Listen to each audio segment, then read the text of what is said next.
Chapter 114.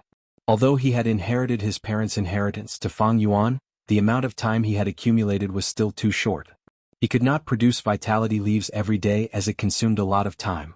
Usually, the 9 vitality leaves that he produced would be used up in half a day. Fang Yuan pondered for a while. This red steel relic goo was only available for sale for 1 day. To raise such a large amount of Yuan stone in such a short time, the only way was to pawn off his wine tavern or bamboo buildings. There was nothing to feel pity about.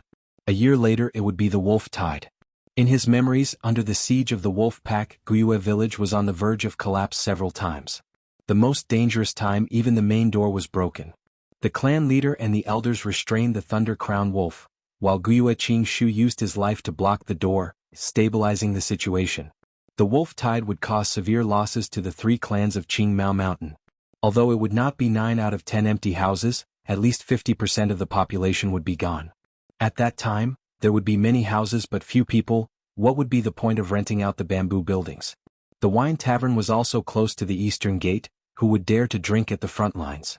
Even if someone wanted to drink, the wine tavern would have already been taken over by the clan and transformed into a defensive tower. Right now, many people in the clan had greatly underestimated the severity of the wolf tide. At this time, if they could get rid of the wine tavern and bamboo buildings, they would be able to sell them for the best price.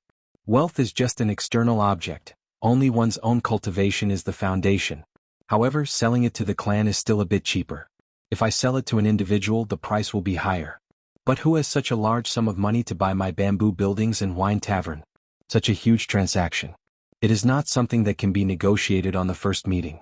Both sides need to inspect and bargain. This will waste time. And I only have 1 day. Wait a moment, maybe there is someone who can. Fang Yuan suddenly had a flash of inspiration, thinking of a certain person. This person was none other than his uncle, Guyue Dong Tuesday. His uncle and aunt were shrewd and stingy. These 10 years they had been operating the wine tavern, bamboo buildings and selling vitality leaves. His uncle and aunt were shrewd and stingy. For the past 10 years they had been running a wine shop, a bamboo building and selling vitality leaves. Moreover, this business was originally managed by them. Knowing the bottom line, they could save a lot of time to inspect. More importantly, they urgently needed a portion of the family's assets to continue operating.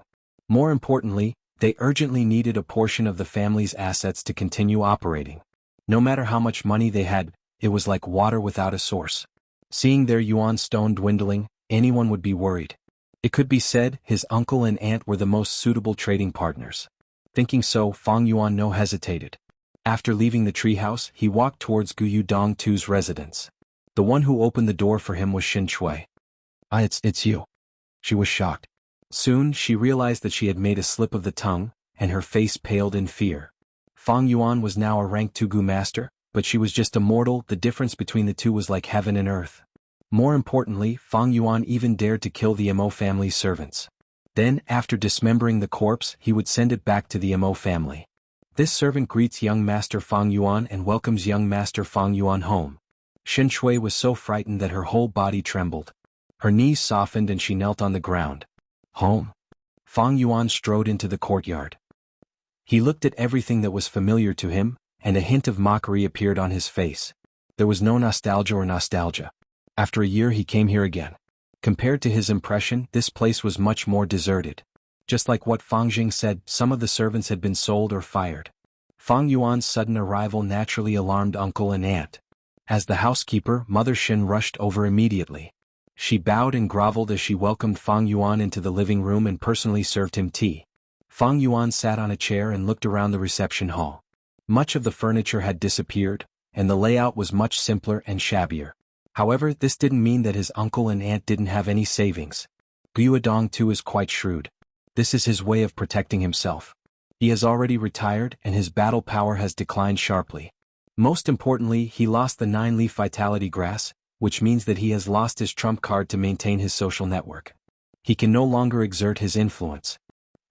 A man's wealth is his own ruin. After Fang Yuan inherited the inheritance, he attracted the jealousy and covetous eyes of many clansmen. As for his uncle and aunt, they were also facing the same problem. The large amount of savings in their hands was both a blessing and a curse. To them, not revealing one's wealth was the right way to survive. At this moment, a series of footsteps could be heard. The footsteps were getting closer and closer. Then his aunt appeared at the door. "Fang Yuan, how dare you come here?" When she saw Fang Yuan, she was instantly enraged. She screamed, "You ungrateful little wolf cub. How did we raise you? In the end you treated us like this. Do you still have a conscience? Was your conscience eaten by a dog? You still have the face to come here and still have the face to sit here and drink tea? Did you specially come here to see us in dire straits? Now that you've seen it, are you satisfied?" She pointed at Fang Yuan with one hand and placed her other hand on her waist, scolding like a shrew. If not for Fang Yuan wearing the eye-catching rank 2 Gu master attire, reminding her, she would have already pounced on Fang Yuan and torn him apart.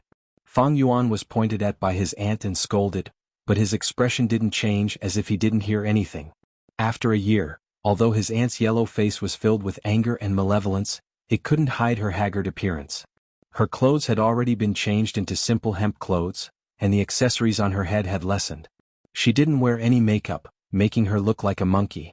Fang Yuan taking back the family property had a considerable impact on her life. Towards her scolding, Fang Yuan didn't take it to heart. He calmly picked up his cup and drank a mouthful of tea, speaking in a leisurely tone. "This time I want to sell the wine shop and bamboo buildings. I wonder if aunt and uncle are interested?" "Pay. You ingrate, what kind of good intentions do you have? You want to sell the wine shop and bamboo buildings?" His aunt's anger suddenly stagnated. She finally reacted, her face showing a look of disbelief. "What, you want to sell the wine shop and bamboo buildings?" Fang Yuan put down the cup in his hand, leaning back on the chair, closing his eyes to rest. "It's better to call uncle to talk to me." His aunt gritted her teeth, still in disbelief. Her eyes seemed to be spewing fire, fiercely glaring at Fang Yuan. She gritted her teeth and said, "I know you're purposely playing with me, that's why you said that. Once I agree, I'll suffer your ruthless taunts and ridicule. Do you really think I'm a fool for you to play with me like this?" This was purely the heart of a petty person. Fang Yuan sighed in his heart, then said one sentence. This caused his aunt's attitude to change. "If you continue to talk nonsense, then I'll leave. I believe that others will also be very interested in this family property. When the time comes when I sell it to others, don't regret it." His aunt was instantly stunned. "You really want to sell these properties?" "I'll only wait for 5 minutes, Fang Yuan said as he opened his eyes a slit, then immediately closed them again. He heard his aunt stomping her feet, followed by a series of footsteps that became softer and softer. Not long after, his uncle Guiyue Dong too appeared in front of Fang Yuan. As for his aunt, she didn't come with him. Fang Yuan looked at him. His uncle had obviously aged a lot. His face, which had been well maintained before, was now showing signs of aging. His originally well-maintained face had also become thinner, with many white hairs on his temples. These days he was worried to death. After losing this family property, he suddenly lost his source of income. Especially without the 9-leaf vitality grass, he lost his external influence. The so-called hidden elder title was no longer in name, although he had a large amount of savings. But without this layer of influence, these Yuan stones seemed to be a bit of a hot potato. The family's policy was to encourage clansmen to compete with each other for resources. Especially the policy of Gu fighting, it seemed to be heartless and lacking in humanity. But this could prevent parasites and the appearance of hedonistic young masters, causing everyone in the family to maintain a sense of crisis. This allowed the family's battle strength to always be at a strong state. In this world, only strong battle strength could ensure survival. Hurricanes, floods, ferocious beasts wouldn't reason with people. Over these years, Guiyue Dongtu's life was stable. His battle strength had already declined a lot. In order to reduce the cost of feeding some of the powerful Gu worms in the early years, he had already sold them. If someone challenged him, he would definitely lose more than he won. Facing his uncle, Fang Yuan directly stated the reason for his visit. "Fang Yuan, then I'll be frank. There are some things I don't understand. Why did you sell the wine tavern and the bamboo building? If you keep them, you will have an endless supply of Yuan stone in the future." Uncle also didn't believe it, but his tone was more tactful than aunt's. "Because I want to buy a red steel relic Gu." Fang Yuan said honestly, there was no need to hide this matter. "So it's like that." Uncle's gaze flashed. "Then, do you also want to sell the 9-leaf vitality grass?" "That's impossible." Fang Yuan shook his head without any hesitation. "I only want to sell the wine tavern, bamboo building, farmland, and the 8 servants." The 9-leaf vitality grass was the most valuable item in the inheritance. Fang Yuan needed its healing properties, and at the same time he could sell the vitality leaves to earn Yuan stone, which could support his cultivation and feed his other goo worms. Moreover, with the wolf tide next year, the price of vitality leaves would definitely soar. With this 9-leaf vitality grass, Fang Yuan didn't have to worry about rank 2 Yuan stone. But if his uncle obtained the 9-leaf vitality grass, then his influence as a hidden elder would recover. Fang Yuan didn't want to see this happen. Seeing Fang Yuan's firm attitude, Guiyue Dong too was very disappointed. At the same time he was quite helpless. Both sides talked for more than 2 hours before they signed a strict transfer contract. Guiyue Dong too got the wine tavern, bamboo building, servants and farmland again, while Fang Yuan led 3 servants, each carrying a chest filled with Yuan stone towards the treehouse. Both sides took what they needed. Aunt heard the news and rushed over. She looked at the stack of house and land deeds in Guiyue Dong too's hands, and her eyes widened, revealing an ecstatic expression. Master, that kid has become stupid from cultivating, he actually sold this money-making property. What an idiot, for eggs he gave up the hen that laid the eggs. Will you die if you don't speak? Shut up. Guiyue Dong too, however, was somewhat irritated. Master. Aunt mumbled, I'm just happy. Don't get carried away. With this wine tavern and bamboo building, we need to be even more cautious and keep a low profile. A tall tree attracts the wind. Although Fangjing is our adopted son. But we can't use this relationship arbitrarily. After all, Fangjing hasn't grown up yet, who knows what will happen in the future. Guiyue Dong too let out a deep sigh. Yes, master. His aunt listened as she took the deed and looked at it. She was grinning from ear to ear. Guiyue Dong too's expression, however, was gloomy. Although he would have an income if this deal was completed, it was not a big deal. The Yuan stone he spent could be replenished after 2 to 3 years of business. But he didn't feel any happiness in his heart. His mind was filled with Fang Yuan's figure. Fang Yuan sold his property without hesitation for a relic goo. This was equivalent to giving up on his comfortable life in the future. Uncle Guiyue Dong too put himself in his shoes. Could he do this? He couldn't. Even if he didn't like Fang Yuan and was filled with disgust and hatred, he couldn't help but sigh in his heart. Being able to give up, what great courage. Chapter 115. The competition is really intense. I wonder who will be the final winner. I've been standing here for 15 minutes and more than 10 goo masters have already placed their pieces of paper into the counter. Sigh, this is a game for the rich, we don't even have the qualifications to compete.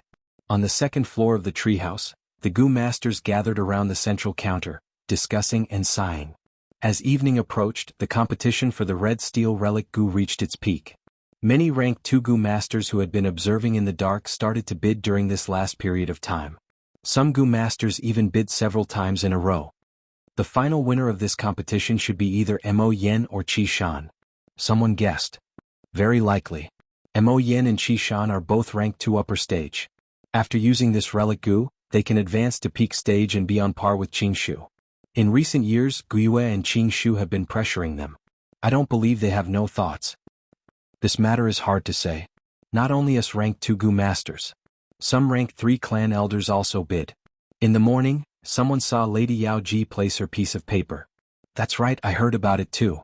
Lady Yao Ji's granddaughter Guiyue Yao Lu is participating in the awakening ceremony this year. It seems Lady Yao Ji is preparing for a rainy day and wants to pave the way for her granddaughter. Sigh, how good would it be if I had such a doting elder? Fang Yuan stood in the crowd, listening to everyone's conversation with a calm gaze. No one mentioned his name. In everyone's eyes, Fang Yuan was just a lucky person who had just inherited a fortune. In everyone's impression, he was not on the same level as Qi Shan, Mo Yen and Qingshu. Very good, the less attention paid to me the easier it will be for me to get this red steel relic goo.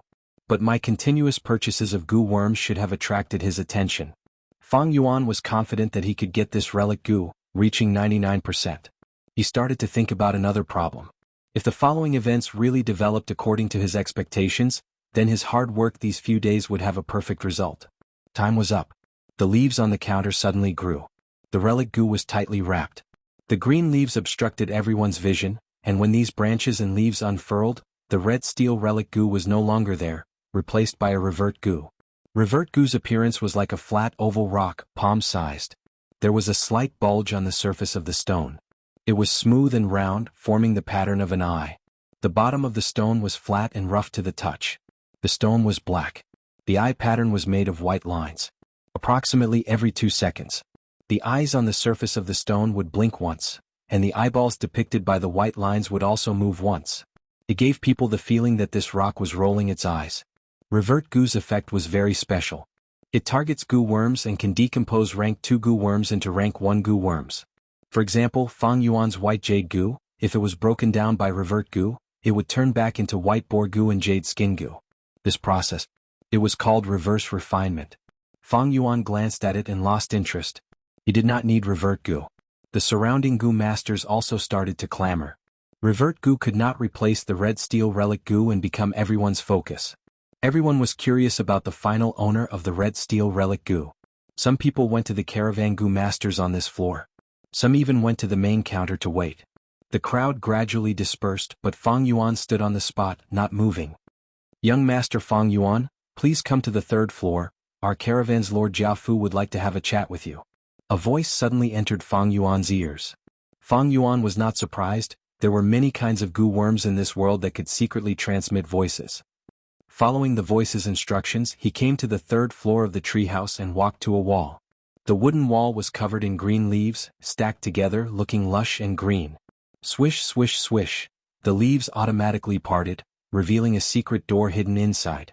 Fang Yuan pushed open the secret door and saw a small spiral staircase. He walked up the stairs and came to a small study room. In the study room, Jiafu was busy dealing with some accounts, his hands moving quickly. Hearing Fang Yuan's footsteps, he raised his head, revealing a new scar on his face. He gave a friendly smile. "Little brother Fang Yuan, we meet again." "Greetings, Lord Jiafu." Fang Yuan cupped his fists and bowed. "Come, please sit here." Jiafu pointed to a seat closest to the table. After Fang Yuan sat down, he pushed with his left hand and a stack of bamboo papers on the table towards Fang Yuan. Fang Yuan took a look and immediately recognized the bamboo papers. They were the prices he had made in the past few days to buy goo worms. Below every price there was his signature. He smiled complacently in his heart. Things were really as he had expected. But on the surface he showed a doubtful expression and asked, "What advice does Lord Jiafu have?" Jiafu's smile faded a little, his eyes shining brightly as he stared at Fang Yuan. "I looked at your bids these few days, including the price you used to buy the red steel relic goo. To be honest, little brother, your talent in doing business surprised me. Do you know, every price you made was very close to the final transaction price. These few days, although you only successfully bought a black boar goo, a liquor worm and that red steel relic goo, your bids for the other goo worms were only a dozen or so yuan stone away from being successful. Little brother, are you interested in working for me?" Jiafu tried to recruit Fang Yuan. "That's it." Fang Yuan laughed in his heart. These few days he had made many bids, purposely failing most of the time. Only the black boar goo, the liquor worm, and the red steel relic goo succeeded when he was only a dozen or so yuan stone away from the final transaction price. Just as he had hoped, Jiafu was very interested in the business talent he had displayed. He took the initiative to recruit him. But in fact, as long as Fang Yuan was willing, he could almost guarantee that he could successfully purchase all the goo worms. "This." Fang Yuan hesitated, then shook his head. "I am indebted to Lord Jiafu's kindness, but I do not want to leave the clan." "Oh, is that so?" Jiafu's gaze flashed. "Little brother, you might have some misunderstandings about me. A year ago, I did suspect you, but after using that bamboo gentleman, you've been cleared of suspicion, little brother. Jiajin Sheng was my brother. I hope you can understand my feelings after his death. Let me tell you another piece of good news. I have already invited divine investigator Tai Shueleng. In his eyes, there is no mystery that cannot be solved. I believe he will definitely find out the truth, and at that time he will be able to return justice to you." Divine investigator Tai Shueleng. This is troublesome. Fang Yuan muttered this name in his heart. To him this was not good news. This world's detection methods. There were many mystical places. Similarly, there were many mystical methods to counter detection. When Fang Yuan killed Jiajin Sheng, he was only a rank 1 cultivator. Even though he knew many methods, he could not use them. And in his memory, Tai Shueleng had a high cultivation, and was a person who could not tolerate even a speck of sand in his eyes. He spent his entire life punishing the evil and promoting the good. He was filled with a sense of justice, and his thoughts were meticulous. He was most proficient in finding the most minute clues from the smallest of clues. I have long heard of Divine Investigator's great name. I wonder if this Lord Divine Investigator will be able to reach Qingmao Mountain? When can we reach Qingmao Mountain? Fang Yuan put on an expectant expression. He asked directly. "This." Jiafu laughed awkwardly. Divine Investigator is very busy. According to his reply, I'm afraid it will be the year after next. Fang Yuan's heart immediately felt at ease. He still had a lot of time to prepare. Little brother, I have high hopes for you. I hope you can consider my suggestion. Jiafu continued to offer a bunch of tempting benefits. Fang Yuan tactfully rejected. Now was not the best time to leave Qingmao Mountain. If he went to an unfamiliar environment without strength, he would definitely be bullied and ostracized. The caravan was also full of bullying and unwritten rules. That is a pity for your talent. How about this? You can take this token. If you want to rely on me one day in the future, this token is proof. I welcome you anytime. Jiafu's failure was not surprising. He deeply understood the cohesiveness of a clan. If he knew now that Fang Yuan was Jia Jinsheng's murderer, who knows what expression he would have. Fang Yuan felt ashamed and took the token from Jiafu as well as the red steel relic Gu. He hid these two items on his body and returned along the original path. A young female Gu master was caressing the green leaves on the wall, when she suddenly screamed. The branches and leaves suddenly parted, revealing a door inside. The door was pushed open from the inside and Fang Yuan walked out expressionlessly. You. The young girl stared with wide eyes, staring blankly at Fang Yuan brushing past her. Some of the surrounding Gu masters saw this scene, some were not surprised, some smiled knowingly, and some looked at him in astonishment. Fang Yuan did not care about the gazes on him. He went down to the second floor and some Gu masters were still here, excitedly discussing the ownership of the red steel relic Gu. Some people were guessing boldly, while others provided all kinds of information such as, Mo Yen showed a mysterious smile when she walked out of the treehouse, Qi Shan's face was ashen, and so on. There were even some people who directly said that so-and-so bought this relic Gu. When they said it, they made a solemn vow and even swore. Fang Yuan walked through this boring crowd. No one knew that at this moment the red steel relic Gu was so close to them. When he walked out of the treehouse, Fang Yuan bumped into Qi Shan. His expression was indeed ugly, while Qiqing was looking around for the location of the red steel relic Gu. After seeing Fang Yuan, Qiqing snorted and turned his head, purposely not looking at him. And Qi Shan silently nodded towards Fang Yuan as a greeting. Fang Yuan also nodded in response with a smile on his face. The afterglow of the setting sun shone on the young man's face, and he was indeed somewhat happy. With the red steel relic Gu, his cultivation could instantly rise by a level. And that token. A year ago, Fang Yuan befriended Jia Jinsheng, wanting to use his identity to participate in the future Gu battles. In this gathering of experts he would reap benefits. Unfortunately, the world was unpredictable, and the final result made Fang Yuan not know whether to laugh or cry. He actually killed Jia Jinsheng with his own hands. But even without Jia Jinsheng, using Jiafu was the same. This token was equivalent to an admission ticket to the future Gu fighting convention. Happy face carrot. Chapter 116. 3 days after the caravan left the village. In the stone forest, a dark red light filled the area. Huge stone pillars extended down from the top of the cave, like giant trees, forming a majestic gray stone forest. Fang Yuan fought and retreated in the stone forest. Squeak, squeak, squeak. A group of stone monkeys stared at Fang Yuan with their round green eyes, chasing him relentlessly. Moonglow Gu. Fang Yuan willed, and his right hand lightly slashed towards the direction of the monkey group. Whoosh. An eerie blue moon blade, the size of a wash basin, suddenly formed, piercing through the air and directly cutting into the monkey group. A jade-eye stone monkey was flying in the air, unable to borrow any force, and was hit by this moonblade. It did not even have time to scream, and in the next moment, its entire body from head to toe was split into two by the moonblade. Its breath of life had already left it, and the thick smell of death shrouded it. In an instant, its spirited eyes turned into a pair of jade pearls. As its body fell, it turned into a stone statue. Bam! After a crisp sound, the stone statue fell to the ground, breaking into pieces. The moonblade's radiance only dimmed a little. After killing this stone monkey, its momentum did not diminish, and it slashed towards the back. Crack, crack, crack. After a few crisp sounds, another 5 to 6 stone monkeys were killed on the spot. Squeak, squeak, squeak. The death of their comrade made the monkey group even more furious. They screeched loudly and their aura doubled as they charged towards Fang Yuan with an aggressive aura. Fang Yuan did not panic in the face of danger, his heart as cold as ice. He fought and retreated. As the stone monkeys got closer, he would use the moonblade to counterattack. The previous moonlight Gu, even if he used the little light Gu to increase its power, could only kill 1 or 2 stone monkeys with one moonblade. But with the current moonglow goo, as long as it was used once, it could often reap the lives of 5 to 6 stone monkeys. But there were pros and cons. To the current Fang Yuan, the moonglow goo's consumption was not low. The consumption was not low. Every moonblade consumed 10% of his red steel primeval essence. In Fang Yuan's aperture, his primeval C was at most 44%. This also meant that he could only unleash 4 moonblades in a single breath. If I refine the 4 flavors liquor worm and refine my true essence, I will be able to activate 8 moonblades in a row. Was a pity? Although I have obtained the second liquor worm, I have also collected 3 of the 4 types of sour, sweet, bitter and spicy wine. I'm stuck at the last step with only 1 left. Fang Yuan secretly sighed. After the 3 moonblades, there was only 14% of the light red primeval essence left in his aperture.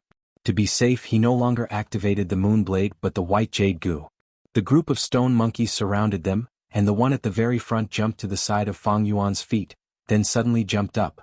From the bottom up, it used its hard monkey head to hit Fang Yuan's chin. Fang Yuan snorted coldly and was just about to use his fist to blow up this little monkey who overestimated himself. But with a sudden thought, he stopped and used his chin to take the attack head-on. The moment before the collision, a cold, jade-white light appeared on his chin. There was a dull thud. The force of the collision burst forth, and Fang Yuan could not help but tilt his head backwards. And that stone monkey fell to the ground, holding its head, screaming and rolling on the ground. If not for the white jade goo, its chin would definitely have been smashed. But now, other than a slight dizziness, Fang Yuan was unharmed. But although he had the white jade goo's defense, he still had to bear the force of the collision. Fang Yuan retreated a few steps before regaining his composure, his eyes regaining clarity. He purposely endured the stone monkey's headbutt. The goal was to let his body get used to such an attack, to get used to the dizziness. In the future, if he was in a life-and-death situation, he would be able to recover faster and struggle for a chance of survival. Fang Yuan had always been ruthless. This ruthlessness was not only directed at his enemies, but also at himself. He came here almost every 3 days to kill the stone monkeys. His goal was not only to obtain the flower wine monk's strength inheritance, but also to use the stone monkeys to train his own battle strength. A Goo Master's body quality, martial arts, primeval essence, battle experience, every Goo worm was a factor that affected the overall battle strength of the Goo Master. Only by combining all these factors together could he display the most powerful combat power. The stone monkeys were like a hammer, and Fang Yuan was like a freshly forged iron ingot. Every time the hammer struck, it made the iron ingot harder, purer and more condensed. A quarter of an hour later, the battle was over. On the ground, there were broken stones everywhere, and among them were jade beads. This time I killed 41 jade eye stone monkeys. Fang Yuan knew this and would calculate the results every time. From each battle, he would reflect on himself and find out where he was lacking to improve. At the same time, he could feel his own improvement. In the battle just now, the moonglow goo played a huge role. 3 moonblades killed at least 17 to 18 stone monkeys, almost half of them. As for the remaining stone monkeys, I killed them with my fists and legs. The moonlight goo's attack on the stone monkeys was not very effective. But after advancing to the moonglow goo, it became Fang Yuan's most powerful attack method. Not only was its attack power strong, but more importantly, its efficiency was high. Fang Yuan activated 3 moonblades, and it only took a few breaths' time from start to finish. He used his fists and legs to hit the stone monkeys, but it took him more than 10 minutes. These stone monkeys were really slippery and agile. When the stone monkeys stood on the ground, they could not hit them with their fists and legs. With a kick, they could easily jump out and avoid Fang Yuan's attacks. The only flaw was that when they jumped in the air, they could not borrow any force. When Fang Yuan killed them, he had made use of this flaw. But this was also because of his rich battle experience. If it was any other rank 2 Goo Master, even Qishan Mo Yen Qingshu, they would not be able to do it like Fang Yuan, grasping the flaw every time. His previous life's memories allowed Fang Yuan to capture the fleeting opportunities in battle. He could use every bit of strength precisely, even though he was only rank 2. But he could unleash his battle strength to the extreme. He would not be like Fang Jing, who had the jade skin goo, but on the stage he was intimidated by Fang Yuan's aura and could not unleash his battle strength. Of course, Fang Yuan's current cultivation was still weak. Facing the monkey group, he could not directly push them. Every time he had to fight and retreat. Luckily, the stone monkeys did not have high intelligence. They did not know how to change their attacking methods. They had seen many of their comrades get crushed by Fang Yuan in midair, but they still continued to jump and attack Fang Yuan. At the same time, they chased after Fang Yuan, but every time the distance was too far, their nostalgia for their home would be replaced. This would replace the anger in their hearts. Many stone monkeys would give up on the chase. The gu was the essence of heaven and earth, and man was the spirit of all living beings. Fang Yuan relied on his intelligence to grasp the stone monkey's habits and use the right tactics to get deeper into the stone forest. Right now he was at the center of the stone forest. After doing this several times, Fang Yuan finally exterminated all the monkeys in the stone pillar. Now in front of him was the last stone pillar. It was the thickest and largest stone pillar in this stone forest. Could be called the king of stone pillars. Even if 50 people hugged it, they would not be able to hug it. The stone pillar extended down from the top of the wall, almost touching the ground. In the silence, it emitted a majestic aura. Fang Yuan counted the number of caves above, making a rough estimation. There were at least 500 stone monkeys. So far, this was the largest group of monkeys he had ever encountered. But no matter how many jade-eye stone monkeys there were to Fang Yuan, it was just a small problem. At most, he would have to spend some effort and go through it a few more times. What made his gaze turn serious was, it was a cave at the highest level. The entrance of this cave was bigger than any of the other caves around it. It was at least twice as big. The caves below it were closely arranged as if the stars were surrounding the moon, and the birds were paying homage to the phoenix. Seems like there is a monkey king living in this cave. Fang Yuan frowned. This was where the problem lay. As long as there was a large group of beasts, there would be a beast king. In a group of wild boars there would be a king boar. In a group of stone monkeys, there would naturally be a stone monkey king. The threat of a beast king was many times higher than that of an ordinary wild beast. The reason was that there would be 1 or 2 parasites on their bodies. These parasites and the beast king had a symbiotic relationship. Once the beast king was attacked, the parasites would also help. This jade-eye stone monkey king should not be very strong. At the very least, it is weaker than king boar. Otherwise, the surrounding monkey groups would have long been subdued by it. Fang Yuan relied on his experience to guess the strength of the stone monkey king. Generally speaking, the larger the group of beasts, the stronger the beast king. A weak beast king would not have the ability to control a large number of its own kind.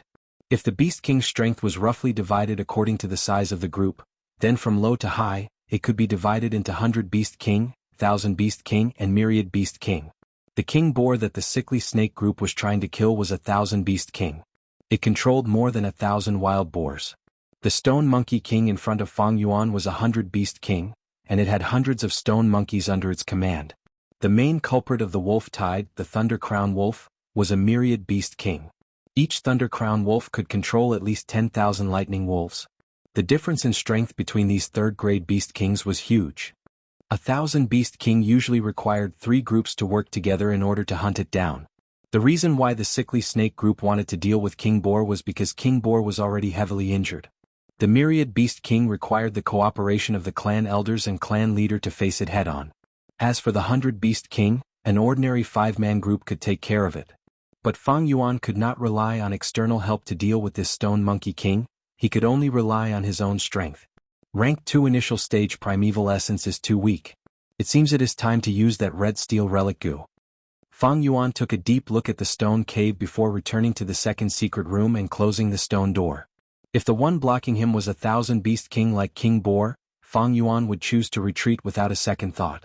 But now it was 100 beast king. If Fang Yuan had rank 2 middle stage cultivation, he could try. Of course, the result was hard to say. Even if he advanced to middle stage, there was a 75% chance of failure and a 30% chance of success. Happy face carrot. Chapter 117. The light membrane shone brightly, and on the light red primeval sea, waves rose and fell, tides rose and fell. On the sea surface, 2 plump liquor worms were drinking water. In the air above the sea, the black ladybug-like black boar goo was circling around the hovering red steel relic goo, flapping its wings as it flew. The white jade goo was like a cobblestone, sinking into the depths of the sea, motionless. The spring-autumn cicada concealed itself, still sleeping and recuperating. It's time. Fang Yuan willed, and the waves rose. A surge of primeval essence rushed upwards, pouring into the red steel relic goo. The red steel relic goo immediately flew up, emitting a scarlet-red light. Soon, the relic goo was like a rising sun, its light shining on the aperture walls. The light was as hot as fire and as piercing as a sword. The black boar goo could not take it anymore, and with a plop, it drilled into the primeval sea. The two liquor worms also entered the depths of the primeval sea. The white jade goo flashed in the depths of the sea. If it was according to normal methods for Fang Yuan to advance to rank 2 middle stage, he could only use the painstaking effort, constantly using the light red primeval essence to wash the light membrane around the aperture walls.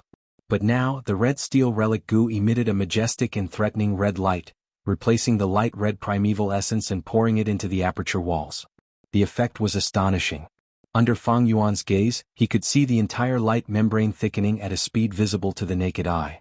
The light in the light membrane condensed into streams of light, and finally, the light membrane gradually turned into a water membrane. White waves of light flowed on the surface. Sometimes it was bright, sometimes it was dark. At this moment, Fang Yuan advanced to middle stage. But the relic goo was still emitting a red light. The light filled the aperture, replacing the primeval essence and pouring its essence and foundation into Fang Yuan's aperture.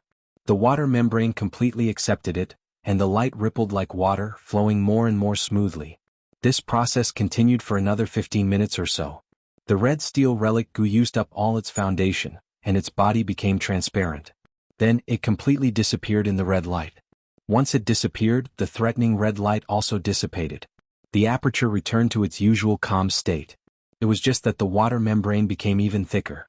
The red steel relic goo's actions saved Fang Yuan a lot of time and effort. A trace of crimson true essence appeared in his primordial sea. This was rank 2 middle stage primeval essence. It was much more condensed than the light red initial stage primeval essence. It sank into the depths of the sea. It lingered around the white jade goo. Red steel relic goo could directly strengthen the aperture's foundation. This was reflected on the goo master. It was the effect of advancing by a small realm. It was naturally better to use this goo as early as possible. The higher the goo master's cultivation and battle strength, the higher their chances of survival, and the more missions they complete at the same time, the more Yuan stone they earn. It had a beneficial effect on all aspects. After reaching the intermediate level, Fang Yuan took out a few more Yuan stone. He quickly replenished his true Yuan, until the primeval essence C in his aperture was filled to 44% middle-grade crimson primeval essence. Only then did he stop. Half an hour later, he stepped into the stone forest again, deep into the central Dita. Once he stepped into the monkey group's warning line, angry jade-eye stone monkeys appeared from the stone pillars. They screeched loudly, pouncing towards Fang Yuan. Fang Yuan's expression did not change. Most of his attention was on the cave at the highest level. Ordinary jade-eye stone monkeys, as long as they did not fall into their encirclement, did not matter. The crux of the problem was this stone monkey king. What kind of goo worm was residing in its body? Fang Yuan could not estimate this. Fang Yuan slowly retreated as he observed. But this stone monkey king did not show itself. Fang Yuan felt strange in his heart. Don't tell me this monkey group doesn't have a monkey king? If there was a monkey king and its home was invaded, it would be the first to come out. Wait a minute, maybe it has already come out. Just as he thought of this, the spring-autumn cicada that had been sleeping in his aperture suddenly appeared, its body trembling non-stop, letting out a weak cry that only echoed in Fang Yuan's heart. Vital goo's warning. This was a phenomenon that would occur when the vital goo sensed that the goo master's life was under intense threat. In an instant, Fang Yuan's hair stood on end. He did not even think, subconsciously activating the white jade goo with all his strength. His whole body was covered in a layer of white jade light.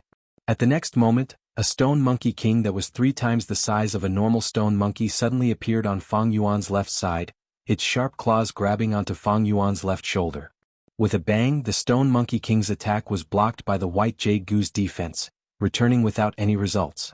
The moment he was attacked, the white jade goo in Fang Yuan's aperture suddenly lit up, absorbing as much as 5% of the crimson primeval essence. If this was Fang Yuan at rank 2 initial stage, 10% of his light red primeval essence would have been used up. From this, it could be seen how vicious the stone monkey king's sneak attack was. Even with Fang Yuan's calm temperament, he could not help but break out in cold sweat. If he had not worked hard to train himself these few days, polishing himself to a peak battle state, he would have really fallen into the stone monkey king's trap. If he had not reacted in time, Fang Yuan's left shoulder would have been in danger, and his entire left arm would have been useless.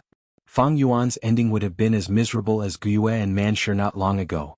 This stone monkey king actually has a wild goo worm that can make it invisible. Fang Yuan quickly retreated. He did not have the ability to detect invisible goo worms, and immediately fell into a disadvantage. That stone monkey king seemed to be more cunning than ordinary stone monkeys. After missing its attack, it hid its body again and no one knew where it went. This undoubtedly brought a huge psychological pressure to Fang Yuan. He activated the white jade goo, forming a defense all over his body, expending primeval essence at every moment. He could not maintain it all the time. Even when he fought with the stone monkey group, he only activated the white jade goo at the crucial moment to defend himself. If he maintained this state, then not long after, his primeval essence would be completely exhausted. Over 500 stone monkeys charged towards Fang Yuan with an aggressive aura. Fang Yuan used his fastest speed to retreat, pulling apart the distance. Some of the stone monkeys' auras became weaker, and some stopped on the spot, turning their heads to look at their home. Squeak! Just at this time, the Jade-Eye Stone Monkey King appeared again, giving a loud command. Squeak squeak! The stone monkey group immediately responded, their confusion and hesitation disappearing, and they once again began their pursuit of Fang Yuan. Seeing over 500 Jade-Eye Stone Monkeys persistently chasing after him, Fang Yuan did not panic, but instead revealed a cold smile. This turn of events was already within his expectations. He went deep into the stone forest, choosing the easiest route and opening up a passageway. Around the passageway there were large numbers of stone monkey groups. This passageway to Fang Yuan was extremely familiar. But to these stone monkeys with low intelligence, how could they know? Under the supervision of the Stone Monkey King, the stone monkey group rampaged through the stone forest, naturally invading the warning lines of the other monkey groups, and soon attracted the counterattack of the other monkey groups. The stone forest fell into chaos. Countless Jade-Eye Stone Monkeys stood on their side, protecting their home and country, and began to kill each other. If they waited for another 10 years, the Stone Monkey King might grow into a 1,000-beast king, and completely unify this stone forest. But now it was only 100-beast king, and did not have the ability to control so many stone monkeys. Different groups of stone monkeys had sunk into a chaotic battle. For a moment, Fang Yuan's ears were filled with the screams of the stone monkeys. The 500 stone monkeys chasing after him were quickly held up by other stone monkey groups. However, that stone monkey king continued to chase after Fang Yuan relentlessly. Fang Yuan fought and retreated, and during this period the stone monkey king ambushed him many times, each time causing him to expend a large amount of primeval essence. Luckily he had advanced to the middle stage before this. Otherwise, how could the primeval essence of the initial stage support such consumption? Fang Yuan fell into an absolute disadvantage, and he could not find the stone monkey king's weakness. The only chance to counterattack was the instant the stone monkey king attacked him. But even if Fang Yuan reacted, he would not be able to make a counterattack. The stone monkey king had a stealth goo and firmly held the initiative. It could attack Fang Yuan whenever it wanted. Even if Fang Yuan injured it, it could use the stealth goo to escape safely, and could be said to be in an invincible position. I don't have a stealth goo, and the chances of winning this battle are extremely small. If I had a large area of effect attack, I might be able to give it a try. But the Moonglow goo, unless I'm lucky and hit this stone monkey king, but the possibility is too small. Fang Yuan understood the situation, and immediately wanted to retreat. However, the stone monkey king seemed to have steeled its heart to kill him. When Fang Yuan was 100 meters away from the stone door, he suddenly stopped. I only have a little more than 10% of my primeval essence left. I can't hold on for 100 meters.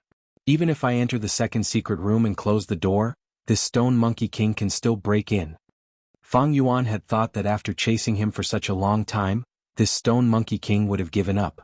But he did not expect it to be so persistent. At this time he had already retreated from the stone forest, and there was an empty space around him. Countless stone monkeys were fighting in the stone forest, and their emotions were boiling. They let out a cacophony of noises that reverberated in this mountain space. Fang Yuan did not move. His battle instinct told him that the stone monkey king was hiding somewhere, waiting for his weakness to deal a fatal blow. Fang Yuan knew he was in a desperate situation. If it was an ordinary rank 2 goo master, they would have already collapsed, unable to withstand this formless pressure. But Fang Yuan was still calm.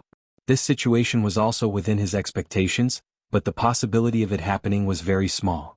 According to logic, the stone monkey king also had the habits of a stone monkey, and was reluctant to leave home. But for some reason this stone monkey king wanted to kill Fang Yuan no matter what. Since I chose to take the risk, I have to be prepared to pay with my life. Fang Yuan's eyes flashed coldly, and he started to take off his clothes. Chapter 118. 10% primeval essence is only enough for 2 moonblades or 2 sneak attacks from the Stone Monkey King. Just relying on the Moonglow Goo or the White Jade Goo is not enough. The only chance is when the Stone Monkey King attacks me, I can take the opportunity and use the Moonblade to kill it. Fang Yuan's mind flashed with the best battle tactic at this moment. Stone Monkey's defense was not outstanding. Since the Stone Monkey King chose this sneak attack method, it also exposed its weakness of low defense. 1 Moonblade could kill 5 to 6 Jade-Eye Stone Monkeys. Even if it could not kill the Stone Monkey King, it could still heavily injure it. But don't think it is easy.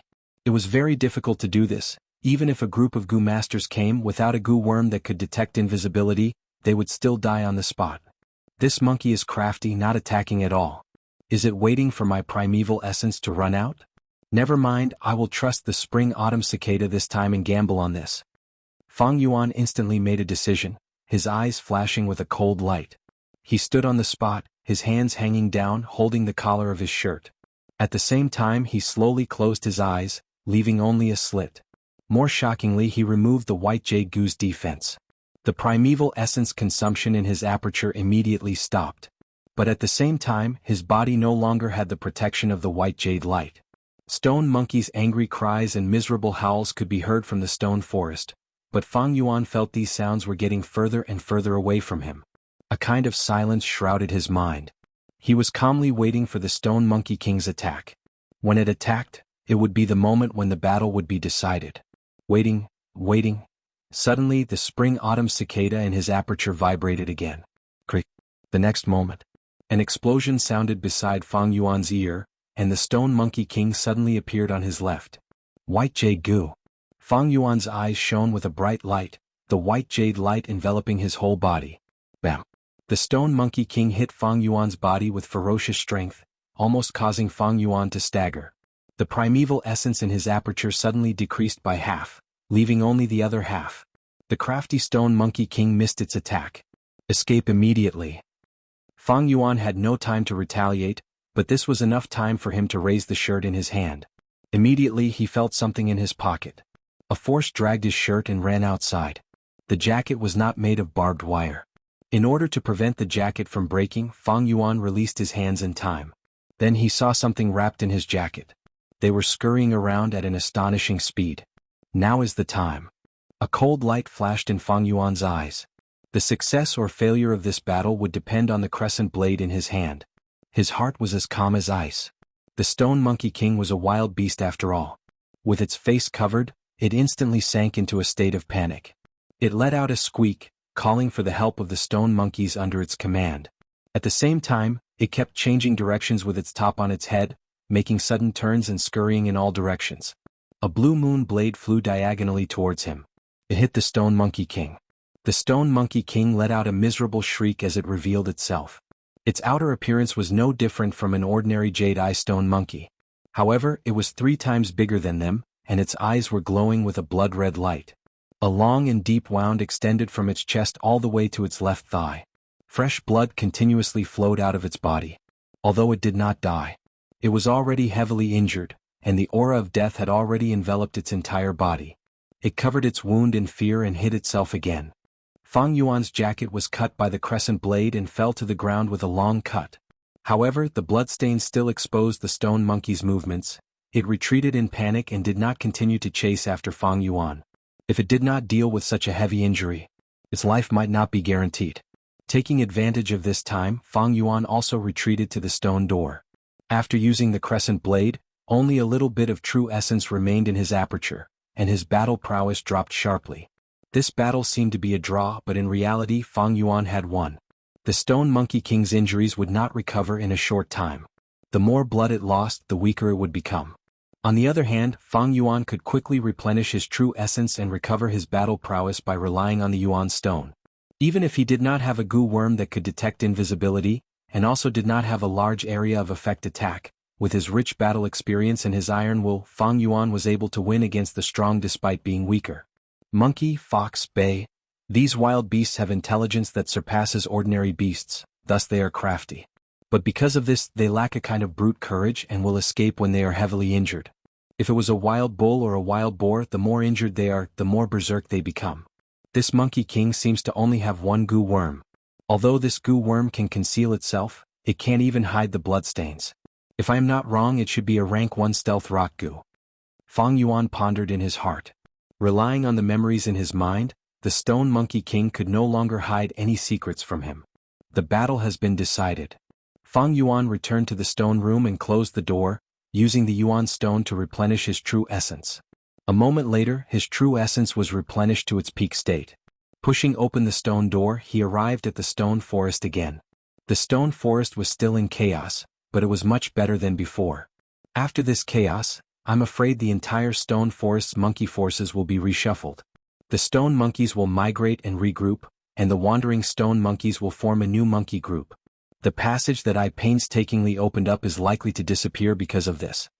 Fang Yuan's heart sank. He had to kill the Stone Monkey King before this passage completely disappeared. Otherwise, opening up this passage again would waste a lot of his time. When he arrived at the center of the stone forest again, he might have to face a fully healed Stone Monkey King. One should chase after a cornered enemy with courage, and not be a tyrant with fame. Fang Yuan followed the open path and entered the stone forest. Along the way, stone monkeys jumped out from time to time, but were all killed by him. 15 minutes later, he arrived at the central giant stone pillar again. The Stone Monkey King was lying on the ground, turning into a stone statue, dead. A jade-eye stone monkey was stepping on its corpse, squeaking. The throne was changed, the old king was dead, and the new king was ascended. Be it beast groups or human society, there was a cruel elimination mechanism. That saved me some effort.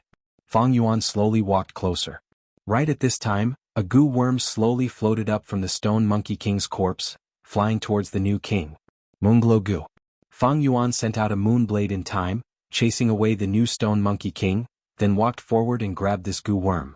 This goo's appearance was very ordinary, just a gray rock. Its surface was uneven, not a cube nor a round bead shape.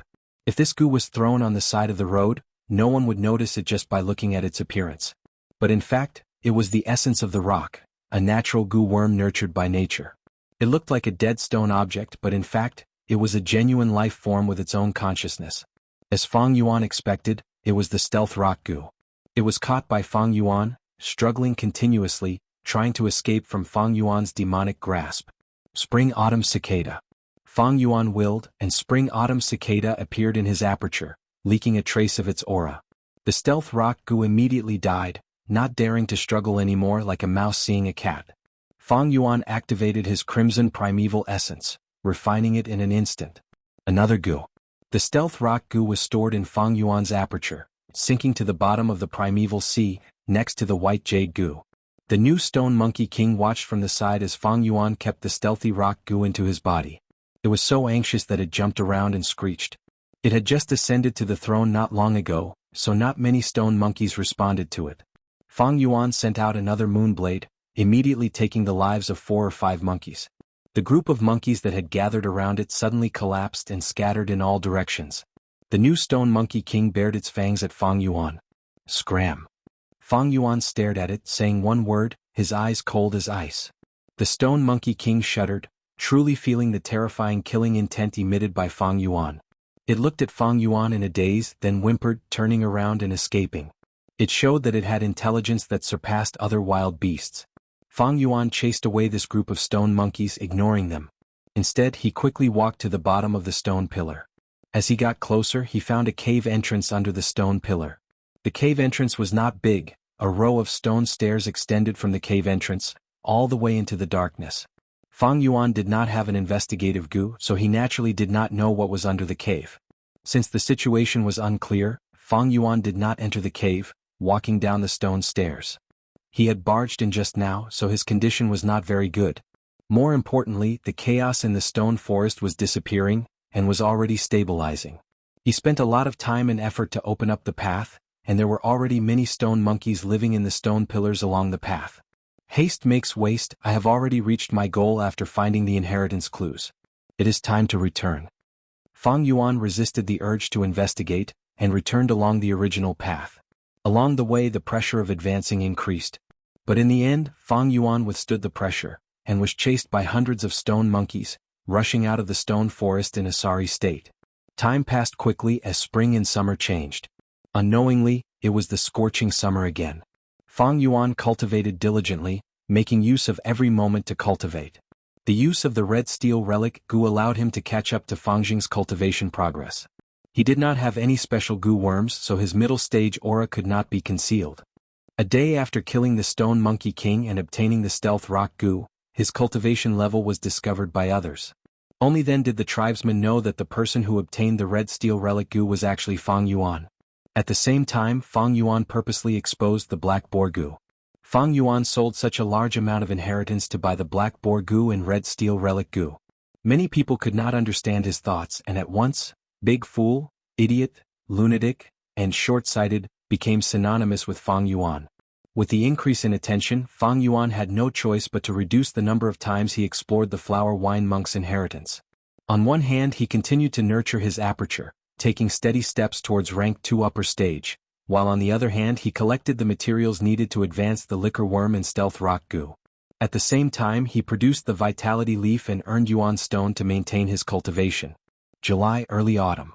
Near the village at the foot of the mountain, a wild rank 5 goo worm suddenly appeared, causing a huge commotion in the entire Guiyue village. Chapter 119. The atmosphere in the hall was extremely heavy. *******. The group of elders sat silently, their expressions either cold, gloomy or heavy. Clan leader Guiyue Bo sat on the main seat, unable to conceal the worry in his eyes. 3 days ago, a river-swallowing toad appeared near the village at the foot of the mountain. This toad seemed to have swam upstream from the Yellow Dragon River, and unintentionally landed here. It is currently blocking a river channel and sleeping inside. If we let it go, the village will be in constant danger. Elders, do you have any good ideas to drive this toad away? The clan elders looked at each other, no one spoke for a moment. The river-swallowing toad was a rank 5 goo with great power. When it opened its mouth, a river would flow. If this matter was not handled well and it was angered, half of Qing Mao Mountain would be flooded, and the entire village would be washed away. After a long silence, Guiyue Lian spoke. This matter is very serious and needs to be resolved as soon as possible. Once the news is leaked, there might be people with ulterior motives sneaking in and provoking this river-swallowing toad to harm our Guiyue clan. Elder Qi Lian is right. Guiyue Mo-chin nodded. Although he was Guiyue Lian's political enemy, at this crucial moment of life and death for the village, he completely let go of his prejudice. After a pause he continued, there is another more serious situation. Once the river-swallowing toad floods Qing Mao Mountain, the wolf nest will be submerged. To escape, the wolf pack will naturally migrate up the mountain. At that time the wolf tide will erupt earlier. We will have to fight with countless wild beasts for living space on the mountain top. The clan elders heard this. Their faces turned pale. Guiyue Bo added in a heavy tone, everyone, don't forget the foundation of our village. Back then, the first-generation ancestor established the village here because of the spirit spring beneath our feet. Once the water floods Qing Mao Mountain, this spirit spring will be destroyed. What should we do? Sigh. Even if we resist the beast tide and survive on the mountain top. After the flood recedes, the spirit spring will disappear, large numbers of beasts will die, and the surroundings will become barren. Our cultivation resources will be severely lacking.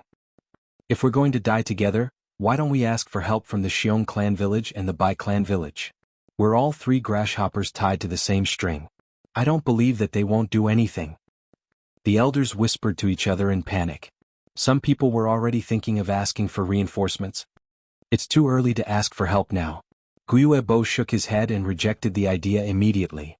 Now is not the most difficult time. Back then, when the first-generation ancestor had just established the village, a rank 5 blood river python attacked the village. He was killed by the first-generation clan leader. Compared to the blood river python, the river-swallowing toad is much cuter. It has a gentle temper and doesn't offend any mortals. Only when it sensed the aura of other goo worms would it be vigilant. Only after suffering heavy injuries would they become enraged and spit out water. By chance, I once heard the previous clan leader mention this.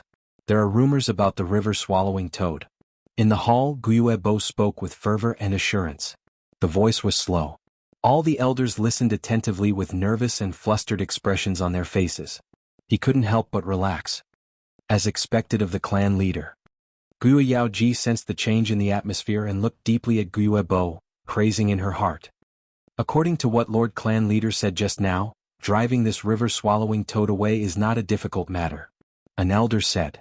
You can't say that. Guiebo shook his head. These are only rumors. I haven't seen it with my own eyes and there's no evidence of it. This is an important matter and cannot be careless. I think we should send a group of Gu masters to try it out. All the elders nodded. Guilien said, to do this only my chief action can do it. If he can't do it, I'm afraid no one in my clan can. Everyone knew who Qi Lian was talking about and agreed. Clan leader Guiebo smiled, since it is so, then let's send the Qishan group. It was the beginning of autumn and the weather was gradually cooling down. Fang Yuan sat alone by the window in the tavern, quietly tasting his wine. The manager of the tavern stood beside him, bowing and groveling. Shopkeeper, a few days ago I asked you to inquire about bitter shell wine. Have you found anything? Fang Yuan asked. Fang Yuan was only lacking a portion of bitter shell wine to refine the liquor worm. However, bitter shell wine was hard to find, and because of the red steel relic Gu, he was the center of attention. Wherever he went, people would point fingers at him. Thus, he couldn't inquire about the bitter shell wine. It was only in these few days that the commotion gradually subsided. Maybe after extreme misfortune comes bliss. Fang Yuan unintentionally found some clues about the bitter shell wine. The shopkeeper quickly replied, reporting to young master, the bitter shell wine you wanted me to inquire about, someone had drunk it in by clan village. The raw material of this wine is a kind of shell from deep pools. This kind of shell was completely black, and there were circles of white veined patterns on the shell like tree rings. We call it bitter shell. Ordinary shells can be brewed into pearls. It swallows the sand and stones in the water, but can only dissolve the sand and stones, turning it into bitter water. Someone pries open its shell and obtains this bitter water, using it to brew wine. The bitter shell wine brewed is both bitter and fragrant. It is very unique. Fang Yuan heard this and slightly raised his brows. That means Bai Clan village has this bitter shell wine? The shopkeeper quickly bowed. I can't guarantee it, I only heard people talking about it occasionally. But to be honest, Bai Clan village is truly famous for its white liangya. This wine, together with my clan's green bamboo wine and Xiong clan's bear gall wine, are known as the three wines of Qing Mao. Bitter shell wine. The servant felt that even if Bai Clan village had it, it wouldn't have much. Even if it doesn't have much, I still have to search for it. Fang Yuan thought. But this matter was troublesome. Bai Clan village had been showing signs of rising these years and was starting to shake Guiyue village's position as the traditional overlord. If Fang Yuan entered Bai Clan village without permission, he might be killed by the patrolling Bai Clan Gu masters before he could even see the village's main gate. But even so, Fang Yuan still wanted to try it. After all, this bitter shell wine was much more reliable than the green wormwood wine that was 100,000 li away. Coming back to his senses from his thoughts, Fang Yuan found the old shopkeeper was still standing beside him. He waved his hand. All right, you can leave, there's nothing for you to do here. The old man did not leave, his face showing a hesitant expression, wanting to say something but hesitating. Finally, he gathered his courage and said, Young master, can you take back this wine tavern? I and all the other workers want to work under you. You don't know, once the old owner returns he will take away half of our remuneration. Just by relying on such a small amount of primeval stones every month, it will be very difficult for us to support our families. Fang Yuan shook his head, his face expressionless. I have already sold this wine tavern to him. According to the agreement, I can't take it back. Moreover, I don't want to run this wine tavern business. You can leave. But, young master.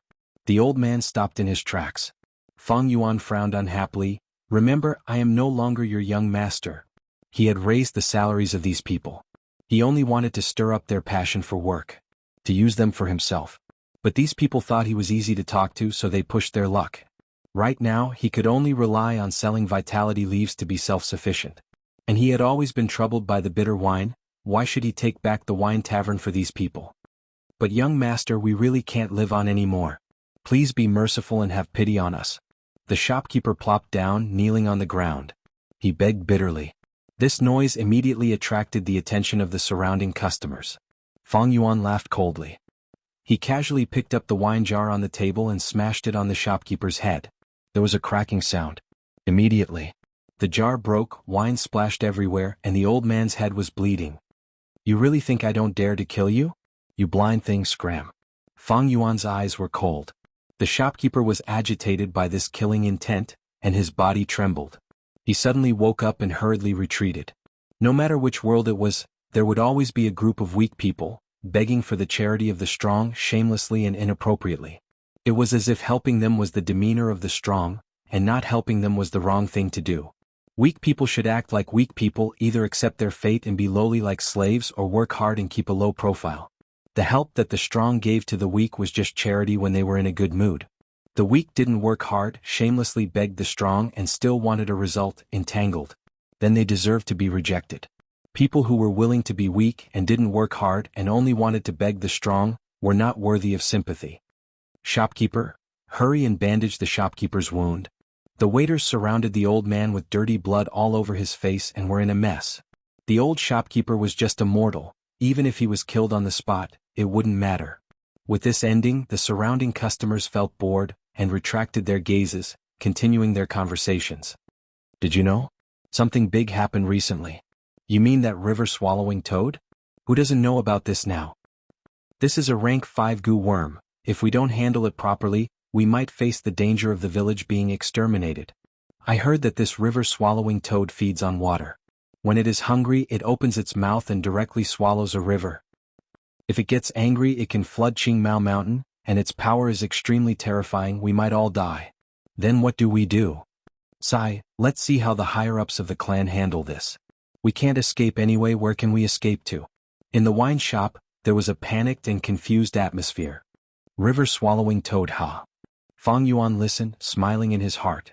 Fear was contagious, and the more it spread, the more fearful it became. Actually, the river-swallowing toad was very gentle and was not scary.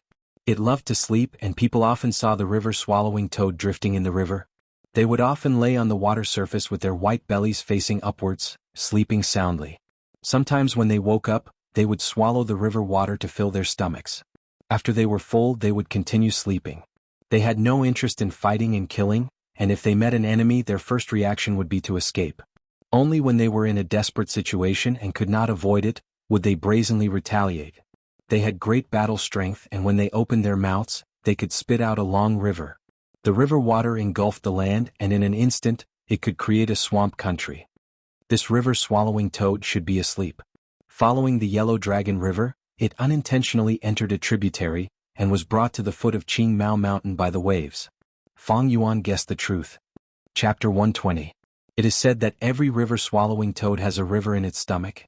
Fang Yuan did not use the river-swallowing toad in his previous life, but this goo left a deep impression on him. This all originated from one person. A normal person, a servant. In his previous life, 200 years later, an extremely special goo master appeared, Jiang Fan. His existence made goo master's jaws drop, and mortals fought to spread his name. Once he appeared, he became a legend. What made him was a river-swallowing toad. Jiang Fan was originally a family servant who managed a fish farm on behalf of his master. One day, a river-swallowing toad was stranded on the riverbank, its belly facing upwards, its head raised, sleeping. Jiang Fan was shocked and scared at first, but slowly he felt that the toad was not dead. Why was it not moving? The toad corpse blocked the upstream river, causing a lot of trouble for Jiang Fan, who was in charge of the fishing ground. Jiang Fan tried all ways and means to move this toad corpse away. He was just a mortal. How could he move such a heavy river-swallowing toad? The master was cruel and harsh, and if he could not complete the quota every month, he would lose his head. Jiang Fan did not dare to report it. Not long ago, there was a person who did not complete the quota, and reported a legitimate reason, but was killed on the spot by the master. As the deadline approached, the toad corpse continued to block, greatly affecting his profits. Uncontrollably, Jiang Fan became more and more panicked, his temper becoming more and more irritable. Although he knew he could not move this toad corpse, every day he would go over, punching and kicking the toad corpse, crying and throwing a tantrum, venting the fear and anger he felt before his death. But one day the river-swallowing toad suddenly woke up, opening its sleepy eyes and staring at Jiang Fan. Jiang Fan was so scared his legs went soft. The river-swallowing toad was half asleep, still lying there like a corpse. After a long while, Jiang Fan regained his composure. He was no longer afraid. A person who was about to die. What was there to be afraid of? He climbed onto the river-swallowing toad's belly, raising his head and lying down, looking at the starry sky. Toad, oh Toad, are you like me on your last breath, about to die? How would he know the habits of the river-swallowing toad? Looking at the river-swallowing toad's half-dead state, he thought that it was also on its last breath. Tears streamed down Jiang Fan's cheeks as he spoke. The river-swallowing toad squinted its eyes, listening to Jiang Fan's words and also looking at the starry sky.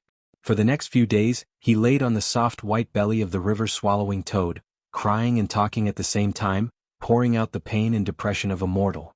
Finally, the deadline was reached. The steward came down from the village and came to his fish farm, wanting to collect the fish. Where would Jiang Fan find the fish to hand over? With no other choice, he could only say that he needed time to tidy up, and then ran to the river-swallowing toad to bid farewell. He patted the river-swallowing toad's belly. "Old toad, I didn't expect that I would die first. Being able to meet you can also be considered as fate. I hope that your last days will be better." At this moment, the river-swallowing toad moved. Jiang Fan jumped in fright. The river-swallowing toad's movements were getting bigger and bigger. He hurriedly jumped down. Thump. The river-swallowing toad flipped over, its belly facing down and its back facing up. It was finally fully awake. Jiang Fan's entire body was drenched, and seeing this scene, he stomped his feet in anger. Old toad, so you can move. Ayaya, you've killed me. If you had moved a few days earlier, I wouldn't have to die." The river-swallowing toad ignored his words. It woke up and felt hungry. Half of its body was submerged in the water, then it opened its mouth and began to swallow the river water to eat. This scene caused Jiang Fan to be dumbfounded. He watched in shock as the water level of the river dropped at a speed visible to the naked eye. Large amounts of river water were sucked into the river-swallowing toad's stomach, but its stomach did not expand at all, as if it was a bottomless pit. After a while, the river-swallowing toad leisurely stopped eating. The river water level had already dropped to a very low level, and the river bed that was filled with mud was mostly exposed. Standing at the bottom of the river water only reached up to the knees. Jiang Fan stood at the riverbank, dumbfounded. The river-swallowing toad looked at him and suddenly burped. Then its stomach expanded and contracted, and its mouth opened wide, spitting out large amounts of freshwater seafood. Fish, prawns, turtles, snails, eels, crabs, everything. The river-swallowing toad only ate water as food, and did not eat these freshwater seafood. It spat out all of these things. At this moment, the sky looked like it was raining freshwater seafood. In the blink of an eye, these freshwater seafood piled up into a small mountain. Jiang Fan saw this and jumped 3 feet high in joy. He shouted, I'm saved, I'm saved. These fish and turtles are enough for me for 3 months. Old toad, it's all thanks to you." He collected the freshwater seafood and handed it to the steward. The steward was shocked and suspicious. How could there be so much? He quickly reported, and the Gu masters in the village also noticed the change in the river water. After investigating, they quickly discovered the river-swallowing toad's existence. This is a rank 5 Gu. The village was in a state of panic, and a large group was formed to chase the river-swallowing toad away. Jiang Fan did not want the river-swallowing toad to be harmed, and these days he had treated the river-swallowing toad as his only friend. He knelt in front of the Gu masters, begging in pain. How could Gu masters put this mortal in their eyes? He kicked him away and was about to kill him. But at this time the river-swallowing toad rushed over. It was unknown if it treated Jiang Fan as a friend, or if it felt that keeping Jiang Fan by its side was more interesting and could relieve boredom. In any case, it made its move. It carried Jiang Fan on its back and spat out a river that engulfed the whole village, submerging half the mountain peak. This battle shook the entire southern border. From then on, Jiang Fan's name spread throughout the 10,000 mountains. With the river-swallowing toad by his side, he had a rank 5 Gu. One had to know, even a rank 5 Gu master might not have a rank 5 Gu. Rank 5 Gu masters were rare, and even in the entire history of the Guiyue clan, there were only 2. One was the first-generation clan leader, and the second was the fourth-generation clan leader. But he, Jiang Fan, did not even open his aperture. He was just a mortal, but he raised a river-swallowing toad. His existence shook the Gu master world. Afterwards, Jiang Fan stayed at the original village. He built a village. He was tolerant towards people and had sympathy towards mortals, and was determined to build a village where everyone was equal. A village without oppression. He became a flag, and the surrounding mortals in the village all rushed towards him. They all wanted to attach themselves to him. But in the end he was still assassinated. A mere rank 5 river-swallowing toad could not make him a true expert. He was after all not a Gu master, and after he died the river-swallowing toad also left. The Gu masters razed his village to the ground, and massacred all those daring mortals. Jiang Fan used his mortal body to challenge the entire society system, and naturally incurred the wrath of the Gu masters. I wonder if in this life, because of my influence, Jiang Fan will still appear. The reminiscence ended. Fang Yuan laughed. But Qi Shan could not laugh. His face was gloomy and he returned in defeat. The villagers at the foot of the mountain had been waiting for the Gu masters to solve this problem. But even the great Guiyue Shan himself could not solve this problem. This caused the panic in the villagers to spread rapidly. It reached a peak. They dragged their families, carrying bags of all sizes, and rushed to the village. They naturally did not dare to barge into the village, so more and more villagers knelt at the village's entrance, begging for the Gu masters to show mercy. Let them in. In the hall. What? Such a group of lowly commoners, daring to surround the entrance. Outrageous, they're getting more and more daring. Kill them all. The punishment hall elder roared. Medicine hall elder Guiyue Yaoji's face was also gloomy. Although these lowly commoners deserve to die, killing one can serve as a warning to the rest. Killing a few that are not pleasing to the eye can disperse this group of people. But it will be a joke to the other villages. Guiyue continued, the crucial point now is not this. If even Qi Shan cannot awaken this river-swallowing toad, who else in our clan can? Looks like we really need to ask for reinforcements. Xiong clan is known for their strength. Sigh, for the village's safety, asking them to help, even if we have to pay a small price, it is worth it. These words gained the approval of the other clan elders, and even clan leader Guiyue Bo was moved. Clan leader and various clan elders, Junior has something to report. Guiyue Shan stood in the hall listening to the clan elder's words. He suddenly bowed and spoke. Guiyue Bo nodded. He had an admiring attitude towards Guiyue Shan. Qi Shan, what suggestions do you have? Just say them.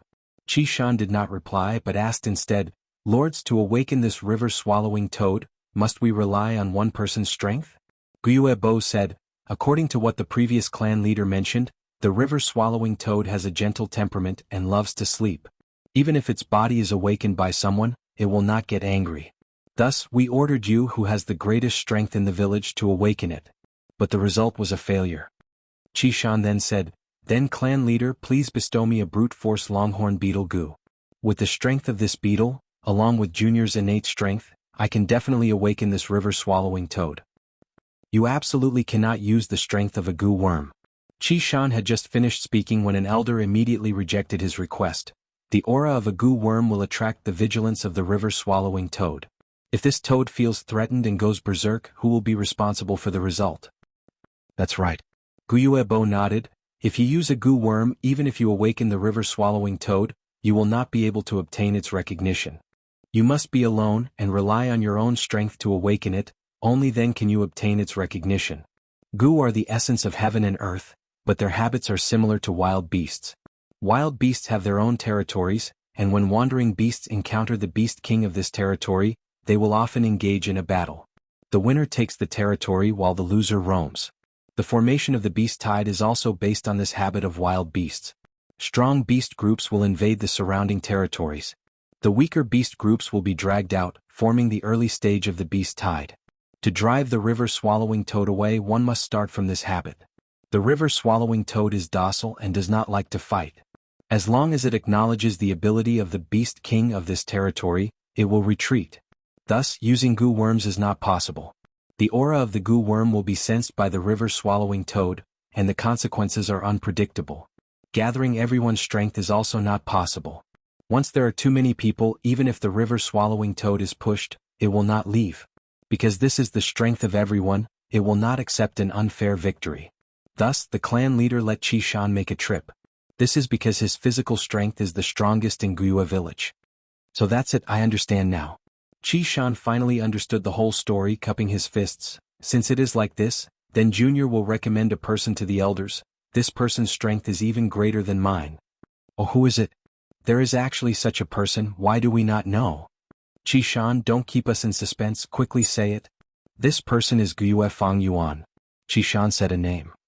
Chapter 121. Guiyue Fang Yuan? Hearing this name, the clan elders looked at each other. But they knew this person. In fact, ever since the beginning, Guiyue Fang Yuan's name had been ringing in their ears. Especially after the awakening ceremony, when he started his Gu master cultivation, this kid became even more troublesome, often causing trouble and attracting attention. Oh, I remember him. Some time ago, this kid sold his parents' inheritance and bought a red steel relic Gu, right? An elder suddenly realized. Guiyue Lian and Guiyue Mo Chen heard this and their expressions turned ugly. If the red steel relic goo was used by Qi Shan or Mo Yen, it could help one of them reach rank 2 peak stage, and they would be able to contend against Guiyue Qingshu. This was reflected to the higher-ups, and whether it was the Mo faction or the Qi faction, it was a political victory. But who could have thought that this prodigal kid would ruin their plans?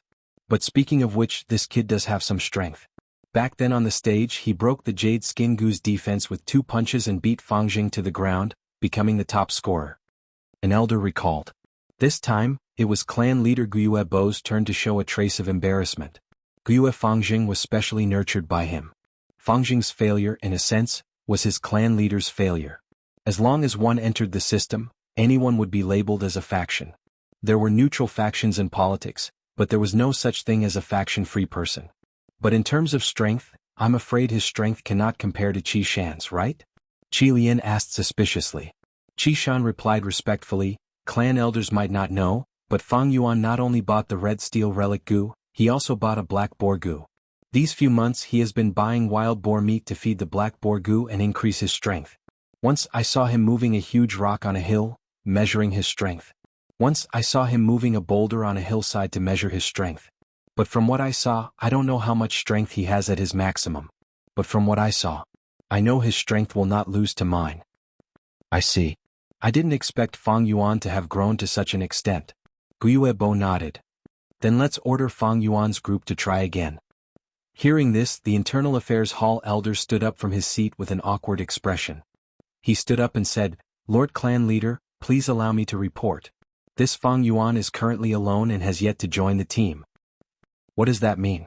Guiyue Bo frowned slightly. It's like this. Ever since the first beast tide, the group he was in was almost completely annihilated, and he was the only survivor. The Internal Affairs Hall elder replied. Even if that's the case, why didn't you include him in the reorganization? An elder asked curiously. Sigh. The Internal Affairs Hall elder sighed deeply. I've also warned him about this, but he has no intention of joining the team. To be honest, I don't like this kid. He's the best at playing tricks. I'm afraid he's lost his fighting spirit after inheriting that inheritance. Playing tricks? That's impossible. If he doesn't have a team, how can he complete the clan's monthly missions? An elder asked suspiciously. The Internal Affairs Hall elder's face completely darkened. He takes on the mandatory missions every month. But he fails every time. His track record is the worst I've ever seen. Almost all of them are mission failures.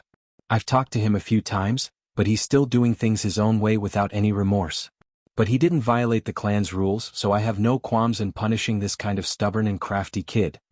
The elders looked at each other. They had never seen a younger generation who didn't seek to improve himself.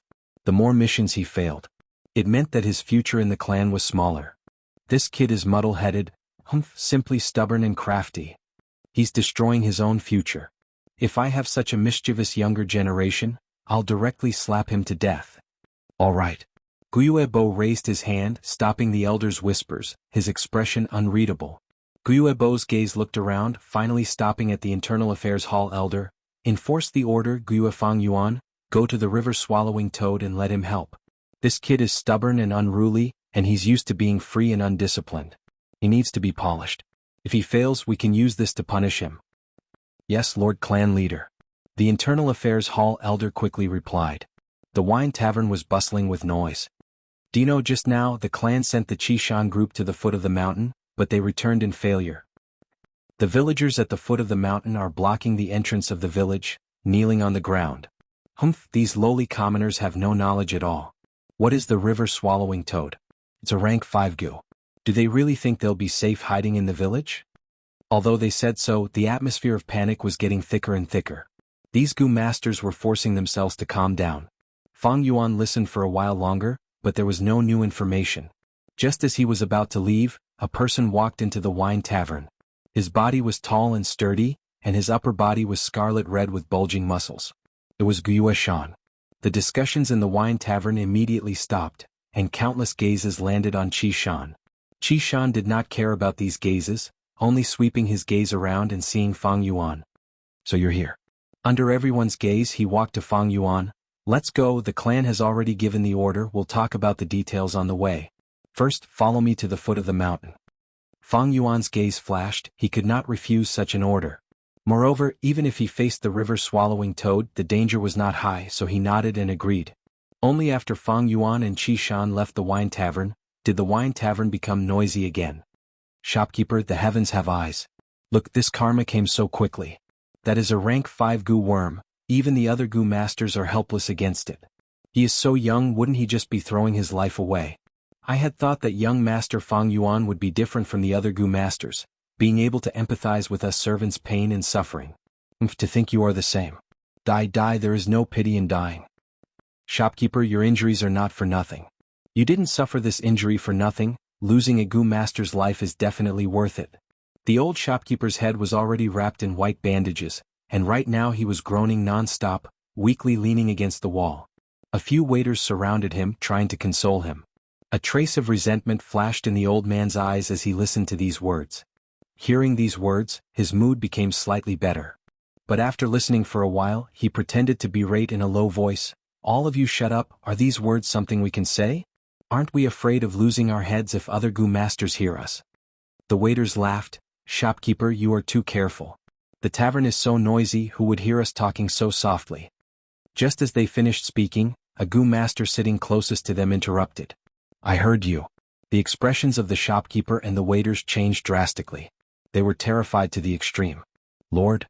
The old shopkeeper did not care about the dizziness in his head, and quickly went to the goo master to beg for mercy. This male goo master raised his hand, stopping him. "What you said is very good, I like it. Fang Yuan, this little bastard, his death is not to be regretted. Say something like this again. If you say it well, I will reward you greatly." The male goo master took out a Yuan stone and smacked it, smacking it on the table. If Fang Yuan was here, he would recognize this person. It was the healing goo master from the small beast tide. Fang Yuan used the girl he loved as a shield, blocking in front of him. Because of this, he hated Fang Yuan deeply, and had not been able to resolve it. The waiters looked at each other in dismay. One of the more daring ones stared at the Yuan stone on the table, his eyes staring straight at it. The male goo master's 3 companions, however, frowned, but they could not persuade him. He could only listen to the few employees scolding Fang Yuan as they fought to outdo each other. Early autumn. A beautiful scenery. In the forest, the leaves were deep and shallow. The green leaves reflected the yellow leaves, and the yellow leaves faintly contrasted with the red leaves. In the paddy fields, patches of yellow rice grains rippled with the autumn wind. In some lush green vegetable fields, the tender leaves were fresh and delicious. Fang Yuan sped along the mountainside, following the Qishan group to the foot of the mountain, and saw this rank 5 river-swallowing toad. His body was huge like a small mountain. It laid in the riverbed, blocking the river. The river upstream was filled with water, about to overflow. But downstream, the flow was almost cut off, with only a small amount nourishing the riverbed. The river-swallowing toad's belly was facing upwards, snow-white and delicate, covered with a layer of luster. Its back, on the other hand, was the color of a clear blue sky. It was also smooth, without the warts on a normal toad's back. It was currently lying down, snoring loudly. But it did not snore, sleeping peacefully and gently. Feeling its aura, the 2 liquor worms in Fang Yuan's aperture shrunk into a ball. The black boar goo swept away its cheerful mood, flying very low. The moonglow goo residing in his right palm retracted its light. Only the spring-autumn cicada was still sleeping peacefully. Fang Yuan also kept the moonglow goo into his aperture. As long as he did not activate these goo worms, their aura would not leak out. Placing them in the aperture was very safe. "Fang Yuan, the rest is up to you," Qishan said. On the way here, he explained most of the situation. Fang Yuan also approved of this method. Of course, the simplest method was to use the spring-autumn cicada. As long as the rank 6 goo worm's aura leaked out, this river-swallowing toad would flee in panic. Of course, this was also because the river-swallowing toad did not like to fight. If it was a violent goo like the blood river python, the spring-autumn cicada's aura would cause it to go berserk and attack crazily. Fang Yuan stood on the river bank trying to push it. The river-swallowing toad's skin was slippery, giving him a feeling that he could not exert any strength. Adding on its heavy weight, it did not budge at all. "Are you sure you can do it?" Crimson Castle said sarcastically. Fang Yuan ignored him, saying to Qishan, "Although I have the black boar goo to increase my strength, but in terms of strength I am only slightly stronger than you. But to move this river-swallowing toad, it is not impossible, I still need your help." "Oh?" Qishan immediately asked. Fang Yuan said slowly. Qishan showed a trace of doubt, Then aren't we cooperating? Even if the river-swallowing toad wakes up, will it still acknowledge you and willingly admit defeat? Fang Yuan laughed. You don't have to worry about this. As long as you are a bit further away making it unable to sense you, it will naturally work. It is after all a goo worm, don't think it is that smart. Chapter 122. The autumn air was crisp and clear, the sun shining brightly. The blue sky was clear and clean like a crystal. The wind blew gently, ruffling Fang Yuan's hair. Looking from afar, the nearby villages were already sparsely populated. Nearby, the hill-like river-swallowing toad was in deep sleep, stuck in the river bed. Fang Yuan stood at the riverbank and compared to this rank 5 giant goo, he was like a monkey beside an elephant. Fang Yuan's state of mind was calm, without a trace of nervousness. He thought to himself, I have used the white boar goo and black boar goo to temper my body and raise my strength. With the strength of 2 boars, in addition to my own strength, I can surpass 5 to 6 adults. But to wake this river-swallowing toad, I would need the strength of 2 bulls. With just my own strength I can't do it. But as long as I borrow the strength of the waves, it's coming. Swish, swish, swish. Fang Yuan turned his body to look, and saw a wave coming, the calm river water welcoming a turbulence. The waves became bigger and bigger, continuously slamming against the river-swallowing toad, creating waves that soared to the sky. Fang Yuan had only stood for a while, but his body was already drenched. He did not care and began to push the river-swallowing toad with all his strength. The river-swallowing toad was still in a deep sleep. It was originally a goo that lived in the rivers and lakes, and the attacks from the waves were too common to it and could not wake it up. Following the wave's momentum, Fang Yuan worked hard for a while, and finally pushed the river-swallowing toad away from its original position. The lower the river went, the wider the river bed became. Adding on the water flow on both sides, it made it easier for Fang Yuan to push.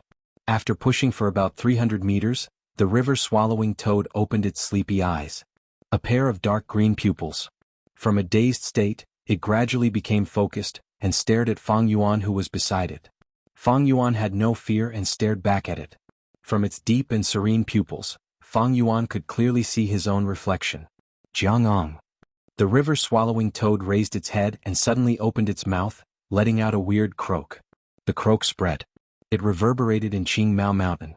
For a moment, Fang Yuan felt his ears ringing. The river-swallowing toad lowered its head, its huge mouth sucking at the incoming river water. Wah wah wah. The river flowed more than 10 times faster than before. They all rushed into the belly of the river-swallowing toad.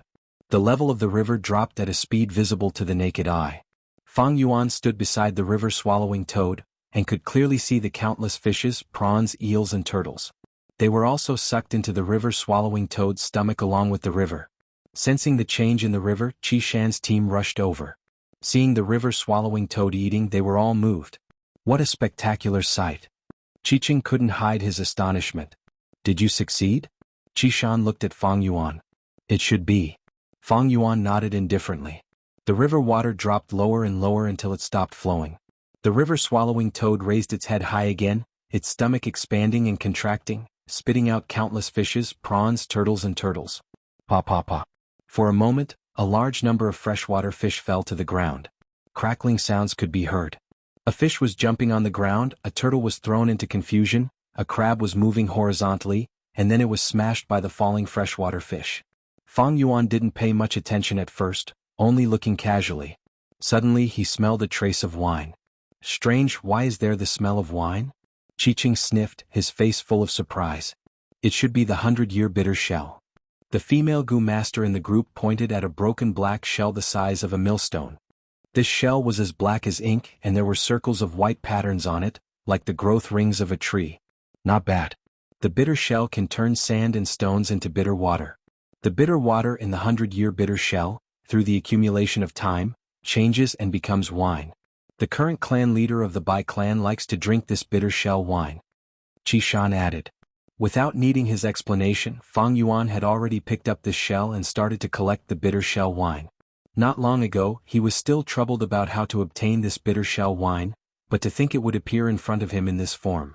This was truly wearing out iron shoes and fruitless searching, only to find it by chance.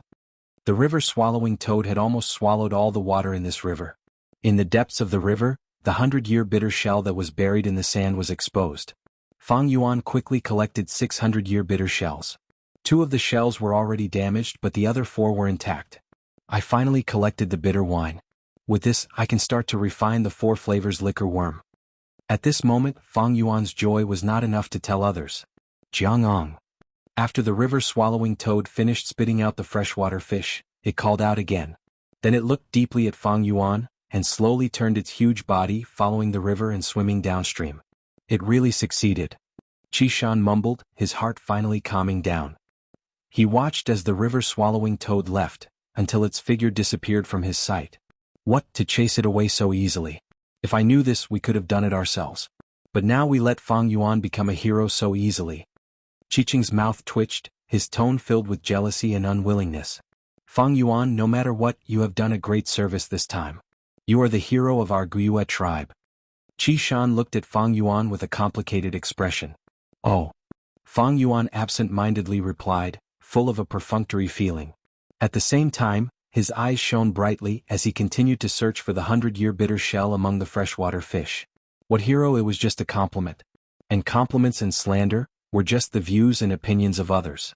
Fang Yuan did not care about what others thought of him. You think you are? I will live my life. Hero? Coward? Haha, it's not even as practical as a bitter shell. The news of chasing away the river-swallowing toad immediately spread to the village. Guiyue said good 3 times, and the heavy atmosphere in the hall was swept away. Only the internal affairs elder had a complicated expression. He did not think well of Fang Yuan, and not long ago he had criticized Fang Yuan. Now that Guiyue village was in danger, Fang Yuan stood out to resolve it. One after the other, wasn't this a slap to his face? Guiyue, Fang Yuan has done a great service in chasing away the river-swallowing toad. He will be promoted to group leader and rewarded with 500 yuan stone. Guiyue muttered to himself for a while before giving this order with deep meaning. In the tavern. What, Fang Yuan actually succeeded? Strange, he is just a newbie, how could he chase away a rank 5 gu?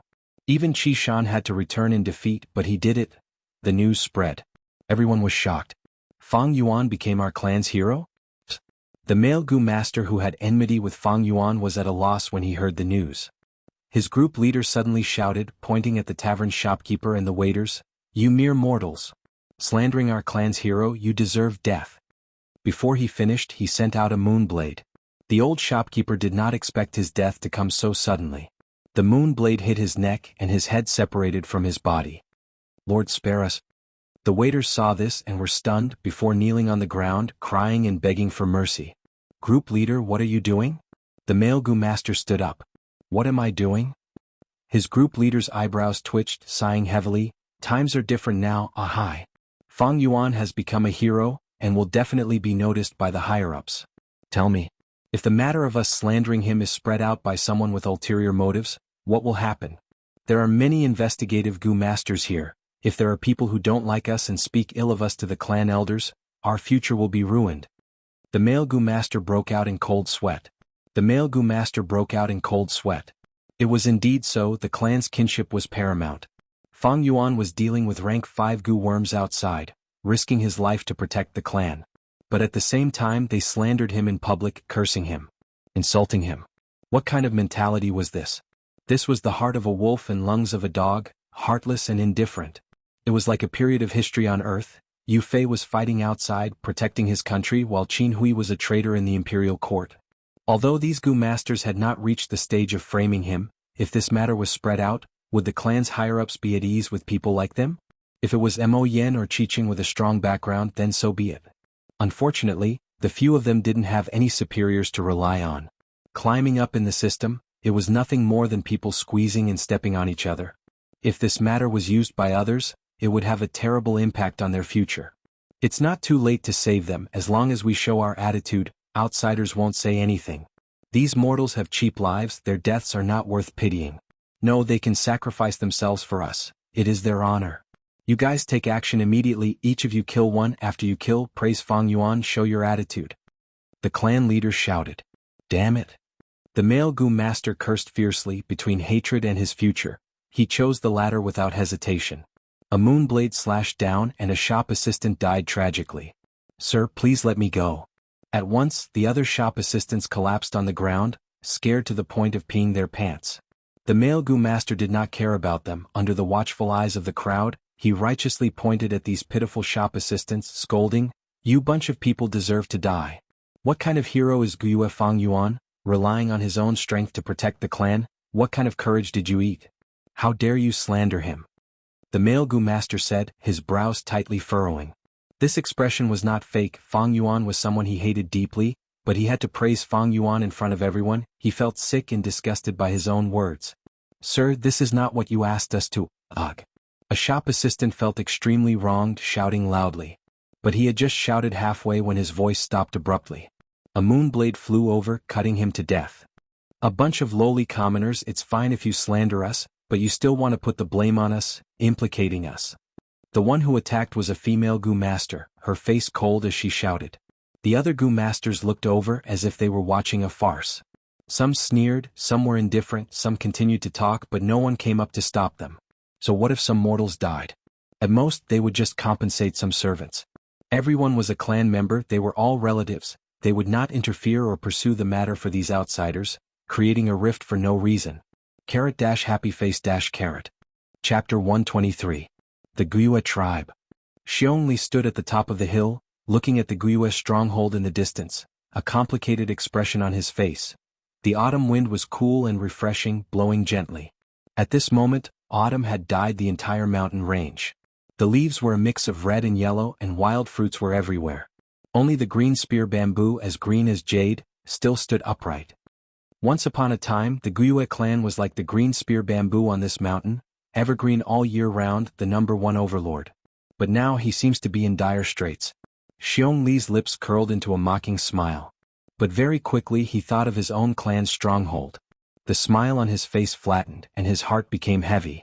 The rise of the Bai family village had already broken the old balance of Qingmao Mountain.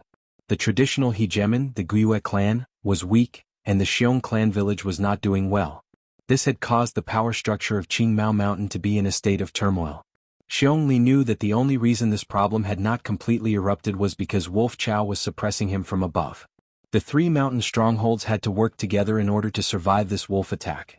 Therefore, they had tacitly chosen to cooperate and temporarily put aside their past grievances. Once the wolf wave passes, the old structure of Qingmao Mountain will be broken.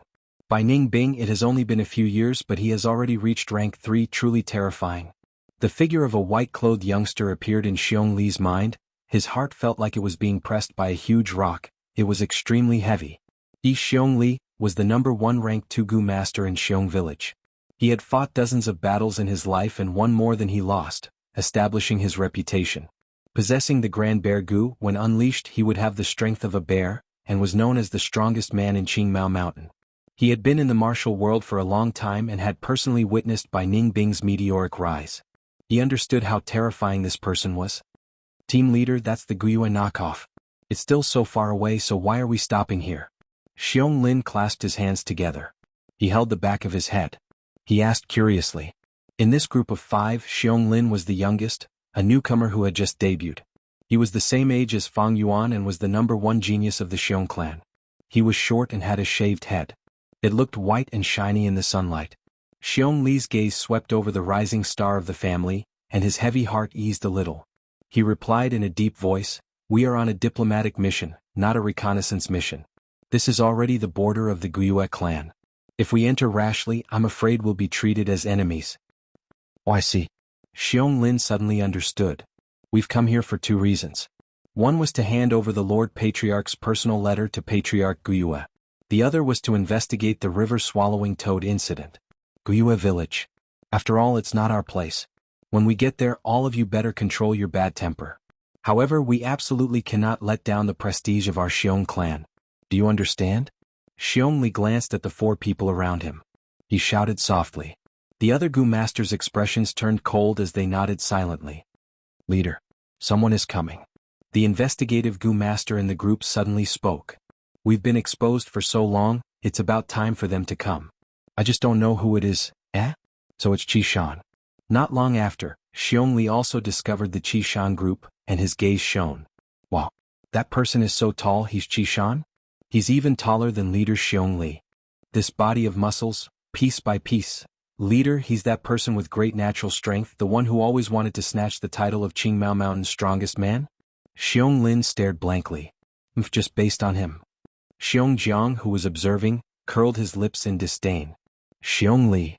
Jishan. The distance between the two groups shortened to 50 steps. The two leaders met face to face, and their gazes were so sharp that sparks seemed to fly in the air. Seems like this time you're the Xiong clan's special envoy. Jishan snorted. He had fought with Xiong Li many times. That's right. Is the Bai clan's special envoy here? Xiong Li's expression was steely. Why ask so much? Follow me. Jishan was on guard, slightly turning his body as he invited.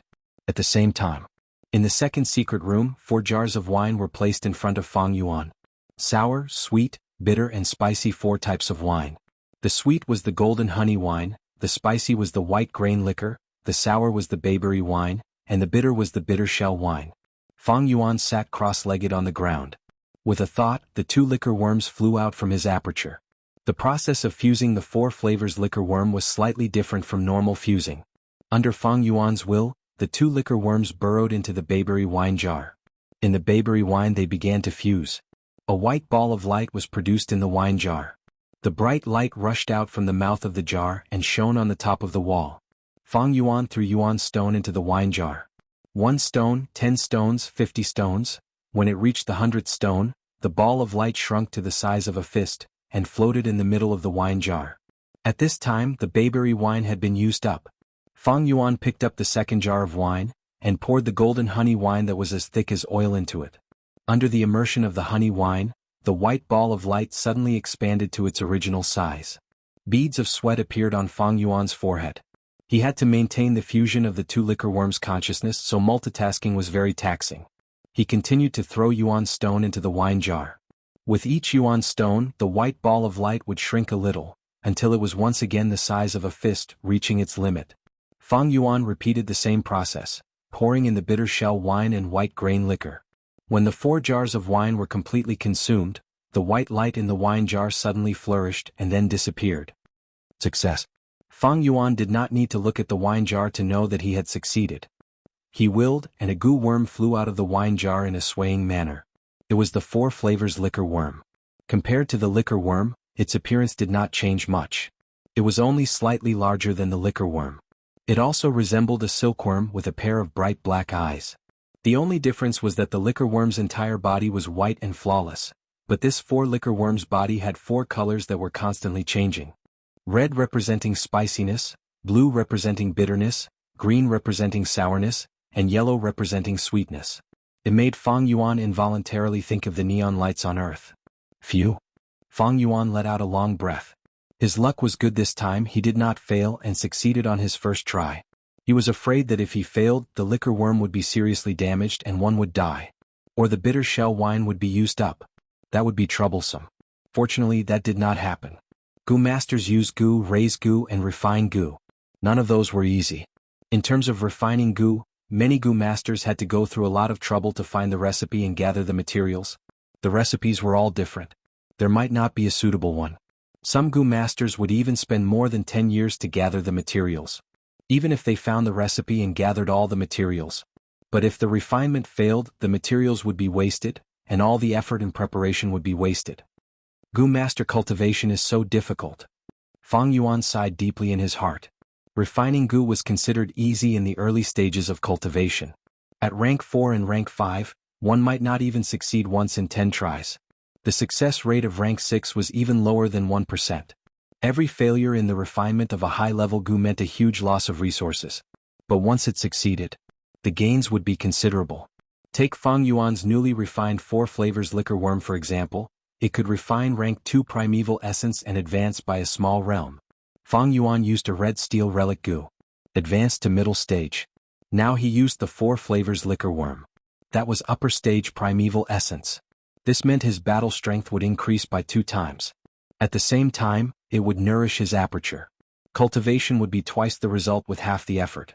But everything has its pros and cons. Fang Yuan used the 4 flavors liquor worm to refine his primeval essence, which would lead to an increase in Yuan stone expenditure.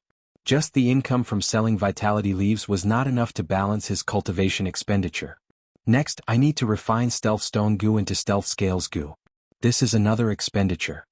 Every time a goo master refines, no matter if they succeed or fail, they would expend a sum of Yuan stone. To refine the 4 flavors liquor worm, Fang Yuan had already expended over 400 yuan stone. After he chased away the river-swallowing toad, the clan rewarded him with 500 yuan stone. 500 yuan stone was enough for other gu masters to spend for a long time, but Fang Yuan used almost all of it here. Fortunately, he had sold his family assets and used more than half of it to buy the red steel relic gu, so he still had some money left. In the short term, he did not need to worry too much. Only this stealth scales gu needed to be refined. After Fang Yuan killed the Stone Monkey King, he obtained the stealth stone gu. But this gu lacked practicality. It could only conceal itself. That is to say, after Fang Yuan used it, his torso, head and hair would all be concealed, making others unable to see them. But the clothes he was wearing, the wrist guards and leg bindings, and the bamboo shoes he was wearing would still be there, visible to the naked eye. The Stone Monkey King did not have this concern. It was a wild beast and did not need clothes. But Fang Yuan was in an awkward situation. To display the best effect of the stealth stone gu and make others unable to see him, he had to take off all his clothes. If he did not take them off, even if he was invisible, others would still discover a set of walking rank 2 gu master martial attire.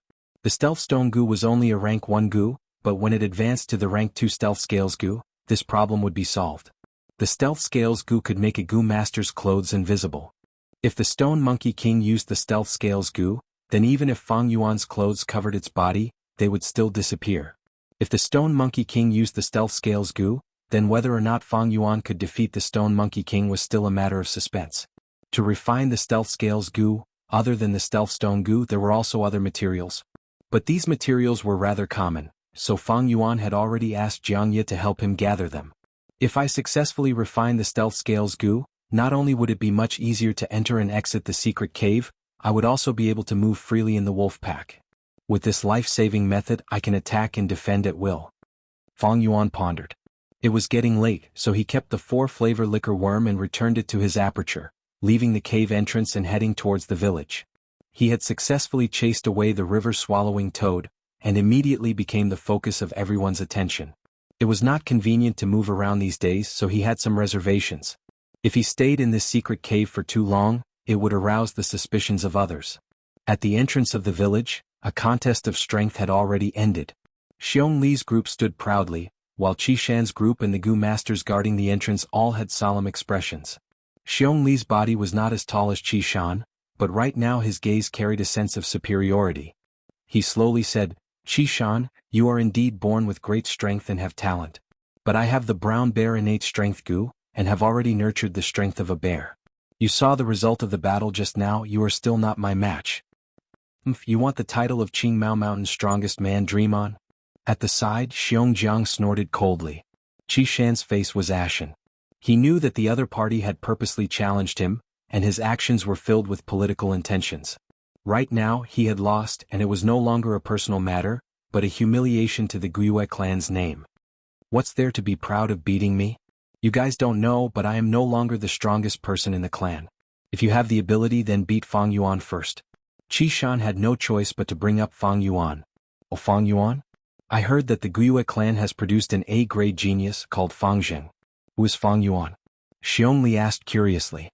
Qi Shan snorted coldly and answered, Fang Yuan is Fang Zheng's brother. He is also gifted, having great strength from birth, and at the same time he has a gu worm to increase his strength.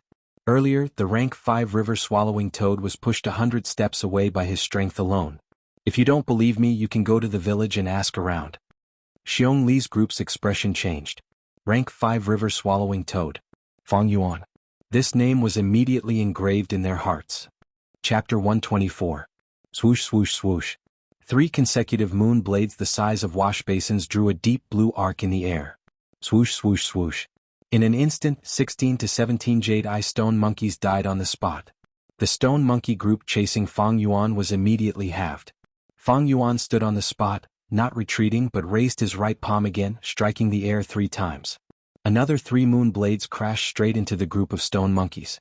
Wherever they went, the stone monkeys toppled over. The stone monkey corpses fell to the ground, breaking into pieces of rubble. The eyeballs that had turned into jade pearls also rolled on the red ground. Fang Yuan checked his aperture, and found that there was still more than half of the dark red primeval essence left. The Moonglow Gu's moonblade required 10% of light red primeval essence to activate. If Fang Yuan was at rank 2 initial stage, he could only activate it 4 times in a row. At middle stage it would increase to 8 times. At upper stage the number would double again, rising to 16. Although Fang Yuan had not reached rank 2 upper stage with the 4 flavor liquor worms refined upper stage primeval essence, he could be considered a pseudo upper stage, and his battle strength rose sharply. Originally he had to fight and retreat when he was chased by 70 to 80 stone monkeys, but now he could kill most of them with just the moonblade attacks. Only a dozen or so of them would escape at the sight of him. It's only been 2 days and I've already broken through 3 stone pillars. This speed is several times faster than before. At this rate I should be able to break through to the middle of the stone forest in a month and a half. Fang Yuan thought to himself. According to the flower wine monk's arrangement, the cave in the middle of the stone forest should be the next checkpoint. Before the checkpoint, there is a high chance of planting the earth treasury flower goo. But at this stage the flower wine monk's strength inheritance should be almost complete. After all, he is heavily injured and his condition is not good, so he hastily set up this inheritance. Most likely there will only be 1 or 2 more checkpoints in the future. With his previous life's experience, Fang Yuan thought of the image wall, the flower wine monk's blood-soaked and dying scene, and made this judgment. The time that the flower wine monk had left behind this inheritance was too short, so he couldn't do more. But this was just a special case of inheritance. Actually, normal inheritances needed to be designed and arranged by goo masters over a long period of time. Some of them were grand in scale, while others only opened once every decade or so. In the process of inheritance there was more than one location. Instead, it was divided into several locations that were scattered all over the world. The distance between each location could be the ends of the earth. For those who wanted to inherit this inheritance, they would have to go through decades of exploration and all kinds of tests. Some inheritances, a goo master might not be able to successfully explore them in their lifetime. They would often leave this unfinished business to their descendants. The flower wine monk's inheritance is classified as a miniature inheritance. It has one flaw, which is that the inheritance is relatively rare.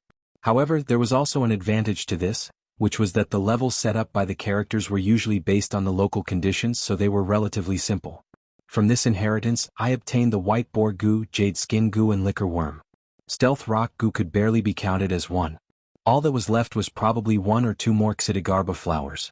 Hopefully, among the remaining goo worms, there are scouting type or movement type goo worms. Time passed quickly, autumn passed and winter came. Early winter, the first snow. The sky was gloomy and snow fluttered down, falling on Qingmao Mountain. Fang Yuan walked alone in the snow. He had just come out from the secret cave in the rock crack, and was now rushing back to the village. Looking at the time, it has already been 2 months, but my progress in clearing the stone forest has not been good. Fang Yuan's eyes were filled with gloom. It was not that he did not want to work hard, but the prelude to the wolf tide had already begun. In winter, food was scarce in the cold wind. The growing wolf pack began to hunt on a large scale in order to gather more food to fill their stomachs. This caused the wild beasts around the wolf nest to be purged. Chaotic small-scale beast tides occurred frequently, and at the same time, there was also the crippled wolf tide. These crippled wolves were all eliminated by the wolf nest. To survive, they formed groups and began to show themselves around the village, frequently moving about. Although they had not reached the stage of attacking the village, the mortal hunters no longer dared to go hunting in the mountains. At the same time, there were villagers who lost their lives to the wolves. Guyue village mobilized a large number of goo masters to carry out the purge. This way there were more people coming and going, and among them were many scouting goo masters. This made Fang Yuan wisely reduce the number of times he went to the secret cave in the rock crack. This way there was no doubt that the advancement of the stone forest had greatly decreased. The howling cold wind was getting stronger and stronger, and the snowfall was also getting heavier. Low roars of beasts could be heard amidst the wind and snow. Fang Yuan stopped in his tracks, vigilantly looking around. A small-scale crippled wolf pack, about 20 lightning wolves, quickly appeared in his vision. Again? Fang Yuan mumbled. This was the 8th time he had met them this month. But this time it was different. So close to the village there are already wolf packs moving around. Looks like the clan's goo masters will attack more frequently. The secret cave in the rock crack is not far. Looks like I can't go there for the next few days. Thinking of this, Fang Yuan's heart sank. The journey was difficult. There would always be some wind and snow in this world, stopping people from moving forward. Goo Master Jinren walked elegantly. The wolf pack quickly surrounded Fang Yuan. Roar, roar, roar. They growled and pounced towards Fang Yuan. Moonglow goo. Fang Yuan's heart moved and a moon blade flew out. The eerie blue moon blade split the wind and snow, hitting the crippled wolves consecutively. 3 were killed in an instant, and when it reached the 4th, the crippled wolf suddenly rolled on the ground, cunningly dodging the moon blade. These crippled wolves, although most of them were missing arms or legs, or were blind or missing a tail, they had rich battle experience and were extremely cunning. If a normal rank 2 middle stage Gu master met with such a pack of crippled wolves, especially after being surrounded by them, his life would be in grave danger. But Fang Yuan was not afraid in the face of danger. His rich battle experience and the high-level dark red primeval essence refined by the 4-flavor liquor worm were his trump cards. Kill, kill, kill. Under the siege of the crippled wolves, he agilely moved, calmly dodged, and decisively attacked. One by one the crippled wolves died in his hands. Soon the number of lightning wolves in the crippled wolf pack was reduced by half.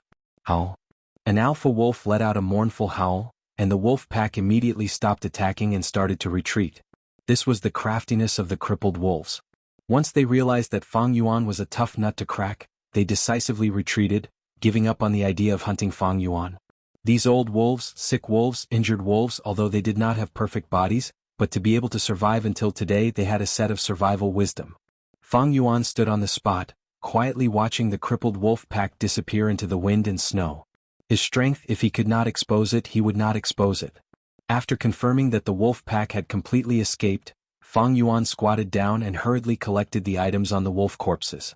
Wolf skin, wolf teeth and so on were all valuable. Although the market price was relatively low, but there was a lot of them. In these 2 months, Fang Yuan eradicated the crippled wolves, and relied on the spoils of war to earn a small sum of money. On the snow, the blood that flowed out of the wolf corpses was still warm. With the crippled wolves, although they had fallen to the ground, they were not completely dead, and there was still a trace of splendor in their eyes. In this nature all living things are fighting and surviving. It's not just humans. This world is a wonderful stage to use life and death. Fang Yuan sighed in his heart, mercilessly giving these dying crippled wolves one last stab. The battle power of a crippled wolf was already higher than 2 jade eye stone monkeys. With the cooperation of the wolf pack, their battle power would double. I can deal with these small crippled wolves, but if I were to deal with a large crippled wolf pack or a small healthy wolf pack in the future, I'm afraid there will be trouble. Fang Yuan faintly felt a sense of pressure.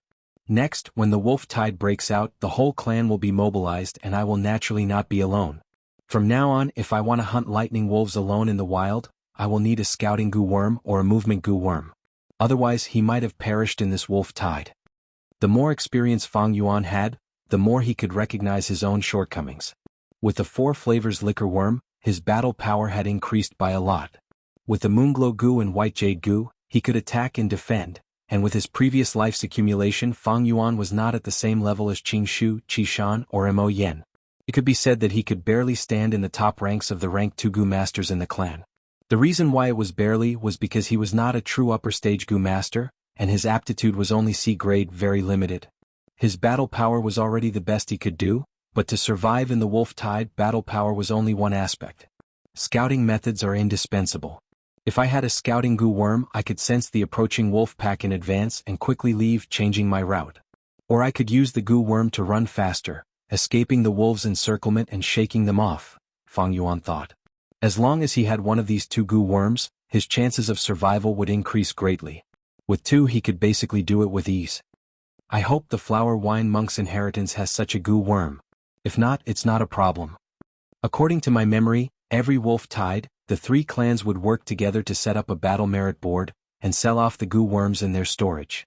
Among them were many rare goo worms. At that time, I can even use the battle merit to exchange for goo worms from the Bai or Xiong clan. Fang Yuan planned in his heart and stood up. In this short period of time, he had neatly arranged his spoils of war, placing them in a bag and carrying it on his back. White snow fluttered in the air, quickly freezing the wolf blood and covering the wolf corpses. Look, Fang Yuan is back. He's carrying a bag. Did he go out to hunt wolves again? He's the one who saved our clan? Hey, it was just a coincidence. We all know the process, and if I had that much strength I could do it too. It's nothing. Fang Yuan walked into the village, and along the way passers-by turned to look at him. Some praised him, some were curious, and some were jealous. Fang Yuan. Qi Shan suddenly appeared at a corner and shouted. Chapter 125. What's the matter? Fang Yuan looked at Qi Shan. Even in winter he was still bare-chested, his red skin emitting warmth, making people feel like they were leaning against a stove. The white snow fell on his body and melted in an instant. This was because there was a twin orifice stove goo in his aperture. Stove goo was a rank 2 goo containing fire energy and used for offense. Resisting the cold was only a side effect. Qi Shan's gaze was somewhat complicated. He stared at Fang Yuan and said in a deep voice, "Do you know that Xiong clan's Xiongli wants to compete with you in strength these days?" "I know." Fang Yuan nodded. Qi Shan heaved a long sigh. "Xiongli wants to compete with you in strength. It is not a simple competition, but it concerns the distribution of benefits in the 3-clan alliance. Under the wolf tide, the alliance will perish. But after the alliance, how to distribute the benefits is the most crucial issue.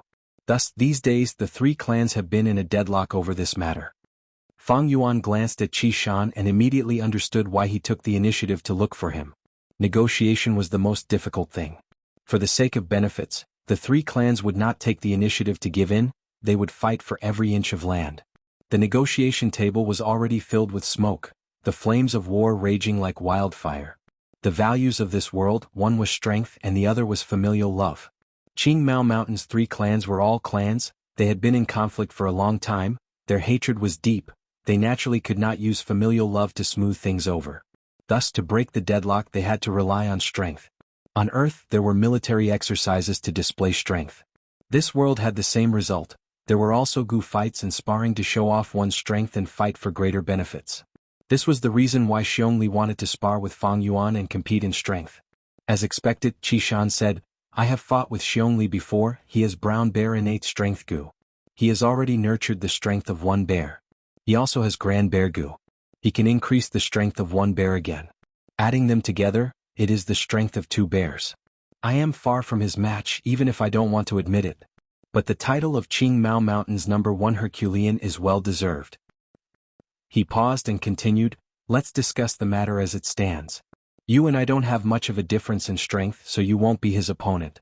But you cannot lose, because you are the hero who awakened the river-swallowing toad and saved Qingmao Mountain. If you lose, the interests of our Guiyue clan will suffer. So, for the sake of the family's interests, please abandon your personal reputation and choose to avoid the battle." Fang Yuan silently looked at Qi Shan. Qi Shan lowered his gaze, "I know this matter is very difficult for you. After all, choosing to avoid a battle was destructive to one's reputation for bravery. But the family's interests were the most important. If you lose, I'm afraid the family will have to make even more concessions. The family nurtured us, so we naturally have to contribute to the family. Isn't that right? The family needs you.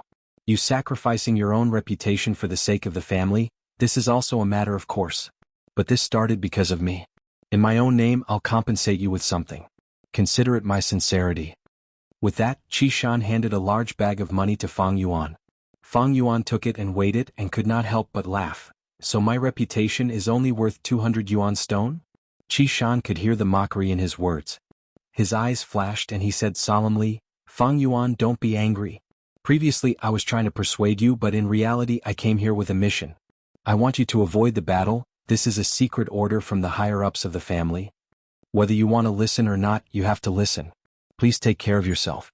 Finishing, he turned and left, leaving deep footprints on the snowy ground. Fang Yuan looked at Qi Shan's back, his eyes revealing a light of understanding. In order to fight for the greatest benefits, the family has probably already used the matter of me chasing the river-swallowing toad as a bargaining chip on the table. After all, the presence of the river-swallowing toad here is a threat to Qingmao Mountain. As for the Xiong village, to get rid of this bargaining chip, they secretly ordered Xiongli to challenge me. To the family I am only a chess piece. Xiongli is also a chess piece and Qi Shan is even more so a chess piece. It is laughable that some people are willing to become chess pieces, and even feel proud of it, thinking that it is natural. This is because they have been successfully brainwashed by the family. But I never wanted to fight with Xiongli. The so-called reputation is only the praise of others. It was unknown how many heroes had been imprisoned by this shackle since ancient times. But to me, what's the pity in letting it go? I have to thank Qi Shan for gifting me 200 yuan stone for free. Thinking of this, Fang Yuan secretly laughed coldly. Why did he attract Xiong Li's challenge? It was only because he wanted to save the village's reputation. Why did Qi Shan want to challenge Xiong Li? It was only because of the reputation of Qingmao Mountain's strongest man. The so-called reputation was only a flatbread for vanity. How many people had been tempted, how many people had been fettered, how many people had been trapped. What a pity, what a pity. The snow was still falling slowly. The entire Guiyue village stood quietly in the snow. The people beside him walked hurriedly on the road. What a joke, these people are all trapped by an illusory flatbread. Fang Yuan's eyelids drooped, under his eyelashes his dark and serene eyes were half hidden. The light in the snow shone on his face, the young man's face was pale, revealing a sense of coldness. Suddenly chuckling, Fang Yuan recited softly, "The white snow is pure white, I walk alone in the world. I walk alone with no worries, my lonely shadow comes and goes." He took a step forward, continuing to walk. Along the way the people were hurrying but Fang Yuan walked alone. Whether it was the clansmen, the white snow, the village, they were only a blurry background. After a while he returned to his rented house. The bamboo building, wine shop and so on were all sold by him.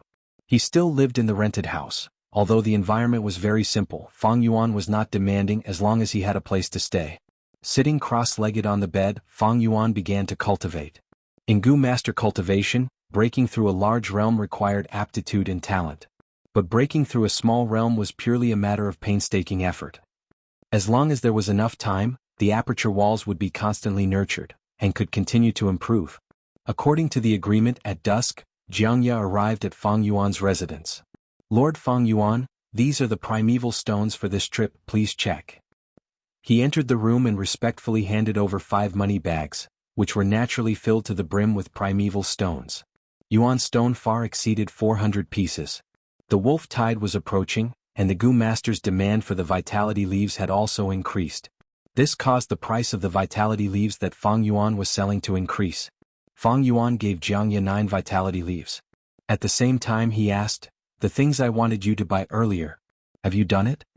Jiangya, however, showed a shocked expression, shaking his head. "Lord Fang Yuan, the timing is not right. The wolf tide is approaching. The clan has already implemented a control over resources. The other things are fine, but that fish scales gu, its value is only slightly lower than the jade skin gu. I've already done my best. But I am afraid there will not be any results in a short time." Fang Yuan frowned. The fish scales gu was used to fuse with the stealth stone gu, to refine the stealth scales gu. Without the fish scales gu he could not fuse the stealth scales gu. But even with the control over resources, it is not impossible to get the fish scales gu. In the end it is because Jiangya's ability is too small. It seems the matter of refining the stealth scales gu will have to be delayed. Fang Yuan sighed in his heart. But he was not discouraged. In this world 10 out of 10 things do not go one's way. This was the normal state of life, the so-called smooth sailing was just a beautiful blessing. Bai clan produces fish scales gu, and the clan also has fish scales gu. It is just that the quantity is small. It seems this matter will have to wait until after the alliance. Fang Yuan was not impatient. He knew that once the 3 clans officially formed an alliance, they would set up a battle merit ranking. They would encourage gu masters to hunt wolves. By then they could use battle merits to exchange for resources from the 3 clans. Of course. Guiyue clan's Moonlight Gu, Xiong clan's Bear Strength Gu, Bai clan's Stream Gu, these were the symbols of the clans and were not part of the exchange. But the fish scales gu was definitely there. Opportunities often accompanied by danger. To gu masters the wolf tide was a severe test, but it was also a good opportunity to rise. Under the attack of the wolf tide, countless famous gu masters died, and countless gu masters became famous. The old forces in the clan might weaken, and the new forces would walk on the political stage with their heads held high. In the evening, another unexpected guest came to visit. It was Guiyue Qingshu and Guiyue Fangzheng. Qingshu went straight to the point, bringing up the old matter and wanting to buy Fang Yuan's liquor worm. But other than this he also wanted to buy Fang Yuan's black boar gu, and even the 9-leaf vitality grass. The 9-leaf vitality grass was definitely not for sale, and the liquor worm had already been refined into the 4 flavors liquor worm. Fang Yuan could not take it out even if he wanted to. Thus he rejected it. As for the black boar gu, I have already gained the strength of a boar, and the value of the black boar gu to me is very low. The best result of the black boar gu is the steel mane gu. Although this gu can attack and defend, to me with the white jade gu, it is not very useful. I might as well trade for a fish scales gu. As Fang Yuan thought of this, he brought it up. Fish scales gu? Qing Shu frowned slightly but soon nodded. I know you are indeed lacking a defensive gu worm. The fish scales gu can be refined into the rank 2 scale armor gu, and it will have a good defensive effect. The recipe of using the fish scales goo and stealth rock goo to refine the stealth scales goo was discovered by accident 200 years after the end of his previous life. It was normal that Qing Shu did not know about it now. Fang Yuan did not expose him. The black boar goo is much more expensive than the fish scales goo. If you trade it, you have to compensate me for the difference. Of course. Qing Shu nodded and asked, forget about the 9-leaf vitality grass, but are you really not selling the liquor worm? It's useless to you now. Raising it for nothing and even wasting Yuan stone. Fang Yuan shook his head, don't mention the liquor worm anymore, it is not for sale. Qing Shu rubbed his nose and could not help but laugh bitterly. Fang Yuan, this matter is more complicated than you think. Do you know about Guiyue Yaolu? She is the granddaughter of the medicine hall elder, Guiyue Yaoji, a new student this year with great aptitude. Guiyue Yaoji loves this granddaughter very much, and had once bid for a liquor worm in the treehouse, but did not succeed. You have used the liquor worm before, and naturally you know its benefits the best, so I will not say more. It is just that for her granddaughter, Lord Yaoji really wants to buy this goo worm. An elder's love for her child is completely understandable, so she came to you. She sincerely wants to buy it, and the price she offered is very high. She even promised that if you get injured in the wolf tide, you will be taken care of by the medicine hall. Please think it over carefully. Today is one chapter, tomorrow is one chapter, and the day after tomorrow there will be 2 chapters. This is the side effect of deleting the chapters. This is the consequence of deleting the chapters, and I have already expected it. I am also silently bearing the consequences of letting everyone down. I will make up for the missing 4 chapters, just that it will take a little longer. The future is long and I will make up for it eventually. Sigh, even though I lost my character this time, there are still so many people supporting me, I am very touched. Chapter 126. I see. Fang Yuan rubbed his chin but then shook his head. I am not selling this liquor worm. Since Yao Ji insists on buying it, why don't you go find the goo master who bought it? Hearing this, Qing Shu's face turned gloomy. He sighed deeply. Sigh, I don't know which clansman bought this liquor worm but kept it a secret. We can't investigate it and we can't just casually search other people's apertures, right? This is a taboo. For such a small matter like the liquor worm, it's not good to incur public anger. But I can understand this clansman, hiding it with a treasure is human nature. Qing Shu did not know that the real buyer was sitting right in front of him. But Qing Shu had never suspected Fang Yuan. In his mind, Fang Yuan already had the liquor worm, he would not buy a second one. What was the use of buying it? If he knew the recipe for the 4-flavor liquor worm, then he would definitely suspect Fang Yuan first. But for now, only Fang Yuan had the recipe for the 4-flavor liquor worm. The only person who knew that Fang Yuan was the buyer was Jiafu. But from Jiafu's point of view, Fang Yuan could have bought it for someone else. Maybe for family, maybe for a lover, there was nothing wrong with that. Wasn't Yao Ji in the same situation, buying the liquor worm for her granddaughter? No matter what, I will not give in on the matter of the liquor worm. Fang Yuan's attitude was firm, and he did not relent, laughing coldly in his heart. This was the system. On one hand, the system was strong, but on the other hand, it was a kind of restriction. Guiyue Yaoji was a rank 3 goo master. She was clearly stronger than Fang Yuan, but due to the system she could not openly snatch it. Due to the rules of the system and taking care of her reputation, she could not forcefully buy it. At the side, Fang Jing suddenly persuaded, Brother, the liquor worm is useless to you, why guard it? Granny Yaoji is very kind. I have met Sister Yao Lu a few times, she is a good person, she will definitely treat the liquor worm well. And the liquor worm is also very helpful to her. Helping others is the source of happiness. Brother, you saved the village, I am really happy for you. This made my face light up. But why do you have to hold on to it this time? Aren't you being a little too petty by doing this? Fang Yuan's expression immediately turned serious. He said coldly, My good brother, are you teaching me a lesson? The booze bug is my business. Even if it rotted in the palm of his hand. It's not up to you to tell me what to do. He was not really angry, but his attitude was the mask of his heart. By expressing his attitude, Qing Shu would understand his determination to reject.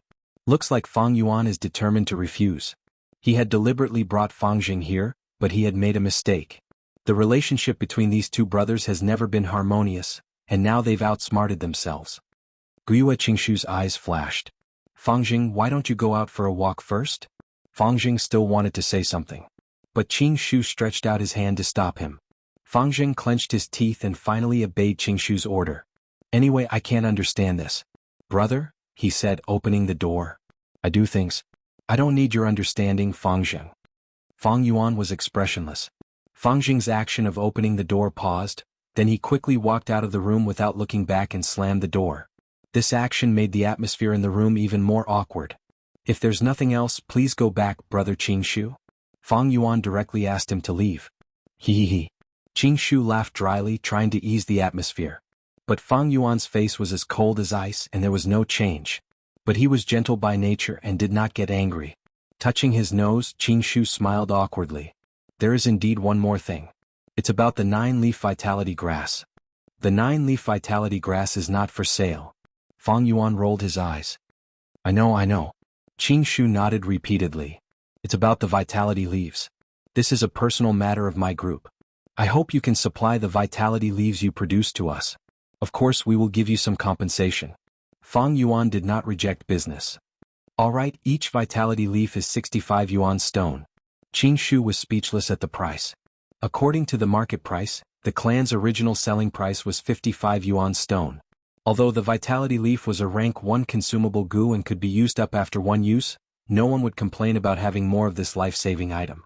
And with the wolf tide approaching, the clan raised the price. One vitality leaf was sold at 60 yuan stone. Actually, not only the vitality leaf, the prices of many other items were also rising. This was because of the turbulent situation, and goo masters could only pinch their noses and accept it. But Qingshu did not expect Fang Yuan's price to be even higher than the clan's.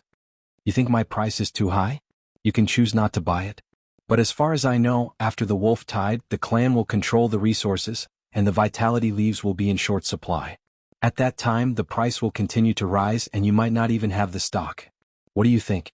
Fang Yuan's tone was firm, and he was sitting on the fishing platform. Qingshu choked and said helplessly, You can see it clearly. But raising the price like this is a bit too much. Aren't you afraid of offending people? If you lower the price, you can use it to build up your connections.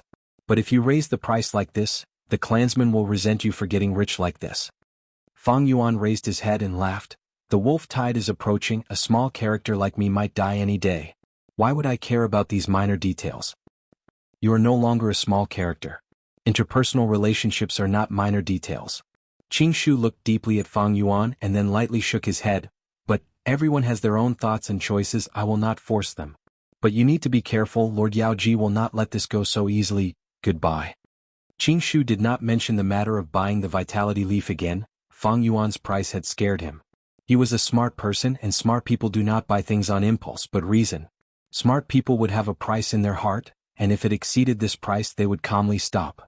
Fang Yuan seemed to have only raised the price by 5 yuan stone, but Qingshu definitely wanted to buy more than one vitality leaf. The wolf tide would last for at least a whole year, and the amount of vitality leaf consumed would be very large, accumulating like this would be a lot. Thank you for your reminder, take care, I won't send you off. Fang Yuan watched Qingshu leave. His heart was clear, knowing that Qingshu would definitely come back. It was because he had greatly underestimated the severity of this wolf tide. In such a wolf tide, death could come to everyone at any time, and there was no worry about selling the vitality leaf. In Fang Yuan's memory, it had even been raised to a high price of 100 yuan. Of course, this price was also when the wolf tide was at its fiercest.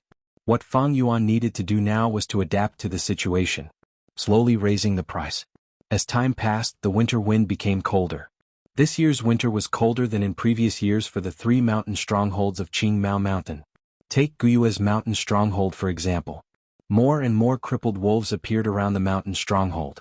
The clan issued a large number of missions, and almost all of them were related to exterminating the crippled wolves. In December, the number of crippled wolves reached its peak, and the situation took a turn for the worse. It reached a terrible level. There was even a village at the foot of the mountain. It was a situation where it was slaughtered by a large wolf pack. Fortunately, there were more than 10 goo masters stationed in the village. They retreated in time. This made the clan higher-ups heave a sigh of relief. The death of a goo master made them feel heartache for a long time. As for the mortals, they were all servants, so if they died, so be it. In this world there was no such thing as human rights. A goo master's life was more precious than 100 mortals' lives. This was the common view of everyone. But casualties were unavoidable. Thus, at night in the mountain stronghold, there were often faint cries of sorrow and sorrow. The crippled wolves were just the prelude, the true wolf tide was even more terrifying. The crippled wolves were just the prelude.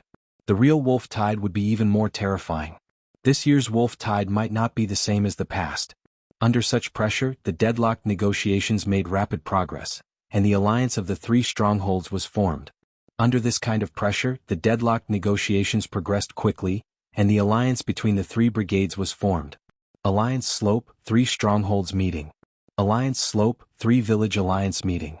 The snowflakes were like white fluff, slowly drifting down. Hundreds and thousands of Gu masters gathered here, forming a huge scale. The alliance slope was an ordinary slope. However, in history, the second-generation leader of the Wuxia clan had facilitated the first alliance between the three clans here. From then on, all future alliances would be held here. After many years of remodeling, the current alliance slope was dozens of times larger than its original appearance. It was practically a huge plaza. On the other side of the square against the mountain wall, there was a tall boulder erected. On the huge stone platform there was a pavilion carved out of stone. There were stone tables and chairs in the pavilion, and the higher-ups of the three families were sitting inside, discussing closely. Under the huge stone platform, the Gu masters of the three villages stood in distinct groups, forming 3 enormous groups. The Gu masters were all wearing similar battle attire and belts. Their cultivation level could be seen at a glance. Fang Yuan was among them. He secretly sized up and observed. The Gu masters below the stage were all rank 2 Gu masters. Rank 1 Gu masters were mostly in charge of logistics, while rank 2 Gu masters were the true main force. As for rank 3 Gu masters, they were all clan elders. For a mid-sized clan like the Wuxia clan, every generation of painstakingly accumulating, they would only have over 20 clan elders. Fang Yuan was observing, and so were the other Gu masters. Countless gazes intertwined, some with hatred, some with curiosity, and some with vigilance. The Gu masters of the Wuxia clan were generally skinny. The Gu masters of the Xiong clan were all sturdy, and from their appearance one could tell that they had great strength. The Bai clan's people, probably because they lived under the waterfall at the back of the mountain, had pale skin and carried a yin aura. That long hair is Wuxia Qing Shu, rank 2 peak stage, the number 1 rank 2 in the Wuxia clan. Someone pointed. Mo Yen. It's you bitch who cut off one of my arms. After the wolf tide, I will get my revenge. Someone snorted in his heart. Wow, that girl riding on the huge bear, she should be the Xiong clan's Xiong Jiao man. Don't be fooled by her cute appearance, she is very crazy when she fights. Do you see that white fat woman? That is Bai clan's Bai Zhong Shui, a rank 2 upper stage expert who possesses the water dolphin Gu. She is very unrestrained and lustful. You newbies have to be careful, don't get pushed down by her. The grudges between the three clans were already very deep. The discussions on the alliance slope became louder and louder, becoming a noisy scene. Many Gu master seniors were pointing and introducing the experts of the other 2 clans to the newbies, reminding them to be careful in the future. Chapter 127. The traditional overlord Wuxia tribe, the newly rising Bai tribe, the Xiong tribe that cannot be underestimated. Fang Yuan's gaze swept over the crowd, observing the entire situation. Wuxia tribe had Qing Shu, Qi Shan and Mo Yen, while Xiong tribe and Bai tribe also had outstanding rank 2 Gu master elites. Adding on the stone tower, the various tribe leaders and elders, the alliance slope could be said to be a gathering of heroes. I wonder which one is Bai Ningbing? The man who symbolizes the rise of Bai tribe. Bai Ningbing already has rank 3 cultivation, he is definitely not among the rank 2 Gu masters. It seems that he is not on the stone tower either. Gradually the topic of discussion was focused on Bai Ningbing. Although Bai Ningbing did not appear, his brilliance had already overshadowed all the Gu masters on the stone tower. 3 years ago on the alliance slope, it was him, Bai Ningbing, who was the first to stand up and challenge everyone for a battle Gu. In just 3 years he became a rank 3 elder, it is truly terrifying to think about.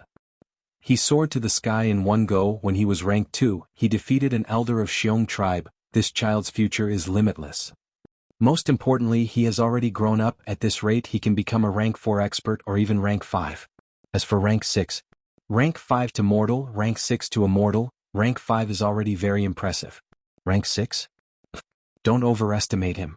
That is not certain, who can say for sure what will happen in the future.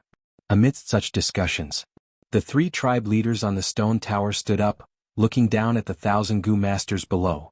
Wuxia tribe leader was in the middle, while Bai tribe leader and Xiong tribe leader were on his left and right. The alliance slope gradually quietened down. Guo held the railing, glancing around and said concisely, "The three tribes are in an alliance, we are in the same boat. The Gu Battle Convention is mainly about exchanging pointers, we will not go overboard. Let's begin." Silence reigned on the slope of the alliance. Everyone looked at each other. The three tribes were in an alliance, there would be a Gu Battle Convention. Other than showing off the tribe's strength, it was also to promote communication and temporarily resolve grudges, reaching a consensus of cooperation. But who would be the first to stand out? The first Gu master to challenge, if he lost in front of everyone, his reputation would be tarnished. It had even shaved the face of the upper echelons of the family upstairs. Last year, Bai Ningbing stood up. But this year, while everyone was hesitating over at the Xiong village, suddenly a group of Gu masters stepped out from the crowd. It was Xiong Li's group. Immediately, the group of 5 attracted the gazes of countless people. Xiong Li's group walked past the Guiyue clan's camp and stood in front of the Bai village's camp under the watchful eyes of the crowd. "It's Xiong Li, Qing Mao Mountain's strongest man?" Not bad. It was said that not long ago Qi Shan of the Guiyue clan had also lost to him in public. No one can shake his name, not even Bai Ningbing. Damn it. Is the Guiyue clan deliberately bullying our Bai clan? In the camp of the Bai village, there was a slight commotion. Many people recognized Xiong Li and felt a sense of pressure in their hearts. But Xiong Li swept his gaze around. He had been standing at the same spot, but Xiong Jiang, who was beside him, stood up. Xiong Jiang's body was thin and stood out among the Xiong village's strong men. He took a few steps forward and faced the Bai village's Gu masters, cupping his fists and saying, "Xiong village's Xiong Jiang is here to seek guidance from brother Bai Bingyi." Once he said this, uncontrollable gasps could be heard from below the stone floor. Bai Bingyi's status was equivalent to Qi Shan and Xiong Li. Among the young Gu masters of the Bai village, he was second only to Bai Ningbing. Xiong Jiang wanted to compete in Gu with him, clearly wanting to use the weak to fight the strong. But could he do it? Bai Bing stood up with a gloomy expression. He was short and had a pale face, like a patient who had just recovered from a serious illness, looking a little weak. But no one dared to underestimate him. "Xiong Jiang, you dare to challenge me, you have some courage. How do you want to compete? Say it, I will accept it," he said to Xiong Jiang. Xiong Jiang laughed sinisterly. "I am good at defense, brother Bai is good at offense. How about this, you defend and you attack. I will give you 3 chances to attack and we will see the result." This was not a life and death battle but a sparring session. But Xiong Jiang was so confident, he clearly came prepared, causing many people to have doubts. Bai Bingyi raised his eyebrows. "Xiong Jiang, no matter what Gu worm you have, you are still a rank 2 Gu master, your cultivation is still there. Do you really think you can block my water drill Gu? If I injure you, you can't blame me." Xiong Jiang snorted. "How will we know if we try? Come." Saying so, he activated the Gu worm in his body, and his skin started to lose color, becoming dry and green, like a gloomy dead wood. At the same time, his teeth became long and sharp, his 4 canines protruded out of his lips. Furthermore, the pupils of his eyes had also turned into a lustrous green. This was a rank 2 roaming zombie Gu. As long as it was activated, it could turn a person into a zombie. Compared to a living person, zombies were more resistant to physical attacks, and had stronger recovery ability. But they were afraid of fire and lightning, and had higher defense against water and wind poison. At the same time, zombies were not as strong under the sun as in the dark, affected by the weather. "Even so, I am not afraid." Bai Bingyi sneered, raising his right hand. Under everyone's gazes, he put his 5 fingers together and retracted his fist. First, a drop of water condensed in the air above his 5 fingers. Then, in the blink of an eye, the water droplet expanded, turning into a rapid flow of water. From the starting point of the 5 fingers, it started to revolve around Bai Bingyi's palm. In the time of 2 breaths, a light blue spiral drill had formed on Bai Bingyi's fist that was constantly rotating. Rank 2 water drill Gu. Able to drill through rocks and steel, its offensive ability was very impressive. Almost no Gu worm could defend against it. "Take this." Bai Bingyi coughed and punched with his right fist. Xiong Jiang raised his arms. They formed into an arm shield. The water drill hit his arm and large amounts of water splattered out. Both sides were in a deadlock for a few breaths of time. Suddenly, the water drill spun rapidly, sending Xiong Jiang flying by 5 to 6 steps. Xiong Jiang fell on the ground but soon stood up again with a carp flip. However, the muscles on his arms were almost completely crushed by the water current, revealing the pale bones of his arms. Bai Clan's Gu masters saw this. They could not help but cheer. Only a few people frowned deeply. Xiongjiang laughed sinisterly, not caring about his injuries. He had turned into a zombie, his sense of pain had already fallen to zero. Bai Bingyi stood on the spot, but his pale face suddenly changed and he spat out a mouthful of blood. Bai Clan's Gu Master's cheers stopped abruptly. How can this be? Someone shouted. It is the Shadow Death Gu. Bai Bingyi stared at his feet. Xiongjiang's shadow was strangely distorted, spreading out on the snowy ground. Xiongjiang and Bai Bingyi were connected together. It seems I have one brother Bai. With his Shadow Death Gu, I will receive many injuries. You will have to bear a tenth of it. I specialize in defense while you are an offensive type Gu Master. Your body is not healthy. Even if it is a tenth of the damage, you will not be able to bear it. Xiongjiang said plainly. Bai Bingyi wiped the blood on his mouth and stared at Xiongjiang deeply for a while before saying, Good. Very good indeed. You have a clever mind and superior skills. I have lost. He admitted defeat in front of everyone. Too despicable. Simply sinister and shameless. To think he actually had a Shadow Death Gu. Senior Bai Bingyi was completely tricked by him. Bai Clan's Gu Masters burst into a commotion. Xiongjiang cupped his fists. You flatter me. If we really fought, I believe the final victor would still be Brother Bai. The Shadow Death Gu has a limited range after all, it can only bully close combat Gu Masters. Brother Bai, please take care of the wolf tide this time. Of course. Bai Bingyi's expression eased a little and nodded. Bai Clan's Gu Masters' voices also weakened. Standing on the stone tower, the three clans higher-ups who had been watching from a high vantage point nodded subtly at this scene. The Gu battle convention was only a spar, not a battle of strength. Xiongjiang took the initiative to reveal his trump card. It was also to increase mutual understanding and trust. Be it Xiongjiang or Bai Bingyi's attitude, they were both very good. With this handling, even if Bai Clan's Gu Masters did not admit it, they could not help but feel some admiration for Xiongjiang. After all, the strong were always respected. Xiongli group has made a good start. Guyuebo lightly praised. Ah. The Xiong clan leader chuckled. Xiongjiang had given him face. On the other hand, the Bai clan leader's expression was a little ugly. But Xiongli group did not stop there. The five of them left Bai clan and arrived in front of Guyue clan. After challenging Bai clan, they want to challenge our Guyue clan? Oh no, this time it is Xiongli himself. Guyue clansmen could not help but feel a little nervous.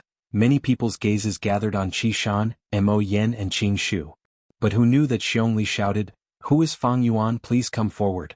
I heard you could drive away that river-swallowing toad alone. Why don't we compete in strength? In an instant the crowd was in an uproar. Xiongli stood up, but he did not challenge Qing Shu, Qi Shan or Mo Yen, instead choosing a new junior. Fang Yuan. Who is Fang Yuan? This was the first time some Gu masters from other clans had heard of this name. He drove away the river-swallowing toad alone. Oh my god, that is a rank 5 Gu worm. How can he be so awesome? Many people looked at him in amazement. Guyue clan's Gu masters automatically opened up a path, exposing Fang Yuan in the crowd. With nothing blocking their line of sight, Xiongli and Fang Yuan looked at each other. Xiongli's lips curled into a smile, saying in a deep voice, I hope Fang Yuan will not be stingy with your guidance. This Fang Yuan, who is he? Doesn't he have 3 heads and 6 arms? Driving away the river-swallowing toad was a coincidence. It was not a difficult thing. Being targeted by Xiongli, this muscular man, he is in big trouble this time. Fang Yuan, you really can't avoid it this time. Sigh, then you can only brace yourself and fight. Qi Shan sighed in his heart. Oh, so it's like that. Fang Yuan shrugged and said, Then I admit defeat. Once he said this, everyone was stunned. Chapter 128. Admit defeat. Fang Yuan's words were still reverberating in everyone's ears. At once, almost all the rank 2 Gu masters below the rock tower looked at Fang Yuan in shock. Fang Yuan ignored them, standing on the spot with his arms crossed, his expression calm. Admit defeat? He actually admitted defeat. Did I hear wrongly? That is Fang Yuan? He doesn't even have the guts to fight, hee. I have to admit Xiongli's aura is really strong. But even if he loses, he should at least go through the motions. Directly admitting defeat is not only a coward, but also a disgrace to the clan. Gradually, the whispers were like ripples on the surface of a calm lake. After the initial shock, many Gu masters' gazes turned to disdain, contempt and gloating. Many Guyue clan Gu masters stood up uneasily. The gazes from Xiong clan and Bai clan Gu masters were like invisible needles, stabbing at their self-esteem. Fang Yuan was a Guiyue clan member. He directly admitted defeat, causing them to lose face as well. How can he admit defeat? Fang Yuan, you are a Guiyue clan man, step out and fight Xiongli. But even if he loses, it is not a big deal. If he doesn't even have the courage to fight, that is the true disgrace. Some of the Guyu clan's Gu masters shouted, urging Fang Yuan to go out and fight.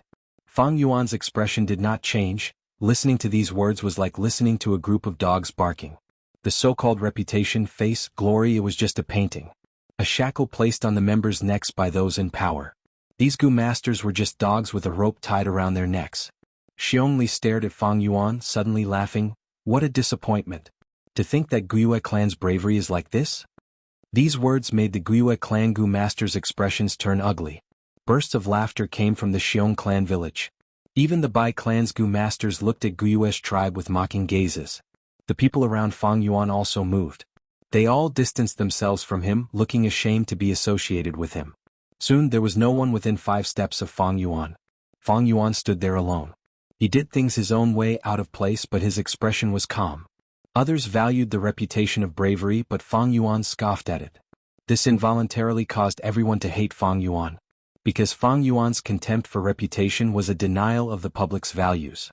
Denying these values was equivalent to denying the masses who had been living according to these values. Others were naturally unwilling to deny their own value and feel that their lives were wrong. Therefore, naturally he began to resist and reject Fang Yuan, subconsciously rejecting Fang Yuan. Those with a weak spirit would be defeated by this rejection, and thus change themselves to become more popular. But Fang Yuan needed this rejection. There were more and more secrets on him, and he needed to be alone. At the same time, these people had no value in befriending him. In his memories, Qingmao Mountain's 3 villages barely survived the wolf tide, but after that incident 2 years later, they were all annihilated. From then on, Qingmao Mountain became an icy land of death. What Fang Yuan needed to do was to use this time to grow as much as he could, and leave the clan in time to avoid being killed. Seeing such a disadvantageous situation, Qing Shu, the number 1 ranked 2 Gu in the Guiyue village. He had no choice but to stand up. Xiongli, why don't we spar? Hehe, how do you want to spar?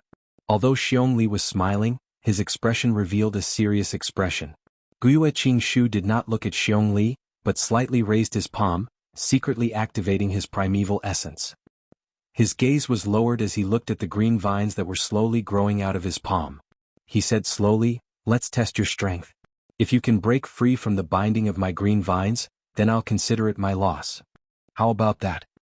Hehe, not a bad suggestion, let's do it. Xiongli grinned, his eyes shining brightly. He thought to himself, I already have the strength of 1 bear, and with the strength of the Grand Bear Gu, I have the strength of 2 bears added together. Although the green vines are tough, with the strength of 2 bears I can definitely break free. Xiongjiang had already won against Bai Bingyi. If I win against Qing Shu, I will definitely gain a lot of face. Qing Shu smiled warmly and did not speak anymore. He only stretched out his palms and spread them out. 2 green vines grew longer and longer from his palms, like 2 agile green pythons, climbing up Xiong Li's body and coiling around him. Xiong Li's hands were at his waist, and the green vines coiled around his arms. In an instant there were more than 10 vines tightly binding his hands and waist together. The other Gu masters stared at this duel without blinking. Please. Qing Shu said to Xiong Li. Xiong Li's eyes widened and he clenched his fists, starting to exert strength. The muscles on his body bulged out as if they were huge rocks. The strength of 1 bear. Bam bam bam. The green vines, under his immense strength, started to break one by one. Haha, brother Qing Shu, it seems I have won this duel. Xiong Li used his strength while still having the strength to speak. Senior Qing Shu. Fang Jing's hands were sweating as he watched, his face nervous. The other Guiyue clan Gu masters were the same. Guiyue Qing Shu was their number 1. If he lost again, then the Guiyue clan would lose all their face. That might not be true. Guiyue Qing Shu smiled, his eyes shining with confidence. Just as he finished speaking, the green vines in his hands started to change. The original jade green color suddenly turned dark green. At the same time, the vines became thicker and large green vine leaves started to grow around them. Xiong Li's expression changed, feeling that the twisting force from the green vines had increased by more than 10 times. What made him even more shocked was that the green vines that he had broken grew back, connecting the broken parts together. Grand Bear Gu. He knew the situation was bad, and quickly activated the Grand Bear Gu in his aperture. Immediately, his hair stood up like steel needles. The muscles on his body expanded, and his whole body seemed to have swelled up a lot. The strength of two bears. The green vines creaked, but under such terrifying strength, they were still tenacious and unwavering, firmly restraining Xiong Li. Xiong Li's face was flushed red, and he used his greatest strength trying to break the green vines. But in the end, he had only broken one of them, and it was difficult for him to continue any further. I lost. He took the initiative to remove the strength of the Grand Bear Gu, and said while gasping for breath, "Thank you for letting me win." Qing Shu cupped his fist. He kept the green vines. "Lord Qing Shu, you are really good." The Guiyue clan Gu masters cheered. As expected of senior Qing Shu, big brother can't be compared to him at all. They can't be compared at all. Fang Jing stood beside Qing Shu and looked at him. His eyes shimmered with a hint of reverence. Xiong Li looked at Guiyue Qing Shu with a complicated gaze. He was improving and obtained the brown bear innate strength Gu, but Qing Shu was also improving. Although he did not know what method he used, but this was his opponent. As for that Fang Yuan, he was just a newbie and was nothing to worry about. It really is the wood charm Gu. Fang Yuan looked at Qing Shu from afar and thought to himself. Xiong Li, who was facing Guiyue Qing Shu, did not notice. On Guiyue Qing Shu's hair, there were already 2 fresh green leaves. This was a sign of using the wood charm Gu. The so-called wood charm Gu was a tree spirit. Using the wood charm Gu, one could turn into a tree spirit and fight. Tree spirits were very special creatures. They could directly absorb the primeval energy of heaven and earth, and use it for themselves. But Gu masters could not do so, and could only use the primeval essence in their aperture. Once they used the wood charm Gu and turned into a wood charm tree spirit, the Gu master could directly absorb the primeval energy of heaven and earth from the air to replenish their primeval essence. It was like absorbing the natural primeval essence in Yuan stone. When ordinary Gu masters fought, they could not divide their attention to absorb the natural primeval essence in Yuan stone while fighting. But after turning into a tree spirit, absorbing the primeval essence in heaven and earth was an instinct, and did not need to be distracted. This meant that Gu masters who used the wood charm Gu were most proficient in prolonged battles. Although their primeval essence was not inexhaustible, because of the continuous replenishment, they could fight for 3 times longer. At the same time, once they turned into a tree spirit, they could amplify Gu worms like green vine Gu and pine needle Gu. Fang Yuan immediately thought of many things. The fusion of the wood charm Gu can be said to be one of the most extravagant advancement routes in the world. It is a rank 3 Gu, and needs to be fused with the 100-year lifespan Gu to advance to rank 400-year wood charm. Then fuse with the 1000-year lifespan Gu to become a rank 5000-year wood charm. This fusion recipe is widely known, but very few Gu masters use this recipe. Because lifespan Gu is more precious, most Gu masters would directly use it to increase their own lifespan. In this world, if there were no disasters or illnesses, humans could only live to 100 years old. 100 years was the limit of a human's lifespan. But if lifespan Gu was used, it could increase one's lifespan. 100-year lifespan Gu increased one's lifespan by 100 years. 1000-year lifespan Gu meant one could live for another 1000 years. Lifespan Gu was extremely precious and was sought after by everyone. In his previous life, Fang Yuan had lived for over 500 years, and had used 500-year lifespan Gu. A total of 500 years of lifespan. Originally, including his original 100-year lifespan, he could have lived to 600 years. But midway he was besieged by righteous sects, and had no choice but to self-detonate. Lifespan Gu represented longevity, and could allow people to live longer. But it did not mean immortality. Although the wood charm Gu is powerful, it has a flaw. That is, a Gu master cannot use it for too long. If it is too long, the wood charm Gu's power will affect the Gu master's body, causing their muscles to turn into wood, and finally turning into a tree man corpse. In my previous life, Guiyue Qing Shu died like this. Thinking of this, Fang Yuan's gaze flashed. Normally, powerful Gu worms had a huge flaw, and needed to be used in conjunction with other Gu worms. Otherwise it would have a negative effect on the Gu master. Xiongjiang's roaming zombie Gu was best used in conjunction with the blood Qi Gu. Otherwise, if he used it too much, his blood would decrease and he would really turn into a zombie. Xiong Li's group returned to their own camp. They had first defeated Bai Bingyi and then lost to Qing Shu. But even so, they still received a lot of applause and praises. Mo Yin, I want to challenge you. Come, Xiong Jiao man, let me have a battle with you. After Xiong Li's group, the whole scene suddenly became lively. Many Gu masters went out, challenging the strong enemies in their hearts, showing off their bravery. The alliance slope was in chaos, and the goose sparring was brilliant. The real goose sparring had just begun. Chapter 129. All the way until the evening, the Gu competition finally ended. On the alliance slope, the Gu masters from the three clans were no longer as divided as before. Gu masters filled the entire hillside, and only three groups of people could be vaguely seen. Gu competition was a form of venting and also a form of compromise. In this world where strength was the number one value, having strength would gain respect, and there would be a basis for cooperation. Ever since Xiongli challenged Fang Yuan, no other Gu masters came to find him. Fang Yuan was only a newbie, and had not interacted much with the Gu masters of the other two clans, and had no grudges or feelings. As for the Gu masters in the village, they would never challenge their own clansmen in such a situation. Especially when Fang Yuan admitted defeat, it made the other Gu masters lose interest in him. Such a lazy, cowardly opponent, even if they won, what was there to brag about? There were two ways to not be stepped on. One was to become an expert so strong that no one dared to step on you. The second was to become dog shit and no one would bother to step on you. Fang Yuan did not care about dog shit or the reputation of an expert. He always did things by fair means or foul and only cared about the results. No one challenged him and this made him feel relaxed. The disdainful and contemptuous gazes of the surrounding people, he turned a blind eye. If he could not even endure these gazes, how could he talk about pursuing the demonic path? The alliance meeting ended successfully. Guiyue clan, Bai clan and Xiong clan had temporarily reached an agreement. First, issue a decree. The three clans temporarily threw away their past grudges, and fought against the wolf tied together. In times of danger they had to help each other. At the same time, internal killings were prohibited, and an investigation team was set up.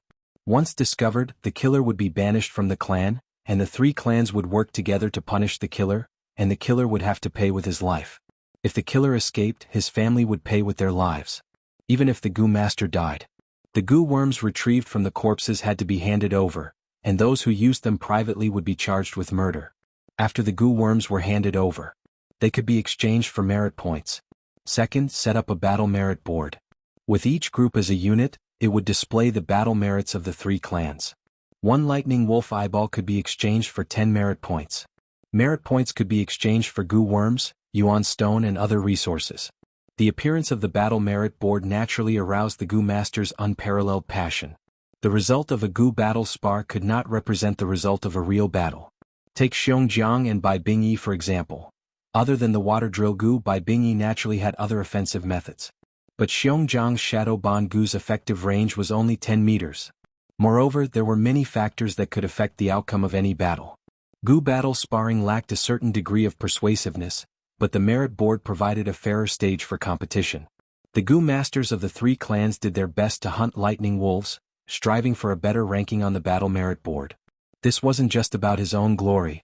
More importantly, it concerned the reputation of the clan. This was especially true for the top three of the war merit list, where the competition was unprecedentedly intense.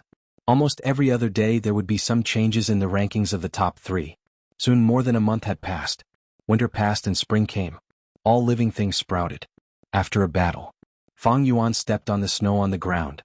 Panting slightly, he surveyed the battlefield around him. On the battlefield there were more than 10 lightning wolves lying on the ground, all dead. Wolf blood and dismembered corpses could be seen everywhere, and the air was filled with a thick stench of blood. Howl? At this time wolf howls could be heard from not far away. Fang Yuan's expression changed slightly. With his experience he knew that a wolf pack was quickly approaching. If it was any other Gu master, after an intense battle, the primeval essence in their aperture would be insufficient, and they would have already wanted to retreat. But Fang Yuan did not care about this and continued to squat down, collecting the eyeballs from the wolf corpses. His movements were practiced and efficient, but even so, when he finished collecting he was already half surrounded by the wolf pack. This was a medium-sized wolf pack with more than 100 crippled wolves. Their green wolf eyes revealed a savage aura, staring at Fang Yuan without letting up. Fang Yuan kept the wolf eyes, smiling as he stood up. Then his figure rippled like water, slowly disappearing from the spot. The pack of wolves that were charging over immediately became restless for a while. Many crippled wolves stopped in their tracks, showing signs of hesitation and doubt. After all, they were all wild beasts and could not understand such a magical scene. But this is also because lightning wolves mainly use their eyes to observe and not their noses. Lightning wolves are the magical creatures of this world. Their vision is as sharp as a goshawk's, but their sense of smell is no better than a human's. My stealth scales goo can counter wild beasts like lightning wolves, but it cannot hide from a dog's nose. Fang Yuan was very clear. He had already successfully refined the stealth scales goo before the goo battle gathering. It was like a carp fossil, gray and gray, lying in Fang Yuan's primeval sea, letting the primeval water flow over its lifelike scales. And the fish scales goo that Fang Yuan lacked was naturally exchanged with the black boar goo and Qing Shu. With this stealth scales goo, Fang Yuan safely escaped under the wolf pack's eyes. This kind of situation had happened many times in the past few days. Normally, wolves or dogs would have a keen sense of smell. But lightning wolves were different. They were very fast, and without sharp vision they would crash into trees and rocks. But nature was fair. While giving them sharp eyes, it deprived them of their keen sense of smell. But the Thunder Crown Wolf was different. With the stealth scales goo, Fang Yuan could easily move through a normal wolf tide. But in front of a myriad beast king like the Thunder Crown Wolf, he had nowhere to hide. This was because the Thunder Crown Wolf's eyes often had the electric eye goo, and this goo could see through invisibility. Other than the electric eye goo, there were many other goo worms that could detect Fang Yuan's invisibility. For example, the snake communication goo, which could sense heat. The beast language goo, which could allow a goo master to obtain information from a conversation with a wild beast. The clairvoyance goo, which could make a goo master's hearing extremely sensitive. So, with the stealth scales goo, it did not mean that Fang Yuan would be safe and sound. At most, he had a small method to protect his life. When he returned to the village, it was still noon. The spring sun shone brightly and people came and went in front of the village. Different from previous years, most of the people on the road were goo masters, and only a few were mortals. Under the influence of the wolf tide, the wilderness was not safe. The hunters did not dare to hunt in the mountains and the farmlands were abandoned. On the streets, the morale of the goo masters was high. One by one they returned from the outside with blood stains, or set off in high spirits. They were either discussing their ranking on the battle merit board, or discussing their experiences in killing lightning wolves, or discussing the outstanding goo masters of other villages. Fang Yuan mixed into the crowd and entered the village, arriving at the square in front of the clan head pavilion. There was a platform set up in the square, and it was the place to exchange battle merits. Large numbers of goo masters gathered here, and the rank 1 goo masters recorded. A portion of the rank 2 goo masters squeezed together, exchanging their blood-stained wolf eyes for battle merits. There was also a portion of the rank 2 goo masters who used their blood-stained wolf eyes to exchange for battle merits. In the middle of the square, a huge banner was erected, and the words of this world were written on it. It was constantly changing. This was the battle merit board, and on it were more than 10 swim-word goo. The rank 1 swim-word goo was controlled by the rank 1 logistics goo masters, and could be changed into words on the banner at will. Why is the first place still by clans by Bingyi group? Someone looked at the battle merit board and frowned. Let me see, Bai Bingyi is first, my clan's Qing Shu group is second, Xiongli group is third, my group 137th. Some goo masters were silently counting. At this time someone suddenly shouted, It changed. Qing Shu group got first place. They pushed the Bai clan's sickly group down. On the battle merit board, the words that marked the second place Qing Shu group suddenly moved, climbing up. Pulling the first place Bai Bingyi group down with one hand, then ascended to first place himself, and at the same time used his foot to step on it. Such a human-like action on the words was naturally done by the goo master controlling the swim-word goo. Seeing this interesting change, the goo masters in the square burst into laughter, and gave the Qing Shu group a thumbs up, praising them endlessly. The rank 1 goo master controlling the swim-word goo was even more excited, his face glowing with excitement. Lord Qing Shu, you are indeed the number 1 goo master among us rank 2 goo masters. Lord Qing Shu, you are really good. Guyue Qing Shu walked in the crowd, waiting with a smile. Behind him, Guyue Fangjing clenched his fists and followed suit, his expression showing excitement. The surrounding praises assaulted him, filling the young man's burning heart that thirsted for glory. This made Fangjing feel that he was walking on a bright path, and unknowingly, his recognition towards the clan deepened. Big brother? He was surprised to see Fang Yuan standing silently in the crowd, watching with his arms crossed. Big brother, you're still alone all by yourself. No wonder your group was at the bottom of the battle merit board from the start. Only by opening your heart and joining the group can you feel the warmth and happiness of the clan. Fang Jing sighed in his heart, suddenly feeling that Fang Yuan was somewhat pitiful and sad. Like Fang Yuan, fighting alone without any companions, he could not feel the kinship of the clan, nor the friendship in the battlefield. Facing everything alone, not only was it dangerous, it was also boring. Living alone, if there was no friendship, love, kinship, what was the point of living? Fang Yuan stood in the crowd, silently looking at the battle merit board that was erected high above. No doubt, the last position of the battle merit board was written Fang Yuan Group. Other Gu masters seeing this would feel ashamed. But Fang Yuan's gaze was very calm, not minding it. After he was promoted to group leader by Guyue Bo, he had never thought of recruiting other group members. He was a lone group leader, the most special group among the 3 clans of Qingmao Mountain. There was only him. Of course, his daily hunting results were not as much as the other groups. Of course, with Fang Yuan's current individual strength, if he really exploded out, he would definitely not be the last. But this was meaningless to Fang Yuan.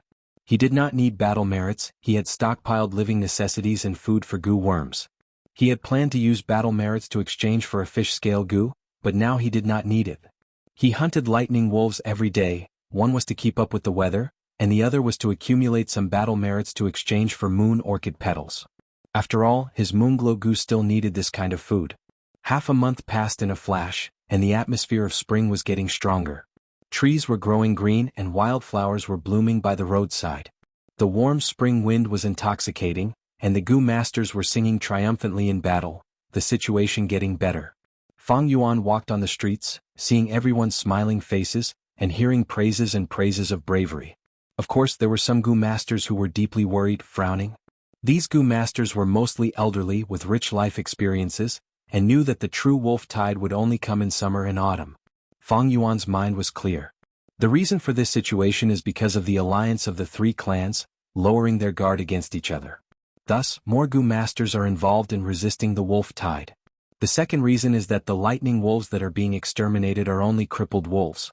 The third reason is that spring has arrived, and the lightning wolves and the wolf tide are busy mating and reproducing. When summer comes, the truly strong wolf groups will flood in from all directions. This will cause huge casualties to the 3 clans. Thinking of this, Fang Yuan's eyes flashed coldly. This year's wolf tide would surpass history, reaching an unprecedented level. Even the clan higher-ups had greatly underestimated the severity of the wolf tide. In his memories, most of the Gu masters would die. The accumulated resources of the 3 clans would be used up. Fang Yuan had never thought of reminding the clan higher-ups. Firstly, even if he did, the clan might not take his suggestion seriously. Taking it seriously would be more troublesome, and he would not be able to explain the source of this information. Secondly, there was no point in reminding them this was the difference in strength. Thirdly, and most importantly, reminding the clan was not in his best interest. I would rather betray the world than let the world betray me. What kinship, friendship, love, they were just embellishments in life, how could they compare to a man's ambitions? On earth, Xiang Yu wanted to cook Lu Bang's father. Han Taizu Lu Bang laughed and said, "Cook it, don't forget to give me a piece of meat." Tang Taizong Li Shimin killed his brother at Xuanwu sect, and Cao Cao's army ran out of rations, so he killed and cooked human jerky as rations. Liu Bei borrowed Jingzhou but never returned it. The values and morals that the higher-ups promoted were just tools to maintain their rule. If they were really bound by these, how could they achieve anything great? For those who stepped into a truly high position, whose hands were not stained with blood, stepping on corpses? The primitive accumulation of capital by capitalists was always bloody. Any politician was dirty. The so-called philanthropists used money to exchange for social fame. But the successful ones mostly covered up their unbearable past. Those who were deceived by the autobiographies of the successful ones were fools. These fools are everywhere, they are bound by their emotions and morals, they deserve to be ruled, fooled and manipulated. What's even more tragic is that when they see others not bound, they would jump out and criticize them, trying to instill such values into the free people, not wanting to see others having more freedom than them. And in the process, I even enjoyed an inexplicable sense of moral superiority and happiness. Fang Yuan thought of this as he looked at the Gu masters walking beside him. These people only had a body full of ability, and some of them even had a higher cultivation than him.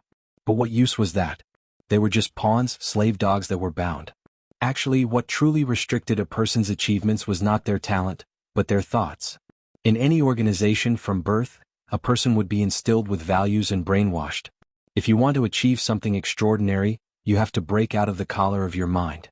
Unfortunately, most people were tightly bound by the chains, forced to move forward, and even treated the chains as a symbol of glory. Fang Yuan thought to himself and could not help but laugh coldly. After exiting the gates of the stronghold, he collected his scattered thoughts. There was an important matter today. He was preparing to enter the rock crack secret cave again. Chapter 130. The stone forest was still filled with a dark red light. Stone pillars hung down from the top of the cave, like giant trees that reached the sky. It was a magnificent sight. It has been over a month since I last came here. Fang Yuan thought, feeling helpless. Ever since the three clans formed an alliance, they had been sweeping away the surrounding wolf groups, causing Gu masters to appear near the rock crack and secret cave. Under such circumstances, even if Fang Yuan had the stealth scales Gu to conceal himself, he would still be in danger of being exposed. Fang Yuan did things cautiously, and his 500 years of life had nurtured him enough patience. During this period of time, he had been restraining his desires and did not come here. Only until winter passed and spring arrived, when the remaining wolves were wiped out and there were fewer Gu masters coming in and out, did Fang Yuan take a big detour in the outer sect and use the stealth scales Gu to conceal himself all the way here. Over a month had passed, and on the previously cleared path, there were more stone monkey groups migrating over. But fortunately, the number of monkey groups was small. Fang Yuan spent some effort, killing the monkey groups and advancing, finally reaching the center of the stone forest. Under the shadow of the huge stone pillars, an obviously man-made cave appeared in front of him. In the cave, rough stone steps led to the dark underground. Fang Yuan activated the white jade Gu, and his body was covered in a layer of faint jade light as he carefully walked down the steps. His left hand held a torch and his right hand was shining with moonlight. The moonglow Gu was ready to go. The surroundings were dark, and even with the torch, it could only light up a distance of 5 steps. In this situation, it would be much better if there was a Gu worm to illuminate the surroundings. Unfortunately, Fang Yuan did not have such a rich family background. One step at a time. After walking for a while, he finally reached the end of the stone steps. A crudely made stone door appeared in front of Fang Yuan. Golden Centipede Cave is a fatal disaster. Use earth listening to avoid it. Fang Yuan raised the torch and found some words carved on the stone door. Earth listening, Golden Centipede. Fang Yuan squinted his eyes shining brightly as he seemed to have understood something. If I am not wrong. He squatted down and touched the ground with his hand. Soon he touched the moist ground in front of the stone door. Got it? His heart was filled with joy. He used his hands to dig up the soil and sure enough, he found a sepulchre flower. His heart gently pushed aside the petals. He took out a Gu worm from the heart of the flower. This Gu was quite special. It looked like a human ear, just a little smaller, and its entire body was an earthy yellow color. Dry and dull. Pinching it in his hand, it felt a little shriveled, like a pickled radish with a little warmth. Around the ears, roots extended outwards. There were dozens of these slender roots and they looked like the roots of ginseng.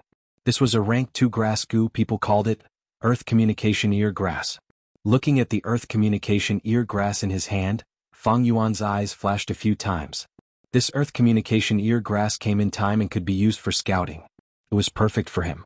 The Earth Communication Ear Grass had a huge advantage, and that was its detection range of 300 steps. This range was quite outstanding among rank 2 investigative Gu worms. Moreover, the Earth Communication Ear Grass was easy to feed. Its food source was the ginseng's roots. This world's southern border was filled with deep mountains and forests. Ginseng was much more abundant than on Earth. Hunters would go hunting in the mountains and pick some from time to time.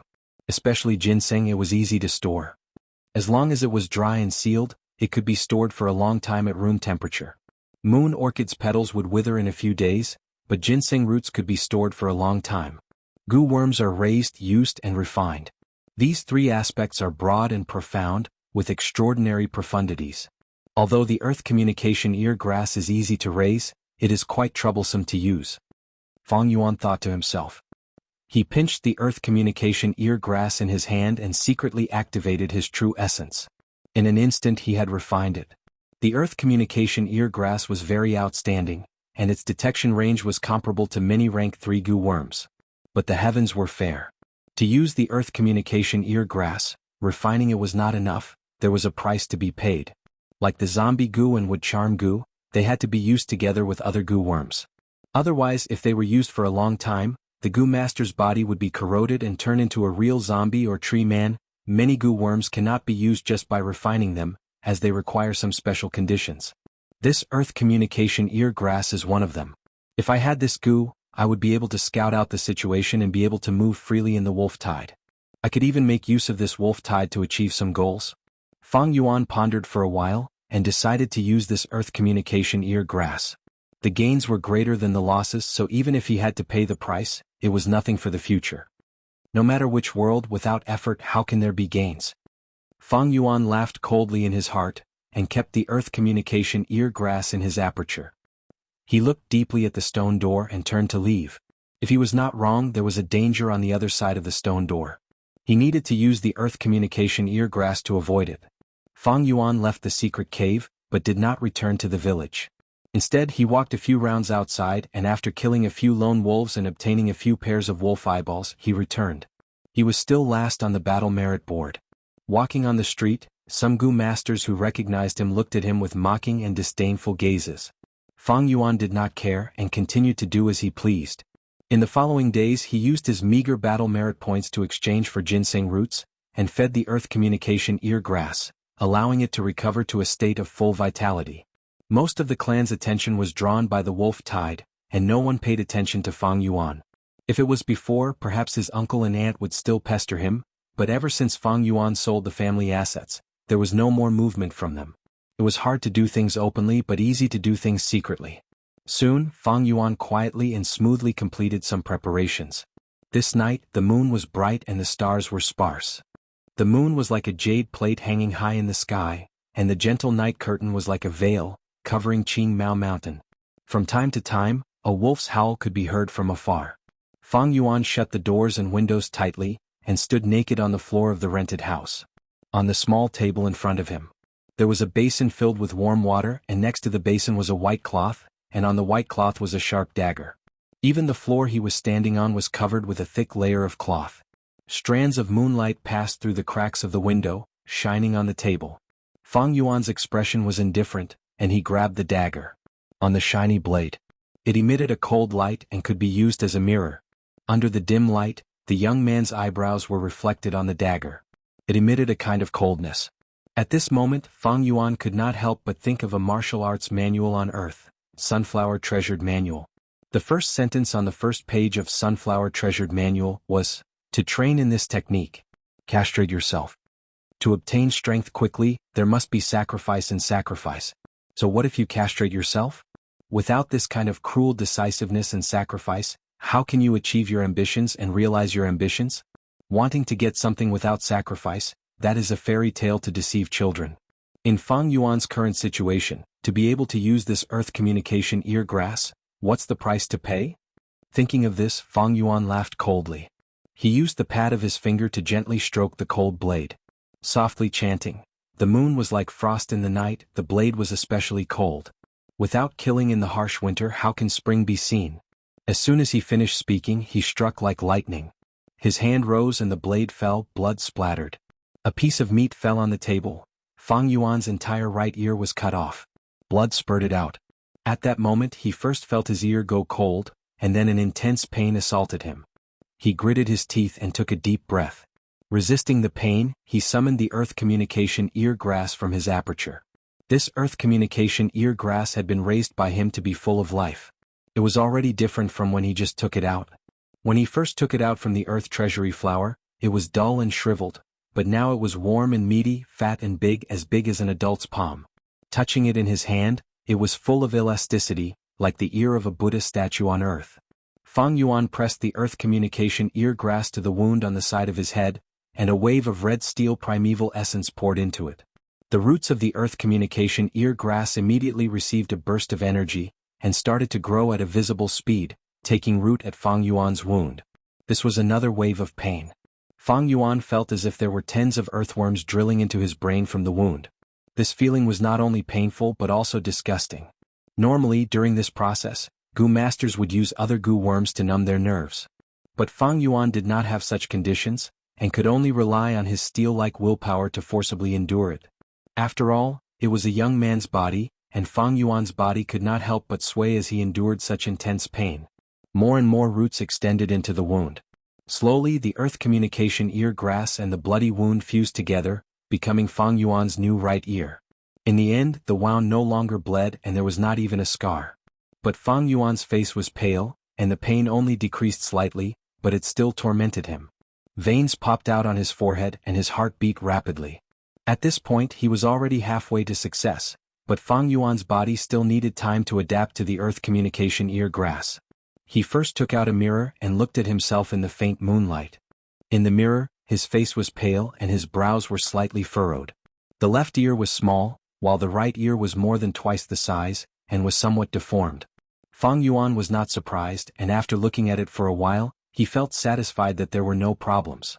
He put down the mirror and took out a cloth, dipping it in the warm water in the basin, and started to wipe the bloodstains on his body. He was not wearing any clothes, so it was very easy to clean up the bloodstains. Some of the bloodstains flowed to his feet, but were absorbed by the cotton cloth that was laid on the floor beforehand. Fang Yuan cleaned up the bloodstains and finally picked up his original right ear from the table. He snorted coldly and activated the moonglow goo in his palm. Then he minced his right ear into minced meat to destroy the evidence. The remaining basin of blood was carried by Fang Yuan to the bottom of the bed, and a piece of coal was thrown in. After doing all this, Fang Yuan lay down on the bed. The pain had already decreased by more than half, but it still tormented him. Fang Yuan felt waves of pain in his head, and along with his heartbeat, it was throbbing. After an unknown amount of time he finally fell into a deep sleep. Chapter 131. By the time Fang Yuan woke up, it was already noon of the next day. His head no longer hurt, the pain had disappeared. He subconsciously touched his ear and the feeling was the same as before. It was as if the ear-cutting incident last night had never happened. He got up from the bed. The first thing he did was to find a mirror and look at himself. In the mirror, a young man's face was revealed. He wasn't handsome, but his pair of pitch-black and deep eyes made him seem extraordinary, revealing a trace of an unusual cold charm. The young man's ears were the same size, no difference. When he planted the earth communication ear grass last night, Fang Yuan's right ear was fat and big, the earlobe almost reaching his chin. But now it had become normal and from the outside there was no difference at all. This was because his body and the earth communication ear grass had gotten used to each other. Fang Yuan's heart moved, and from his aperture, he transferred a small amount of red steel primeval essence. The primeval essence flowed along his body, all the way up to his right ear. Immediately, his hearing increased by several times, and the footsteps of countless people entered his ears. Although he was on the second floor, he had the illusion that he was stepping on the ground. Fang Yuan listened attentively, his primeval essence continued to move, and his hearing also increased. In the mirror, roots were slowly growing out of his right ear. These roots were like the roots of a 1,000-year-old ginseng, spreading out from the ear, sparse and growing, drooping towards the ground. At the same time his right ear also showed signs of growing bigger and fatter. Fang Yuan tried to stop activating the earth communication ear grass, and after a second, the roots that grew out from the ear all retracted back, and his right ear also returned to its normal shape. Of course, his hearing also returned to its original state. This way, I have an investigative goo. Fang Yuan put on his clothes and took out a water basin from under the bed. The dark red blood water from last night, because of the coal that was thrown in, had already turned into a pool of black dirty water. The blood towel that was soaked in it was the same. The original blood red and white color had been covered by the black-gray color. It was easy for people to associate it with the greasy rag in the kitchen. This basin of water was carried out. Even if he poured it out in front of other people, he wouldn't give himself away. Summer was coming, and many of the clansmen had to clean the furnaces that had been used for the entire winter. It would often produce such a basin of dirty water. Striking while the iron was hot, Fang Yuan entered the secret cave again. This time he did not come empty-handed. Instead he caught a young deer in the wild, tied its 4 hooves with hemp rope, covered its mouth with a metal cover, and used the stealth scales goo to conceal his body, bringing it to the stone door. He was not in a hurry to push the door open. Instead he activated the earth communication ear grass. The ginseng roots extended from the sides of his ears, and his hearing was instantly amplified several times. Dong dong dong. First he heard a faint sound. A slow heartbeat. As the roots grew longer and longer, the heartbeat grew louder and louder. At the same time, the source of the heartbeat also increased. Fang Yuan didn't need to think to know that these heartbeats were coming from the jade-eyed stone monkeys in the stone forest behind him. He closed his eyes and could imagine it in his mind. These strange sounds were like snails living in their own caves, curling up their bodies and sleeping. But these weren't what he wanted to sense. He continued to listen. His right ear had become a little fat, and the roots on his ears were 1/2 meter long. The roots were spiritual. They extended to the stone door, digging into a very shallow depth. At this moment, Fang Yuan felt that his hearing had received a huge boost. With him as the center, he could sense the countless sounds within a radius of 300 steps. This was the true use of the earth communication ear grass. Previously in the village, he had only dabbled in it. If the earth communication ear grass's roots did not touch the ground, its detection range could only be considered average among rank 2 goo worms. But once the roots were rooted in the ground, its detection range would receive a qualitative increase.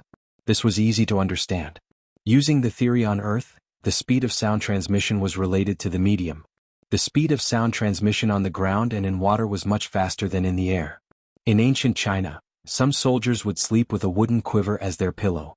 Once there was a cavalry attack, the soldiers would be woken up by the sound transmitted through the ground. If the sound was transmitted through the air, they would not be able to react in time. The roots were rooted in the stone door, and Fang Yuan immediately felt the movement behind the stone door. It was a series of sparse sounds that were very subtle and dense. Compared to this sound, the stone monkey's heartbeat was like the beating of a drum. If it was a newbie using the earth communication ear grass for the first time, they would have to think hard to guess what it was. But this sound was within Fang Yuan's expectations. But after listening for a while, his brows gradually furrowed. He pushed the stone door open. The stone door was heavy, but he had the strength of 2 boars now, so it didn't take much effort.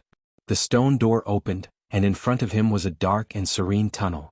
It stretched out horizontally, leading to the unknown and mysterious. Fang Yuan untied the deer he caught and threw it into the tunnel ahead. The deer was very intelligent, and it could sense the danger in the darkness ahead, not daring to move forward. Its big eyes looked at Fang Yuan, revealing a look of fear and pleading. Fang Yuan snorted coldly, and swung his hand with a moon blade. The moon blade was controlled by Fang Yuan to not be too powerful, and it slashed diagonally, leaving a shallow wound on the deer's body. Blood gushed out, and under the pain, the deer's fear of Fang Yuan took over, and it frantically ran forward in the darkness. The darkness quickly swallowed it. Fang Yuan urged the earth communication ear grass again, and this time the roots were rooted in the wall beside him. With his hearing improved, the first thing Fang Yuan heard was the deer's hurried footsteps, its heartbeat, and then a sudden wave of sparse sounds. In the Golden Centipede Cave, one could use the earth communication ear grass to avoid disaster. Fang Yuan knew that these sparse sounds were the sound of centipedes crawling. Suddenly he heard the deer's frightened cry. Obviously, it had barged into the worm's nest and encountered centipedes. Fang Yuan immediately imagined a scene in his mind. The deer was panicking and the centipedes swarmed it like a tide, surrounding it. The deer spun around in fear, stomping its young hooves, and whining as it felt the aura of death. The countless centipedes climbed onto its body. The deer fell to the ground, rolling around and struggling violently. But after a short while, its heart stopped beating. The centipedes covered its body, and started to devour the deer's flesh. Fang Yuan's gaze suddenly focused, and he suddenly heard a special sound. The buzzing sound was like a buzzing chainsaw. It was filled with an insolent, rude, and barbaric aura. If it were a newbie, they would be very confused. But with Fang Yuan's rich experience, he immediately guessed the identity of the voice's source. A rank 3 wild goo worm, chainsaw golden centipede. This was the king of the centipedes, the true killer of the Golden Centipede Cave. Fang Yuan could totally imagine it. A meter-long, 2 fists wide golden centipede, suddenly turning from stillness and crawling. On both sides of the centipede's body, there was a row of sharp, silver serrated teeth.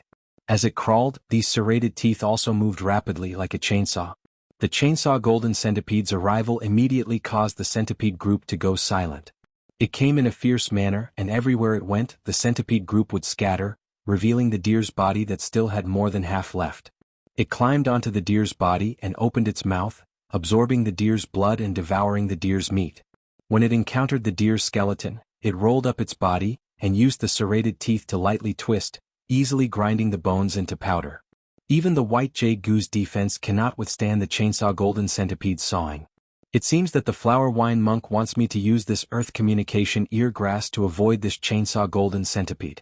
But I have the spring autumn cicada, it is not impossible to subdue this chainsaw golden centipede. A thought appeared in Fang Yuan's mind.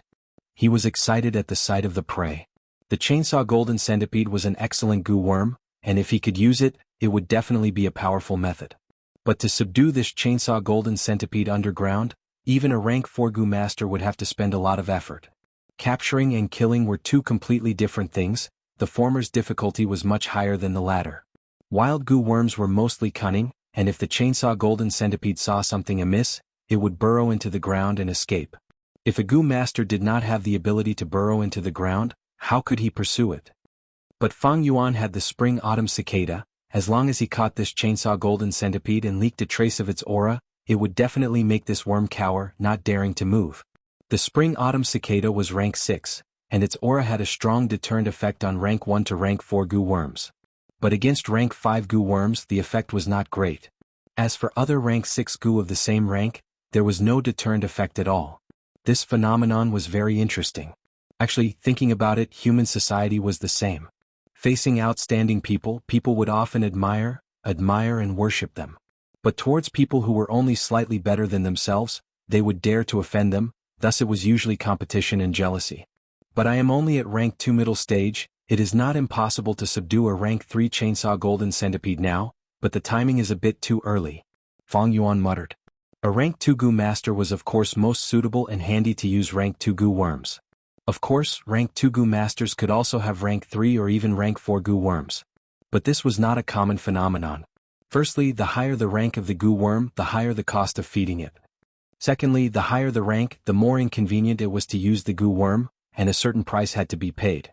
It was like a baby waving a large hammer. If it tried to forcefully swing it, it was very likely that the weight of the hammer would pull its muscles and smash its own feet. The fawn has already alarmed the entire worm swarm. I'm afraid it will take at least 10 days to half a month for this swarm to truly calm down. Now that I have probed it, I have already verified my guess, but it is not a good time to continue exploring. Why don't I put it aside for now and take it easy? This matter cannot be rushed. Thinking of this, Fang Yuan closed the stone door again, and used the stealth scales goo to retreat. Chapter 132. Dark clouds gathered in the sky, casting a shadow over the entire Qingmao mountain, as if a storm was brewing.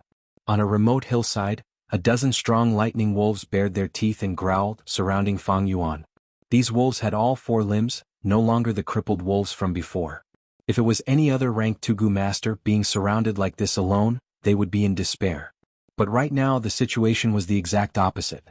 Fang Yuan stood at his original position, calm and collected. As for the lightning wolves surrounding him, there was a hint of nervousness and fear in their expressions. The battle had already been going on for a while. On this bloody battlefield, a few lightning wolves had already fallen, silently showing off Fang Yuan's achievements. Kill! Fang Yuan shouted in his heart. As the person being surrounded, he took the initiative to attack. He took a step forward and pounced towards a lightning wolf on his left. This lightning wolf was so frightened that it took a small step back. Then its fierce nature was stimulated. Its strong limbs suddenly jumped, pouncing towards Fang Yuan. In the air, the lightning wolf opened its mouth, revealing a mouthful of sharp fangs.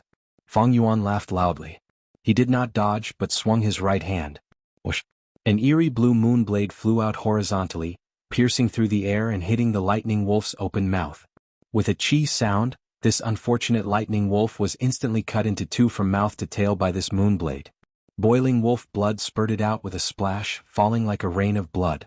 Fang Yuan's body shone with a white jade light, rushing through the rain of blood. He rampaged through the wolf pack. The lightning wolf pack reacted, surrounding him from all directions. They opened their mouths to bite, but under the defense of the white jade goo they crushed their teeth. Their claws also returned empty-handed. Fang Yuan punched and kicked. With the strength of 2 boars, one lightning wolf after another was kicked away by him, or their skulls were directly smashed. They died on the spot. He had the upper hand. But good times did not last long. The primeval essence in his aperture was depleting quickly. Fang Yuan only had C-grade talent, and his cultivation was ranked 2 middle stage. At most, his true essence was less than 50%. Seeing that his primeval essence was about to be exhausted, but there were still a few lightning wolves left, Fang Yuan couldn't help but think, stealth scales parasite. Instantly, his figure rippled like water and gradually disappeared. In the blink of an eye he had disappeared. The lightning wolves stood still, not knowing what to do. They let out angry howls and began to patrol the hillside again, but to no avail. Fang Yuan was not far away, watching the lightning wolf's movements while taking out a Yuan stone to replenish his primeval essence. At the same time he continued to activate the stealth scales goo. Lightning wolves had outstanding eyesight. However, his sense of smell was not very sensitive. Fang Yuan used the stealth scales goo to restrain them. When his true essence recovered to 30%, the pack of lightning wolves finally retreated unwillingly. Fang Yuan didn't have a movement-type goo worm. If the lightning wolf really retreated, his speed wouldn't be able to keep up with it. Thus he removed the stealth scales goo. He revealed himself. Oh.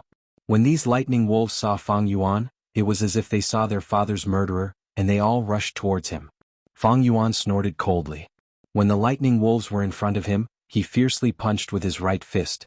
His right fist was covered with a layer of faint white jade light. It was incomparably hard. He fiercely hit the waist of a lightning wolf. Instantly there was a crisp crack. This unfortunate lightning wolf was sent flying far away by Fang Yuan's attack, its lumbar vertebra already fractured. It fell to the ground, frantically struggling and howling, but could no longer get up. Fang Yuan's primeval essence was now abundant, and his battle strength was strong. In a short while he killed another 4 lightning wolves. The remaining few lightning wolves had completely lost their will to fight. They looked at Fang Yuan in fear, letting out whimpering sounds, then turned around and ran away with their tails between their legs. Fang Yuan stood still, not giving chase. In terms of speed he couldn't compare to these lightning wolves, so chasing was useless. The ground was littered with wolf corpses, all Fang Yuan's spoils of war. But Fang Yuan was cautious and did not rush to dig out the eyeballs of the lightning wolves. Earth communication ear grass.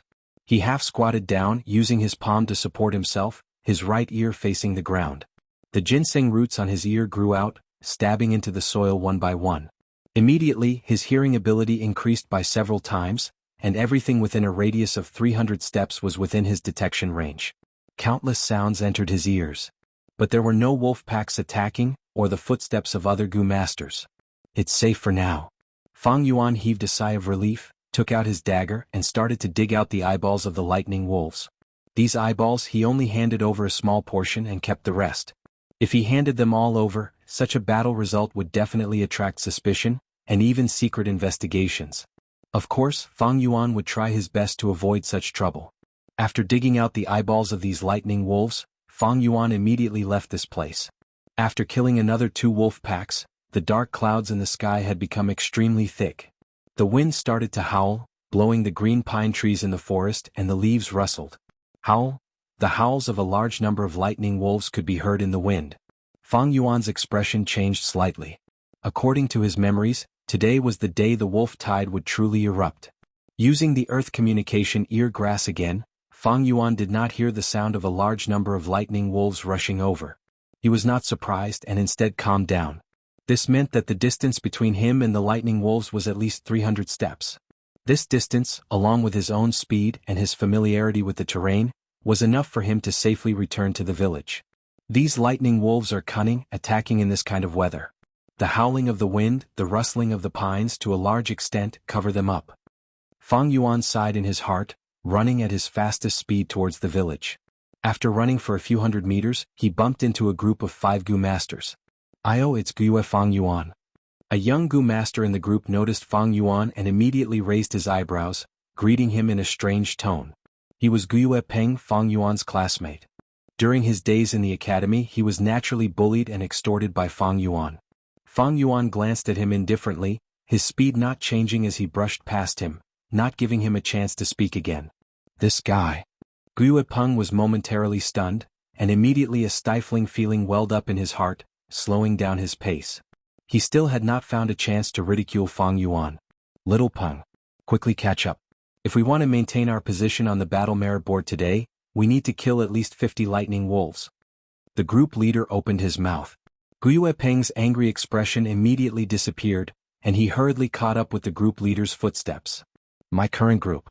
Rank 75 on the battle merit board. That Fang Yuan is at the bottom of the 200 rankings. Such a difference is like heaven and earth. Speaking of which, I'm also very lucky to meet a senior like the group leader who takes care of the newcomers. From the wolf tide till now, I have already gained a goo worm with the battle merit that I have received. My future is bright, how can Fang Yuan compare to me? Thinking about it, Guyue Peng felt much more balanced in his heart and even felt a sense of bliss. In this world, what can one achieve by fighting alone? Many people add fuel to the flames, the strength of unity is even greater. Clansmen are still the most reliable. With the help of the clan's strength, us newcomers can have a better and safer development. That Fang Yuan. What an idiot, he really thinks he's someone. Coincidentally solved the problem of the rank 5 river swallowing toad, and now his tail is up in the sky. Although he became the group leader, he didn't even recruit a single member, he deserves to be at the bottom. But come to think of it, with such a weird personality, how can he recruit members? Thinking of this, Guyue Peng's footsteps became much lighter. After running for a while, he strangely did not encounter a single wolf pack. Guyue Peng raised his head to look at the sky. Although it was still afternoon, the sky had already turned dusky. The wind whistled over, and the dark clouds above their heads were extremely dense. They were churning rapidly, brewing thunder and torrential rain. But Guyue Peng was not the least bit afraid, and his lips curled into a mocking smile. He thought in his heart, Fang Yuan returned in such a hurry, it must be because he is worried about this rainstorm. What a coward, what can a rainstorm do to him?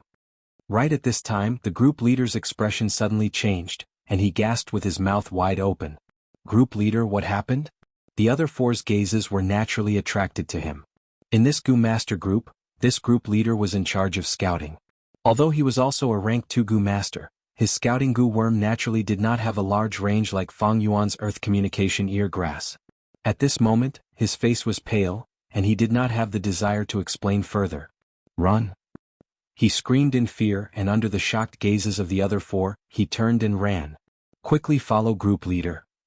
The other group members were not stupid, and after they reacted, they immediately broke into a run. Howl.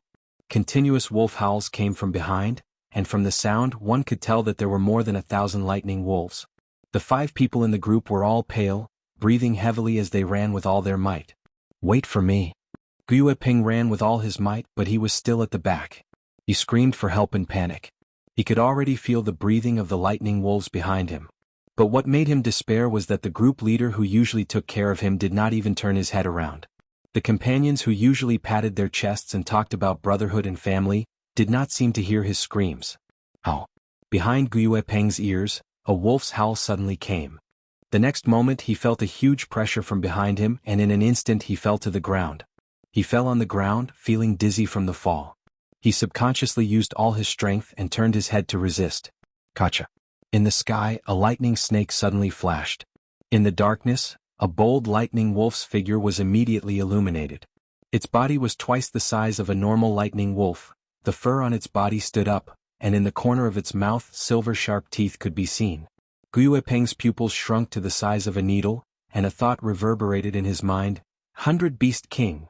The wolf pack in the wolf den was huge, and not only were there 3 10,000 Beast King level Thunder Crown wolves, there were also 100 Beast King level Bold Lightning wolves and 1,000 Beast King level Frenzy Lightning wolves. In the next second, the Bold Lightning wolf opened its mouth, and with a crisp sound, it bit off Guyue Peng's entire head. Fresh blood and brain matter splattered all over the ground. The Bold Lightning wolf lowered its head, and started to suck the blood from Guyue Peng's neck, and gnawed on its flesh. Countless lightning wolves ran past its body. Rumble, the sound of thunder never stopped. Wah wah wah, the heavy rain started to pour. The real wolf tide had arrived. Chapter 133. The rain poured down and the lightning snakes danced in the sky, continuing for an entire night. Fang Yuan laid on his bed, hearing the shouts of the Gu masters outside, and the sound of their footsteps in the rain. He squinted his eyes, and the memories of his previous life surfaced in his mind. In his previous life, when the wolf tide came, he was still a rank 1 Gu master. Thus, as a logistical force, he hid in the village and escaped the disaster. But in this life he was already a rank 2 middle stage Gu master, and with the 4-flavor liquor worm he was making big strides towards upper stage. Thus, he had to be like the other rank 2 Gu masters, defending against the wolf tide in the middle of the night. It's raining so heavily outside and I still have to fight against the lightning wolf pack in the dark, I'm really looking for trouble. Fang Yuan snorted in his heart. He was not sleeping in the rented house but in an inn. If he was in the rented house he would definitely be captured by others. The clan's higher-ups have undoubtedly underestimated the wolf pack's battle strength. The most correct method is to hole up in the village and defend. Unfortunately, they were blinded by their past experiences. Fang Yuan thought as he turned around on his bed. Outside the window, the rain poured down, covering the sky and earth. The rumbling of thunder could be heard continuously. On the streets, the sounds of Gu Master's urgent movements, footsteps, and angry shouts never stopped. At this moment, the wolf howls were extremely close to the village. Tonight was destined to be a sleepless night. Whether it was the Gu Masters who risked their lives and left the village to fight, or the mortals who hid in their homes and shivered, or even Fang Yuan, who slept until midnight and woke up naturally. He did not get up either. In the darkness, he laid on his bed with his eyes open. The sounds outside the window entered his ears. Others were fighting for their lives, and one could imagine the thunderstorm outside the village. The Gu Masters and the wolf pack formed a lively and bustling stage. No matter which character it was, they were showing their true colors. Entering the role of a character, this was a good show. But Fang Yuan did not have the slightest awareness of entering the role. Instead, he felt an indescribable loneliness. Boundless loneliness. This was not because he was a transmigrator or a reincarnated person who carried secrets that could not be divulged. Instead, everyone was born to be lonely. Humans were like floating islands, drifting in the ocean of fate. When people met, it was like a collision between floating islands. As long as it was a collision, there would definitely be an impact. Sometimes, the lone floating ice islands stuck together in the name of interests, kinship, friendship, love, and hatred. But in the end, they will all be separated, walking alone to destruction. This is the truth of life. It was a pity that people were always afraid of loneliness. They were always greedy for lively crowds and were unwilling to be idle. Because when they faced loneliness, they would often face pain. But once a person could face this kind of pain, they would often have talent and courage. Therefore, there is a saying, the outstanding must be lonely. This is the taste of loneliness. Every time I taste it, my determination to pursue the devil's path is strengthened. Fang Yuan's eyes flickered, and he couldn't help but think of the story of the human ancestor. Speaking of which, Renzu obtained Attitude Gu. Attitude Gu was like a mask. Renzu was heartless. He couldn't wear it. Because before, Renzu had already given his heart to the Hope Gu, and from then on, he was no longer afraid of difficulties. But if Renzu wanted to use Attitude Gu, he needed a heart. Renzu felt troubled and asked Attitude Gu for advice. He said, "Oh Gu, Attitude can sometimes say everything. You know the problem I am facing now, so I want to ask you for advice." Attitude Gu said, "This is actually not difficult. Oh Renzu, you are currently lacking a heart, you only need to find a new one." Renzu was puzzled and asked again, "Then how do I find a new heart?" Attitude Gu sighed, "The heart is nowhere but also everywhere. Finding a heart is both difficult and easy. With your situation you can get a heart now." Renzu was overjoyed. "Quickly tell me how to get it." Attitude Gu warned him, "This heart is called loneliness. O human, are you sure you want it? After you get it, you will feel endless pain, loneliness, and even fear." Renzu did not take Attitude Gu's warning to heart and continued to ask. Attitude Gu could not go against Renzu's orders and answered, "You only need to look at the sky when there are stars in the night and don't say anything. When the sun rises, you will get the heart of loneliness." That night it was a good night with stars in the sky.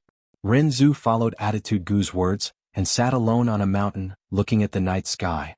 Before this, his life was difficult, and he had to constantly struggle for survival. He had no time to look at this beautiful and mysterious starry sky. Now as he looked at the starry sky, his thoughts drifted. He could not help but think of himself, thinking of how petty and weak he was, living a precarious and muddle-headed life. Although I have the Hope Gu, Strength Gu, Rules and Regulations Gu, and Attitude Gu, it is still extremely difficult to survive in this world. Even if I die tomorrow, it would not be surprising. If I die, will this world remember me? Will there be people who are happy for my existence, and will there be people who are sad for my departure? Thinking of this, Renzu shook his head. In this world he was the only human, how could there be anyone else? Even with the Gu accompanying him, he still felt an unforgettable feeling, loneliness. The heart of loneliness. At this moment, when the human ancestor felt lonely, a brand new human heart suddenly appeared in his body. The sun rose from the horizon and shone on Renzu's face. But Renzu did not feel happy. Instead, he felt endless pain, despair, bewilderment, and fear. He could not endure this loneliness and fear. He felt darkness and the end of the world had arrived. Thus he howled in pain and stretched out his finger, gouging out his eyes. His left eye landed on the ground and turned into a young man. He had a head of golden hair and a robust body. Once he appeared, he knelt at Renzu's feet, shouting, "O Renzu! My father, I am your eldest son, verdant great Sunday." At the same time, Renzu's right eye also turned into a young girl. She held onto Renzu's arm. She said, "O Renzu, my father, I am your second daughter, desolate Guyue." Renzu laughed loudly. Tears flowed down from his empty eye sockets. He said good 3 times, "I have children, I can finally bear the pain of my lonely heart. From now on, there will be people who will be happy for my existence and people who will be sad for my departure. Even if I die, you will all remember me." But, finally he heaved a long sigh, "I have lost my eyes, I can no longer see the light. From now on, the 2 of you will watch this world for me." The heavy rain continued for the entire night until dawn. Only then did the rain stop. Fang Yuan left the inn. The pedestrians on the street all had heavy or sorrowful expressions. This night the clan's losses were not light. In fact, none of the 3 great clans of Qingmao Mountain escaped. They all suffered heavy losses. This was clear to Fang Yuan as soon as he saw the battle merit board. After a night, the battle merit board had lost 25 teams, all of them sacrificed in the wolf tide. Even if there were 1 or 2 survivors, they were either injured or crippled. Guyue Peng's team was also among them. For the next 10 days the situation became even worse. From bad to worse. First, 100 Beast King Bold Lightning Wolf appeared, and then there was news of 1,000 Beast King Frenzy Lightning Wolf in the wolf tide. Such news made the rank 2 Gu masters who were out tremble in fear. If they met a Frenzy Lightning Wolf, they would need at least 3 teams to work together to deal with it. This did not even include the ordinary Lightning Wolf packs around the Frenzy Lightning Wolf. The 3 great clans had no choice but to send out rank 3 elders to deal with the crisis. Under such circumstances, the Gu masters' daily lives were filled with danger and were long and arduous. Even if Fang Yuan had the stealth scales Gu, he had to be careful. After all, he might meet a Beast King level Lightning Wolf with the Lightning Eye Gu. Fortunately, he had paid a price earlier and could use the Earth Communication Ear Grass. This Gu's detection range was very large, allowing him to avoid large wolf packs every time. As such, the weather became hotter and hotter until the end of July. Although the situation was not optimistic, under the cooperation of the 3 great clans, the situation was already under control. Halfway up the mountain, the 3 Gu masters who had already gone through an intense battle faced a bold lightning wolf that had just arrived. The smell of death was already assaulting them. "Damn it, I don't have enough primeval essence. If I had 60%, no 30%, I wouldn't be chased by it like this." As the group leader, Xiongzhan looked at the approaching bold lightning wolf that was like a cat playing with a mouse, and spat out a mouthful of blood. "The mountain wall is in front, there is no way out, what do we do?" A group member with a pale face said. "What else can we do? We can only hope for reinforcements. I heard our clan's lord by Ning Bing has already come out and is rushing to the battlefield." This was a Gu master from the Bai clan village. There were originally 2 groups, one from the Xiong clan and the other from the Bai clan. They had worked together to face the wolf tide, but now there were only 3 people left. Rather than relying on Bai Ning Bing who we don't even know where he is, we might as well fight to the death. Xiongzhan gritted his teeth. Beast Kings are scary because of the Gu in their bodies. I have a plunder Gu that can forcefully plunder the enemy's Gu worms. I just need to keep using it and not move. During this time you guys have to protect me. Okay. The other 2 looked at each other and stood in front of Xiongzhan, temporarily blocking this bold lightning wolf for him. Even though they knew the chances were pitifully small, no one would be willing to die. "If I can plunder it, I have a chance to live. Heaven protect me." Xiongzhan's eyes were fierce as he slowly raised his right hand. Whether they lived or died depended on this. The 3 men and 1 wolf did not know that high up on the cliff, a white-haired, white-clothed young man was calmly watching this scene. Life is so boring. He sat on the ground, one hand on the ground, the other holding a wine flask and pouring it into his mouth. What he poured out was not wine, but only sweet mountain spring water. He did not like to drink wine but only water. This white-clothed young man drank water as he watched the show below him. "Fight die. It's too boring for you to live such an ordinary life. Only this kind of life and death battle can add a trace of excitement to your lives. This way your lives will have value." He smiled lightly in his heart, not having the slightest desire to help. Even if he had this ability, even if his Bai clan members were at the foot of the mountain. But so what? To him, loneliness was the deepest darkness, and the light of family was just an illusion. He, Bai Ning Bing, would not do something so boring as saving people. Chapter 134.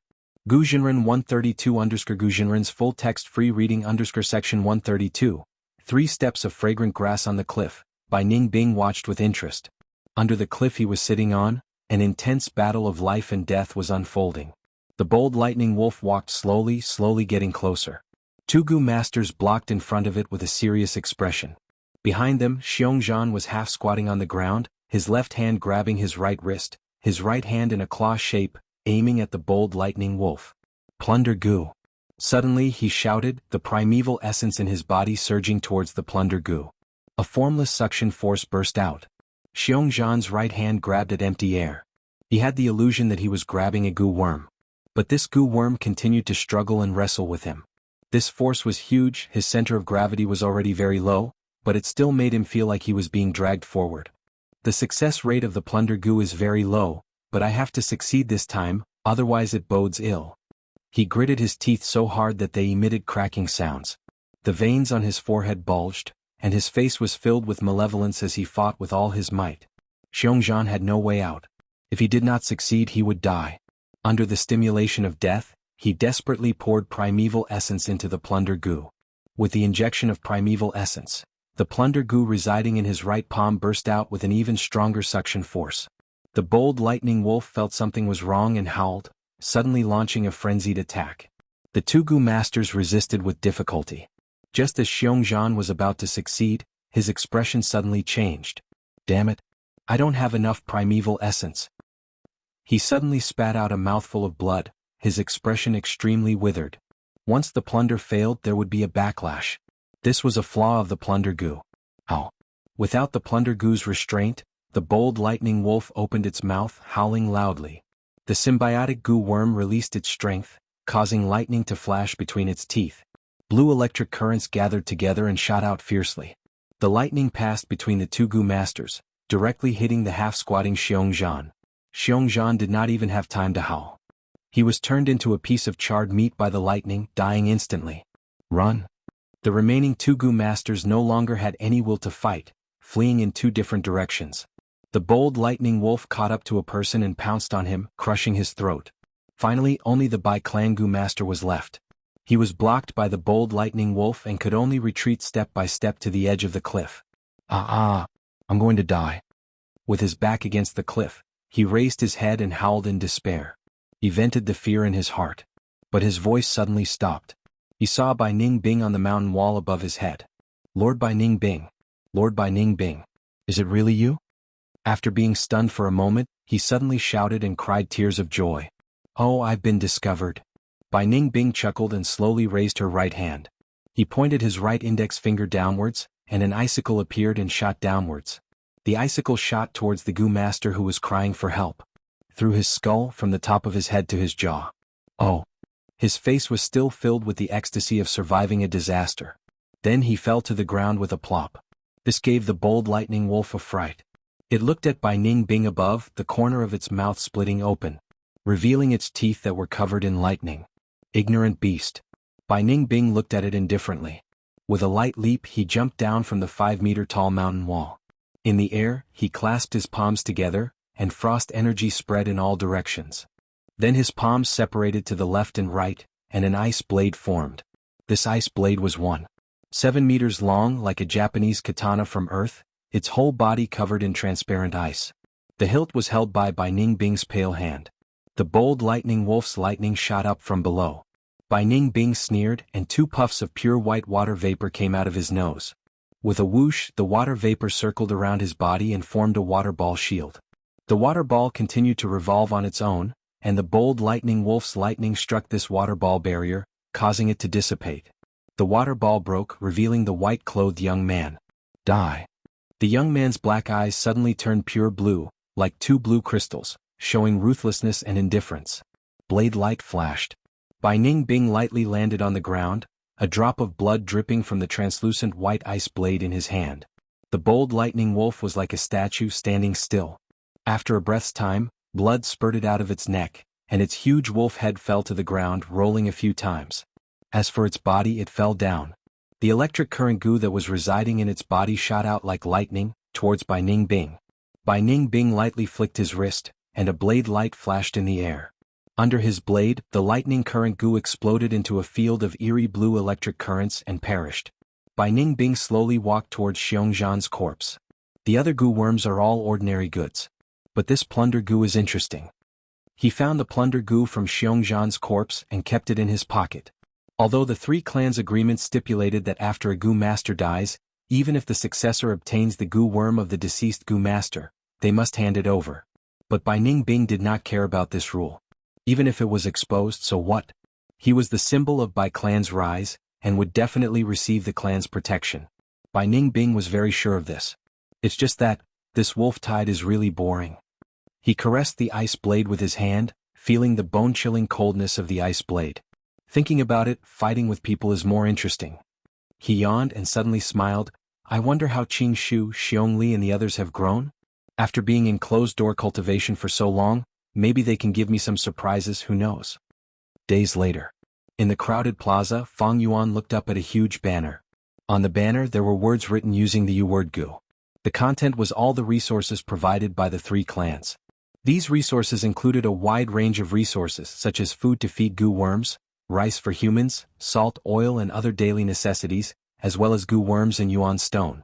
But behind these resources, there was a number signifying that they needed corresponding battle merits to exchange for them. A wolf eye could be exchanged for 10 battle merits. 5 battle merits was equivalent to a gene of rice. Using 25 battle merits, a goo master could obtain a piece of Yuan stone. No doubt, the arrival of the wolf tide brought opportunities that were not available during peacetime. The battle merit board and this resource board had stimulated countless goo masters, willing to shed blood and fight day and night against the lightning wolves. Especially recently with the outbreak of the wolf tide, the three clans took out their assets, stimulating the goo masters' enthusiasm and raising their battle strength, helping the village tide over this crisis. As a result, there were many rare items on the resource list. Like now, Fang Yuan noticed this goo worm. 3-step fragrant grass goo. He mumbled, staring at the huge banner's content. 3-step fragrant grass goo was a goo worm that Fang Yuan needed, because it could assist in movement and increase Fang Yuan's running speed. Honestly speaking, these few days on the resource board, there were many goo worms that appeared. But only this 2-step fragrant grass goo suited Fang Yuan the most. But this grass goo was not easy to get. Not only was it the only one on the resource board, it also required a lot of battle merits to exchange. If I use my true abilities, I can naturally accumulate enough battle merits to exchange for this 3-step fragrant grass goo. But if I do that, I will definitely arouse suspicion. That would not be nice. Fang Yuan thought silently. There is another way, and that is to mass-produce vitality leaves. I can sell these rank 1 goo worms to the clan and exchange them for battle merits. But this method is slow, and after accumulating enough battle merits, the 3-step fragrant grass goo might be exchanged for by someone else. Fang Yuan shook his head inwardly. This method had its drawbacks and naturally could not be used. Then what should he do? He looked at the resource board and the battle merit board, falling into deep thought. Towards things like battle merits, he had a clearer and deeper understanding than anyone else. Battle merits were a type of emergency currency. During peacetime, the market used Yuan stone. Yuan stone was a hard currency, and because it had a high commodity value, it would never depreciate. But during the wolf tide, the demand for Yuan stone would explode, and it could no longer be used as a currency. Thus, an emergency currency was needed to temporarily replace it. Thus, battle merits were born. With this auxiliary currency like battle merits, we can temporarily stop the economy from collapsing. Just like on Earth, when there is a war, the government will issue large amounts of paper money. Of course, if there is too much paper money, it will cause inflation. Battle merits are the same. The longer it goes, the more it depreciates. But during the village's life and death situation without battle merits, just using Yuan stone is even more unreliable. I can only choose the lesser of two evils. Thus, after the wolf tide, there will always be signs of economic depression. Such a crude economic system is not worth mentioning. If I had rank 3 cultivation, I would be able to easily play around. Unfortunately, my strength is insufficient and I cannot bear the risk. If I force it, I will be playing with fire. Fang Yuan sighed in his heart. The crucial point was that his cultivation was not high, and his strength was not strong. Without strength, just having intelligence was useless. Thus, in Renzu's story, Renzu chose to trade with strength goo, and in exchange for strength, he gave up on intelligence. That is because strength is the foundation. As Fang Yuan was thinking, he heard people discussing beside him. Did you know? Bai Ning Bing made a move again. What, which Gu master is unlucky this time? It's Xiong clan's Xiong Li, that dejected one. Sigh, what is this Bai Ning Bing doing? Last time he injured Qi Shan and now he is dealing with Xiong Li. Under the wolf tide he is still so reckless. He has always been doing things his own way. He is already a rank 3 Gu master, but he still went to find trouble with a rank 2 Gu master. To show fairness he even used a Gu worm to suppress his strength to rank 2 realm. So boring it is hard to understand. Bai Ning Bing how, humph, he is just a dead man. But this reminds me.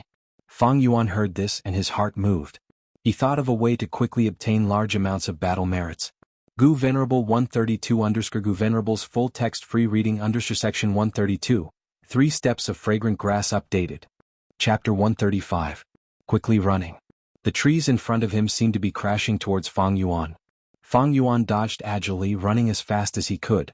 His right ear whiskers fluttered in the wind. Behind him was a bold lightning wolf that he had purposely provoked, as well as a few hundred strong normal lightning wolves. The lightning wolves were much faster than him.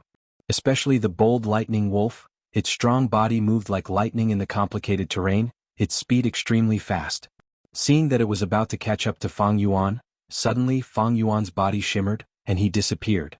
The bold lightning wolf could only slow down, looking around suspiciously. Fang Yuan ran far away again, revealing himself again. The bold lightning wolf's sharp gaze immediately found him. It growled angrily, pouncing towards Fang Yuan again. As for the normal lightning wolves, they followed closely behind. Fang Yuan laughed coldly to himself, running again. After a few tries he finally reached his destination. This time he completely concealed himself. The chasing wolf pack hesitated at the place where Fang Yuan disappeared. Soon after, the bold lightning wolf found a new target. In a valley not far away, 5 Gu masters were fighting with a wolf pack. Oh. The bold lightning wolf had limited intelligence, immediately forgetting about Fang Yuan.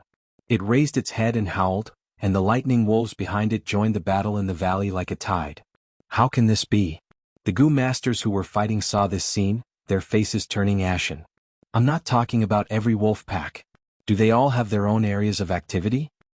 We painstakingly killed a bold lightning wolf, who would have thought another one would come. This time it bodes ill rather than well. Hurry up and send the signal for help. With the addition of this new wolf group, the pressure on the Gu masters rose sharply, each of their tone revealing a panicked emotion. The investigative Gu master among them quickly waved his hand and shot out a Gu worm. This Gu worm was shaped like a small golden ball, but it had a pair of colorful wings. It flapped its wings and flew into the air, suddenly exploding, turning into a colorful flame. It could be seen from 100 miles away. This is the signal Gu, a rank 1 consumable Gu, often used to send out signals. We have already sent the signal. Everyone hold on and wait for reinforcements. The group leader of this Gu master group shouted at the right time, raising the morale slightly and stabilizing the morale of the troops. It's useless. Fang Yuan appeared high up on the mountain wall. Looking down from above, he sneered in his heart. He had already investigated the situation of this Gu master group. The team closest to him was a small team. He was also surrounded by the wolf pack. That wolf pack was naturally led there by Fang Yuan on purpose. He wanted to tie up their hands and feet. Killing lightning wolves, 1 eyeball is only worth 10 battle merits. But to retrieve the Gu worms from the battlefield and hand them over to the clan's higher-ups, it was worth at least 1,000 battle merits. If I do this 2 or 3 times, I will have enough battle merits to exchange for the 3-step fragrant grass Gu. Fang Yuan thought to himself. Under his plan, the outcome of this Gu master group had already been decided. Next, I will wait for them to be exterminated. Then I will lure away the lightning wolf pack and come back here to collect the Gu worms. Fang Yuan walked to the big tree beside the mountain wall. He sat down leisurely. No one was willing to die, so these Gu masters were resisting with all their might. Fang Yuan did not take the risk to lure the 1,000-beast king frenzy lightning wolf, but chose the bold lightning wolf instead. This gave them time to struggle to their heart's content. Especially when among these Gu masters, there was one who had been defeated by Fang Yuan. It was Yuan Manshur. He had the monolith Gu and had a strong defense, blocking the attacks of many lightning wolves by himself. However, this was also the reason why Fang Yuan chose this group. The more precious the Gu worm, the more battle merits one could obtain after collecting it. After collecting the monolith Gu, Fang Yuan could obtain 3,900 battle merits, raising his position on the battle merit board by over 20 places. Of course, the goo worms of Qishan, Mo Yen and Qing Shu were more precious than the monolith goo. But the Qishan group had Guyue Teng, who had the snake communication goo and could use heat to scout. Fang Yuan's invisibility was useless against the snake communication goo. As for Mo Yen, she was a stronger investigative goo master than Qi Shi with more varied methods. She had completed the clan's mission to observe the wolf's nest many times. The Qing Shu group did not have a strong investigative goo master. But because of Guyue Fangjing's existence, the clan would definitely have an elder secretly following and protecting them. If Fang Yuan wanted to lure them there, he would be seeking his own death. As for the other two village goo masters, Fang Yuan was not too familiar with them.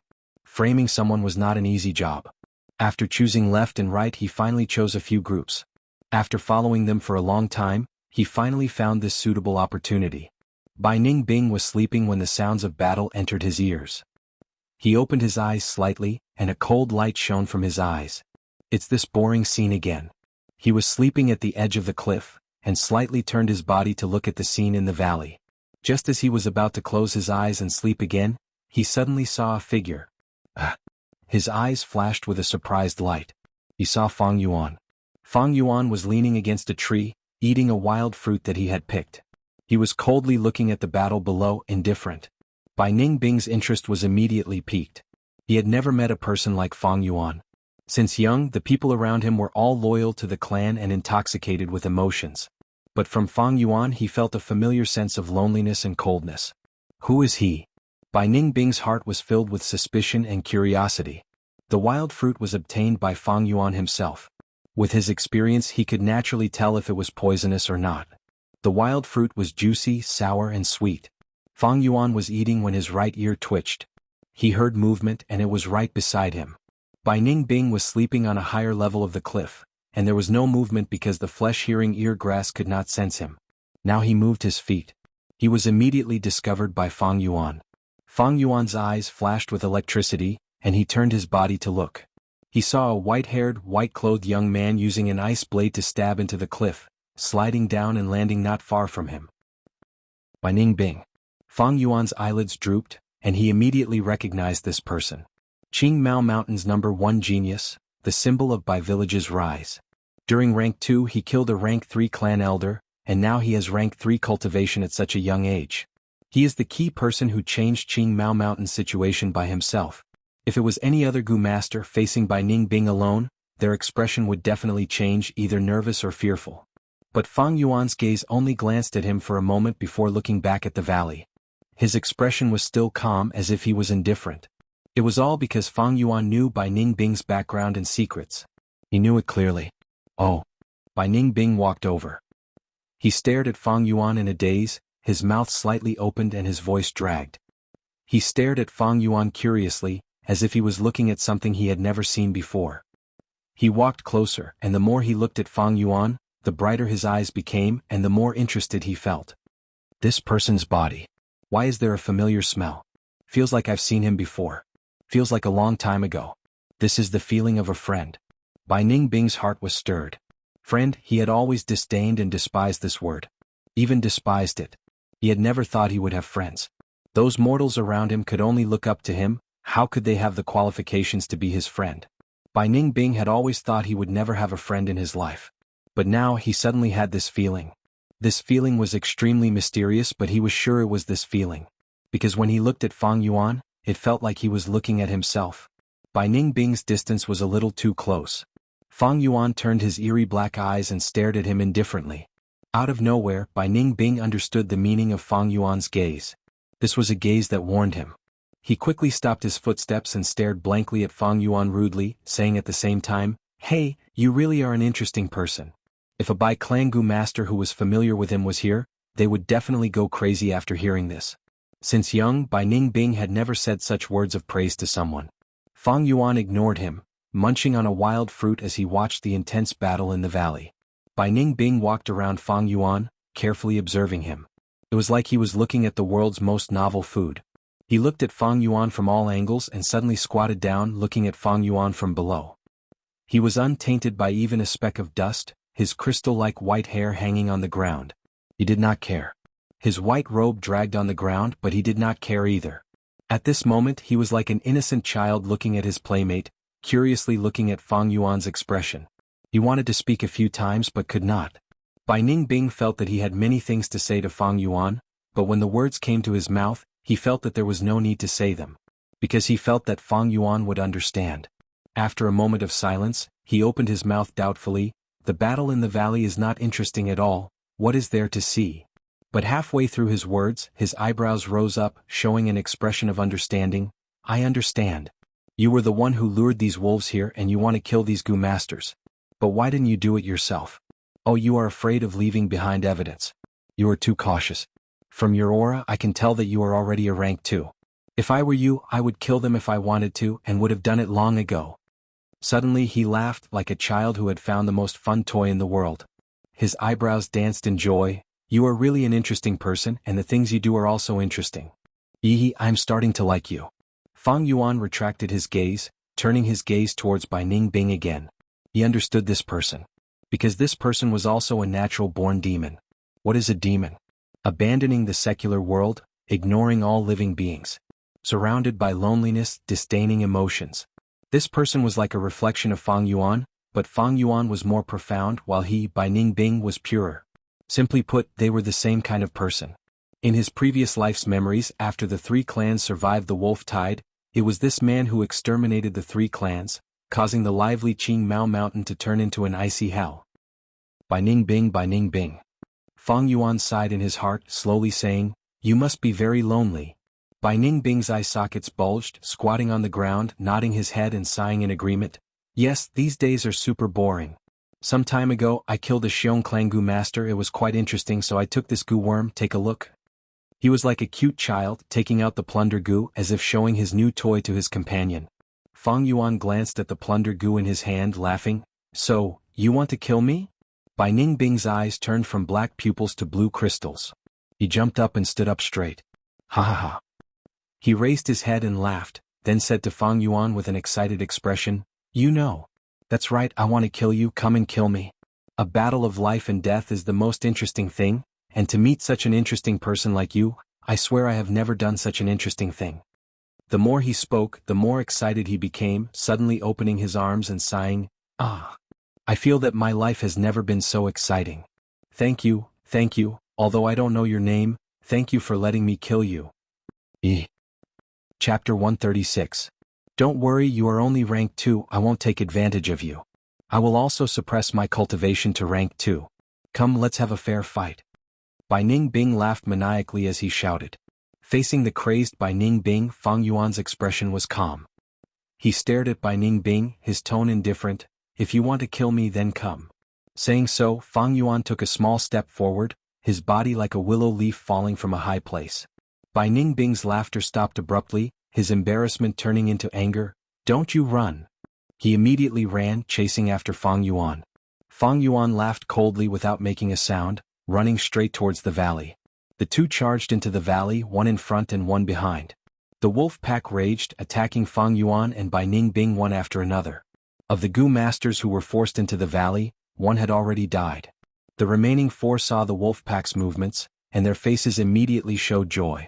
One of them even shouted, brothers, hold on, someone is coming to support us. Why are there only 2? They saw Fang Yuan and Bai Ningbing's blurry figures. It's him. As they got closer, Guiyue Manshur's expression changed. He recognized Fang Yuan. It was this man who defeated him in front of everyone. That pair of eyes evoked the nightmare in the deepest part of his heart. He would never forget Fang Yuan. He once swore that he would work hard and get back at him. But now, Fang Yuan personally came to save him. This added a complicated feeling to Guiyue Manshur's heart. Wait a minute, the second person is... They quickly recognized Bai Ningbing, each of them showing a shocked expression. Bai Ningbing. Bai Ningbing. Guiyue Manshur's eyes opened wide. He did not expect to see Bai Ningbing again under such circumstances. Bastard, stop right there. Bai Ningbing's shout came from behind. Fang Yuan turned a deaf ear, weaving through the wolf pack. His entire body was glowing with a white jade light, resisting the biting and scratching of the lightning wolves. But because of this, the primeval essence in his aperture was decreasing rapidly. Not far behind him, Bai Ningbing also breathed out water vapor from her nostrils, forming a spherical water shield that covered her entire body. Countless lightning wolves crashed into the water shield. The force of impact was neutralized by the flowing water above them. Then they took advantage of the momentum and were flung out. Logically speaking, Bai Ningbing's cultivation was rank 3, but her performance was mediocre. According to his words, it seemed that he had really taken the initiative to suppress his cultivation and only used the power of a second-stage professional to deal with Fang Yuan. With the strength of a second-stage professional, Bai Ningbing's speed was slightly faster than Fang Yuan's, and she had a lot more quintessential essence. However, as he trudged through the wolf pack, he was getting further and further away from Fang Yuan. The key reason was the difference in strength between the two sides. Fang Yuan had the strength of 2 boars, while Bai Ningbing was slightly weaker. Fang Yuan was able to withstand the charge of the pack of wolves and kept moving forward. Bai Ningbing's water vapor shield. Although it could neutralize a portion of the impact, it could not be like Fang Yuan, who could directly charge out and create a path. How? The bold lightning wolf's attention was also attracted by Fang Yuan and Bai Ningbing. It howled, and the ordinary lightning wolves around it parted like the tide, creating a path. The bold lightning wolf moved its 4 limbs, charging straight towards Fang Yuan. Seeing this scene, the 4 trapped Gu masters could not help but show expressions of worry. As for Bai Ningbing, who was behind Fang Yuan, he saw this scene and immediately laughed loudly. But the next moment, Bai Ningbing saw Fang Yuan's figure ripple like water, and then disappeared from his vision. His laughter stopped abruptly. The Gu masters at the bottom of the valley were also in an uproar. The bold lightning wolf had lost track of Fang Yuan. With an angry roar, it did not stop and charged towards Bai Ningbing. A smile appeared on Bai Ningbing's face again. Interesting, you are really interesting. Aha, then let's treat this as an appetizer before the main course. Saying so, his eyes suddenly turned from black to blue like the blue sky. He stood on one leg, extending his ice blade horizontally and starting to spin. The slender ice blade drew out rays of sword light. The light rays slashed in the air, forming a magnificent scene like a tornado. The snow-white blade formed an ice storm, wreaking havoc in the wolf pack. Countless lightning wolves crashed into this storm, and were cut into pieces of minced meat. But not much blood splattered, as the blood had already been frozen by the icy cold air. The bold lightning wolf howled, its ferocity aroused. The goo worm residing on its body also started to show its might, causing its whole body to be covered in golden electric currents. Its fur stood up, and the golden electric currents were like chains, wrapping around its body and limbs, forming a crude chain armor. Its 4 claws moved, and like a golden meteor, it fiercely charged into the ice blade storm. Bam! With a thunderous explosion, the ice blade storm suddenly stopped. A broken section of the ice blade flew into the air, and with a chi sound, it stabbed into a mountain rock. The white frost spread everywhere. The bold lightning wolf fell to the ground, its heart pierced by the ice blade. Such a fatal attack had already caused it to die. Bai Ningbing laughed and slowly retracted the ice blade in his hand. The ice blade had already broken in half, and the remaining blade was full of cracks and nicks. But he did not care, and only stretched out his left hand and lightly touched it. An icy cold air emitted from his left hand, starting from the handle and gently stroking upwards. Everywhere it passed, the ice blade was renewed, its sharpness restored. At the same time, a new blade formed on the broken section. The bold lightning wolf was dead and the wolf pack dispersed. But Fang Yuan was still nowhere to be seen. We will definitely remember Lord Bai's life-saving grace. A few Gu masters took the initiative to greet Bai Ningbing. Only Yuan sure stayed on the spot, his expression fluctuating. Back then he was defeated by Bai Ningbing, and was extremely unwilling to accept it, and was released by the latter. Now that he had refined the monolith Gu and met Bai Ningbing again. But right now he no longer had the confidence to challenge the latter. Bai Ningbing snorted coldly and suddenly shook his arm. The ice blade drew a few shining blade lights in the air. Ugh. The 3 Gu masters were caught off guard, not expecting Bai Ningbing to actually kill them. They had an expression of disbelief as they fell to the ground, unable to get up again. Bai Ningbing, what are you doing? Yuan sure roared in anger and shock. Killing people, what kind of brain do you have? Can't you see it's so obvious? Bai Ningbing shrugged and laughed coldly. Damn bastard. Yuan sure clenched his fists, showing his anger. He gritted his teeth and scolded, Our 3 clans have already formed an alliance, and you dare to kill our Guiyue clan? This is a violation of the alliance. Whatever you want, come at me, I will accept it. Forget it, it's time to settle the grudge from back then. Saying so, Yuan sure screamed, and took a few big steps, charging towards Bai Ningbing. He activated the monolith goo with all his strength, and all the muscles on his body bulged, forming a thick rock skin. His entire appearance had completely turned into a stone man. Courting death. Bai Ningbing laughed coldly, raising his hand and slashing down. The sharp ice blade slashed down from above. First, it slashed at Guiyue Mansher's head, then between his eyebrows, nose bridge, lips, throat, chest, all the way down. Rock fragments flew, and when the ice blade reached his abdomen, it broke again. But the icy cold air had already frozen all the life in Guiyue Mansher's body. Plop. He fell to the ground as dead as he could be. The rock skin on his body slowly disappeared, revealing his original appearance. I think I've seen it somewhere before. Bai Ningbing shook his wrist that was in pain. He had almost forgotten about letting Mansher go. He shook his head slightly and turned around. Facing the empty valley, he shouted, "You can come out. You want to kill these goo masters? I'll do it for you. Come, let's have a life and death battle." Bai Ningbing had just finished speaking when Fang Yuan's figure appeared not far away. The white-haired young man's gaze turned heated, and he raised the ice blade in his hand, charging towards Fang Yuan. Fang Yuan sneered silently, turning around and leaving. Bai Ningbing scolded, chasing relentlessly.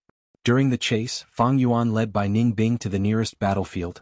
Xiong Li's group was fighting with a bold lightning wolf pack. This wolf pack was of course attracted by Fang Yuan. Everyone put in more effort. This wolf pack can't hold on any longer. The southeast direction sent out the signal goo. It has already been some time. They need our help. Xiong Li was trying to boost the morale, but he stopped halfway through his speech. He saw Fang Yuan as well as Bai Ningbing behind him. Ever since Fang Yuan admitted defeat, Xiong Li no longer put Fang Yuan in his heart. Thus, his gaze quickly moved past Fang Yuan and towards Bai Ningbing. Bai Ningbing.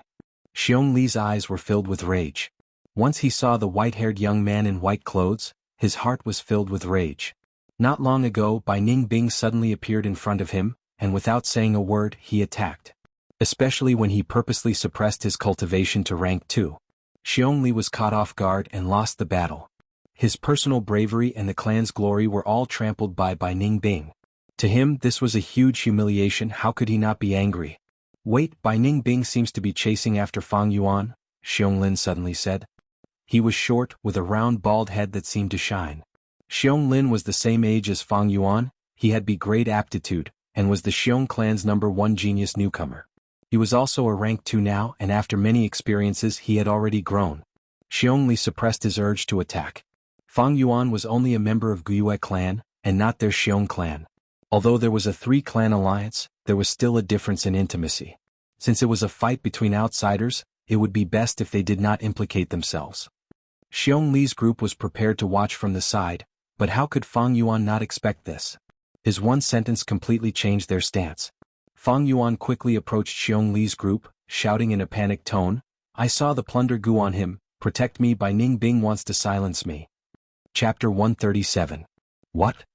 Xiong Lin lost his voice. Plunder goo? Only one person on Qing Mao Mountain has this goo worm, and that is my cousin Xiong Zhan. Xiong Zhang's expression darkened.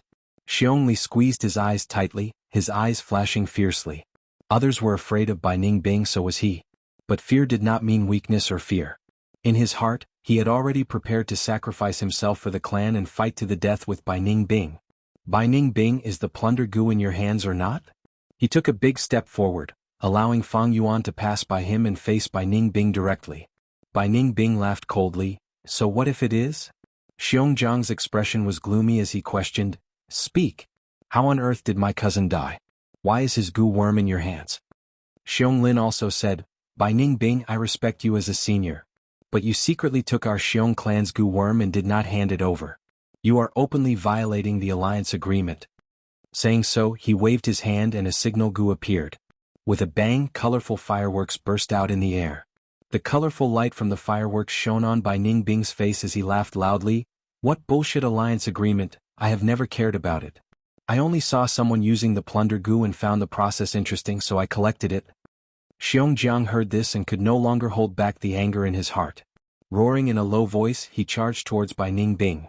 "Bai Ningbing, you watched as my cousin died in battle but didn't do anything. You bastard." The 5 people in the group were all one. Be it for public or private reasons, Xiong Li group was at odds with Bai Ningbing. Battle was unavoidable and the scene was chaotic. On one hand, Bai Ningbing was under the joint attack of the 5 people in Xiongli group. On the other hand, they were surrounded by the wolf pack and still had to face the lightning wolf's bites. Fang Yuan left the battlefield and stood at a distance, watching calmly. The wolf pack moved like a huge millstone. The 6 Gu masters fought without any regard for themselves, and if they were slightly careless, they would end up in the wolf's mouth. Xiongjiang activated the roaming zombie Gu and his eyes turned green. Xiong Li's eyes were red while Bai Ningbing's eyes were blue like crystals. The battle between the 3 of them became the most intense part of the entire battlefield. Under the roaming zombie Gu's power, Xiongjiang turned into a zombie and her defense against water and ice rose sharply, barely blocking Bai Ningbing's attacks. Meanwhile, Xiong Li activated the Grand Bear Gu, and with the strength of 2 bears, his bull-sized fists were extremely ferocious. With just 2 or 3 punches, even Bai Ningbing's water barrier would be destroyed. As for the other 3 Xiong Clan Gu masters, they could not interfere in this battle and could only do their best to deal with the lightning wolves. The bold lightning wolf attracted by Fang Yuan could have been easily taken down, but now it had become a huge threat. Bai Ningbing, you will pay for what you have done. Xiongjiang roared and charged towards Bai Ningbing. Phew. Bai Ningbing laughed coldly as she nimbly leaped backwards to increase the distance between them. At the same time, she swung her left hand and threw out 5 finger-sized icicles. The icicle hit Xiongjiang's body, but Xiongjiang didn't feel any pain. When he turned into a zombie, even if his arms and legs were broken, he would not feel any pain.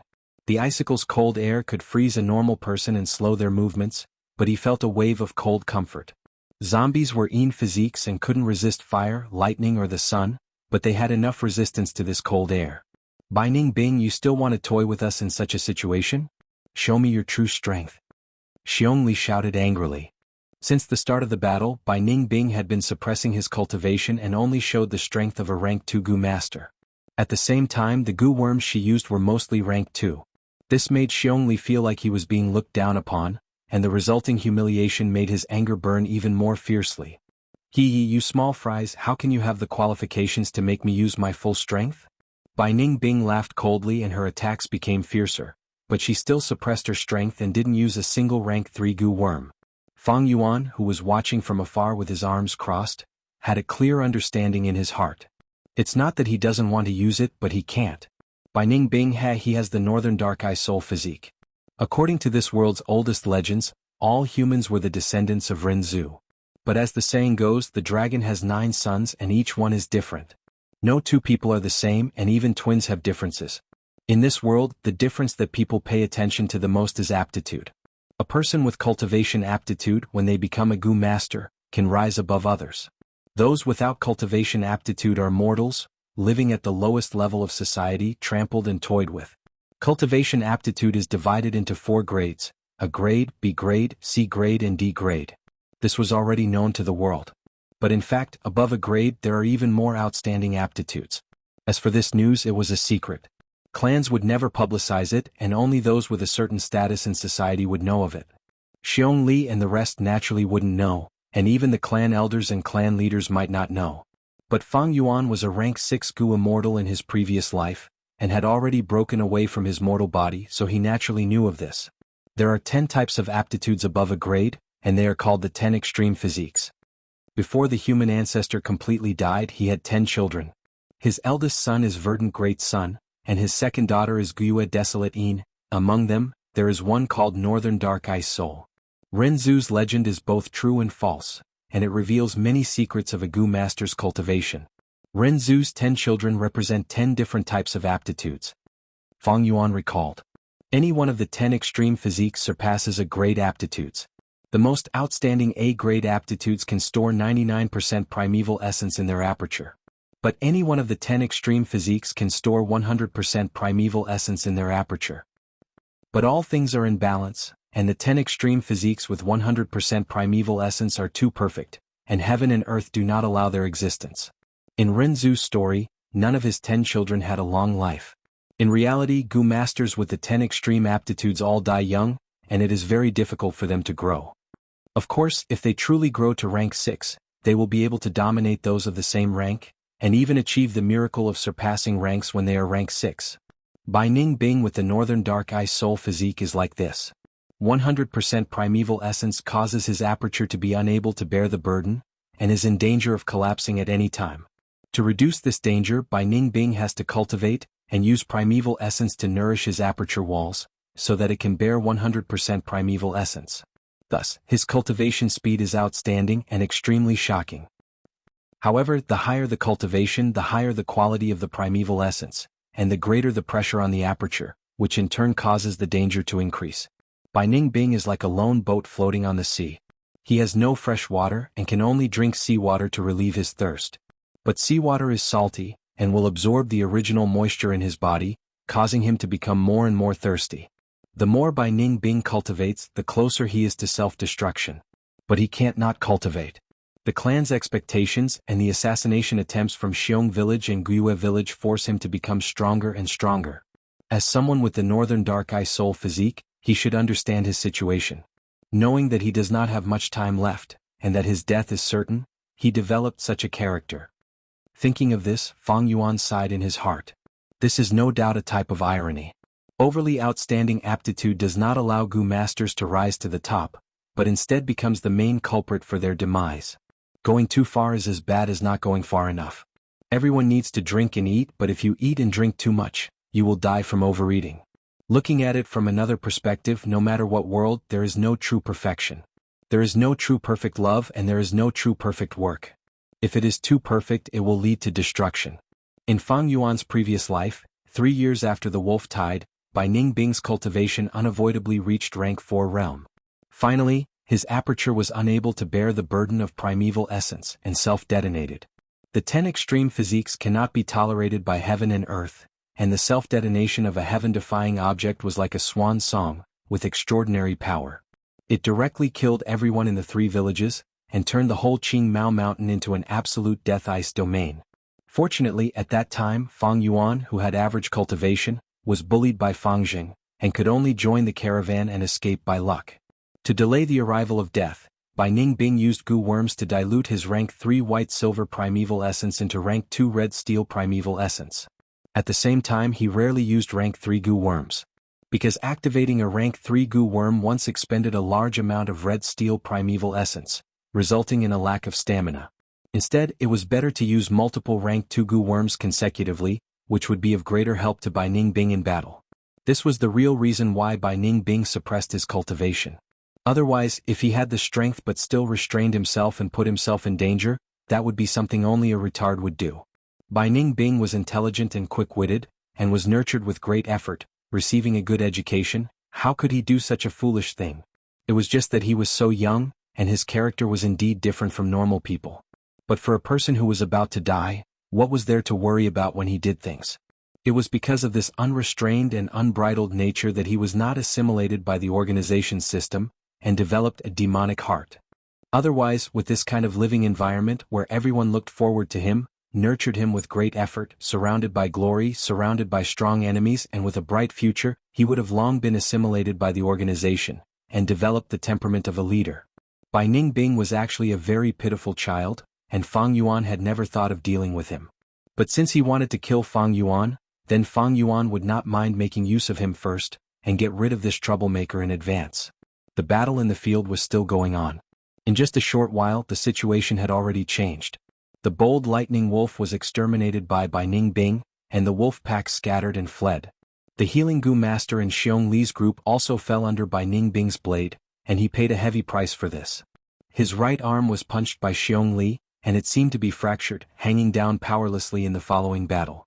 But these did not hinder him from having the upper hand now. Xiong Li was a first-rate elite among rank 2 Gu masters, and his strength was on par with Qing Shu and Qi Shan. Xiong Jiang was a newly emerged defensive expert, while Xiong Lin was a genius newcomer, and now also had rank 2 battle strength. Adding in another Gu master, the 4 of them were still suppressed by Bai Ningbing together. Bai Ningbing had already fought a battle earlier, and expended a lot of red steel primeval essence. At the same time, he killed the bold lightning wolf and the healing Gu master, and lost the ability to move his right arm. He could only abandon the ice blade in his right hand, and use his left hand instead. This way he could only temporarily put aside the method of using his left hand to activate the ice all. Thus, his offensive ability was reduced by almost half. Under such circumstances, he still had the upper hand, and his advantage was becoming more and more stable. It is after all the northern dark ice soul physique. Although the primeval essence was diluted with goo worms, and also sealed the true advantage of the northern dark ice soul physique, the primeval essence recovery speed is still preserved. The longer the battle, the greater his advantage. Fang Yuan watched, sighing inwardly. With my current battle strength, it is not enough to defeat him. Fang Yuan admitted to this point. Fang Yuan only had C-grade talent and 44% primeval essence. Even the B-grade talents Xiong Li, Xiong Lin and Xiong Jiang would be suppressed by Ning Bing if they fought together. It could be imagined that Fang Yuan's situation would be even more difficult than Xiong Li and the rest when facing Ning Bing alone. But, not being able to defeat you does not mean I cannot kill you. Fang Yuan laughed coldly as he thought of this. This was the wisdom accumulated from 500 years of experience. Even though they were somewhat similar shadows. But compared to him, this 100-year-old demon Ning Bing was only a little demon that was prematurely matured by cruel fate. Chapter 138. Cold air spread everywhere, ice blades danced. Iron fists roared, fangs howled. The battle between Xiong Li's group and Ning Bing had reached its climax.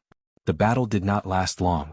But as Ning Bing's pressure increased, Xiong Li and the rest felt that time was long and unbearable. Xiong Jiang's expression was gloomy, Xiong Lin's head was covered in cold sweat, and Xiong Li's gaze was solemn. At this point, even Xiong Li had to suppress his anger and admit Ning Bing's strength. Even though Ning Bing suppressed his rank 3 cultivation and only used rank 2 goo worms to fight, the battle strength he displayed was not something they could contend with even if they worked together. In fact, Ning Bing had not used his full strength yet. This was not intentional, but he had to keep a hand to guard against Fang Yuan. To Xiong Li and the rest, their motive was simple: they only wanted to kill Ning Bing. But to Ning Bing, the situation was complicated. He had to fight with Xiong Li's group on one hand, and defend against Fang Yuan's sneak attack on the other. He had personally seen Fang Yuan use the stealth scales goo, thus he had to split his concentration to guard against Fang Yuan's attack. But up until now, Fang Yuan had not made a move. Did he leave already? Impossible. Although this is the first time we met, he is not someone who would easily give up. He will definitely make a move, he is just waiting for an opportunity. Ning Bing waved his ice blades, suppressing Xiong Li's counterattack as he thought rapidly. Not only did he have to fight with Xiong Li's group in terms of strength, he also had to fight with Fang Yuan's wits. Fang Yuan's delay in making a move gave him more and more pressure. An unsheathed sword was the most dangerous, because no one knew where the sword would stab. Although Fang Yuan did not make a move and watched the battle from afar, he had been pulling Ning Bing's concentration from start to finish. If not for this, Xiong Li's group would have lost long ago, and would not have lasted until now. This Ning Bing is quite quick-witted. First he cleanly killed Bold Lightning Wolf, making me one less pawn to use. Then he risked his injuries to kill the Healing Goo Master in Xiong Li's group. All of this was the wisest and correct choice. Although he's fighting fiercely with Xiong Li and the others, he's still guarding against me. In the shadow of the distant forest, Fang Yuan crossed his arms and watched from afar, his eyes flickering. It wasn't that he didn't want to make a move, but he hadn't found a suitable opportunity. But he was not anxious at all. The longer the battle dragged on, the more Ning Bing's combat strength would be consumed. The recovery speed of the 10 extreme physiques was much faster than the first-grade physiques. But there would still be consumption. The longer Fang Yuan waited, the more primeval essence in Ning Bing's aperture would be consumed, and the more the scales of victory would tip towards Fang Yuan. If the primeval essence in Ning Bing's aperture was used up, so what if she had the northern dark ice soul physique? One crescent blade was enough to behead him. Fang Yuan knew this, and Ning Bing was also well aware of it. Although he had the upper hand, his heart was getting heavier and heavier. This can't go on. Ning Bing's blue eyes shone with a cold light, and he took a big step back, pulling a distance away from Xiong Li and the others. Then, his Adam's apple rolled up, as if something had been regurgitated from his stomach into his mouth. His cheeks puffed up, and then he opened his mouth with difficulty. An ice-blue bird peeked its head out from between his white teeth. Its lively eyes looked around and soon found someone's gaze. It came out of Ning Bing's mouth, and with a flap of its broad and strong wings, it flew towards Xiong Li. The blue ice bird was very cute, looking like a pigeon. But when Xiong Li and the others saw it, their faces turned pale. Rank 3 bluebird ice coughing goo? Dodge. Xiong Li and the others hurriedly dodged, but this blue ice bird was different from the crescent blade. Once it was sent out, it would automatically lock onto the enemy. Bam. It crashed into the logistics goo master in Xiong Li's group and exploded. The surging cold air spread everywhere, and the dazzling blue light lit up the battlefield. In the next second, the blue light dissipated, revealing a translucent ice cube with a trace of blue. The goo master was sealed in the ice cube. His face still had the panic and fear from before his death, but he had already lost all signs of life. It was not that Bai Ningbing did not have a rank 3 goo worm, but once he used it, the rank 2 primeval essence in his aperture would be greatly consumed, and he would not be able to display the power of a rank 3 goo worm.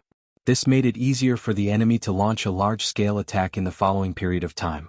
But Xiong Li and the others were already scared stiff by this bluebird ice coffin goo. Bai Ningbing did not continue his attack, but turned around and tried to leave the battlefield. This was a wise move. If this continued, the situation would become more and more disadvantageous to him. Damn it, Bai Ningbing, don't run if you have the guts. Brother Xiong Xn was also killed by him. Kill him and take revenge for Brother Xiong Xn. Xiong Li and the others shouted angrily but could not catch up. Originally, the four of them could barely form an encirclement, but now that they lost one person, the encirclement was broken by Bai Ningbing. Seeing that Bai Ningbing was about to leave the battlefield at this moment, a moon blade flew out from the dense grass, and at the same time a figure pounced out. Clang. Bai Ningbing waved the weapon in his hand, dispersing the moon blade. But his abdomen was kicked by the person and he staggered back 3 steps. Using this time, Xiong Li and the others rushed over again, surrounding Bai Ningbing.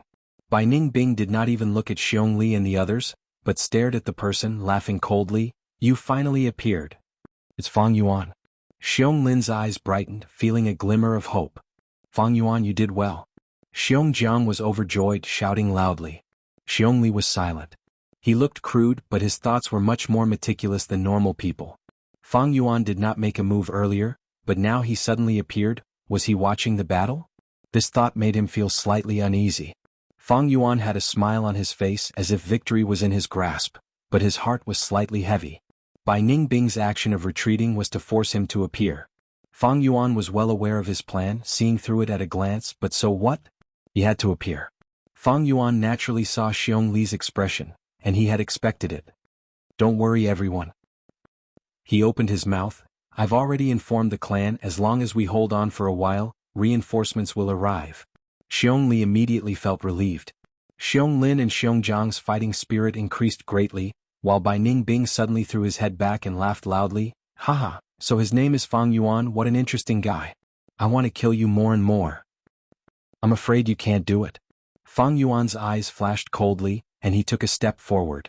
Bai Ningbing, the heavens want you dead, you're dead this time. Xiong Jiang gritted his teeth and rammed into Bai Ningbing. Bai Ningbing, you're too arrogant, I'll make you pay the price today. Xiong Lin shouted angrily, circling to Bai Ningbing's back. Fang Yuan, step back a little and hold the line for us, just stop Bai Ningbing from escaping. Xiong Li said. If Fang Yuan interfered, it would instead destroy their tacit cooperation. The battle began again. Fang Yuan's expression was cold, and he continued to attack, ignoring Xiong Li's words. Xiong Li and the other two were originally frowning. An outsider's attack would cause the battle formation to become chaotic, and there would be mistakes in cooperation. But Fang Yuan's every attack was sharp and ruthless, and he had an extremely accurate grasp of opportunities, which was a huge help to them. At first, Xiong Li still roared at him, but very quickly Xiong Li himself closed his mouth.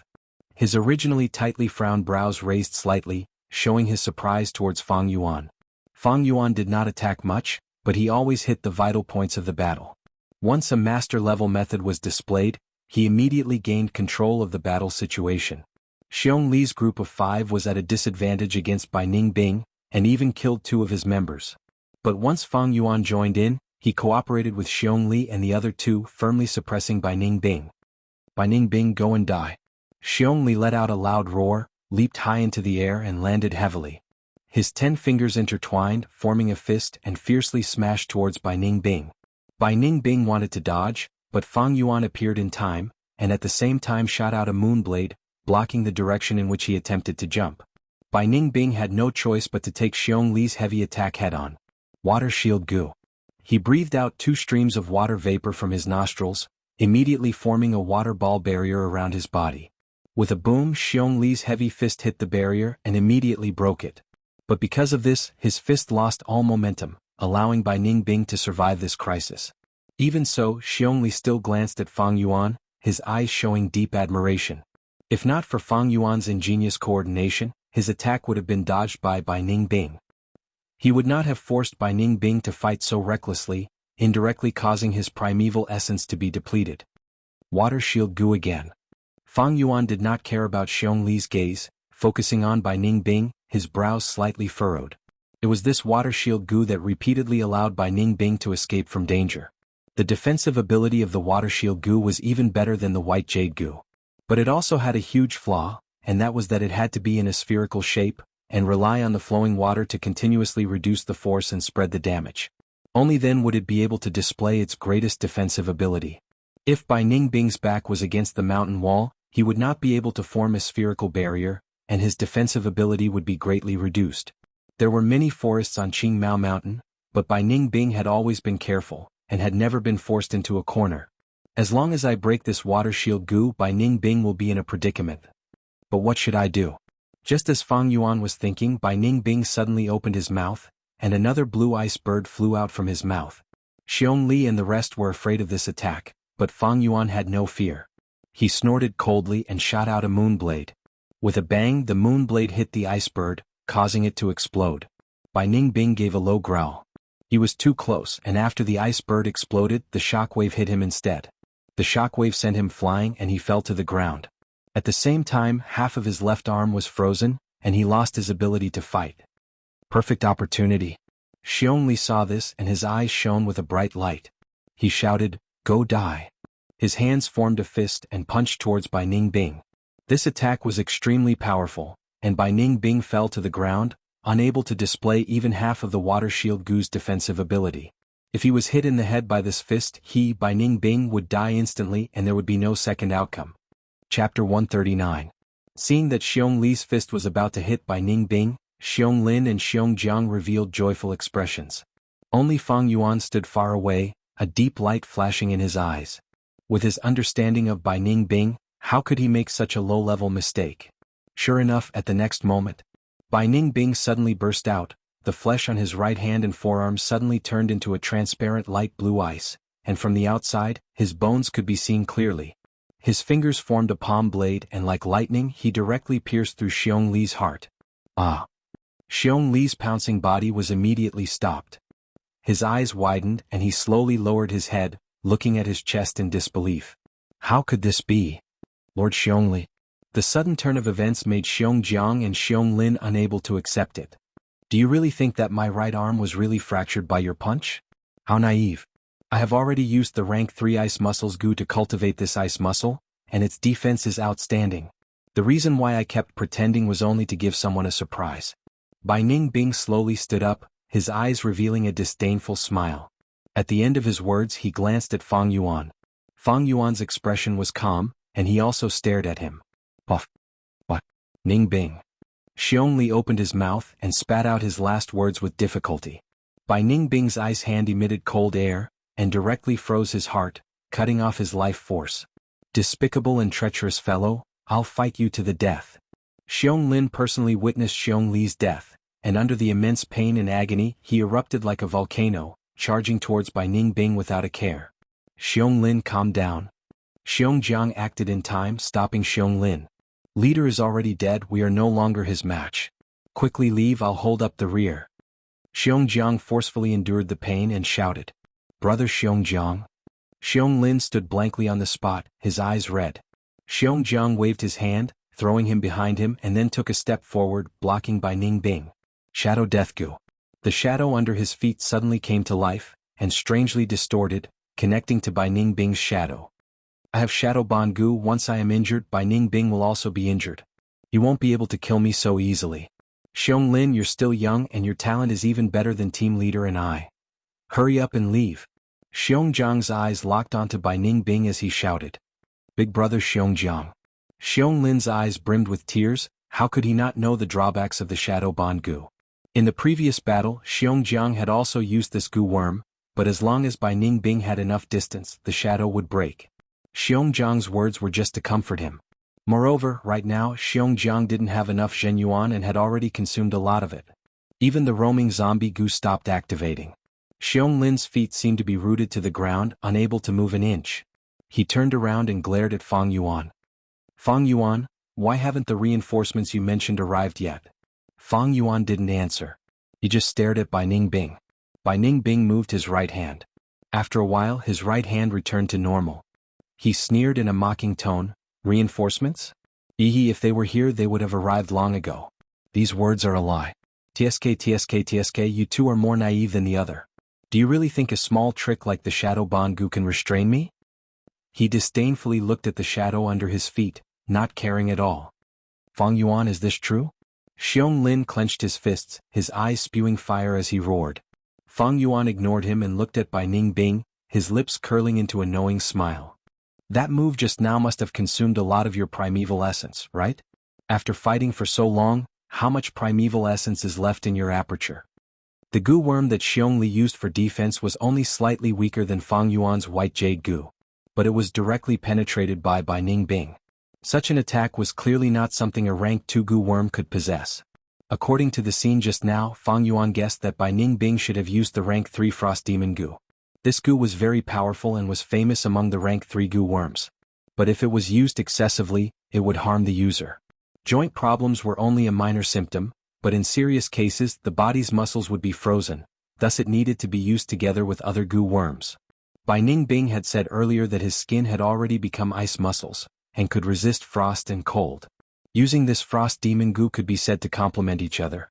But Bai Ningbing had used rank 2 primeval essence to forcefully activate a rank 3 goo worm, and would definitely consume a lot of primeval essence.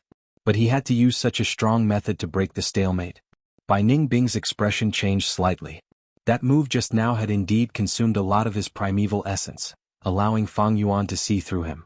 Thus, after killing Xiong Li, he did not attack immediately, but used words to gain time to recover. He laughed heartily, nodding calmly and admitting, "That's right, I do not have much primeval essence left. I endured not using my right arm to bait you into attacking. But you did not fall for it, hehehe. The real battle has just begun, isn't it?" Fang Yuan could not help but squint his eyes.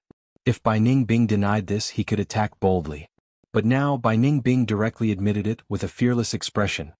Other than Bai Ningbing being a person who was about to die and was indifferent to life and death, he probably still had a strong trump card, thus giving him confidence. Ordinary goo masters would only have 3 to 5 goo worms. Even the likes of Qing Shu and Qishan were the same. But there were exceptions to everything. For example, Fang Yuan had Moonglow goo, White Jade goo, Stealth Scales goo, 4-flavor liquor worm, Spring Autumn cicada, Earth Communication ear grass and 9-leaf vitality grass. He had as many as 7 goo worms in his hands. Bai Ningbing was the hope of the Bai clan, a top genius who possessed the northern dark ice soul physique. From the start of his cultivation until now, he had received the clan's full support. His wealth was definitely much deeper than Fang Yuan's. From the start of the battle, he had already displayed at least 6 different goo worms. Fang Yuan was almost certain that he had other goo worms. And it was these goo worms that allowed him to remain calm despite his lack of primeval essence. Actually, the most troublesome opponent was Bai Ningbing. Not only did he have talent, he was not afraid of death and had large numbers of goo worms. These 3 points were crucial to the outcome of a goo master's battle. Especially goo worms. A strong goo worm, or a goo worm with strange abilities, could often allow a goo master to turn the tables in a desperate situation. Bai Ningbing's frost demon goo was a rank 3 goo worm. Even Fang Yuan's white jade goo's defense could be penetrated by it. This was also the reason why Fang Yuan did not fight Bai Ningbing directly. Fang Yuan used Guiyue, Manshi, Xiong Li and the others to probe Bai Ningbing's abilities. Know yourself and know your enemy and you will never be defeated. In terms of talent, Fang Yuan was only C grade. Compared to Bai Ningbing, it was like heaven and earth. Bai Ningbing had started cultivating earlier, and with the clan's full support, his goo worms were even better than Fang Yuan's. In terms of temperament, Bai Ningbing, who was not afraid of death, was almost invulnerable. Between the two, Bai Ningbing was strong and Fang Yuan was weak. This was a fact that had to be acknowledged and accepted.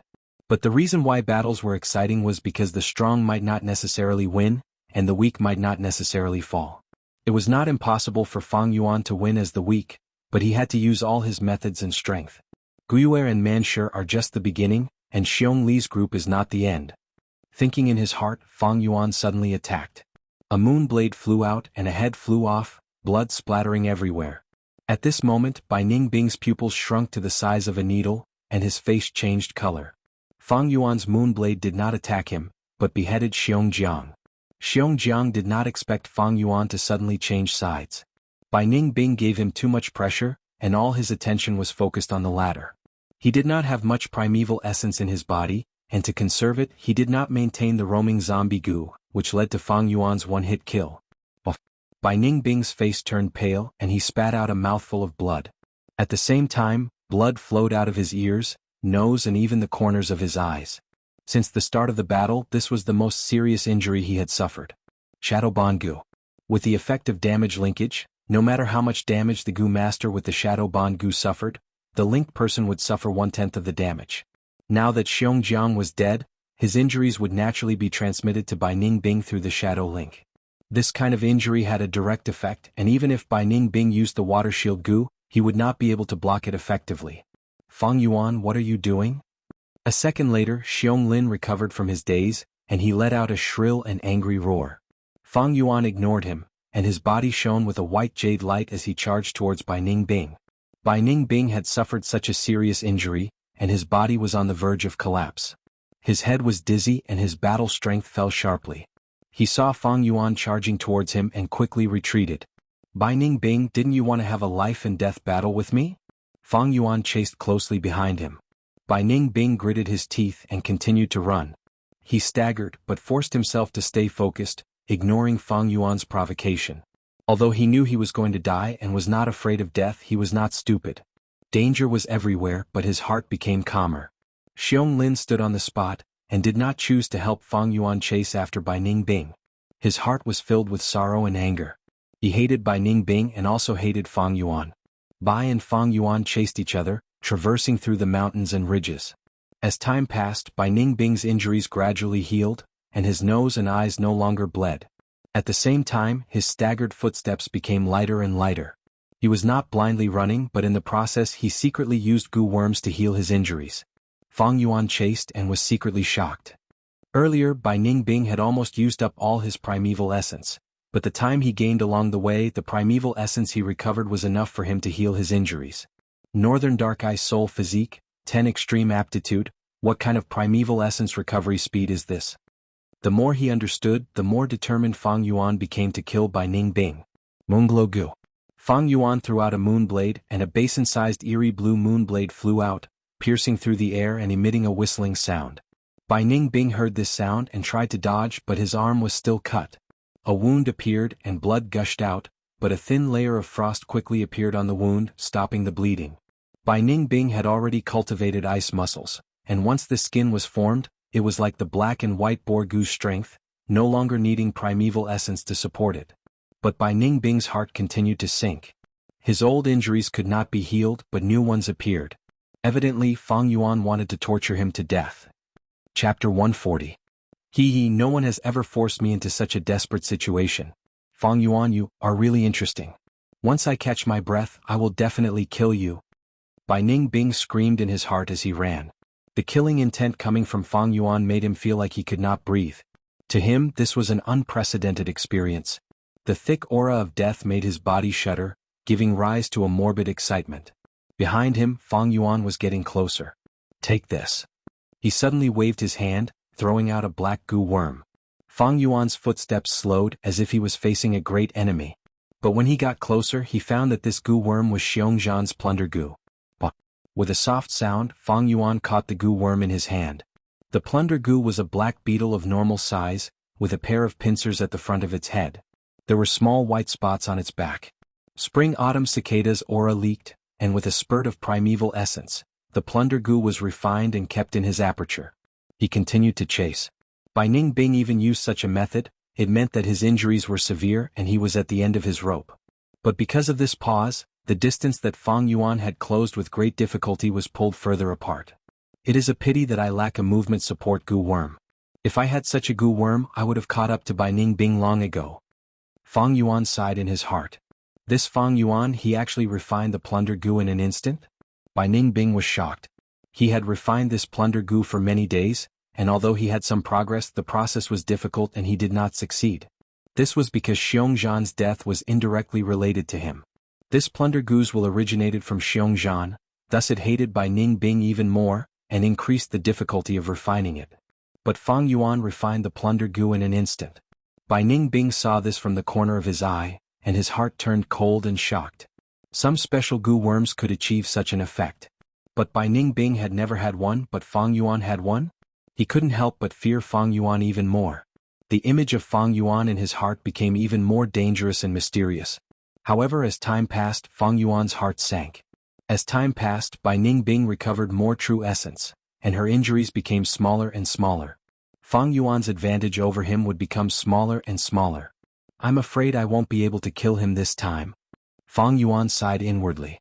If this continued, Bai Ningbing's injuries and true essence would soon have a considerable recovery. Although Fang Yuan had been using the Moonglow goo to heal his injuries, the Northern Dark Eye Soul Physique's aptitude was too outstanding and could be said to be blessed by heaven. The recovery rate of his Jinqi was even faster than Fang Yuan absorbing the Yuan stone. Unless we encounter a pack of wolves ahead and are surrounded, or the appearance of a goo master group could temporarily block Bai Ningbing. But if it's the Bai family's team, then I'll be in danger. Thoughts churned in Fang Yuan's mind, and he was already thinking of retreating. Their chase was very long, but they didn't encounter a pack of wolves or a goo master group. This meant that Bai Ningbing, who knew the direction of escape, also had an investigative goo worm and was able to evade in advance.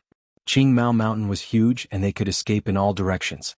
Fang Yuan couldn't let Bai Ningbing only choose one direction to escape in.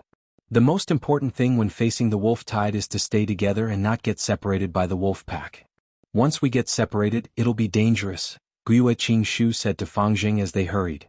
If the opponent is the bold lightning wolf pack, we can defend and defeat them head-on. But if it's the frenzy lightning wolf pack, we need to retreat first, then use the signal goo and wait for the surrounding goo master groups to gather. We need at least 3 groups to have the confidence to defeat the frenzy lightning wolf pack. Of course, the opponent in the wolf tide is not only lightning wolves, but also goo masters. Saying so, Guiyue Qingshu paused. The other 4 knew who he was talking about. Obviously it was Bai Ningbing. These days Bai Ningbing went around challenging others, purposely suppressing his cultivation and only using rank 2 red steel primeval essence to find trouble with Xiongli, Qishan and the others. In his words, Guiyue Qingshu was his next target. If we meet Bai Ningbing, Guiyue Qingshu continued, if we can avoid fighting, it's best not to. When Fang Jing heard that, he could not help but feel indignant. In his heart, although Guiyue Qingshu looked gentle on the outside, he was strong on the inside and had his principles. From Guiyue Qingshu he felt a strong sense of kinship. He respected and loved Guiyue Qingshu, and naturally didn't want Bai Ningbing to surpass him. Everyone is talking about Bai Ningbing, what kind of person is he? Fang Jing frowned and asked. The other 3 people in the group couldn't help but fall silent. Guiyue Qingshu smiled warmly at Fang Jing. He is Qingmao Mountain's #1 genius. Fang Jing listened carefully. You are still young and have a great talent, you might be able to surpass him in the future. So before you grow up, it's best not to have a direct conflict with him. Do you still remember the story I told you before? Lowering your head and raising your head, sometimes, people need to lower their heads. Fang Jing looked at Qingshu, and when his gaze met Qingshu's gentle eyes, he nodded and replied, I understand, don't worry big brother Qingshu. That's good. Qingshu said, but suddenly the investigative goo master in the group said, not far ahead, there is a goo master running quickly. Everyone's expression changed. Healing goo master Guiyue Yaohong said with a serious expression, it should be a small group that got separated by the wolf pack, let's go and save them. Fang Jing blurted out, could it be Bai Ningbing, isn't he a lone wolf? It could be, it could also not be. But if it really is a lone goo master, no matter which village he is from, he is our ally now. We should go and save them. Guiyue Qingshu said and took the lead to change their direction. The 4 people by his side naturally followed closely behind. But very quickly the investigative goo master said, it's not just one goo master, not far behind the first goo master, there is another goo master. So there are 2 goo masters. Then it should be like what big sister Yaohong said. It should be a small group that got separated by the wolf pack. Guiyue Fang Jing heaved a sigh of relief. Guiyue Qingshu's expression did not change, but the other 3's expressions relaxed. Right now, if one looked from a bird's eye view, Qingshu group, Fang Yuan and Bai Ningbing were getting closer to each other on the rugged mountain road. Bai Ningbing's expression changed slightly. He had an investigative goo worm, and sensed a 5-man Gu master group heading towards them. He quickly changed his direction. Although he had an investigative Gu worm, he could not accurately determine the identity of the person. Every Gu worm only had one ability. There were advantages and disadvantages at the same time. Take Fang Yuan's earth communication eargrass for example, it was the same. It could hear sounds and was most sensitive to footsteps. But it could not determine the gender of the person. And if a Gu master used the silent steps Gu to conceal their footsteps, he would not be able to detect them. Not knowing who they were, Bai Ningbing chose to retreat for safety reasons. But this time the situation was different. Qing Shu group was made up of elites, and their investigative Gu masters were also skilled. There's someone? Soon after, Fang Yuan also sensed the existence of Qing Shu group. As he ran, the whiskers on his right ear fluttered. Because he was not rooted in the ground, his investigative range was not even half of his peak. Bai Ningbing changed his direction again. But Qing Shu group quickly changed their direction. This time, be it Bai Ningbing or Fang Yuan, their expressions turned serious. The two were smart and immediately understood. This unknown small group was the biggest change and would definitely affect the final result of this battle. If it is a Bai clan group, then I will immediately use the stealth scales Gu to retreat. But if it is from the other two villages, Fang Yuan's eyes shone with a cold light. He also knew that this choice of his carried an element of risk. If it was a Bai clan Gu master with an invisibility detection method, then he would be in a desperate situation. But if he lost this opportunity, it would be hard to find another chance to kill Bai Ningbing. Moreover, no matter which Gu master it was, Fang Yuan had a 2/3 chance of winning, while Bai Ningbing only had a 1/3 chance. Fang Yuan had no reason not to take the gamble. As they ran, the two sides got closer.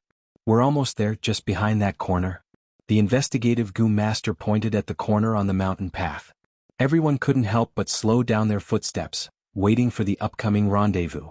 A white figure suddenly turned the corner and appeared in front of them. Bai Ningbing. Fang Jing blurted out.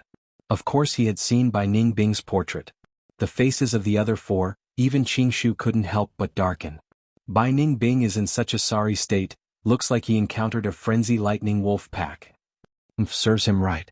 Alone in the wolf tide, what is he trying to do? For a moment, no one took the initiative to face him. Bai Ningbing's demeanor and actions clearly showed that she was running away. This made Qing Shu and the others feel pleased when they saw this. But at this moment, Fang Yuan shouted from the corner, Bai Ningbing, why are you running? I will kill you today. He said this with the intention of probing. Using the earth communication eargrass, he knew that the other side of the corner was the unknown 5-man team. If it was the Bai clan team, his question would naturally lead to an intense rebuttal. At the corner, Guiyue, Qing Shu and the others heard his words and stared with their eyes wide open. What's going on? Someone is chasing after Bai Ningbing? Are you kidding me? How could something like this happen? Bai Ningbing is in such a sorry state, then who is the person behind him? Guiyue, Yao Hong and the others looked at each other, seeing the shock on each other's faces. Guiyue Fangjing was surprised and suspicious. Why does this voice sound so familiar? Before he could remember the owner of the voice, Fang Yuan had already turned the corner. Ha! Guiyue and Qing Shu's originally serious expression suddenly froze. The other four had their eyes wide open, but when they saw Fang Yuan appear, their eyes almost fell out. This. Guiyue and Yao Hong opened their mouths wide enough to swallow a duck egg. Brother? Fangjing was flabbergasted. It's him? Even with Guiyue and Qing Shu's extraordinary composure, they were also shocked. Chapter 141. Who was Bai Ningbing? The #1 genius of Qingmao Mountain. With his strength alone, he changed the power structure of the 3 great clans. The moment he started cultivating, he took the lead, making all the A-grade geniuses pale in comparison. No one would doubt his future achievements. Even his enemies had no choice but to admit this. But now, someone was chasing after him, forcing him to flee in such a pathetic manner. This was something that Qing Shu and the rest did not expect. What made them even more shocked was that the person chasing after Bai Ningbing was Fang Yuan of the same clan. Their impression of Fang Yuan was still at the arena, and the incident where he helped the clan chase away the river-swallowing toad. And because Fang Yuan admitted defeat to Xiong Li, it made them underestimate his true strength. When did Fang Yuan become so strong? The crowd found this hard to accept. Fang Yuan turned the corner. Guiyue Qing Shu. When he saw the figures of the Qing Shu team, his heart couldn't help but tremble. Looks like I've won this time. Bai Ningbing, looks like today is the day you die. Thinking like this, Fang Yuan shouted, Little brother, you're here. This is great, quickly stopped by Ning Bing. Not only did he kill Xiong Li's team, he also killed Guiyue Manshur and the rest of my clan. This is a heinous crime. What? Our 3 great clans have signed an alliance agreement. No, if it's by Ning Bing, he can do anything he wants. I see. No wonder Fang Yuan could chase after Bai Ning Bing. Qing Shu and the rest were shocked and enlightened. Looks like Bai Ning Bing had lost his mind. After a few fierce battles, his battle strength had fallen to the lowest point, and Fang Yuan coincidentally gained the upper hand. Am I, Bai Ning Bing, really going to die here? No, my primeval essence is barely enough to self-detonate the frost demon parasites. I still have hope of winning. Bai Ning Bing screamed in his heart. In front of him was the Qing Shu team, and behind him was Fang Yuan's pursuit. The situation was extremely disadvantageous to him. In fact, there was a rift between Fang Yuan and Fang Zheng. Of course, Fang Zheng would not listen to Fang Yuan. But Bai Ning Bing didn't know this. As an outsider, looking at Fang Zheng and Fang Yuan's similar appearance, Bai Ning Bing made a firm decision. He suddenly raised his right arm and poured all the primeval essence he had accumulated in his aperture into the frost demon goo in his right palm. The flesh and blood on his right arm once again turned into light blue ice. Outside the ice, one could clearly see his white arm bones. Bang! With a loud explosion, Bai Ning Bing's entire right arm suddenly exploded. For a moment, clouds and mist rose, and a strong chill spread in all directions. Gotcha. In this hot summer, pure white frost spread on the narrow mountain path, covering the soil and swallowing the trees. The temperature in the air suddenly dropped. He actually abandoned his entire right arm. Fang Jing was stunned by Bai Ning Bing's ruthlessness. Quickly retreat. Guiyue and Qing Shu grabbed Fang Jing and quickly retreated. Large tracts of ice and frost surged towards them like waves. If they were really frozen, it would be troublesome. Not only the Qing Shu team, Fang Yuan was no exception. He retreated 100 steps before the frost gradually stopped. Originally, this mountain path was lush and verdant, with fragrant grass and lush trees. But now it had become a world of frost. The trees were all frozen and the ground was covered in a thick layer of snow. Fang Yuan stepped on the thick snow and walked into the center of the mountain path. He saw Bai Ning Bing's entire body was frozen in ice. Like an insect in amber, his expression still showed his savagery, determination, and viciousness. He has already committed suicide? The Qing Shu team also rushed over. Seeing this, Fang Jing muttered. No. Qing Shu's expression was very solemn. Bai Ning Bing has already cultivated ice muscles. This layer of ice won't freeze him to death. Instead, it has become his protective armor, giving him time to recover. Fang Yuan stared at Bai Ning Bing and swung his hand with a crescent blade. The crescent blade landed on the ice on Bai Ning Bing's body, making a crisp sound. On the 3-meter-tall, 2-meter-wide and long ice crystal, there was only a shallow knife mark. But soon the chill in the ice crystal spread again, making up for the knife mark. Fang Yuan, is what you said true? Qing Shu turned his gaze to Fang Yuan and asked. Of course. Xiong Lin from the Xiong Li team is still alive and can testify. We can't stay here for long. I'll tell you the details later. It's more important to leave this place first. Fang Yuan nodded and answered. He already had the intention to leave. He couldn't cut off this layer of ice crystal. Even if they worked together to remove it, it would take a lot of time and consume a lot of primeval essence.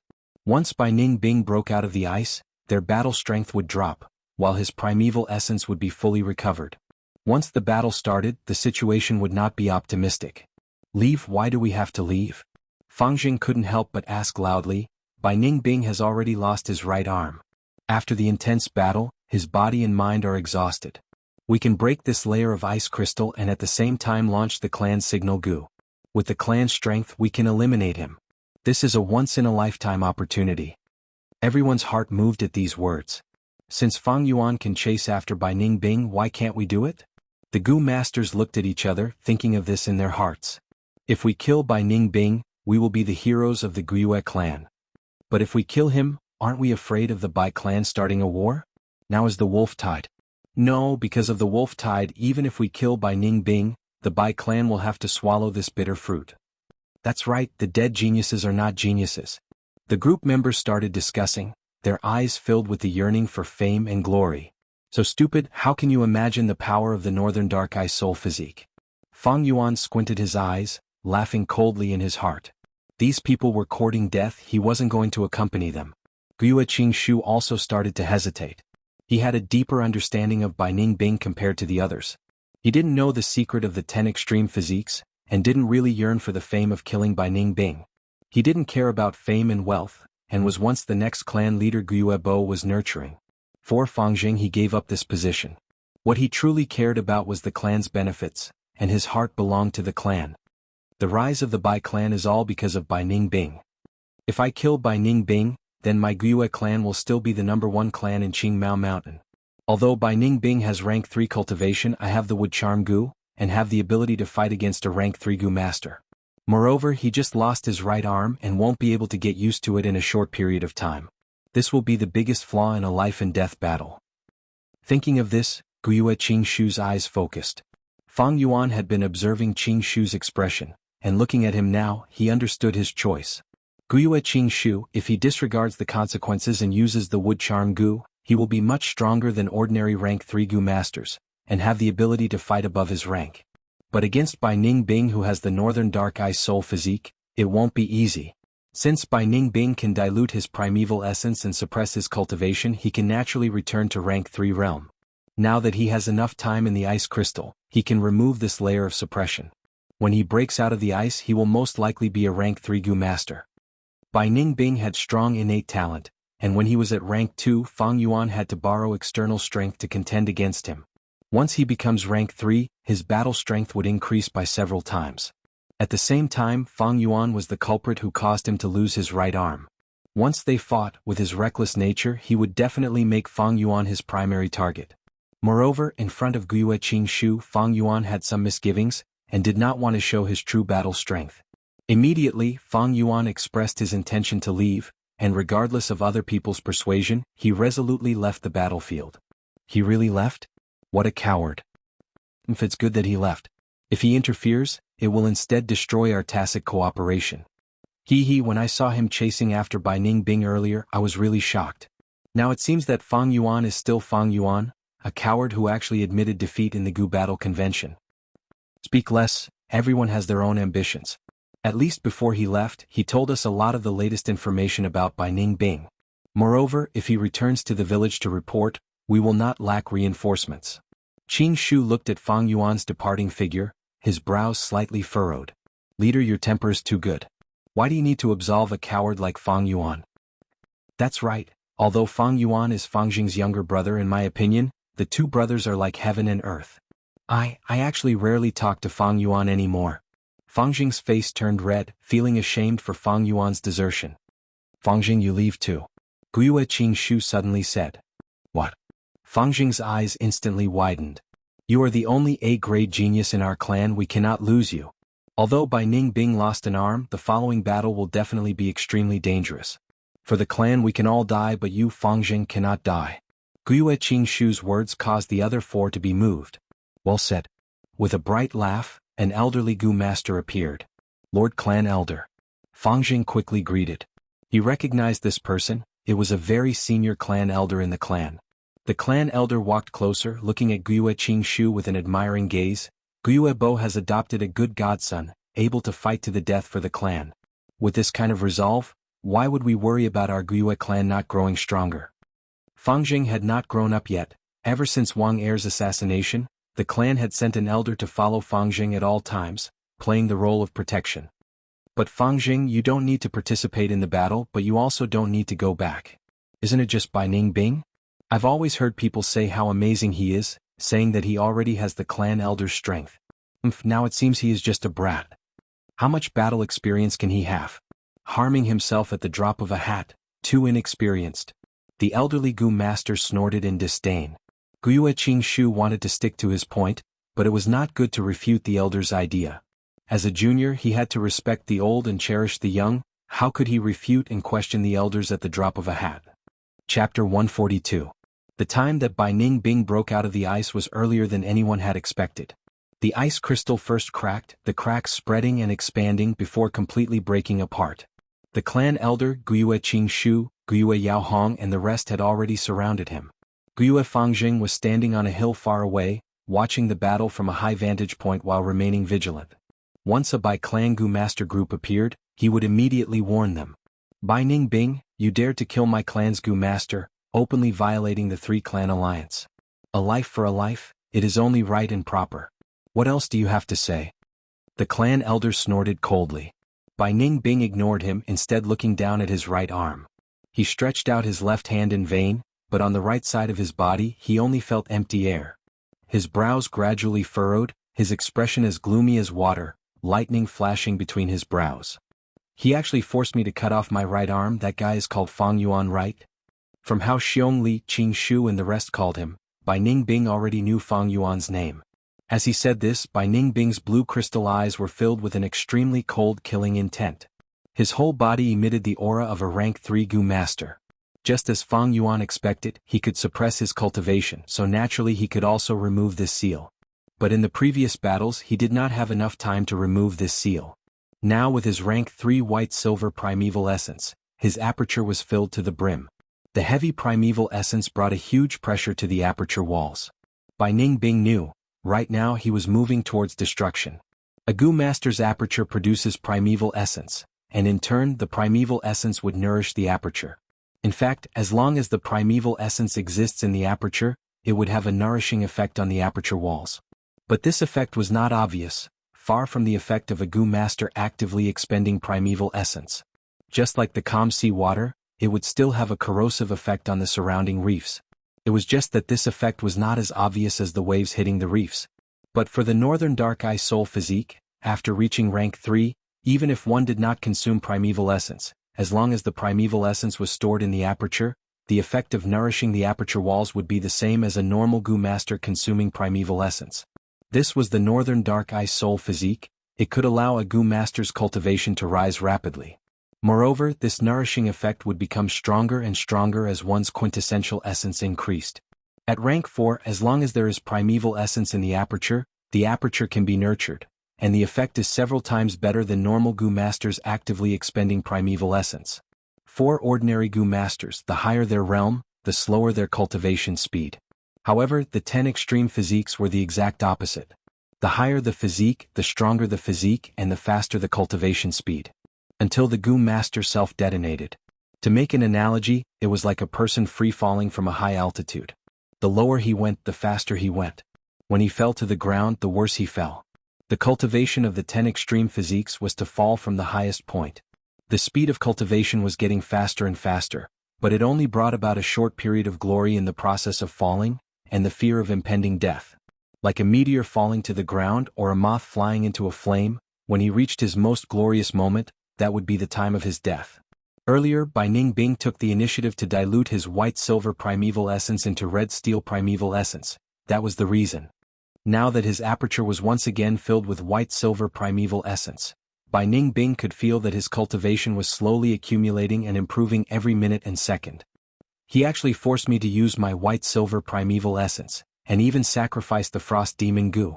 Where is Fang Yuan? Bai Ningbing's killing intent became denser. As he asked, his blue eyes swept around, but he did not find Fang Yuan's figure. The frost demon Gu that he self-detonated was a rank 3 Gu. He had failed 3 times, and expended a large amount of resources before he succeeded in fusing it. Now that it self-detonated, it was a pity. Although Bai Ningbing advanced to rank 3, it had not been long. Even with the clan's nurturing, he could not enjoy the resources alone. Thus he only had 2 rank 3 Gu. Now that he sacrificed the frost demon Gu, only the bluebird ice coughing Gu was left. The more he thought about it, the more he hated it. Since young, he had never suffered such a huge loss. If Fang Yuan was here, he would have already attacked crazily, and no one would be able to stop him. Bai Ningbing's disregard made the Guiyue clan elder feel a great humiliation. Arrogant brat, eat this old man's crescent blade slash. He shouted loudly and pounced forward. Umph. Bai Ningbing swung his left arm, and the cold air instantly formed into a slender ice blade. The ice blade that he had condensed before was only a meter long, but now it was 2 meters long, and the ice blade was even sharper, emitting cold air. Clang. The elder raised his hands, flickering with moonlight. Clashing with the ice blade, the sound of metal clashing could be heard.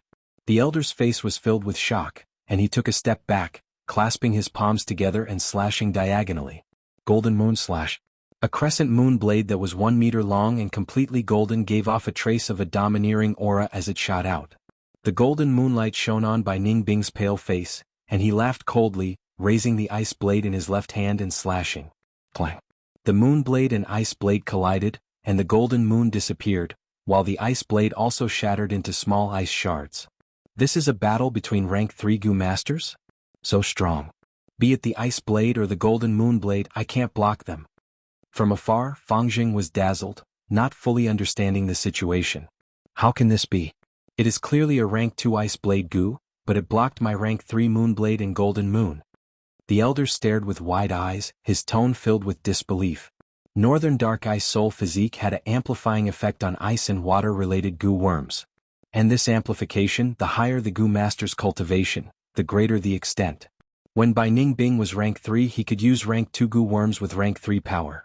When he was rank 4 using rank 4 Gu worms, the effect could even surpass rank 5. Previously, Bai Ningbing suppressed his cultivation, and only retained the recovery ability of his primeval essence. Now that he removed the suppression and returned to rank 3, the true power of the Northern Dark Ice Soul Physique could be seen. Old thing, there are still many things you don't know. Bai Ningbing's feet stopped, and the ice blade in his hand stretched out horizontally, and started to spin crazily. Whoosh whoosh whoosh, amidst the intense wind he spun faster and faster. Ow! The wind seemed to have turned into the roar of a beast, and in just 2 breaths' time, a 5-meter-tall ice blade storm had formed on the spot. The wind was like a tornado, and the pure white frost aura surged and spread, freezing people's limbs. Quick, hide. Even the elders didn't dare to take the brunt of the attack head-on as they hurriedly dodged. But the other rank 2 Gu masters could not dodge in time.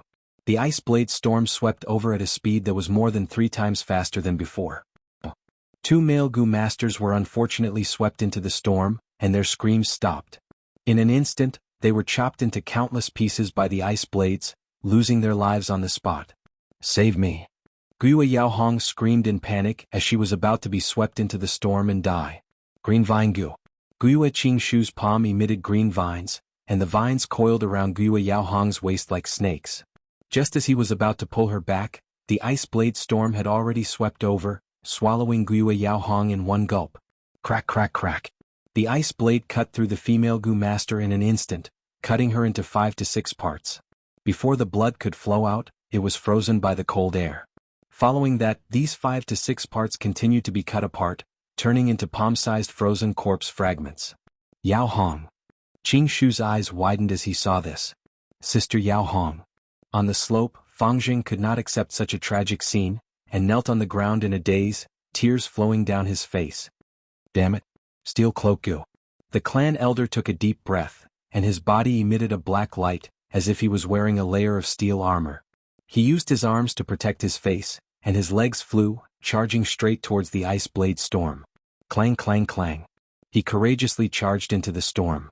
In just a few breaths' time, the ice blades cut the clan elder's body countless times, making crisp sounds.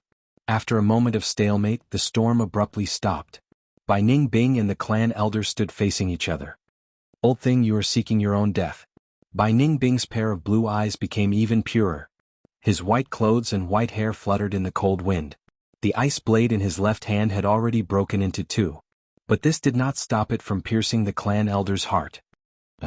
The elder slowly lowered his head and stared at his left chest, letting out a sound of helplessness and astonishment.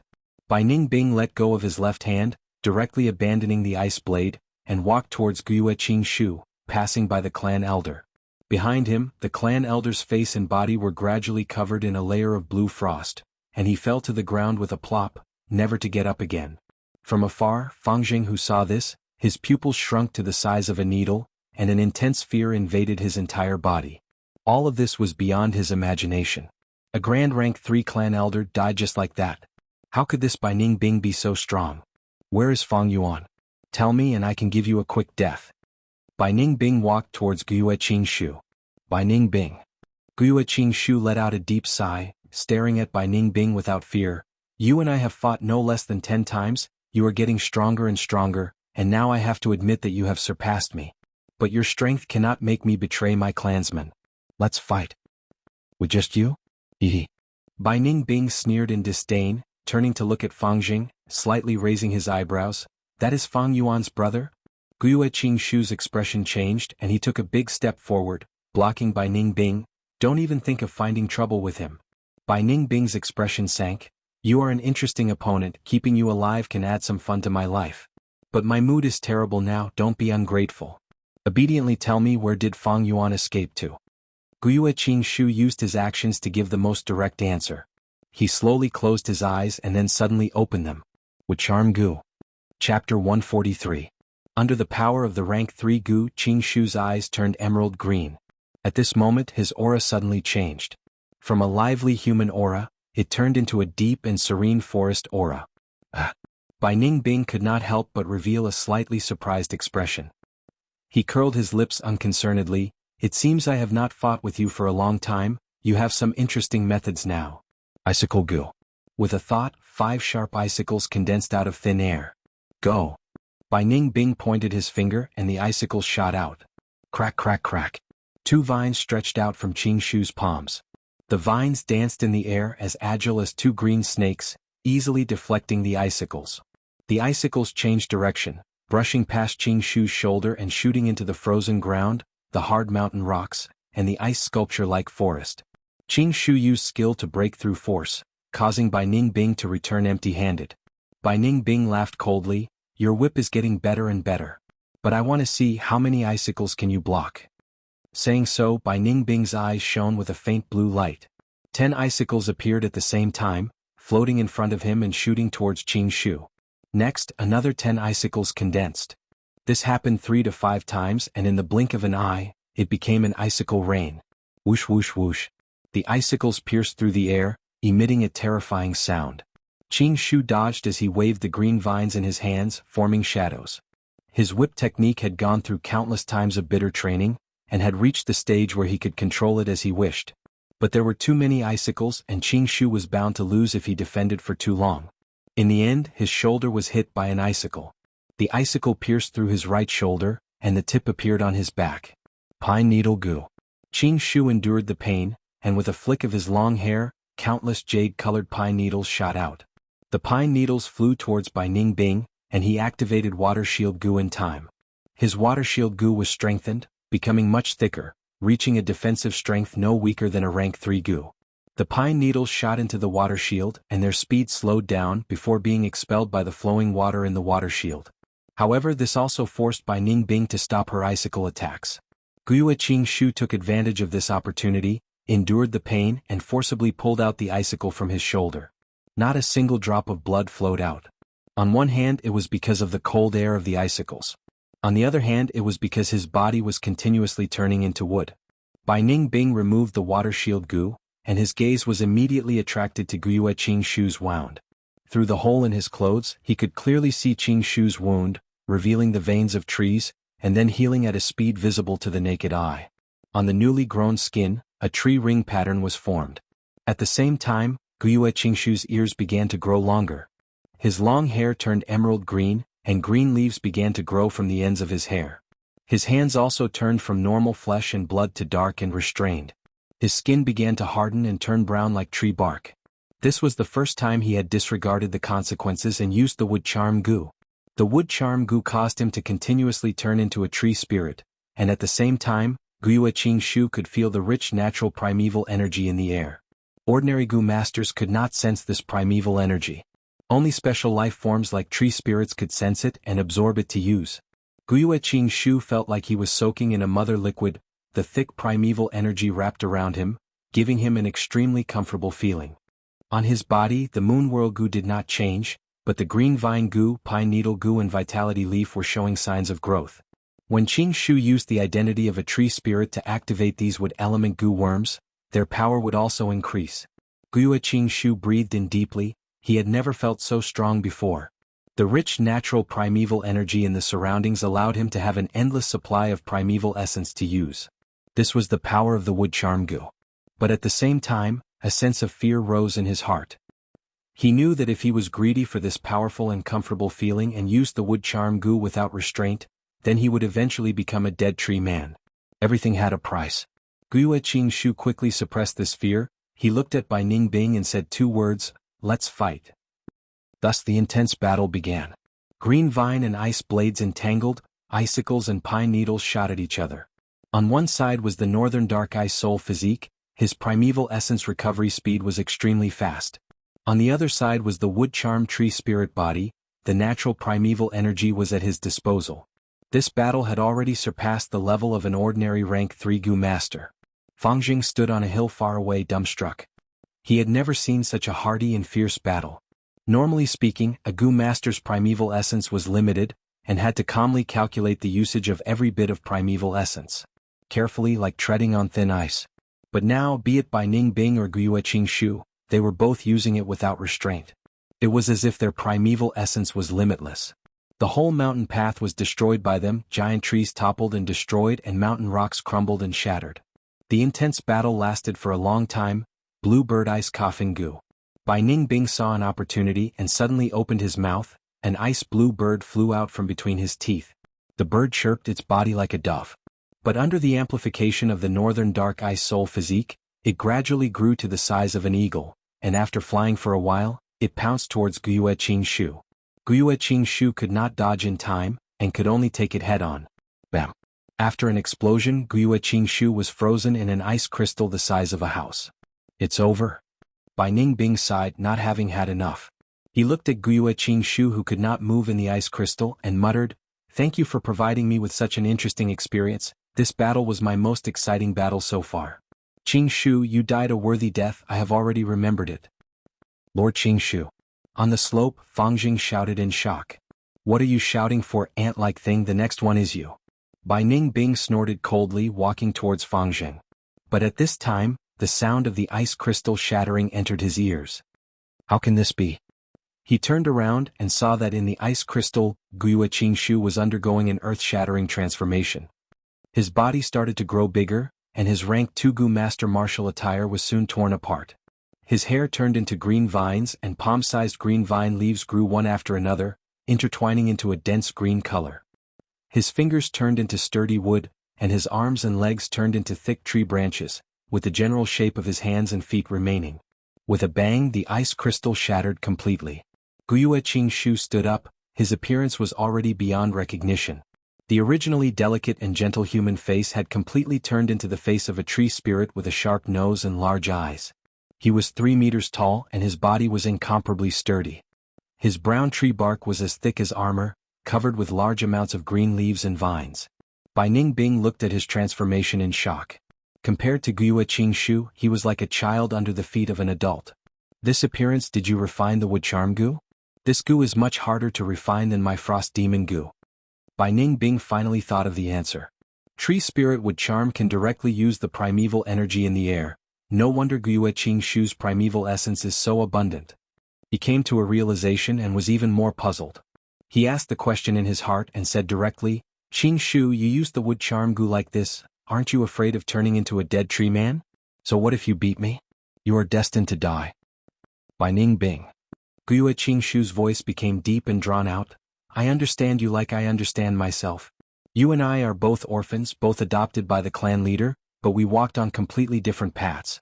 The death of one tree in the forest is nothing. As long as the forest exists, countless trees will grow and rise.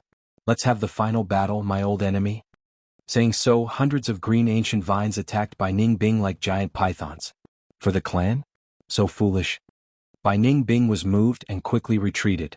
But the green vine's speed was several times faster than before, and soon caught up to Bai Ning Bing. Bai Ning Bing controlled his body and nimbly dodged. Green vines as thick as an arm brushed past his body, and smashed into the soil or rocks under his feet. For a moment, soil splattered and rocks flew everywhere. Water shield Gu. Bai Ning Bing could not dodge in time, and quickly raised his water shield. Qingshu had already seen through this Gu's weakness, and did not attack forcefully, but controlled the green vines to wrap around the water shield. Then he suddenly retracted his strength, and the water shield Gu immediately made a poochie sound. The water on the surface flowed rapidly, crashing into the green vines and creating splashes. The water shield could not withstand the green vines' binding strength, and became smaller and smaller, showing signs of collapsing. Not good. Once the water shield breaks, the green vines will bind me, and I will be killed by Guiyue Qingshu. Bai Ning Bing, who was inside the water shield, was determined. In the next second, the water shield broke with a bang. Whoosh! An ice blade storm burst out from within and became bigger and bigger. Bai Ning Bing purposely removed the water shield Gu's defense, Since defense was not enough, he would use offense to fight offense. At once, the temperature fell and cold air spread everywhere. The pure white ice blade storm charged towards Guiyue, and the green vines could not block this white ice tornado, and were cut into countless pieces by the ice blades. Good. Guiyue was not afraid, and his huge body bravely advanced towards the ice blade storm. With a muffled sound, he crashed into the white tornado. He opened his arms and hugged it. Crack, crack, crack. The sharp ice blades cut his body, and in an instant countless green leaves fell, and large amounts of tree bark were cut off. The intense pain of being sliced into pieces came, and Qing Shu growled in pain, but did not relax and gathered all his strength, pulling inwards. The ice blade storm was actually compressed by his strength. Damn it! This madman who does not care about his life. Bai Ningbing cursed in his heart. This situation was hard to get off, and he could only condense the ice blades, spinning faster and faster, and continue to fight with Guiyue. The ice blades cut Guiyue body and gradually wore out, but quickly became sharp again under the ice blade Gu's power. The battle was in a stalemate. The battle had broken out of the control of either side, and no one could stop their attacks. Either Guiyue would kill Bai Ningbing, or Bai Ningbing would kill Qing Shu. Both sides used offense against offense, and the battle was full of tragedy and desperation. Chapter 144. Fang stood far away, not even daring to breathe loudly. This battle had reached its most crucial moment. Victory or defeat would depend on the result of this clash. Lord Qing Shu, do your best. Fang was so nervous that his body was trembling. He knew he would only cause more trouble if he went over. He could only cheer for Guiyue loudly. As if hearing Fang's voice, the ice blade storm became smaller and smaller, forcibly suppressed by Qing Shu. Damn it, I actually encountered a situation where my primeval essence is insufficient. Bai Ningbing gritted his teeth, turning slower and slower, but his primeval essence recovery could no longer keep up with the expenditure. He was at his wit's end.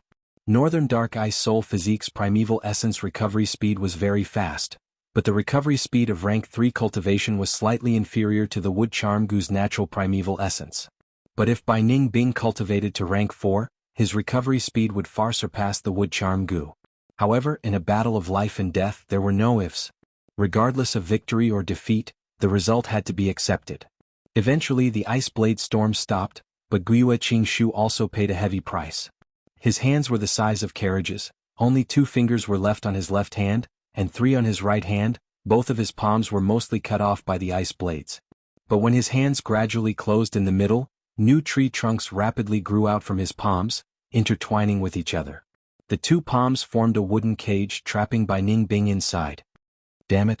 Bai Ningbing gritted his teeth. The primeval essence in his body had already dried up. He could only let Qing Shu do as he pleased. We won. Seeing this scene from far away, Fang shouted in joy. Am I going to die? Bai Ningbing shouted in his heart. He watched as the 2 palms got closer and closer. Once the 2 palms completely closed in, he would be squeezed into a bloody meat patty by the huge force.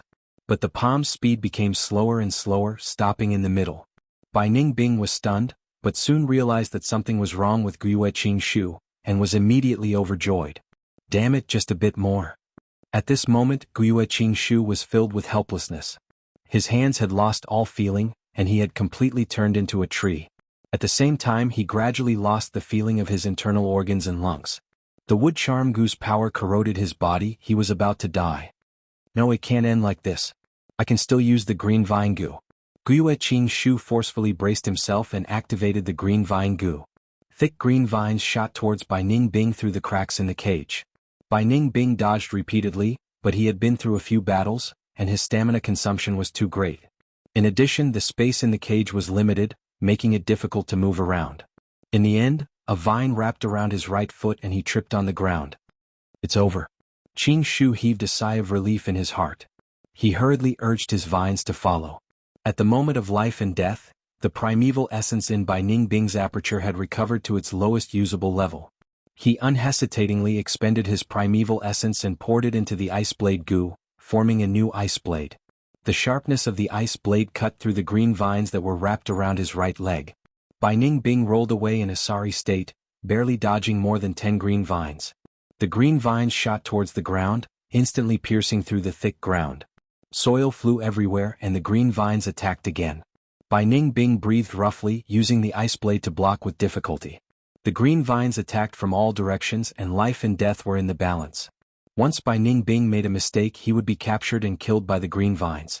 But he was a genius after all, and under the stimulation of death, he squeezed out all his potential, and his dodging and blocking movements became simple and direct. Although he was tripped by the green vines from time to time, and was surrounded by danger, he managed to preserve his life. The green vines were cut by the ice blade one by one, and the number of green vines was decreasing. It was not that Wuxia Chronicles did not want to use the green vine goo to grow more green vines. But the natural primeval energy in the surrounding air had almost been completely absorbed by him. Although he was further away and the primeval energy in the air was spreading towards him, the meager amount of primeval energy was not enough to satisfy the needs of the green vine goo. There was even worse news. The wood charm goo's power had already completely corroded Wuxia Chronicles' body, and was starting to corrode his consciousness. Wuxia Chronicles' consciousness started to show signs of being in a trance and was interrupted from time to time. The breath of death was already spitting on his face. Is it going to end? No. He was not resigned to this and roused his spirit, making his last effort to kill Bai Ningbing. He could no longer see, and the wood charm goo's power had already corroded his eyes. He could no longer hear, and his ears were also useless. He only had a little sense of touch left. Relying on Bai Ningbing's counterattack, he determined the latter's position and attacked. His hard work paid off, and Bai Ningbing was finally captured due to exhaustion. A vine coiled around his neck and lifted his whole body up, gradually tightening. Bai Ningbing immediately felt difficulty breathing, and even if he opened his mouth wide, it was of no use. At the same time as Chronicles, he was also walking towards death. Fang Yuan breathed roughly, and the intense battle had already ended. On the ground there were 5 corpses with their eyes wide open. They were all by clan goo masters. Relying on the stealth scales goo for sneak attacks, the moonglow goo and the strength of 2 boars, and 500 years of battle experience, he displayed astonishing results. Although he told Chronicles that he was returning to the village, it was just an excuse. After leaving for a distance, he used the stealth scales goo to conceal his body, and went around the mountain path battlefield, going to the place where Manshur and Xiongli died. He retrieved the goo worms on the 5 corpses, and when he arrived at the place where Xiongli died, he found that the corpses were gone. Not to mention their goo worms. Looks like Xiongling collected their corpses. What a pity, I was hoping to get Xiongli's brown bear innate strength goo. Fang Yuan sighed in his heart. Leaving Xiongling alive was not his wish. But at that time he killed Xiongjiang, and Xiongling was already extremely vigilant, and to kill him would require some effort. At that time Bai Ningbing was right beside him. If Fang Yuan and Xiongling had an internal conflict, Bai Ningbing would be pleased. But the brown bear innate strength goo might not be on Xiongli. He had already cultivated the strength of a bear, and might have already handed it over to the clan. Fang Yuan gazed at the distant mountain path battlefield. The intense battle between Chronicles and Bai Ningbing naturally caused a huge commotion, and could not be hidden from the surrounding wolf groups and goo masters. Although Fang Yuan was not optimistic about Chronicles' side, he had seen the power of the wood charm goo with his own eyes in his previous life. A fierce battle with Bai Ningbing was definitely unavoidable. He was not willing to give up this chance and thus chose to wait in the surroundings. From time to time, goo masters would be attracted by the sounds of battle, and Fang Yuan would attract the wolf groups to restrain them. If he could not restrain them in time, Fang Yuan would take action himself. The sounds of battle in the mountain path battlefield have almost stopped. It seems the outcome is about to be decided. His right ear's ginseng root stretched out and rooted into the mountain wall, allowing Fang Yuan to hear some details of the battlefield on the mountain path. Honestly speaking, Wuxia and Chronicles' performance could be considered to have exceeded their usual standards. And after Bai Ningbing lost his right arm, the impact on his battle strength was even greater than Fang Yuan had imagined. But immediately, Fang Yuan's expression changed. He heard a large number of footsteps, rushing towards the mountain path battlefield from 2 directions. One of the directions was from Wuxia village. The goo masters in the other direction were clearly from Bai clan village. There were at least 20 goo masters in each direction. It was not something the bold lightning wolf group could block, and Fang Yuan could not lead 2 wolf groups to restrain this group of people.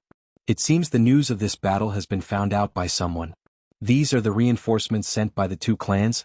I need to hurry and enter the mountain path. Fang Yuan was the closest, and was the first to enter the mountain path. The scene in the battlefield was not out of his expectations.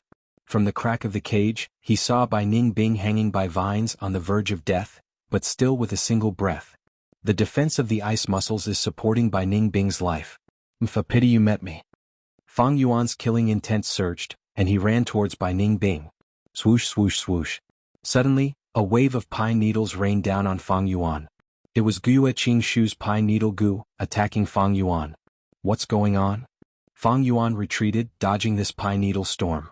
He looked at the giant tree spirit that Bai Ningbing had transformed into, and understood. It seems Guiyue Qingshu's consciousness has already blurred to the point where he cannot differentiate friend from foe. Relying on the obsession in his heart, he attempted to capture and kill Bai Ningbing. Anyone who intrudes into this battlefield will be regarded as an interloper by him. At this time, the Bai Clangu masters appeared on the mountain path. Seeing such a tragic battlefield, their faces were filled with horror. "Lad over there, you better not act rashly." A rank 3 Gu master shouted at Fang Yuan, his tone filled with threat. "This Bai Ningbing is really lucky." Fang Yuan saw this and laughed coldly in his heart, immediately knowing he could not deal the final blow. First of all, Qingshu's consciousness was already blurred, and one green vine was not enough to kill Bai Ningbing, who had the ice muscles defense. Fang Yuan had to break through Qingshu's blockade to get close to Bai Ningbing. This way he would attract most of his attention and might even help Bai Ningbing escape.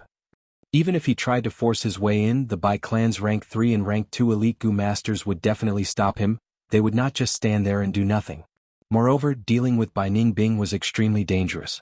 Bai Ningbing's primeval essence had already recovered, at least he could use the Bluebird Ice Coffin Gu. Even if Fang Yuan killed Bai Ningbing in the end, these Bai Clan Gu masters would not let Fang Yuan off. They would kill him as soon as possible. Fang Yuan sighed inwardly, "The distance is too long, there are at least 20 steps between me and Bai Ningbing. And my Munglo Gu's attack range is only 10 steps. Moreover, for a dying Bai Ningbing I would lose my life and disrupt my rebirth plan. This is not worth it." Thinking of this, Fang Yuan took a few steps back. This seemingly cowardly action made the Bai Clan Gu masters who rushed over let out a sigh of relief. Chapter 145. Soon after, Fang Jing also rushed over. Lord Qingshu. He had a joyous expression, fearlessly running towards Guiyue Qingshu. But immediately after, he was hit back by a wave of pine needles. "Group leader, it's me, Fang Jing." He shouted in bewilderment, realizing something was wrong for the first time. But why would Guiyue Qingshu agree to him? "Big brother, what happened to Lord Qingshu?" Fang Jing was perplexed and panicked, asking for help from Fang Yuan. But Fang Yuan ignored him, instead squatting down and forming a claw with his right hand towards Bai Ningbing. Plunder Gu. He secretly activated this Gu worm and quickly felt like he had grabbed something. He quickly pulled back, and a Gu worm flew out from Bai Ningbing's body. It was a red steel relic Gu. This was given to Bai Ningbing by the Bai clan leader, but Bai Ningbing did not use it and quickly reached rank 3. But now it was Fang Yuan's doing. The red steel relic Gu flew out from Bai Ningbing's body and landed in Fang Yuan's hand. A group of Bai Clan Gu masters were so anxious that their eyes turned red, shouting, "Scoundrel, stop if you don't want to die. You dare to snatch our Bai Clan's Gu worm right in front of us." "It's a red steel relic Gu," Fang Yuan sneered, not saying a word. Once the red steel relic Gu was in his hands, he used Spring Autumn Cicada to refine it.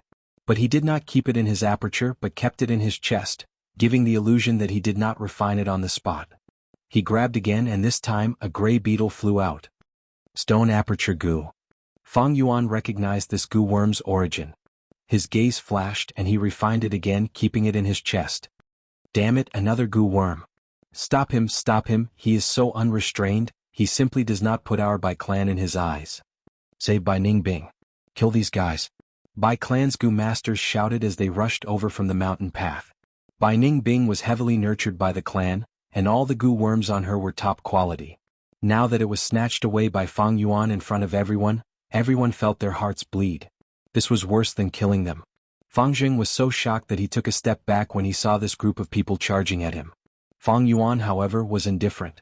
In the current situation, he and Fang Jing were standing on the east side of the mountain path, while the Bai Clan Gu masters were on the west side with Guiyue Qingshu and Bai Ningbing blocking the way.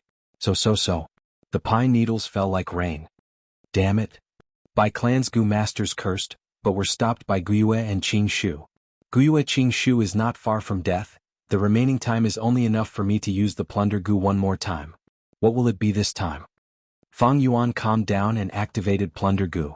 Every time Plunder Goo was activated, it consumed a lot of primeval essence.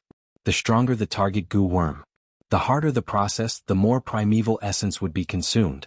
If the plunder failed, the goo master would suffer a backlash. Thus, the plunder goo was of little value and had not many uses. But now Bai Ningbing was on the verge of death. His consciousness was hazy, and he was close to the end of his rope. It was not difficult to plunder his goo worms. Among the goo worms on Bai Ningbing, the most valuable was undoubtedly the frost demon goo. This goo was comparable to the wood charm goo, and could turn a person into a frost demon. But if used for too long, the goo master's life would be extinguished, turning into an ice sculpture. Bai Ningbing knew its drawbacks, and had never used the frost demon goo like Guiyue Qingshu. Other than the frost demon goo, the second most valuable was the bluebird ice coffin goo, a rank 3 goo. Right now it was residing in Bai Ningbing's throat. If he could grab the bluebird ice coffin goo, that would be the best situation. But the plunder goo was only rank 2, and it was not strong enough to fulfill the goo master's wishes. In the end, Fang Yuan grabbed Bai Ningbing's water shield goo. This was not bad. The water shield goo combined with the white jade goo would provide Fang Yuan with an even better defense. The tree spirit that Guiyue Qingshu had transformed into was pushed down by the Bai Clan goo masters. They split open the wooden cage and rescued Bai Ningbing, who had lost his right arm and had fainted. Just as they were about to attack Fang Yuan and Fang Jing, Guiyue Clan's reinforcements arrived. After confronting each other for a while, both sides tacitly stopped fighting. Qingshu was dead and Bai Ningbing was heavily injured. Under the wolf tide, this kind of sacrifice was shocking enough. If a large-scale battle occurred, the pressure on the clan's survival would be too great. No matter which world it was, the reason why people fought was mostly for the sake of benefits. But the biggest benefit in the world was undoubtedly survival. Finally, Guiyue Qingshu's corpse and goo worms were brought back by Guiyue Clan's goo masters. Both sides guarded against each other and left the battlefield. The sky was raining and it was gloomy. A group of people stood on a hill behind the village. This was the graveyard. Almost every once in a while there would be a few new graves here. In this world it was hard for humans to survive. Be it external or internal factors, there would always be many sacrifices. The clan elder's voice was hoarse and deep, echoing in everyone's ears, adding to the pressure in their hearts. We have the same name, we come from the same clan, we have the same blood flowing in our veins. We are so close, but we are forever separated by life and death. Right now, my heart is filled with sorrow. Wait for me. One day in the future, I will also lie beside you. Let us turn into dust and soil and carry our bloodline. In front of a new grave, this group of people lowered their heads, many were sobbing softly, and some were looking at the names on the tombstones with sorrow. The cruelty of life and death was like a white bone hand, tearing open a bloody wound in everyone's heart. It was just that some people were already numb from the pain, while some people's hearts were still young. Guiyue Fangjing was among the crowd, his lowered eyes staring at the tombstone, Guiyue Qingshu. Dead. His eyes were filled with endless bewilderment. Yesterday's battle. The entire process and situation were still vivid in his mind, deeply engraved in his heart. His experience was limited, and he could not understand Guiyue Qingshu's tragic sacrifice. Now that the reality was placed in front of him, he could not accept it for a moment. Dead? That Lord Qingshu who always smiled warmly, always gave me pointers, took care of me and let me go, he really died? Why did this happen? Why in this world? Why is it that good people die easily and bad people live forever? Is this a dream? Am I dreaming right now? Fangjing subconsciously clenched his fists.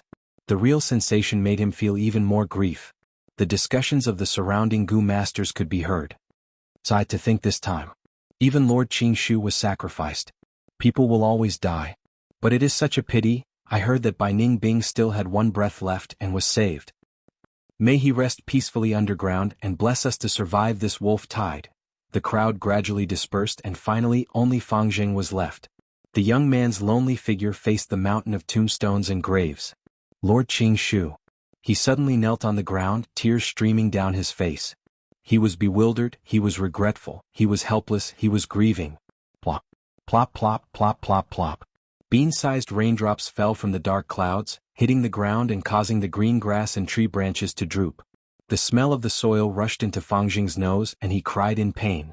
His cries mixed with the sound of the rain. His 10 fingers dug into the mud, trying to grab Qingshu's life. but he only managed to grab 2 clumps of soil. The rain started. Bai Ningbing lay on the soft bed, looking at the rain with a blank expression. His right arm had already been treated and was wrapped in white bandages. His eyes had returned to their black color, and his cultivation was rank 3. He did not suppress his cultivation to rank 2. When he awoke from his slumber, he suddenly felt dispirited and uninterested in life. He had been lying there quietly with his eyes open for more than 10 hours. He allowed his rank 3 white-silver primeval essence to nourish his aperture. He was too lazy to care about it. This rain stirred the deepest memories in his heart. It was in this summer rain that he was officially adopted by clan leader. The patriarch's benevolent and hopeful gaze landed on him. The congratulatory voices of the surrounding elders surged over like a tide. The little him stood barefoot on the cold floor, staring at the rain outside the window, feeling lost and lonely. What is the purpose of living? This question that had troubled him for more than 20 years, and would likely continue to trouble him until he self-destructed, appeared again. Is it for kinship for the clan? Bai Ningbing could not help but think of Guiyue Qingshu. Ever since he was young, he had seen such sacrifices many times. Some were Bai clansmen, some were Xiong clansmen, Guiyue clansmen. He could not understand this passion. He seemed to be a cold and emotionless person by nature. Guiyue Qingshu could not give him an answer. Thus Fang Yuan's figure appeared in Bai Ningbing's mind. The first time he saw Fang Yuan was leaning against a tree behind him, eating a wild fruit he picked, and watching the battle at the foot of the mountain. He was so excited that his body was trembling, shaking with excitement, because he saw himself in Fang Yuan's deep and serene eyes. But now that he thought about it, Fang Yuan's eyes seemed to have something more than him. That something was the answer to this question. The rain became heavier, thunder rumbled, and lightning flashed. What is the purpose of living? In the dark study room, Guiyue Fangjing asked the same question. Clan leader Guiyue Bo sighed. He looked pitifully at the soulless young man in front of him. Then he looked at the rain outside the window. Fangjing's confusion was understandable. The inevitable death often forced people to think about the value of life. Do you know? More than 10 years ago there was a young man in the same situation as you. He asked me the same question. After a long time, Guiyue Bo spoke slowly. That person was your team leader, my godson, Guiyue Qingshu. Fangjing was slightly stunned. He raised his head. A pair of red and swollen eyes showed a desire for an answer. Chapter 146. I told him, there are thousands of reasons for a person to live. I can't answer why you're alive, only you can. Find it yourself. Guiyue Bo answered. Then what's your answer, clan leader? Fangjing blinked in confusion and asked. Guiyue Bo chuckled. In his eyes, Fangjing and Qingshu's images seemed to overlap. In the past, Guiyue Qingshu had asked a similar question. The clan leader thought for a while, then repeated his answer. There will always be sacrifices in an organization. From the moment a person is born, it means death. Between life and death, humans are fragile, but there is one thing that can warm the heart and illuminate our soul. That is love. This is my answer. Sacrifices are common. Guiyue Qingshu was Guiyue Bo's adopted son. He had raised him for many years. Now that he had sacrificed himself, as his adopted father, Guiyue Bo was naturally grieved. But as the clan leader, he had seen too many sacrifices. When he had the awareness of life and death, he could accept the sorrow and pain. Fangjing lowered his head again. He did not speak, as if he was thinking. The clan leader smiled and took out a letter from his desk drawer, then passed it to Fangjing. This is Guiyue Qingshu's letter. It recorded the answer he had pondered for many years. Now I'm giving it to you, you can take a look. This is his answer. Without a doubt, this letter had an unparalleled attraction in Fangjing's heart. He immediately opened it. When he saw the first line, his tears flowed uncontrollably. It was Guiyue Qingshu's familiar handwriting. Between the lines there was his unique gentleness. At the beginning of the letter, it recorded his confusion and pain. Then it was the process of his constant thinking over the years, the events that touched him. As Fangjing looked at this letter, it was as if he had experienced Guiyue Qingshu's life. He followed the pace of Guiyue Qingshu's life, all the way to the end of the letter. There was a passage at the end. The clan is like a forest and each of us is like a tree in the forest. The old tree extended its branches to shelter the new saplings from the wind and rain. When the new trees grew into towering trees, the old trees would fall and become nutrients in the soil to nourish the land and give birth to new trees. People will always die, heaven and earth will not remember us. However, the new trees were proof of the old tree's existence. Just like that he kept witnessing. This forest of the family will become increasingly vast, and it will move towards prosperity and prosperity. People die all the time. As a Gu master they could not hide the outcome of death. Even rank 7, rank 8 or even rank 9 Gu masters could only live a little longer. I felt fear in the face of death. But I deeply understand that one day I Guyue Qingshu will also die. Perhaps they would die of old age or illness, or perhaps they would die in battle. May I then go to my death in peace and without regret. At the end of the letter. Lord Foster Father. I have asked you that question before. I think I have already found the answer. After reading this letter, Fangjing sobbed uncontrollably. His mind was filled with memories of Qingshu. When he made a mistake he did not blame him but instead comforted him. When he suffered a setback, his encouraging gaze. In his frustration he used his warm hand to rub his head. Guyue Bo kept this letter. In the future when you think of the answer you can also write me a letter. Go back and have a good rest. The Wolf Tide's crisis has not ended, you need to contribute your strength. Oh. Fangjing slowly raised his head, clenching his fists. What is it? Guyue Bo asked. I have already found my answer. Fangjing's tone was filled with an indescribable determination. I want strength. To protect my loved ones, to protect them from harm. I want to protect the clan, to strengthen the clan. I want to see the Wolf Tide no longer torment us. I want to see my companions feel happy and happy. I do not want this kind of sorrow to continue. I want to use my hands, my body, my soul, to protect the people around me. Guyue Bo showed a surprised expression. At this moment he seemed to see Guyue Qingshu. Qingshu, you did not die in vain. Looking at Fangjing's shining eyes, the clan leader sighed in his heart. An old tree fell, and in the soil where it slowly rotted, a new sprout was already growing rapidly. Renzu could not bear the loneliness, thus he gouged out his eyes and turned them into a son and daughter. Only then did he get rid of the loneliness slightly. But good times did not last long. This pair of children gradually became greedy for the scenery of the world, putting their father Renzu at the back of their minds, often playing and forgetting the time, and even forgetting to take care of Renzu. Renzu could not see anything, his eyes were filled with darkness.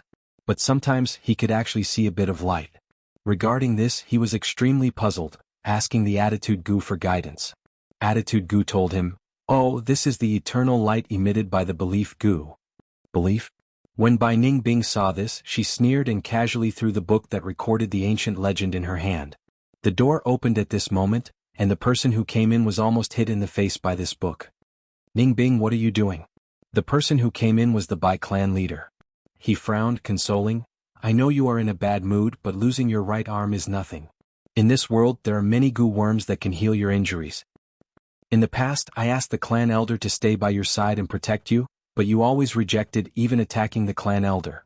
You suffered a loss this time, right? But this is also a good thing. Since young your path has been too smooth. As long as you don't die or sacrifice yourself, this loss is nothing. Your injuries are no longer a problem, but the wolf tide is getting fiercer. The clan needs your strength now." A group of wolf cubs, what can they amount to? Bai Ningbing closed her eyes, lying on the bed, saying indifferently. The clan leader's face showed a serious expression. The situation is not good, it can even be said to not be optimistic. According to our investigations, there are already no less than 3 frenzy lightning wolf packs roaming around the village. Your failure has greatly affected the clan. Your failure has greatly affected the clansmen. I hope that this evening you will appear in public. As long as you don't fall, it will greatly raise our clan's morale. Do you understand?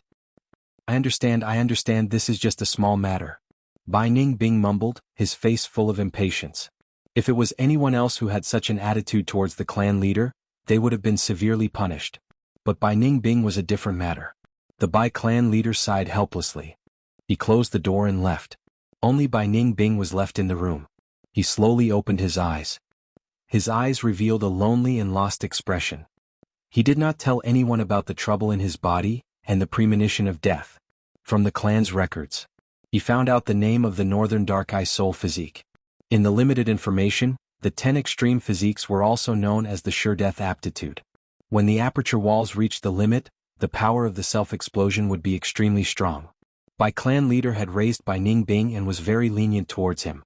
If he told others about the Northern Dark Eye Soul Physique, Bai Ningbing did not doubt that the first person to kill him would be this Bai clan leader. What is the purpose of a person living? In the past, when he thought about this question, Bai Ningbing would feel very lost. Then he would feel bored, anxious, resentful and other negative emotions. But now he had a sense of calmness in his heart. People would always grow. Not to mention a genius like him. In the past he knew that he would die for sure, and in his despair he yearned for life and had a kind of fear towards death.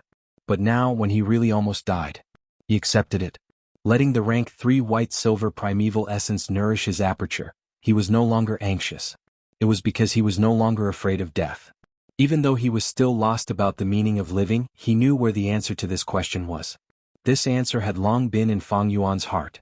This kind of feeling was indescribable and it was extremely mysterious. But he was clear about it.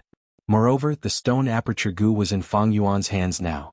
Fang Yuan, we will definitely meet again. He muttered softly, his eyes shining with a bright radiance that was as dazzling as diamonds. Stone aperture goo. In the rented room, Fang Yuan looked at the goo worm in his hand and fell into deep thought. The stone aperture goo was shaped like a dice, square, grayish-white in color and extremely hard.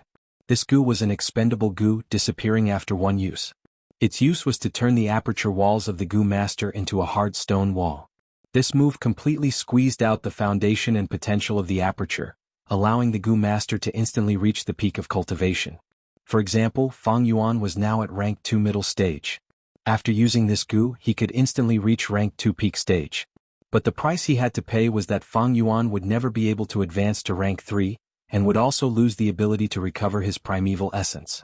From now on, he could only use Yuan stone to replenish his primeval essence. The stone aperture goo was used by goo masters who had no other way out. Some goo masters' apertures suffered irreparable damage and had cracks that could not be healed, so they could only use this goo. Or under special circumstances, the goo master had no hope of advancing, and had to raise his cultivation in a short period of time to survive. Thus they used the stone aperture goo. The cost of refining the stone aperture goo is very high. Bai Ningbing refined this goo worm in order to turn her aperture into a stone aperture, to prevent death from descending upon her. Unfortunately, this method can only delay the arrival of death, and cannot stop the self-destruction. If the Northern Dark Eye Soul physique could be broken so easily, why would it be called one of the 10 extreme physiques? This stone aperture goo was useless to Fang Yuan, but the red steel relic goo and water shield goo from Bai Ningbing were very useful.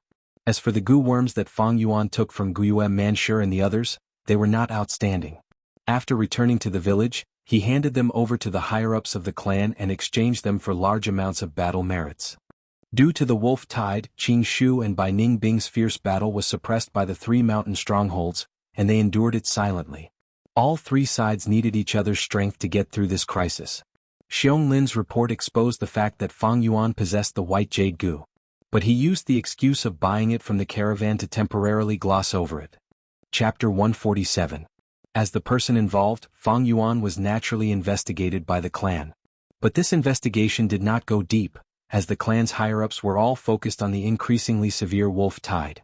Fang Yuan's earth communication eargrass and stealth scales goo were still hidden, but even if they were exposed, Fang Yuan could push all the blame onto the caravan. Anyway, under the wolf tide, transportation was already cut off, and the caravan would not come. In this situation, the clan could not get confirmation from the caravan, and the investigation would only drag on. By the time they could get results, Fang Yuan would have already cultivated to rank 3 and left Qingmao Mountain. Of course, if the 4 flavors liquor worm and spring-autumn cicada were exposed, it would be a different story. No matter which one was exposed, it would cause a huge commotion in the village. The 4 flavors liquor worm represented a brand new secret refinement method, and had great significance. Even if Fang Yuan pushed all the blame onto the caravan, he could not explain it. He would definitely be investigated by the clan. Once the spring-autumn cicada was discovered, any wolf tide would die. This was a rank 6 goo. Even if the clan leader Guiyue Bo saw it, he would immediately shed all pretense of cordiality. What bullshit kinship, what clan leader position he could give up on it? He would definitely force and snatch it without a second word. July, a hot summer day, the air was like flowing fire, filled with the smell of blood. The wolf tide was getting more and more serious, and the battles were getting more intense. Many people began to realize that the scale of the wolf tide this time was one of the rarest in the history of the past. The bold lightning wolf group was reduced to a supporting role, thousands of frenzy lightning wolves roaming around the village. The living space of humans was compressed to an extremely low level. Even the headquarters of the Guiyue clan was the same. Not to mention the village at the foot of the mountain. 9 out of 10 houses were empty. A portion of the lucky villagers, through various connections, managed to survive in the village. But even more villagers had to leave their homes, and to avoid the wolf pack, they started to travel over mountains and rivers. Their destination was another village on the mountain. But along the way there were fierce beasts and wild goo. Almost all the lightning wolves in the mountains and plains compressed their hopes of migration into tiny particles. This was a journey of despair. These mortals had already been abandoned by the Wuxia clan, and they would all die along the way. Not to feed the fierce beasts. They were killed by the swarm of insects. Be it mortals or goo masters, they were all struggling between life and death. Even the elders, who usually held high positions in the clan, had no choice but to personally go into battle. The goo masters who went into seclusion earlier. He was called up again. When the wolf tide ended, less than 1/10 of them would be able to survive. The cruelty of nature was undoubtedly revealed at this moment.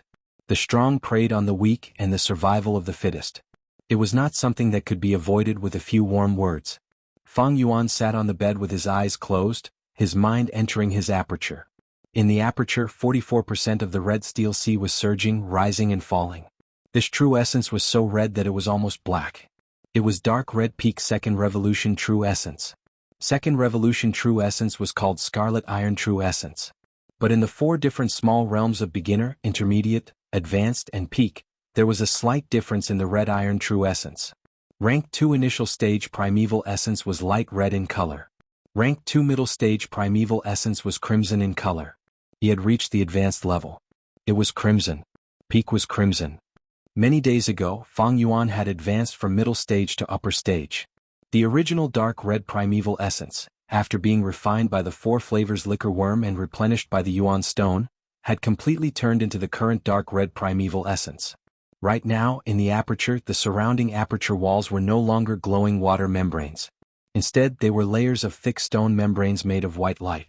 White jade goo and stealth scales goo were submerged in the red steel sea. The 4 flavors liquor worm was playing around in the sea, but when the spring-autumn cicada's figure gradually appeared, the 4 flavors liquor worm immediately dove deep into the sea with a whoosh. At this time, the entire primeval sea would be as smooth as a mirror under the spring-autumn cicada's aura, without a single ripple. The spring-autumn cicada's condition was getting better. Its 2 wings had completely recovered, like a pair of fresh green leaves. But its main body was still withered like before. Fang Yuan would inspect the spring-autumn cicada every once in a while. Right now he could clearly feel that the spring-autumn cicada's recovery speed was getting faster and faster. In the past, the spring-autumn cicada was like a dying patient, unable to open its mouth and only able to drink liquid food to maintain its life. But now this patient could get off the bed and open his mouth to eat more food to replenish his nutrients. The recovery speed was naturally getting faster and faster. Other than the spring-autumn cicada, there were 2 new members in Fang Yuan's aperture. They were both obtained from Bai Ning Bing. One was the water shield goo, floating in the sea like a jellyfish. The other was the red steel relic goo. Fang Yuan's advancement to upper stage was because the 4 flavors liquor worm had refined its primeval essence and had been nurturing the aperture, accumulating the essence to the point of a qualitative change. Fang Yuan had yet to use this red steel relic goo. Just based on cultivation, Fang Yuan was already the 3rd strongest ranked 2 goo master in Wuxia clan. Xiong Li and Qing Shu had already died, and even in the entire Qingmao mountain Fang Yuan was in the top 5. As for Qi Shan and Mo Yen, they were originally upper stage, but not long ago they had both advanced to peak stage. After Qing Shu's death, the low morale of the clansmen was boosted. Fang Yuan was improving, but others were also improving. Previously, Qi Shan and Mo Yen had been stuck at upper stage for a period of time, suppressed by Qing Shu who was at peak stage. Especially under the stimulation of death brought by the wolf tide, the goo masters developed a serious thirst for strength, squeezing out their potential and causing their cultivation to rise. But in terms of battle strength, I am definitely the number 1 ranked 2 goo master in the whole Qingmao mountain. Now that I have used this red steel relic goo, my cultivation has risen to peak stage, and with my rich experience I can even fight against a rank 3 goo master to a certain extent. Fang Yuan pondered. His low profile and forbearance earlier had now brought him great results. With C-grade aptitude being able to achieve such progress, the clansmen would be shocked. Even the A-grade aptitude Fangjing was only at rank 2 middle stage. Of course, even if he advanced to peak stage, Fang Yuan could not reach the stage of defeating a rank 3 goo master. Bai Ningbing was able to kill a rank 3 Gu master because of the Northern Dark Ice Soul physique. Guyue and Qingshu could also do it because of the Wood Charm Gu, a powerful and unique rank 3 Gu worm. Actually, speaking of which, Fang Yuan also had a trump card that was stronger than the two of them, Spring Autumn Cicada. But this rank 6 Gu worm was quite special. Fang Yuan would not use it unless he had no other choice. Spring Autumn Cicada had not fully recovered if he forcefully used it. Whether he could revive or not was a huge question mark. The Red Steel Relic Gu was only effective on rank 2 Gu masters. It was worthless to not use it. Fang Yuan was just about to use this Gu worm. There was a knock on the door. Knock knock knock. Lord Fang Yuan, it's me, Guyue Jiangya. After the knock, a person shouted. Fang Yuan frowned. This Jiangya was getting more and more overboard, coming to find him again and again, wanting to buy more vitality leaves. The more deaths and injuries there were, the higher the price of vitality leaves, to the point where there was no stock in the market. How many times have I told you, I don't have any extra vitality leaves here, get lost? Fang Yuan snorted. How could he give up his cultivation time for a mere Yuan stone? Outside the door. Jiangya smiled flatteringly. Lord Fang Yuan, please calm down. You also know the current situation, I have no other choice, right? Many Gu masters know that I sell vitality leaves here and come looking for me. My days are not good either. How about this, I will increase the price by 10%. Lord Fang Yuan, please do me a favor and give me a dozen pills to save my life. At the end he begged, his voice carrying a sobbing tone. Fang Yuan was indifferent. That's your problem, what does it have to do with me? You are getting more and more daring, forgetting our agreement, you actually brought someone else here. Jiangya stood outside the door, smiling bitterly. He looked at the elderly Gu master beside him. He had no other choice, this Gu master was too domineering, insisting on following him here. Little friend Fang Yuan, this elderly Gu master spoke. I am Guyue Yi, I believe you have heard of me. This time I want to buy some vitality leaves from you. I hope you can give me some face and spare some time to produce some. Give you face? What face do you have? Fang Yuan sneered. This Guyue Yi had some fame. He had originally retired, but because of the wolf tide he was summoned back by the clan. At his peak he was a rank 3 cultivator. But because of his injuries his cultivation fell to rank 2 peak stage. Now that he was old, his cultivation fell to rank 2 upper stage. Although he had the same cultivation as Fang Yuan, his battle strength was no longer enough. Guyue Yi's face was ashen. He had long heard that Fang Yuan was a loner and eccentric, with a bad temper, arrogant and disrespectful, looking down on everyone. Before he came he was mentally prepared, but he did not expect that he still underestimated Fang Yuan. He wanted to sell his face to Fang Yuan, but this method that had always been successful was useless against Fang Yuan. At once, he felt his face burning, and his heart was filled with anger and humiliation. His face was completely thrown away this time. This disrespectful dog. He cursed in his heart but did not leave. He needed vitality leaves.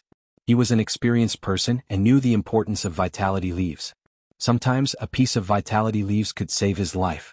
The older one gets, the more timid they become. In the past, when he was young, he would be motivated and filled with hot blood. He wanted to protect his clansmen, wanted to change the world, wanted to become the clan's hero. At that time, he had the resolve to face death with equanimity. But now that he was old and calmed down, he had seen through it all these years. He finally came back to his senses.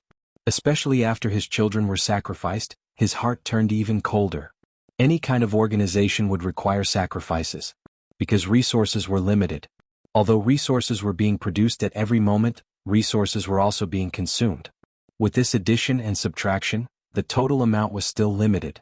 To survive, people needed food, clothing, shelter, and transportation. These were resources. To cultivate, Gu masters needed Gu worms, Yuan stone, food. These were all resources. To become stronger, they needed more resources. But if you don't sacrifice, where would I get more resources? It was better for you to die than for me. What protection, glory, family, dreams, hot blood, these were all justifications for sacrifice. There was no organization that did not encourage self-sacrifice.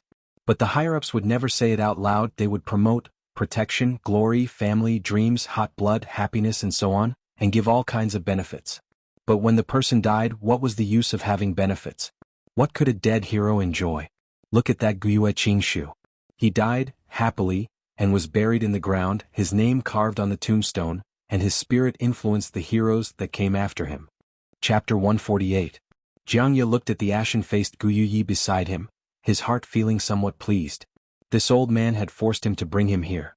Jiangye only had rank 1 cultivation and was a junior. He was naturally inferior to Guiyue, thus he had no choice but to bring him here. Now that he had lost face, Jiangye was rather envious of Fang Yuan's carefreeness. Guiyue really wanted to slap Fang Yuan countless times and teach this arrogant junior a lesson. But for the vitality leaf, he could only swallow his anger and said, "Little friend Fang Yuan, you can't say that. You are still young and don't understand the importance of connections. There will always be times when you need help from others. Think about it, if you come to me for help in the future and I treat you the same way, how would you feel?" Bullshit connections. Fang Yuan sneered in disdain. The so-called unity was only because everyone was weak. Connections were indeed necessary on Earth. After all, there would be no qualitative difference between people in terms of strength. But this world was a world where cultivation was possible. It was fundamentally different. Connections were just an accessory to strength. As long as one was strong, connections would follow. Those who pursued connections would definitely need help from others. There was no need for connections. As long as one was strong enough, anything could be easily obtained. If not given, they would just snatch and kill. Why would there be a need for connections? Fang Yuan naturally would not take the initiative to spread these demonic thoughts. But since he had already been disturbed, there was no harm in doing this business. Thus he said, "It's not that I can't sell it to you. 1 vitality leaf for 68 pieces of Yuan stone. How many do you want?" Guiyue was shocked by this seller and hurriedly said, "Little friend Fang Yuan, your price is too expensive." Fang Yuan snorted, "You don't have to buy it if you think it's too expensive. There are vitality leaves in the resources provided by the clan. You can also exchange for them with battle merits." Guiyue smiled bitterly, "How would I not know this?" However, the vitality leaves and the supplies were all sold to those who had connections. Medicine Hall Elder Guiyue Yaoji is covering the sky with one hand. How can I interfere? Little friend Fang Yuan, why don't you do me a favor? I will definitely repay you in the future. In my opinion, 60 Yuan stone is a fair price. I never expect anything in return. You've wasted enough of my time. 70 Yuan stone. If you don't want to buy it, you can leave, Fang Yuan replied. Guiyue was so angry that he stomped his feet. Little friend Fang Yuan, how can you do business like this? Fang Yuan chuckled. Times have changed. It's now 72 Yuan stone. Every time you speak, I'll waste some time. If I'm unhappy, I'll raise the price. I hope you know what to do next. Hearing this, Guiyue's face revealed an extremely angry expression. He wanted to say something, but no matter how many times he opened his mouth, no words came out. His old face alternated between green and red. Seeing this, Jiangye, who was beside him, secretly laughed. Finally, Guiyue gritted his teeth and said, "Fine, I'll buy it. I need 5 vitality leaves." You can give the Yuan stone to Jiangye now. As for the vitality leaves, you can go get them from him 3 days later. Fang Yuan said. These words were too much. Exchanging money and goods was the most basic of fairness. But Guiyue still paid the money and gave Jiangye several bags of Yuan stone on the spot. His movements were faintly trembling. This was not much of his savings. He had lived frugally for a long time. But now it was being exploited by an unscrupulous merchant. In the end, he walked out of the bamboo house with endless depression. Lord Fang Yuan, you are truly taking revenge in such a manner. But I'm afraid you've offended Guiyue badly. This old man, when he was young, he would definitely take revenge. I'm afraid he won't let this go. Outside the door, Jiangye said carefully. Let him be. Those who take advantage of their seniority will eventually be eliminated by the clan. Fang Yuan opened the door, and Jiangye quickly handed over the bags of money in his hands. To fight against the wolf tide, the clan would have to expend a large amount of resources. With less resources, the huge organization would not be able to sustain itself, and would naturally have to lay people off. These old fellows were wasting precious resources if they were alive, and were destined to be eliminated. Eliminating the old and weak from the wolf pack was equivalent to driving these crippled wolves out. In human society, it would not be so obvious. Evil deeds would always be covered with a layer of light. Thus, these old Gu masters were recruited. So what if Guiyue saw through this world? Being in the system, being in the pugilistic world, he had no choice. The clan relied on the righteousness of protecting the clan to recruit them and make them sacrifice themselves. Who would dare to disobey? There was a saying on earth, if the monarch wants the minister to die, the minister has no choice but to die. They could not even control their own life and death, but there would always be countless people fighting to be ministers. This was the charm and cruelty of the system. After the past wolf tides, how many of those old Gu masters survived? This Gu Yi don't mention 5 vitality leaves. Even if you gave him 50 he might not be able to live.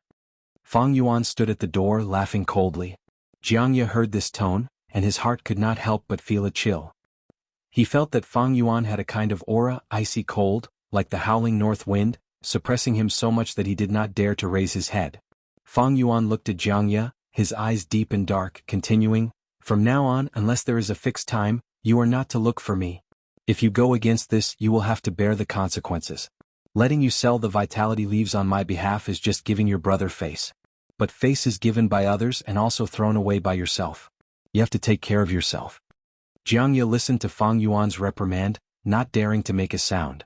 Thinking of Gu Ye's miserable state, a layer of cold sweat appeared on his forehead. Also, from now on, the price of the vitality leaves will be raised to 70 yuan stone per piece. Fang Yuan continued. 70 yuan stone?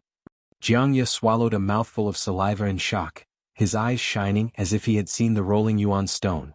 But he still had some lingering fear and said carefully, "Lord Fang Yuan, raising the price like this, will others think that we are profiting from the war? Won't there be a little suspicion of taking advantage of the situation? If we do this, we might incur the wrath of the masses." Wrath of the masses? So what if it is? Just do what I tell you to do. What's with all this nonsense? If someone wants to cause trouble, just say that I am selling the vitality leaves. Fang Yuan snorted coldly. Yes. Jiangye quickly nodded. Fang Yuan's words were exactly what he wanted, and he was prepared to do so. He was only a rank 1 minor character and could not offend too many people. He had already done so earlier, pushing all the trouble to Fang Yuan. A minor character also had a minor character's survival wisdom, and Fang Yuan was naturally well aware of Jiangye's thoughts. But with different cultivation in different periods, Fang Yuan would have a different lifestyle. After using that red steel relic Gu, he would be rank 2 peak stage close to rank 3. He could be considered to have started to grow, and with this strength his life would be different. Previously he needed to keep a low profile, but now he needed to be strong. Only by being strong could he obtain the greatest benefits. As for this Jiangye, he still had some value. He had some thoughts, but as long as they did not infringe upon Fang Yuan's interests, he could completely tolerate it. Even if he revealed some unimportant trump cards, it was no big deal.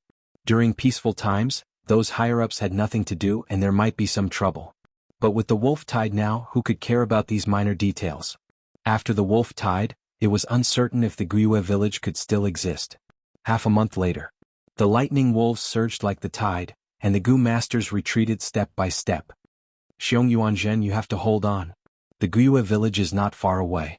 Xiong Jiaoman looked at the clansmen on the ground, her eyes red as she shouted loudly. "Big sister, I can't do it anymore. I have something in my heart that I want to say to you." Xiong Yuanzhen was on the verge of death, his injuries were severe and his face was full of death. "All right, say it." Xiong Jiaoman sobbed. She knew that although this Xiong Yuanzhen was usually a man of few words, he had a crush on her. At this moment she also knew what Xiong Yuanzhen wanted to say to her. But Xiong Yuanzhen opened his mouth, but in the end he did not say the words, "I like you." He died, dying from excessive blood loss, and his injuries were too severe to heal. His body was full of wounds, all caused by the lightning wolf's bites. The most terrifying and fatal wound was on his chest, extending from his right shoulder to his navel. This was caused by a bold lightning wolf. "Big sister, the situation is bad, another bold lightning wolf pack is coming." The investigative Gu master shouted, his voice filled with fear. Xiong Jiaoman's crying stopped, and she put down Xiong Yuanzhen. She was the group leader, her group members needed her. The dead were gone, but the living still had to face this cruel world. "This group of damned wolf pups, there's no end to them." Xiong Jiaoman cursed fiercely. Her body was hot, her face was beautiful, and her vulgarities had a unique charm. Listening to her words, the others couldn't help but feel at peace. Xiong Jiaoman cursed as she observed. The result of her observation made her feel discouraged. She could kill one bold lightning wolf pack, and if there were 2 she could kill her way out. But now there were 4 bold lightning wolf packs, and the most sensible method was to retreat into the valley behind them, and activate the signal Gu, waiting for reinforcements. "Retreat into the valley." Xiong Jiaoman shouted as she mobilized the 2 giant bears to bring up the rear. These 2 giant bears had been raised by her to be fat and healthy. One brown, one black, their fur smooth and shiny, but their bodies were full of wounds. When Xiong Jiaoman's group of 7 successfully retreated into the valley, only one of the 2 giant bears was left. The black one had killed tens of lightning wolves and was finally exhausted, and was drowned by the lightning wolf pack. A goo worm shot out from the bear's corpse and returned to Xiong Jiaoman's hands. This was the bear enslavement goo. It could be planted on a bear and allow the goo master to control the giant bear. Of course, this type of bear could only be an ordinary beast. The bear enslavement goo was only a rank 2 goo worm, and could not enslave a bear king. If it could enslave a bear king, it would be strong. Because a bear king, even the lowest 100 beast king, would have hundreds of wild bears as subordinates. If a goo master could enslave a beast king, it would mean that they have a beast group to control. Now we just have to wait for reinforcements. But I hope they can come soon. Xiong Jiaoman breathed heavily, sighing. They retreated into the valley, and their defensive area was greatly reduced, and the pressure from the wolf pack immediately decreased. But they also lost their path of retreat, and the blood and continuous battles would attract more and more wolf packs. Thus the crisis was not over. Hey! Right at this moment, a voice came from the cliff above them. Everyone quickly looked up and saw a young man standing above. It's him, Fang Yuan. The 7 goo masters of Xiong village were first roused, and then their faces showed a complex expression. Chapter 149. Ever since the intense battle between Bai Ningbing and Qing Shu, Fang Yuan, who had chased after Bai Ningbing all the way, became famous and everyone knew about him. These days, Fang Yuan showed his strong side in the wolf tide. He hunted lightning wolves alone, and his results were shocking. He was one of the new generation. If not for his eccentric personality and bad reputation, his status might be on par with Qi Shan and Mo Yen. But to the Xiong clan, Fang Yuan was Xiong Zhang's murderer. Thus, when Xiong Jiaoman and the rest saw Fang Yuan, their faces showed complex emotions. Fang Yuan looked down from above, waving the tree vine in his hand, saying leisurely, "You can choose to wait for reinforcements, or use my tree vine to climb up the mountain." Who knew when the reinforcements would come? Things on the battlefield could never be explained clearly. Xiong Jiaoman and the rest naturally chose the tree vine in front of them, but Fang Yuan asked for a reward. This made the Xiong clan goo masters very angry. "Fang Yuan, we are allies, how can you do this?" Someone shouted angrily. "You actually want the bear enslavement goo, how dare you?" Someone mocked. Fang Yuan was unruffled. "1 bear enslavement goo, 700 yuan stone in exchange for the lives of 7 of you, this price is very cheap. You can reject it, I will go back and report your situation to the clan. Hee, but when the reinforcements will come, and whether they will be attacked by the wolf pack on the way, I can't say for sure." Everyone became silent. All of them had ugly expressions on their faces. "Alright, I agree. Fang Yuan, you really live up to your reputation." Finally, Xiong Jiaoman chose to give in for the sake of the bigger picture. Her words were filled with bitter mockery towards Fang Yuan. Fang Yuan shrugged his shoulders indifferently. This result was within his expectations. He threw down the tree vine, laughing coldly in his heart. These 4 bold lightning wolf packs were lured here by him. He had wanted to wait for these people to die, and then retrieve their goo worms, earning him a large amount of battle merits. But their signal goo had already attracted the attention of several surrounding goo master groups, and they were all rushing over to reinforce them. To not let his hard work go to waste, Fang Yuan could only act as a reinforcement goo master. Xiong Jiaoman and the rest used the tree vines to escape from the wolf group. Not long after, 3 goo master groups arrived. One of them was the Qi Shan team. This caused the 7 goo masters, whose faces were already ashen, to turn even more unsightly. Xiong Jiaoman was filled with regret. Not long ago, she removed the consciousness of the bear enslavement goo and cooperated with Fang Yuan to refine the goo. It was impossible for him to back out now. "Fang Yuan, I'll remember you." Xiong Jiaoman fiercely glared at Fang Yuan. "Remember or not, that's your problem." Fang Yuan smiled faintly. He turned around and left. "Miss Xiong, we meet again." On the other side, the Qi Shan team welcomed her with a very polite tone. Ever since the incident with Bai Ningbing, Yue clan lost Qing Shu, and Xiong clan lost Xiong Li. They were all victims, thus their relationship became closer. In terms of politics, Bai clan had become the target of resistance from both clans. Even though the alliance still existed. Little sister greets brother Qi Shan. Xiong Jiaoman barely relaxed her brows and cupped her fists towards Qi Shan. "This time I came to ask for help from Yue clan and ask them to send some reinforcements. Xiong clan has already been surrounded by the wolf group for 6 days and 6 nights. These days the wolf tide was getting more and more serious. The lightning wolf group had already encircled the village. They had even attacked wantonly. Xiong clan was the lowest among the 3 clans. Being at the foot of the mountain, they naturally bore the brunt of the attack. In fact, this was already the 3rd time they had been surrounded. They needed reinforcements to coordinate from both inside and outside to defeat these lightning wolf groups. The matter of reinforcements shouldn't be difficult. Didn't we have a good cooperation the last 2 times? But this matter has to be reported to Lord Clan Leader first. Everyone please follow me, Qishan said. Xiong Jiaoman and the rest followed the Qishan group and arrived at Guiyue village. Guiyue village had already set up layers of defense. The outer village walls were heavily reinforced and dozens of towers were set up. Below the village walls were dug trenches with green spear bamboo pieces stuck in them. The village walls had already been planted with iron vine goo and poison flower goo. Looking at it, the walls were covered with sharp thorns and poisonous flowers that were about to bloom, numbering in the hundreds and thousands. Entering the main gate, the nearby buildings, be it residences or taverns, were all requisitioned and transformed into temporary fortresses. Xiong Jiaoman's group of 7 had trekked all the way from Xiong clan, passing through the wolf group's blockade. Thus, they were first led into a bamboo building to receive treatment. More than 10 healing gu masters were stationed in the bamboo building, most of them rank 1 gu masters and 2 rank 2 gu masters. But what made Xiong Jiaoman and the rest slightly surprised was that the person in charge of this situation was not the 2 rank 2 healing gu masters, but a young girl. Place this fainted one on the rattan chair. There is a person with a fracture in his lower leg, Guiyue Xing, come over and treat him. Flesh wounds, Feng, come over to stop the bleeding, Xen, come over to disinfect. Xiaohua, help the one with the fracture put on a splint, then come over here to bandage it. The young girl had jet black hair, a small cherry mouth, her eyes bright like crystals, her face had some baby fat, and her voice was soft and sweet. But when it came to handling matters she was very capable, making people look at her in a different light. Xiong Jiaoman suddenly thought of someone and asked, "This sister, are you Guiyue Yaolu?" Xiong clan's sister Jiao Man, hello. To think you know my name. After Guiyue Yaolu had arranged everything, she walked over and greeted politely. Sister Yaolu, you are a famous person. You inherited Lord Yaoji's benevolent heart and have superb medical skills. Although you are only rank 1 now, you are still one of Qing Mao Mountain's 10 rising stars. Even in the Xiong clan there are many people who admire you. Xiong Jiaoman knew that the young girl in front of her had a deep background.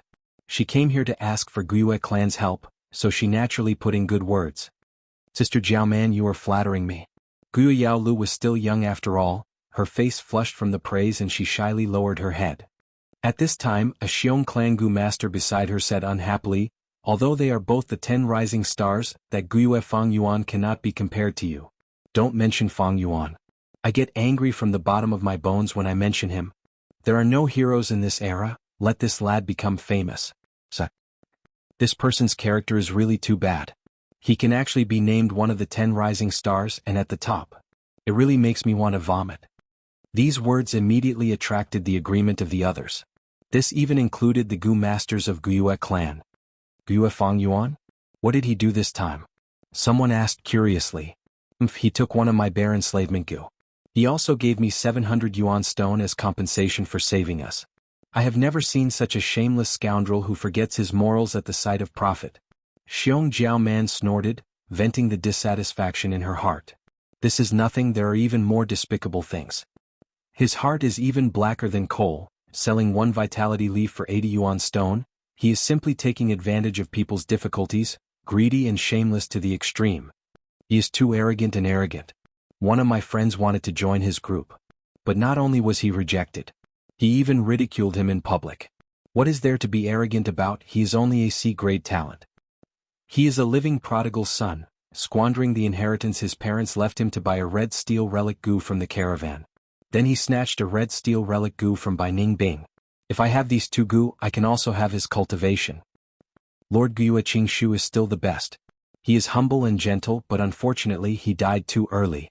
On the other hand, his brother Fangjing is full of righteousness and has a chivalrous heart, as well as Lord Qingshu's humble demeanor. He is the complete opposite of his brother. Xiong Jiaoman did not expect that her words of complaint would cause such a strong reaction from so many Guiyue clansmen. She was taken aback. She did not expect Fang Yuan to be such a failure as a person, being hated by so many people. She felt strange and could not help but ask, since he is so unpopular, why doesn't anyone teach him a lesson? The bamboo building immediately became silent. Guiyue clansmen looked at each other, not saying a word. In fact, there were people who disliked Fang Yuan's way of doing things, as well as the profits from selling them at a high price. There were many people who found trouble with him, but the result every time was that the troublemaker got into big trouble. After many times, no one found trouble with Fang Yuan anymore. And Fang Yuan was publicly recognized as the number one of the 10 rising stars in this wolf tide. All status was rooted in power. Fang Yuan's battle strength was the strongest, so he was the number one, no matter how bad his reputation was or how unpopular he was. Is that Fang Yuan again? Guiyue Yaolu frowned as she muttered to herself. She had never seen Fang Yuan before but had heard of him many times. The young girl did not have a good impression of Fang Yuan. This Fang Yuan might be my senior, but his way of doing things is too out of line, and his conduct is also too excessive. This time he actually threatened Sister Jiaoman and asked for the bare enslavement gu. He simply does not care about the alliance between our clans. No, I need to talk to Grandma and let her teach this Fang Yuan a lesson, otherwise he will be a disgrace to Guiyue clan. Thinking of this, the young girl felt that it was necessary to teach Fang Yuan a lesson from the clan's perspective. Of course she did not have this ability, but she believed that her grandma Medicine Hall Elder Guiyue Yaoji definitely had it. In her eyes, her grandma was almost omnipotent. You want me to teach Guiyue Fang Yuan a lesson? Yaoji looked at her granddaughter with a dazed expression before becoming nervous. My good granddaughter, did he bully you? She quickly asked. He did not bully me, but he bullied others. This time it was Xiong clan's sister Jiaoman. He actually threatened her and asked for a bare enslavement gu and 700 yuan stone. This is too much. If this goes on, the clan's face will be thrown away by him. Guiyue Yaolu said. Yes, Grandma knows about this. Good granddaughter, you can leave first. Grandma will not disappoint you. Yaoji muttered. Thank you, Grandma. Grandma, you don't know, this person is too despicable, raising prices, bullying the weak. He simply does all sorts of evil. After the young girl left, Yaoji fell into deep thought.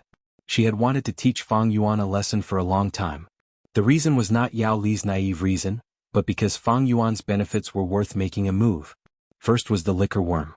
Although Yao Ji had bought one from the caravan previously. But that was for her granddaughter Yao Lu. She still needed a liquor worm as a material to finally refine a rank 3 gu that she needed. Next was the 9-leaf vitality grass. Most of the 9-leaf vitality grass in the clan was controlled by Yao Ji. Relying on selling the vitality leaves, she had greatly consolidated her authority and position. This Fang Yuan is too arrogant. Previously I wanted to buy his liquor worm, but he did not sell it to me. He really has guts. Now he recklessly raised the price of the vitality leaves, making a huge profit. Does he really think that I, the Medicine Hall Elder, only exist in name? Chapter 150. 2 giant banners fluttered in the wind, making loud noises. One was the battle merit list, where Fang Yuan was currently in the top 10. The other banner recorded all kinds of resources, all of which could only be exchanged for with battle merit. But at this moment, in the crowded plaza, many gu masters' gazes were attracted by a newly announced decree. The content of the notice was, the wolf tide is fierce, the clan's gu master casualty rate is increasing day by day. To strengthen the healing ability, the Medicine Hall ordered all gu masters with 9-leaf vitality grass to temporarily hand over their 9-leaf vitality grass to the clan. The Medicine Hall will organize manpower and carry out a unified production. At the end of the notice was a list of names. The names of the gu masters with 9-leaf vitality grass were listed. Needless to say, Fang Yuan was naturally on the list. At this moment he was standing at a far corner looking at this notice. His expression could not help but turn ugly. At first glance he immediately realized that this was Guiyue Yaoji targeting him, making a move against him. This Guiyue Yaoji, she asked me to buy the liquor worm but did not give up. I had already accumulated enough battle merit and wanted to exchange for that 3-step fragrant grass gu, but was secretly stopped by her. This time she actually coveted my 9-leaf vitality grass. However, Guiyue Yaoji's actions could be understood. People of the same trade were natural enemies. Guiyue Yaoji controlled the sale of vitality leaves to consolidate her authority, deepen her influence and maintain her connections. But Fang Yuan secretly sold them, raising the price. This imperceptibly violated her benefits and shook her influence. I have many gu worms now, white jade gu, moonglow gu, plunder gu, water shield gu, earth communication ear grass and so on. 9-leaf vitality grass is my main source of income. If I lose this gu, it will be like pulling out the firewood from under the pot. Guiyue Yaoji's move is really ruthless. Fang Yuan frowned. The discussions of the surrounding Gu masters entered his ears. The medicine hall's move is really great. There are too few vitality leaves, it cannot satisfy our needs. Every time a batch appears on the list of supplies, someone will immediately buy it. Elder Yaoji is truly benevolent and benevolent. Look at this name list, some of them are Gu masters from Qi and Mo faction. By doing so, she has undoubtedly offended many elders in power. Lord Yaoji is wholeheartedly working for the family. She is worthy of respect. Sigh, only Lord Yaoji would have such boldness. If it was any other family elder who would dare to do this. Look, the content of the announcement has changed. Qi faction and Mo faction's Gu masters handed over the 9-leaf vitality grass. The crowd went wild. Gathering the 9-leaf vitality grass and unifying the production meant more vitality leaves. To them this was great news.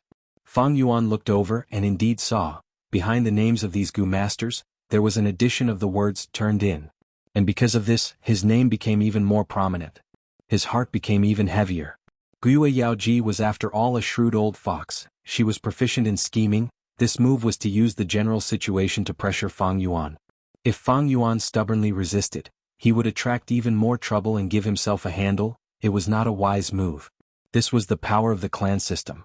If the clan wants you to sacrifice, they would not say it directly, but instead put on a bright front, wrapping it in righteousness, forcing you to submit. Like those retired Gu master elders, asking them to sacrifice their lives, who would dare to defy? Now to collect the 9-leaf vitality grass, she wanted Fang Yuan and some other Gu masters to sacrifice their own benefits to satisfy everyone. This was fundamentally for Yaoji's benefit. If anyone dared to disobey, they would be going against the clan and alienating the masses. They would be traitors, they would be reactionary. To resolve this matter, delaying and acting shamelessly won't work, it would instead make me more passive. Because these are all small schemes, Yaoji's move is wrapping it in righteousness, any small schemes will be destroyed. The only way to solve this problem is to use an even greater force to fight back in a dignified manner and defeat this force of hers head-on. Fang Yuan already had a fundamental solution in his heart. This plan was simple and grand, it was to advance to rank 3. The status of rank 3 and rank 2 Gu masters was completely different. In the clan, as long as a Gu master advanced to rank 3, he would immediately become a clan elder, joining the decision-making circle. Even the clan leader could not easily infringe on their benefits. Don't look at this announcement, the Mo faction, Qi faction and other Gu masters obediently handed over the 9-leaf vitality grass. It was as if they had sacrificed their own benefits. Actually, behind the scenes, Guiyue Yaoji had already completed a secret exchange of benefits with Guiyue Lian, Guiyue Mo Chen and other clan elders. This was a political transaction. But most people could not see the truth behind the scenes, thus they were deceived by Yaoji. If Fang Yuan was a rank 3 Gu master, even if he handed over the 9-leaf vitality grass, he would definitely receive sufficient compensation in other aspects. Why was Guiyue Yaoji in such a hurry to deal with Fang Yuan? Firstly, it was because of benefits. Fang Yuan's actions infringed on her benefits, and at the same time, some Gu worms on Fang Yuan were what Guiyue Yaoji wanted. Secondly, Fang Yuan was already a rank 2 peak stage. If she did not make a move against him, when he becomes a rank 3 clan elder, there would be no more chances. Advancing to rank 3 is a must. To the clan, rank 2 Gu masters can be sacrificed, but rank 3 Gu masters are the pillars, losing even one person is a huge loss. Moreover, I am in a lot of trouble now. The clan did not investigate Qing Shu's death in detail. I kept the water shield Gu, plunder Gu and so on, and the clan turned a blind eye to it. My cultivation has improved so quickly, the clan's higher-ups have seen it, but they have been enduring and did not probe into my secrets. Fang Yuan was well aware of his current situation. On the surface he was strong and glorious, but behind him, danger lurked everywhere. The clan did not target him, because the wolf tide had drawn all their attention. If they could not resist the wolf tide, the clan would perish. Under such pressure, Fang Yuan's matter was only a minor detail. But once the wolf tide passed, the clan's higher-ups would have the energy, how could they not find him to settle the score? Back in the academy, the clan elders did not deal with Fang Yuan because he was too weak. Small skirmishes did not infringe on the clan elders' benefits, so they did not put Fang Yuan in their eyes. But now it was different. Fang Yuan's cultivation was already ranked 2 peak stage, one more step and he would be a clan elder. Just this cultivation had already touched the nerves of the clan elders. His every move would be seen by the clan elders and remembered in their hearts. Any newly promoted clan elder would affect the entire political structure of the Wuxia clan. Thus, the recruitment and suppression of Fang Yuan would come one after another. As long as Fang Yuan did not enter the system and did not enter the camp, these recruitment and suppression would become more and more intense. The middle faction was also a camp. No one would tolerate the current Fang Yuan drifting away from the clan system. If I advanced to rank 3, although there would still be recruitment and suppression, it would be much easier than rank 2 peak stage. This is the point of a qualitative change, a threshold. Crossing it would be a whole new world. At the same time, rank 3 cultivation would allow me to advance and retreat freely. At worst, I can just leave the clan. Fang Yuan was very clear about this situation. But advancing to rank 3 was not an easy matter.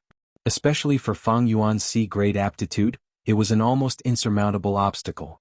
In his previous life he was stuck at rank 2 peak stage for over 100 years. Later on he paid a huge price and obtained a Gu, raising his aptitude, and only then did he cross this hurdle. In Gu master cultivation, small realms were easy to advance as long as there was enough time. It was a painstaking effort. But large realms, each one was a checkpoint, getting harder the further one advanced.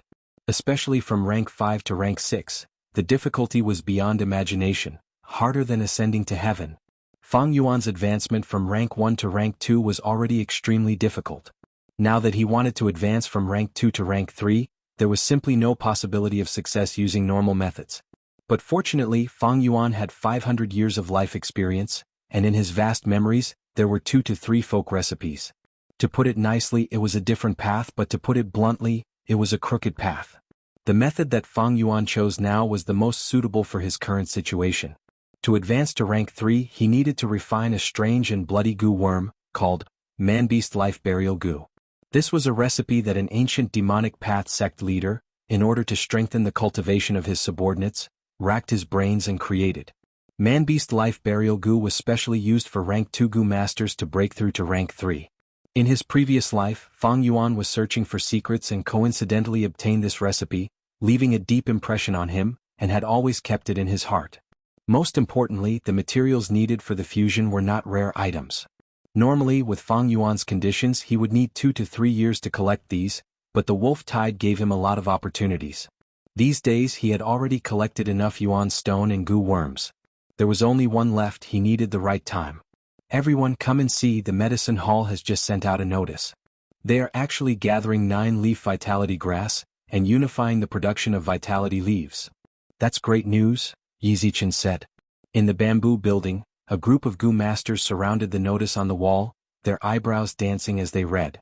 Haha, like this, that Fang Yuan is going to cry. Who asked him to sell vitality leaves recklessly, exploiting our hard-earned money? I really want to see Fang Yuan's expression now. It must be very ugly. Many people were gloating. This really helped us vent our anger. But we still have to thank Lady Yao Lu for this. Without her persuading Lord Yao Ji, how could such a day have come? Yes, we really have to thank Lady Yao Lu. Not only is Lady Yao Lu beautiful, she is also kind-hearted, upholding justice for us and upholding justice. She has the demeanor of Lord Yao Ji. The surrounding people were praising unceasingly. Gua Yao Lu shyly lowered her head, but she was very happy in her heart. Sister Yao Lu. At this time Xiong Jiaoman walked into the bamboo building. I am here to say goodbye. I have seen the medicine hall's notice. Thank you for helping me vent my anger. People like Fang Yuan are black sheep, they need to be dealt with. Sister Jiaoman, are you leaving now? Gua Yao Lu looked at her with concern. Xiong Jiaoman placed one hand on her waist, the other giving a thumbs up, pointing at the group of Gu masters standing outside the door.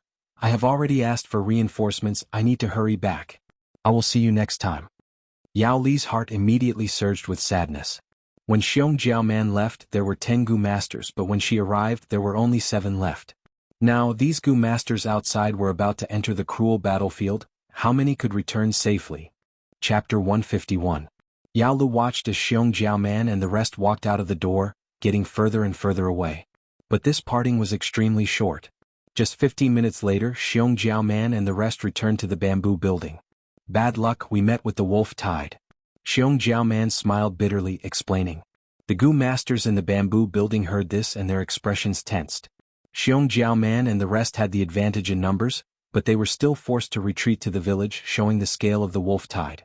"Everyone get ready, the lightning wolf pack is about to attack the village," Xiong Jiaoman said again. As soon as she finished speaking, the alarm rang through the entire village. The village was silent for a while before it started to boil. "This alarm, there's a large-scale wolf pack attacking the village. Quick, quick, quick, gather the group members, there's going to be a huge battle." "Damn it, I just came back and I still want to have a good sleep," some of the Gu masters cursed, while others pursed their lips with a cold expression. At once, on top of the bamboo building and on the streets, Gu masters could be seen moving quickly, rushing towards the 4 main doors and the outer walls of the village. Inside the village's outer walls, at regular intervals, there would be a wide wooden ladder erected, allowing Gu masters to climb. And the towers were higher than the outer walls, like mighty and majestic guardian warriors. Fang Yuan mixed in the crowd, arriving at the bottom of the outer wall. A Gu master was stepping on the wooden ladder, climbing up. Fang Yuan pulled him down and climbed up himself. "Which bastard?" The Gu master wanted to scold, but seeing that it was Fang Yuan, he immediately shut his mouth. Fang Yuan climbed up the wooden ladder, activating the white jade Gu and peeking his head out a little. Outside the stronghold, there were thousands of lightning wolves all over the mountains and plains. As far as the eye could see, there were countless green wolf eyes, causing a chill to rise in one's heart. Most of these wolves were hungry, and some were so hungry that their bodies were thinning. There were too many lightning wolves and it had become a disaster. The surrounding wild beasts were either chased away or eaten, and to the wolf pack there was less and less food. To them, the village that was filled with people was a hysterical temptation. A wolf is a kind of beast full of patience, more terrible, more dangerous, more crazy than a hungry wolf. A lightning wolf that had eaten its fill would not attack the village. Other than these ordinary lightning wolves, there were also bold lightning wolves. Although it was mixed in the wolf pack, the bold lightning wolf was still extremely conspicuous. Their bodies were the size of calves. There were more than 30 of them. Many people could not help but inwardly gasp when they saw this scene. This was already the second time this year that Guyue's village had been besieged by a pack of wolves. However, the scale of the attack this time was more than twice as large as the last time. These bold lightning wolves were all strong like bulls, and were at their peak condition. Ordinary lightning wolves would not be able to eat, but as the king of the 100 wolves, they naturally had sufficient food. After all, resources had to be provided to the higher-ups of the organization first. The lower class would be exploited, and the benefits would be sacrificed to provide for the upper class. Be it human society or wild beasts, they all had something in common. These bold lightning wolves are still not a true threat. Fang Yuan shifted his gaze and continued to search. Soon he found 3 huge wolves behind the pack of wolves, hidden in the shadows of the forest. Thousand Beast King Frenzy Lightning Wolf. Every Frenzy Lightning Wolf was as big as an elephant. Fang Yuan's pupils constricted when he saw this, but quickly returned to normal. He continued to observe, only to find that there were more and more bold lightning wolves gathering from all directions. There was no sign of the Thunder Crown Wolf. Fang Yuan let out a breath of turbid air. Without the Thunder Crown Wolf, the village was safe. In his memory, the Thunder Crown Wolf appeared at the end of August. It caused huge casualties to the Guyue tribe. If not for the tribe leader and elders working together to resist, and if not for Guyue Qingshu risking his life to fight, Guyue's village would have been destroyed. Since his rebirth, Fang Yuan had changed many things. Guyue Qingshu had already been sacrificed, so Fang Yuan did not dare to be careless. It was completely possible for the Thunder Crown Wolf to appear earlier than expected. Thus, he immediately rushed over to observe. Oh whoa! The 3 frenzy lightning wolves raised their necks and let out long howls. Amidst the howls, countless lightning wolves received the order and charged towards the village. In the village, the Gu masters had already made their preparations, waiting for the battle. The rank 1 Gu masters all stood at the corner, their hands pressed against the cold wall. Some rank 2 Gu masters climbed up the wooden ladder, while others gathered at the top of the tower. Behind them, there were also Gu masters stationed in the temporary fortresses that were modified from buildings. Some were the backup team, while others were the medicine hall's healing Gu masters. Investigative Gu masters shuttled back and forth, continuously reporting the battle situation to the rear. Some clan elders were at the back, while others climbed up the tower, watching from the side with their arms crossed, reserving their strength to suppress the situation. They're here. Fang Yuan stood on the wooden ladder, his eyes shining with a cold light. The lightning wolf pack covered the entire mountain, gathering into a tidal wave and pouncing towards the village. Puchi Puchi. They first fell into the trenches dug by the wall, and then their bodies were pierced by the bamboo spears, like dumplings in a pot of boiling water. Some died on the spot while some lightning wolves were still alive, howling in pain. The wind blew and the smell of blood permeated the air, while the howls of wolves filled the ears. The frenzied attacks of the wolf pack did not stop, instead they were stimulated and attacked even more wildly. One by one the lightning wolves fell into the pit, using their lives to pave the way for their successors. The lightning wolves behind stepped on the corpses of their own kind, and crashed into the village wall. For a moment, dull thumping sounds could be heard. One lightning wolf was like an ant trying to shake a tree, but the continuous barrage of lightning wolves caused the entire wall to shake. The rank 1 goo masters under the wall suppressed the fear in their hearts, desperately pouring their primeval essence into the iron vine goo and poison flower goo. The brambles on the village wall stabbed into the lightning wolves' bodies. The poison flower goo gave these iron vines a slight poison, and the poison corroded the lightning wolves' bodies. The lightning wolves clawed at the village wall, opening their mouths and biting crazily, causing their injuries to worsen. The poison accumulated, causing their movements to become slower and slower. Chi. The rank 2 goo masters standing on the wooden ladder as well as on the tower, shot out their moonblades. The moonblades shot into the wolf pack, causing blood to splatter everywhere and wolf limbs to fly. The bold lightning wolves entered the battle, immediately causing casualties to the goo masters. At Fang Yuan's corner, a thin blue electric current pierced through, hitting the village wall and piercing through it. An unlucky rank 1 goo master inside was electrocuted to death on the spot. The bold lightning wolf that killed the goo master quickly became the focus of attention. Countless moonblades flew towards it, but it dodged left and right, relying on the cover of the surrounding lightning wolves, and actually only suffered light injuries. Ow! It opened its mouth and electricity flashed in its sharp fangs, gathering into an electric current that pierced through the air, charging towards Fang Yuan. Water shield goo. Fang Yuan snorted coldly and from his nostrils, he breathed out 2 streams of light blue water vapor. The water vapor expanded and formed a water ball shield that covered him. The electric current hit the water shield, causing it to shake for a while, but it barely broke. Moonglow goo. Fang Yuan took the initiative to remove the water shield, and with a flick of his wrist, 3 moonblades shot out. The angle of the moonblades was tricky, and the bold lightning wolf dodged one, but the second one cut its right front leg, causing its movement to slow down. Then the third slash landed on its head, causing a wound and shattering its left eye.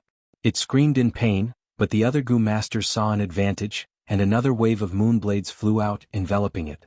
Pew pew pew. This bold lightning wolf was instantly dismembered, its whole body bathed in blood, and the wound was so deep that bones could be seen. Its body swayed a few times and then completely collapsed. The surrounding wolves were in a state of panic as if ripples had arisen. But at this moment, there were 3 frenzy lightning wolves guarding behind them. The wolf pack only stirred for a moment, before baring their fangs and brandishing their claws, charging towards the village wall. Fang Yuan threw a few more moonblades and went down the wooden ladder. In just this short period of time, his dark red primeval essence had already been consumed by more than half, and he needed to replenish it. Seeing him come down, a rank 2 goo master immediately took his place, climbing the wooden ladder. Most goo masters who had long-range attacks would climb the wooden ladder, or gather at the top of the tower. They would focus on the bold lightning wolves. The threat of the bold lightning wolf was much greater than ordinary lightning wolves. Some of the bold lightning wolves had goo worms that could assist them in jumping, and could even jump into the village at once. Fang Yuan walked down the wooden ladder and kept walking towards the back. There were people coming and going, and many were like him, with their primeval essence almost depleted and came down to rest. The other goo masters were here to replace them, rushing to the battlefield and contributing to the clan's battle strength. This was simply a war. The strength of a rank 2 peak stage was minuscule. Only rank 3 goo masters were the mainstay, able to control the situation. Fang Yuan came to a bamboo building. This bamboo building had been modified and strengthened a lot. He went through the door and many goo masters were sitting cross-legged inside, each holding a Yuan stone, quickly replenishing their primeval essence. Some healing goo masters were moving through the crowd. Some were squatting on the ground, bandaging the injured goo master's wounds, with medicine boxes placed at the side.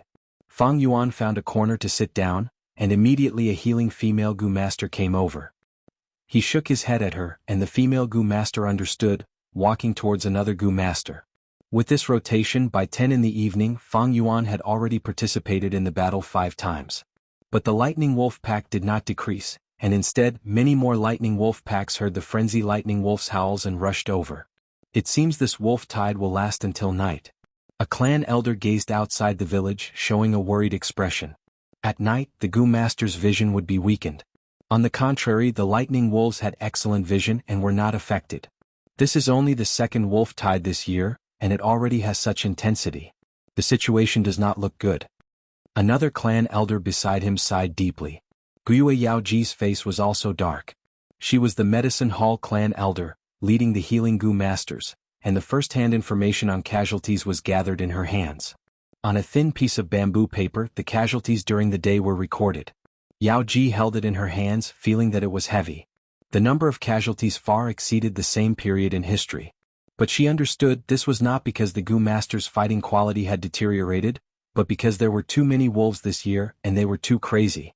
How is the collection of the 9-leaf vitality grass? Looking at the blood-red setting sun, Yao Ji took a deep breath and asked lightly. The subordinate immediately reported. There were still 3 people who had not handed it over, and Fang Yuan was one of them. Yao Ji heard this and snorted, asking, "Where is Yao Lu now?" "Miss Yao Lu is near the east gate, leading the healing team. I tried to persuade her many times, but she insisted on not retreating, and wanted to continue fighting at the front lines." The subordinate knelt down in fear as he said this. Yao Ji pondered for a while, nodding lightly, and waved her hand to dismiss the subordinate. Near her granddaughter, there was a clan elder guarding her. There was also Xiong Jiaoman's group, fighting at the village walls. It could be said that it was the safest place at the front lines. Although Yao Ji spoiled her granddaughter, she also supported her courage. Those in power had their own considerations. These experiences will be the political capital for her, Guyue Yao Lu, to inherit the medicine faction. Chapter 152. The golden full moon hung high in the sky. Clouds floated in the sky, casting a shadow. The bright moonlight to Gu Masters was a huge piece of good news. Outside the village, it was a tragic battlefield. The wolf corpses piled up from the pits, reaching half the height of the village walls. This provided a good platform for the lightning wolves that were charging at them. Some ordinary lightning wolves relied on jumping and clawing to jump over the village walls and into the village. But these lightning wolves would first stagger due to the difference in height, and then immediately be killed by the concentrated firepower of the Gu Masters who were waiting for them. Fang Yuan was standing at the top of a tower with several Gu Masters around him, continuously shooting moonblades and other attacks at the wolf pack. Overlooking the entire battlefield, the towers were the main firing points. The Gu Masters cooperated and destroyed large numbers of bold lightning wolves. Kill, kill, kill, kill all these wolf cubs. Nana, I will take revenge for you. Persevere, persevere for a while more. The clan's safety is on us. The surroundings were noisy. Some were crazy, some were in pain, and some were shouting slogans. Fang Yuan stood there coldly, shooting out moonblades from time to time as he observed the battlefield. Although there was a bright moon, the visibility was still not as good as daytime. The 3 frenzy lightning wolves were still standing at the back, their figures faintly discernible. As long as they were not injured, no matter how many lightning wolves there were, they were just cannon fodder. Even bold lightning wolves were just high-level sacrifices. Suddenly, a frenzy lightning wolf leisurely took a step forward, opening its mouth and spitting out a lightning ball. Rank 3 Explosive Lightning Gu. This lightning ball was not very big, only the size of a millstone. But it was dark blue in color, condensing large amounts of lightning, and its speed was extremely fast. In the blink of an eye, it fiercely hit Fang Yuan's tower. Up until now, the battle had been in a stalemate. Many Gu Masters were numbly fighting, and when the lightning ball hit them, they could not react in time. Water Shield Gu, White Jade Gu. Fang Yuan had just raised his defense, and in the next moment, his vision was filled with white light. Bam! The deafening sound almost shattered his eardrums. An invisible force surged over and sent him flying high into the air. In the midst of the raging lightning, the water barrier only lasted for 2 breaths before collapsing. The remaining electric current struck Fang Yuan's body. Even with the White Jade Gu's defense, he still felt numb from the electric current. Plop! He fell from a height of 3 to 4 meters and fell to the ground. The White Jade Gu was not the Rainbow Dress Gu. It could not reduce the recoil, causing Fang Yuan's back to hurt. He hurriedly crawled up from the ground, blinking his eyes as tears streamed down his face. After 3 breaths, his vision gradually recovered. Only half of the original thick stone tower was left. Countless charred corpses were scattered on the ground. There was also a large hole in the outer wall. At this time, there was a continuous stream of lightning wolves coming through the hole, flooding into the stronghold. The frenzy lightning wolf had finally entered the battle. The combat power of 1,000 Beast King was indeed extraordinary. The several Gu masters who were standing beside Fang Yuan earlier on the tower had already died without an intact corpse. Only Fang Yuan survived. In his aperture, the jellyfish-like water shield Gu was extremely dispirited. Once the water shield broke many times, the water shield Gu would not be able to withstand it and die. The white jade Gu was the same. Gu worms were often strong but also weak. Take this thunderclap Gu for example. The lightning balls it shot were strong and fast, very hard to defend against. But it had a flaw: it could not be shot continuously and needed to take a few breaths before the second lightning ball could be shot. Bam! But just as Fang Yuan stood up from the ground, another lightning ball flew towards him. To think that this Wolf King has 2 thunderclap Gu. Fang Yuan's expression changed as he hurriedly dodged. He tried not to use the water shield Gu, only using the white jade Gu for defense. Beast, don't be so arrogant. At the crucial moment, a figure appeared in mid-air, his body emitting golden light as he forcefully blocked this lightning ball. It was a clan elder. But one clan elder was not enough. Soon, another 2 clan elders stood up and fought side by side. One frenzy lightning wolf required at least 3 coordinated Gu master groups to hunt together. If it was a rank 3 Gu master, at least 3 people would be needed to defend against it. The frenzy lightning wolf took heavy steps, passing through the crowd. Everywhere it went, the wolves retreated. It gradually started to jog, then its speed became faster and faster. Lowering its head, it started to attack the village walls. Seeing this, the rank 1 and rank 2 Gu masters all fled in panic. Only the 3 clan elders remained at their original position. This part of the battlefield was vacated by tacit agreement and left to them. The 3 clan elders and this frenzy lightning wolf engaged in an intense battle. Not long after, the other 2 frenzy lightning wolves also attacked the village, opening up a battlefield in 2 other areas. 9 clan elders and 3 frenzy lightning wolves formed 3 large battle groups. Everywhere they went, lightning exploded and bamboo buildings collapsed. The Gu masters or lightning wolves that were dragged into the battle did not have a good ending. The lightning wolf group was still breaking through, but Fang Yuan did not participate in the battle. Instead, he stood at a corner of the battlefield, watching the 3 large battle groups from afar. Without a doubt, this wolf group's attack had reached the climax. 3 frenzy lightning wolves, one has 2 thunderclap Gu on its body, its attack power is strong. One has the thunderwings Gu, able to fly for a short period of time, its mobility is the strongest. And the last frenzy lightning wolf has the thunder howl Gu, relying on sound waves to kill enemies. Fang Yuan observed for a while, gradually understanding the details of these 3 frenzy lightning wolves. On the 1,000 Beast King's body, there were mostly 3 or 4 rank 2 and rank 3 wild Gu worms. As long as they understood the situation of these Gu worms, the Gu masters would be able to make the correct response. Once targeted, the unintelligent frenzy lightning wolf's attacks would be monotonous, and the result of the battle would be decided. As expected, after a while, the few clan elders retreated and were replaced by other clan elders. They cooperated with each other, and their tactical advantage allowed them to quickly gain the upper hand. After an intense battle, they controlled the situation. Victory was only a matter of time. The outcome has been decided.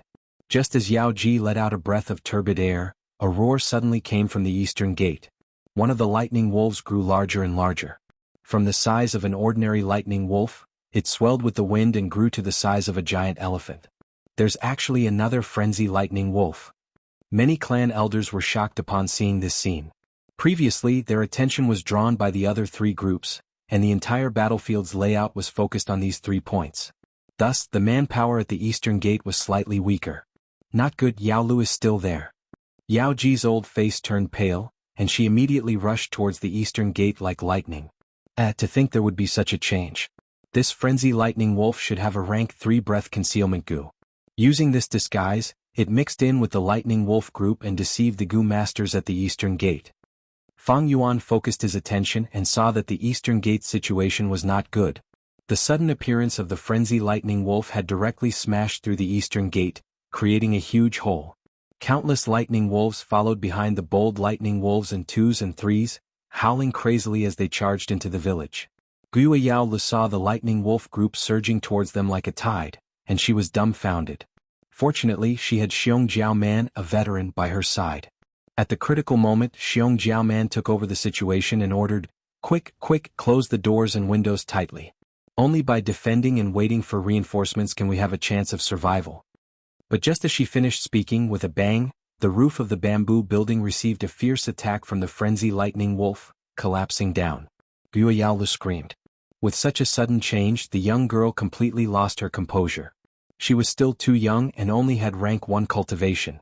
Earlier, she had forced herself to stay here because she felt safe, but never did she expect to be in such a dangerous situation. "Beast, stop!" Guo Yaoji shouted as she ran. She could only watch as the frenzy lightning wolf crashed into the bamboo building. Her beloved granddaughter was in danger, and she could not do anything to help. At the critical moment, it was Xiong Jiaoman who stepped forward. With a thought, the remaining brown bear roared and charged towards the frenzy lightning wolf.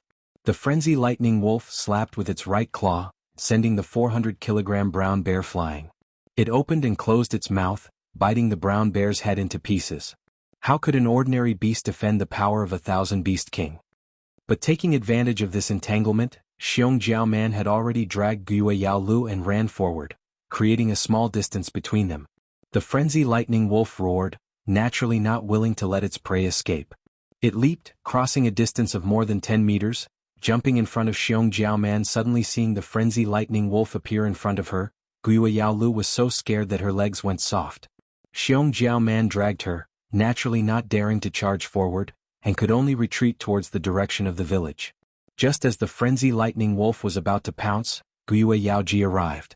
A light purple moonblade slashed on the frenzy lightning wolf's back, lightly turning into a cloud of mist and entering the frenzy lightning wolf's nose. The frenzy lightning wolf coughed twice, having been poisoned. This was the rank 3 moon poison goo. The frenzy lightning wolf was furious, raising its head and roaring. The fierce sound waves spread in all directions, forming an invisible force. The thunder howl goo was intimidating. This was not the thunder howl goo but the sound wave goo. The sound waves vibrated the air, forming an invisible force. Pushed by this force, Xiong Jiaoman Guo Yaolu and flew out, separating in midair. Xiong Jiaoman crashed into a bamboo building, and there was no more movement. As for Guo Yaolu, she directly flew out of the village through the broken east gate.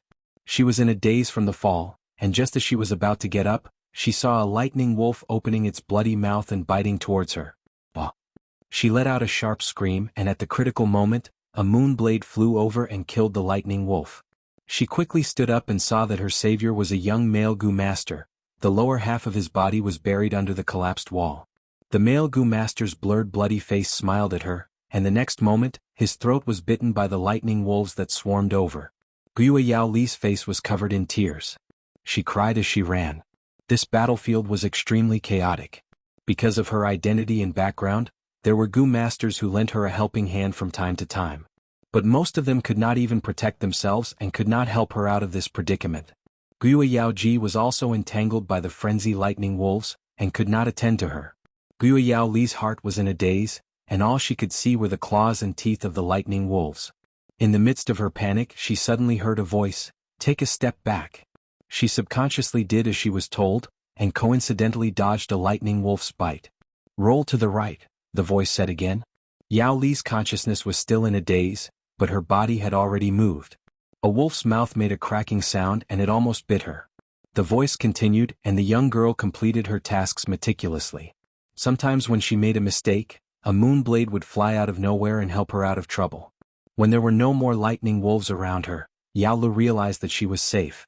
But unknowingly she had left the village and stood in a remote forest. A person's figure appeared in front of her.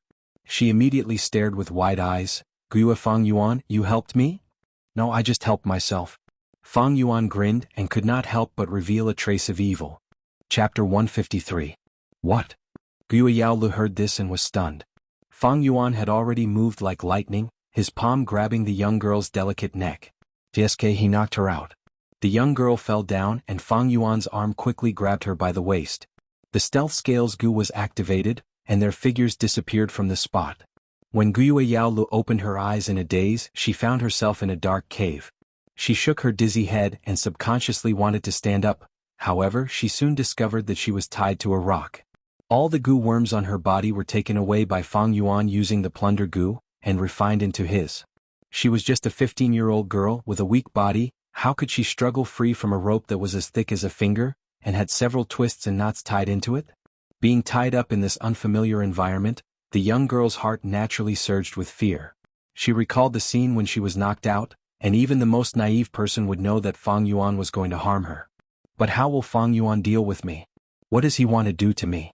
Is it because I reported him to Grandma and he wants to take revenge on me? The young girl could not move her limbs, but her thoughts were rapidly churning. The more she thought, the more terrified she became, and she could not help but cry. "Grandma, where are you? Quickly come and save Lulu," she cried, feeling an unprecedented sense of loneliness and fear. She did not know where Fang Yuan went, but her cries echoed in the cave. "Does Fang Yuan want to imprison me here? Let me taste bitterness after starving for 7 to 8 days, and never dare to say bad things about him again?" Guiyao cried for a while and suddenly thought of a possibility. "Too evil? Fang Yuan, I will definitely not let you off." She gritted her teeth fiercely. Her impression of Fang Yuan was already extremely bad, and now it had reached rock bottom. Guiyao had never hated someone so much since she was young. Just at this time, footsteps could be heard. Not long after, Fang Yuan's figure appeared from the shadows. "Fang Yuan, what do you want? Let me go. Otherwise my grandma will punish you." Seeing Fang Yuan, Guiyao struggled with all her might. Her pair of tender legs kicked the ground like a deer that had fallen into a pit. Quite energetic. Fang Yuan snorted coldly. Guiyue and Yao Lu were just about to open their mouths and continue cursing when they suddenly saw a big bear slowly walking over from behind Fang Yuan. Bear. Her eyes widened and she was so panicked that she couldn't speak. Fang Yuan chuckled coldly. He stretched out his hand and stroked the black fur of the bear. His cold voice echoed in the cave like a chilly wind. "It's not easy to find such a wild bear in the wolf tide. It took me a lot of time." Guiyao reacted quickly. She was quick-witted and quickly recalled that Fang Yuan had asked for a bear enslavement goo from Sister Xiongjiao. "So it's like this." She sneered and opened her mouth to speak. Unexpectedly, Fang Yuan walked over and squatted in front of her. "What do you want?" The young girl tried to shrink back, but Fang Yuan easily used his right hand to firmly pinch her cheek. "Cute and lively, indeed very likable," Fang Yuan commented indifferently. His right hand moved down and grabbed Yao Li's collar, forcefully pulling it. Her clothes were torn apart, revealing the pink doo-doo underneath. "Ah!" The young girl was stunned for a moment before she suddenly screamed and struggled violently. Even if her tender skin was bleeding from the hemp rope, she didn't care. Fang Yuan sneered and continued to tear. Chi. Soon the young girl's clothes were torn, leaving behind only a few pitiful tattered cloth pieces, revealing large patches of milky white skin. Don't.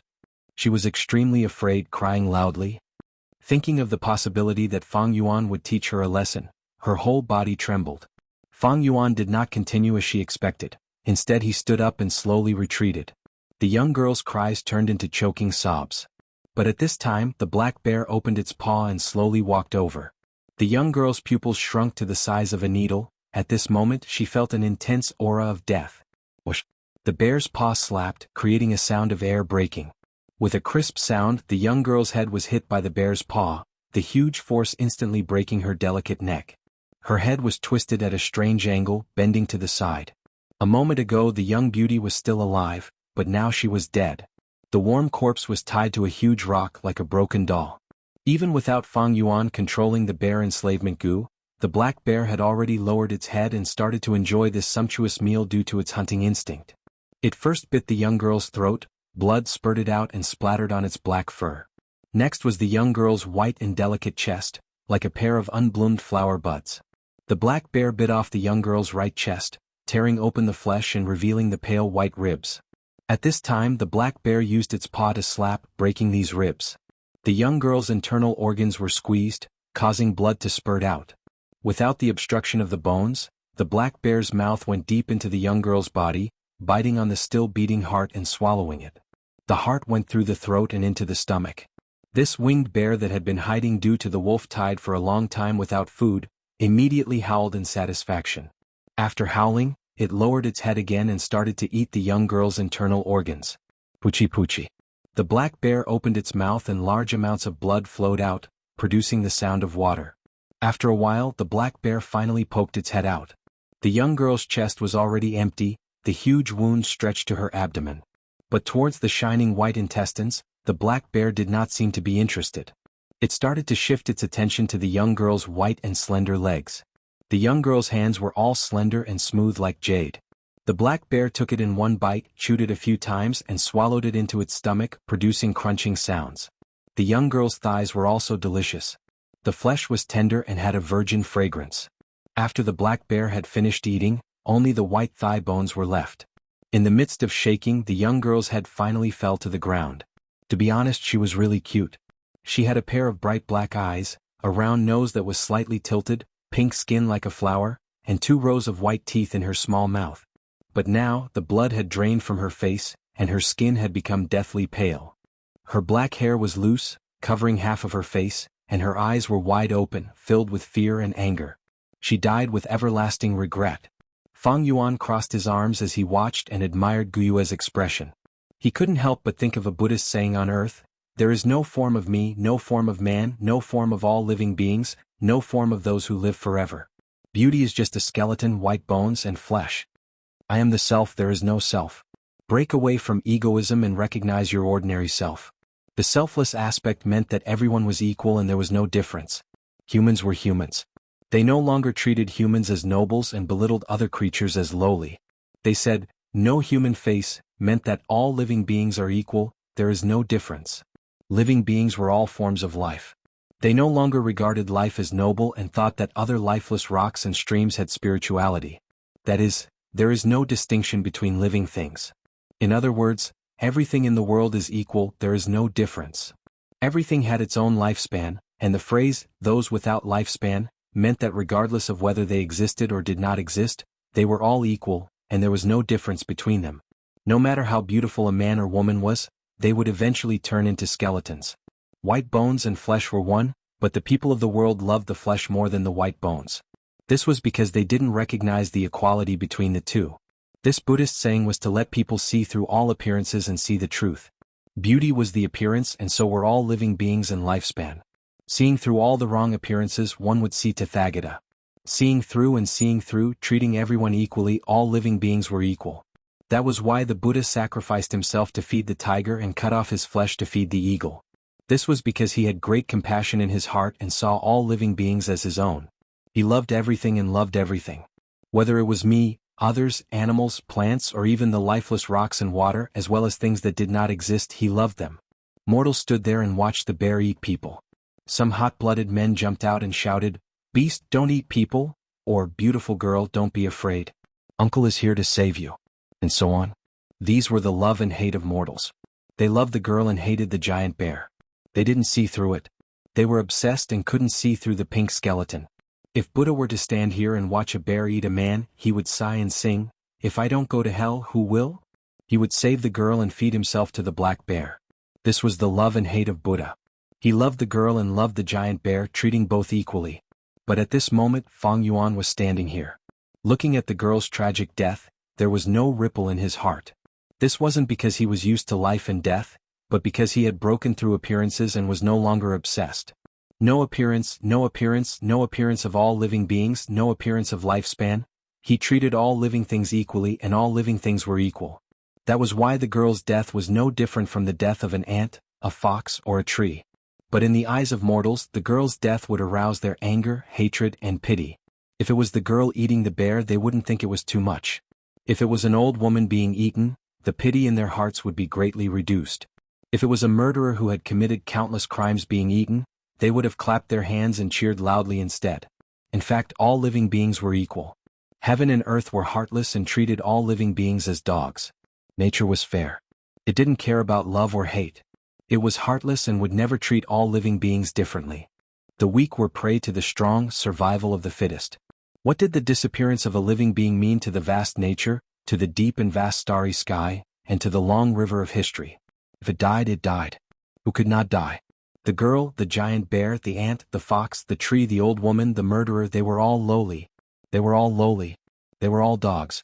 As long as one recognized this, they would break through all appearances and see the truth, and they would have divinity. If this divinity took a small step toward the light, it would be Buddha. If it took half a step toward the darkness, it would be devil. Devil. Chapter 154. An hour later, Guyua's medicine music was almost completely devoured by the black bear. The black bear did not seem willing to eat the intestines in the girl's head. But Fang Yuan did not want to see this happen. According to the man-beast life burial Gu's recipe, it was best for the wild beast to eat the human until nothing was left. Only then could the success be guaranteed. To refine this man-beast life burial Gu, close to 10 types of materials were needed. Among them, the two most important ones were human and beast. This person had to be a virgin and have Gu master aptitude. And this aptitude had to be at least C grade. Of course, B grade and A grade were even better, as they could greatly increase the success rate of the fusion. This beast was referring to the beast enslavement Gu. Bear enslavement Gu, wolf enslavement Gu, tiger enslavement Gu, and so on. Even deer enslavement Gu and bull enslavement Gu were fine. But carnivores like bears, wolves and tigers were more convenient. If it was deer or bulls that were herbivores, they would need a Gu worm to control the beast enslavement Gu and force them to eat the human. After the wild beast swallowed the human, it would need to quickly fuse. If the wild beast digested the human's flesh and bones, the fusion would not succeed.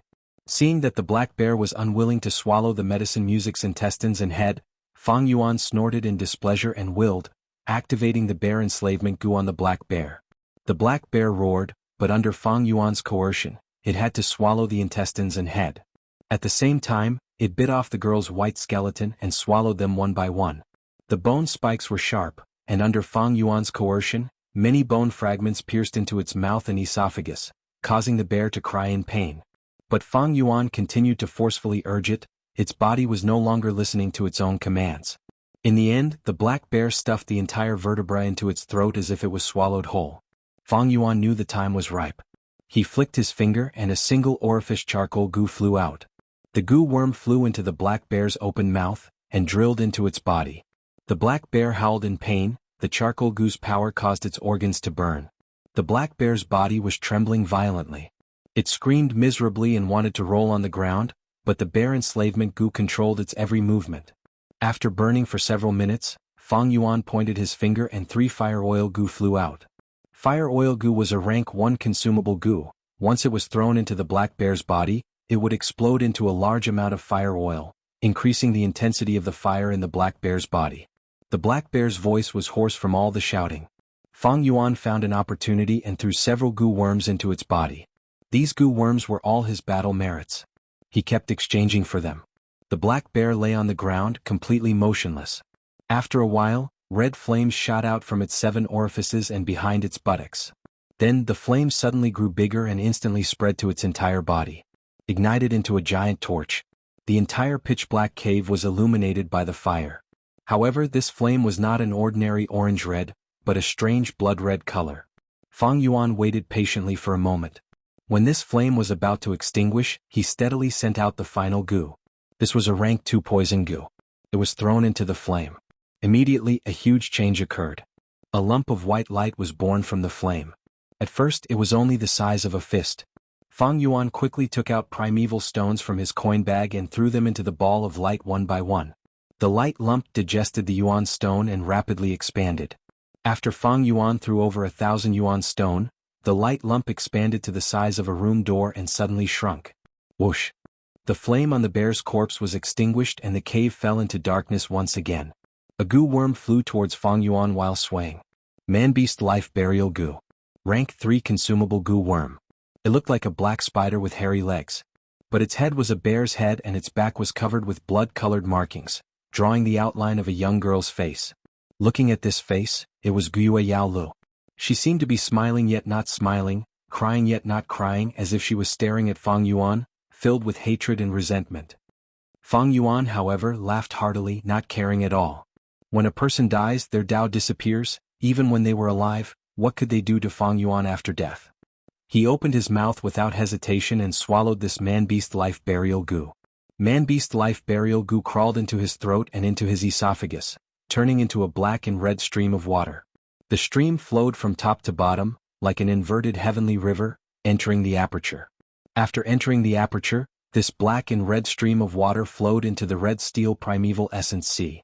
Almost instantly, the entire primeval essence was dyed a strange black and red color, emitting a bloody aura. Fang Yuan willed and quickly mobilized the black and red primeval essence, using the time to cleanse the aperture walls. 10%, 20%, 30%, when 38% of the primeval essence was expended, the aperture shook violently and the transparent white crystal walls cracked and shattered. What replaced it was a completely new spherical light membrane aperture wall. At this moment, Fang Yuan advanced to rank 3. But Fang Yuan did not relax, and immediately expelled the remaining black and red primeval essence out of his body. This primeval essence could not be used if it was injected into a goo worm, it would cause the goo worm to die. If it was left in the aperture for a long time, it would contaminate the light membrane aperture wall, causing one's aptitude to drop. After Fang Yuan expelled the black and red primeval essence, he picked up a Yuan stone and started to recover his primeval essence.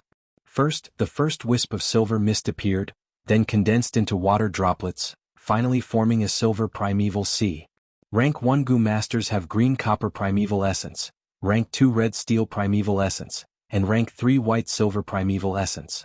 But this white silver primeval sea was not pure, instead it was mixed with a layer of black and red color.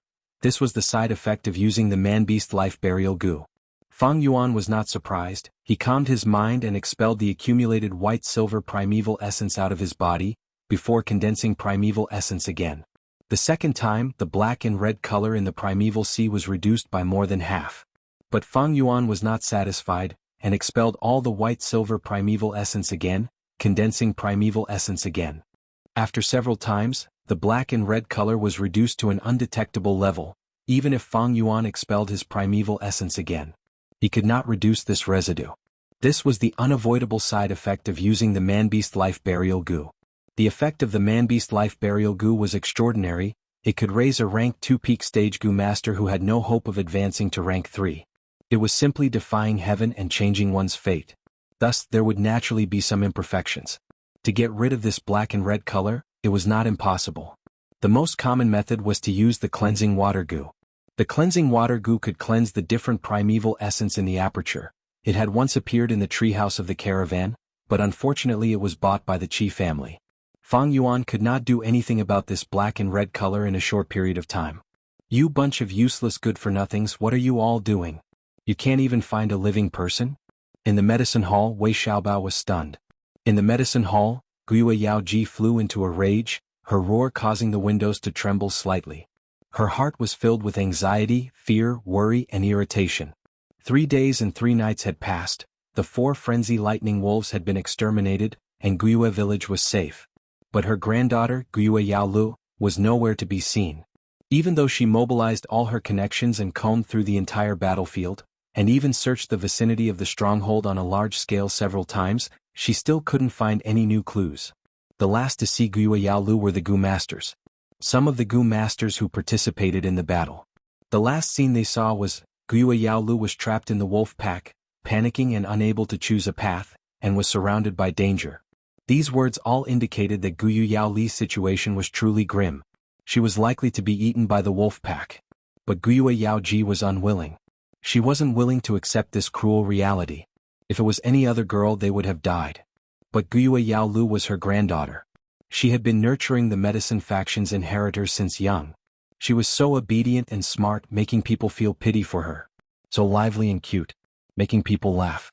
These days Guiyue Yaoji did not sleep or rest, her mind filled with images of her granddaughter.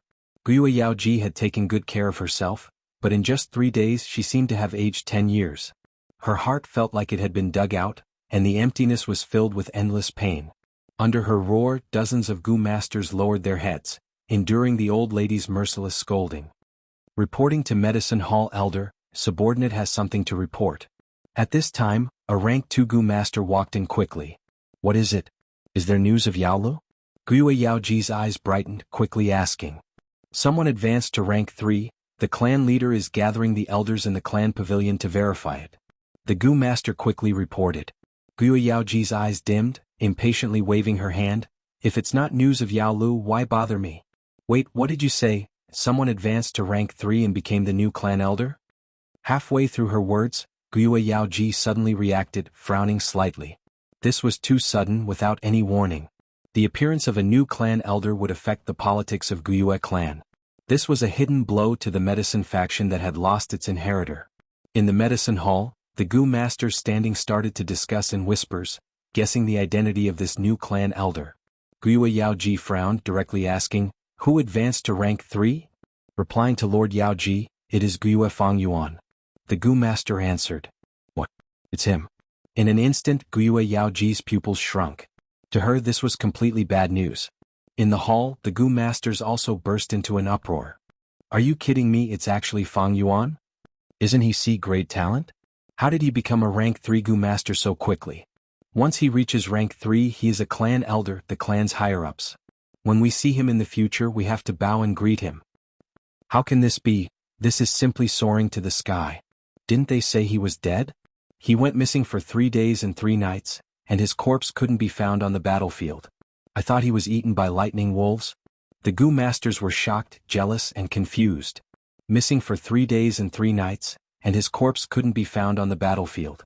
Isn't this the same as Yao Li's situation?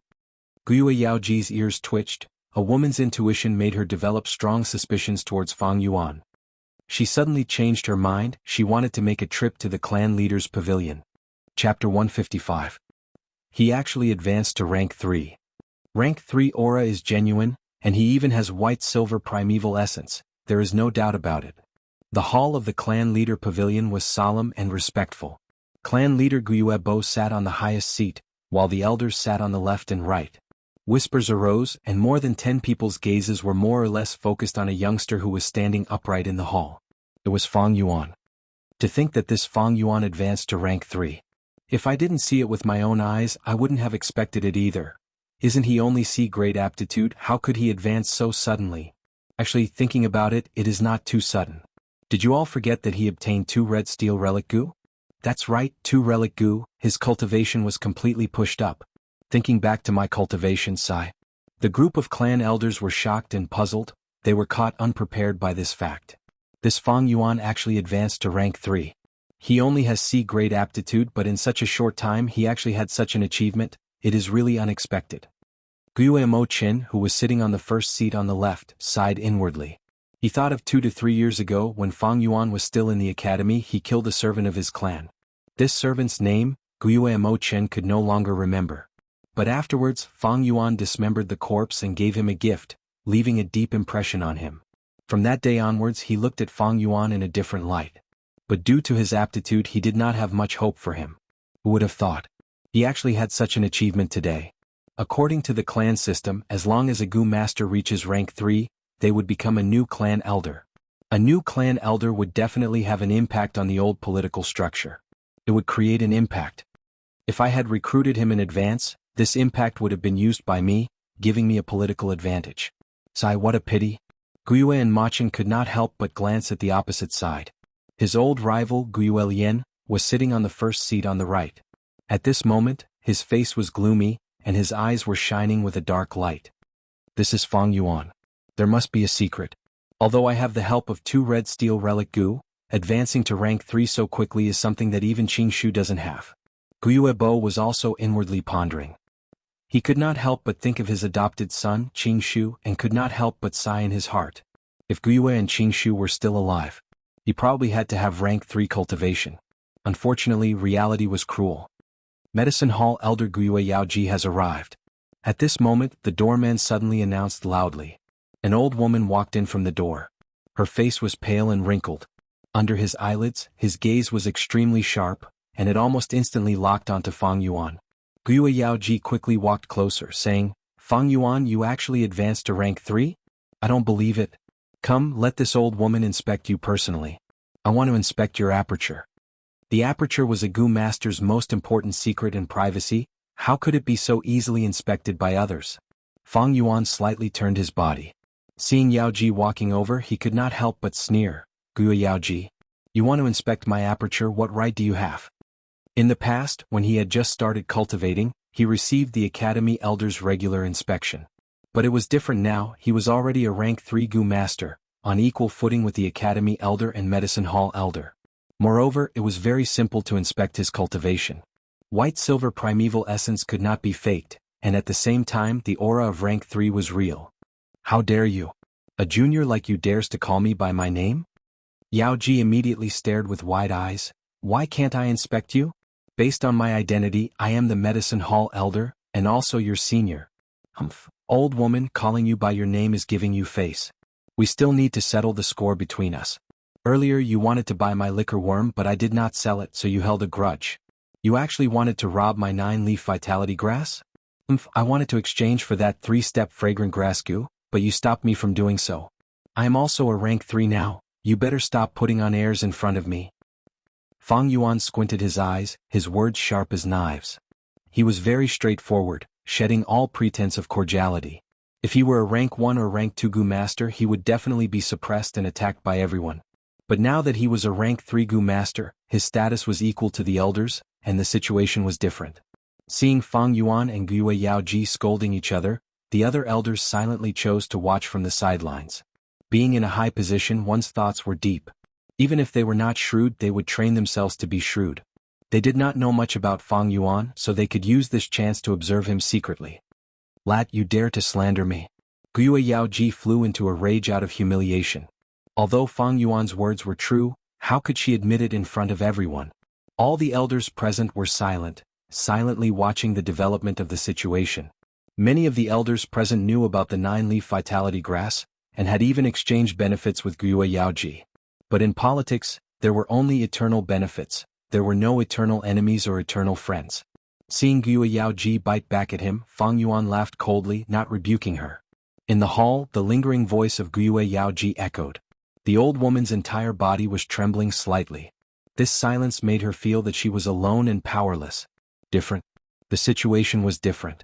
If Fang Yuan was only a rank 1 or rank 2 goo master, these elders would immediately jump out and stand together with Gui Yaoji to punish Fang Yuan. The authority of the higher-ups must not be challenged by the lower-ups. But now, Fang Yuan was already a rank 3 goo master, although the clan leader had not officially announced it, but his status as an elder was already set in stone. In this way, the conflict between him and Gui Yaoji was an internal conflict between the higher-ups. Fang Yuan was a newly promoted elder, he did not have a deep background, but this was also his advantage. The barefooted did not fear those who wore shoes. On the other hand, Gui Yaoji was already very old, although she was in charge of the medicine hall, had a high position and had a wide network. This was her weakness.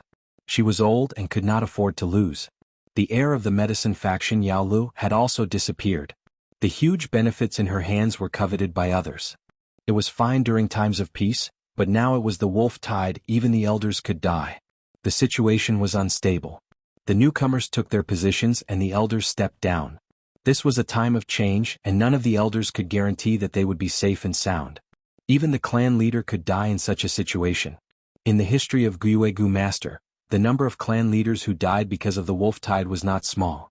To the elders, it was difficult for them to even protect themselves without any huge benefits. They had no time to participate in other people's battles. Gui Yaoji felt troubled. The hall was silent. Because of her granddaughter's matter, she had not slept for 3 days and 3 nights. Right now, as she stood, a formless pressure enveloped her body and mind. Her forehead was covered in a fine layer of cold sweat. She felt like a crippled old wolf standing alone in a pack of wolves. The surrounding wolves stood in the shadows and stared at her indifferently with their deep, dark green eyes. Fang Yuan, who was standing in front of her, was like a male wolf that had just revealed his prowess in the hunt. He was so young. He was so ambitious, so vigorous and strong. Truly, the new generation replaces the old. At this moment, Gui Yaoji felt that she was really old.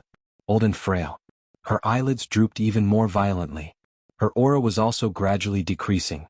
But when Gui Yao Li's figure appeared in her mind, she forcefully opened her blurry old eyes. Her aura suddenly rose again. She opened her mouth and said, "Fang Yuan, you came these 3 days. Why did you disappear?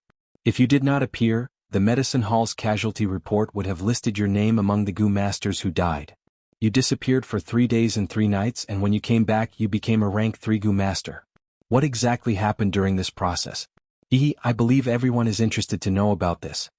Realizing that Fang Yuan was not as easy to deal with as before, her tone had already softened, no longer as overbearing as before.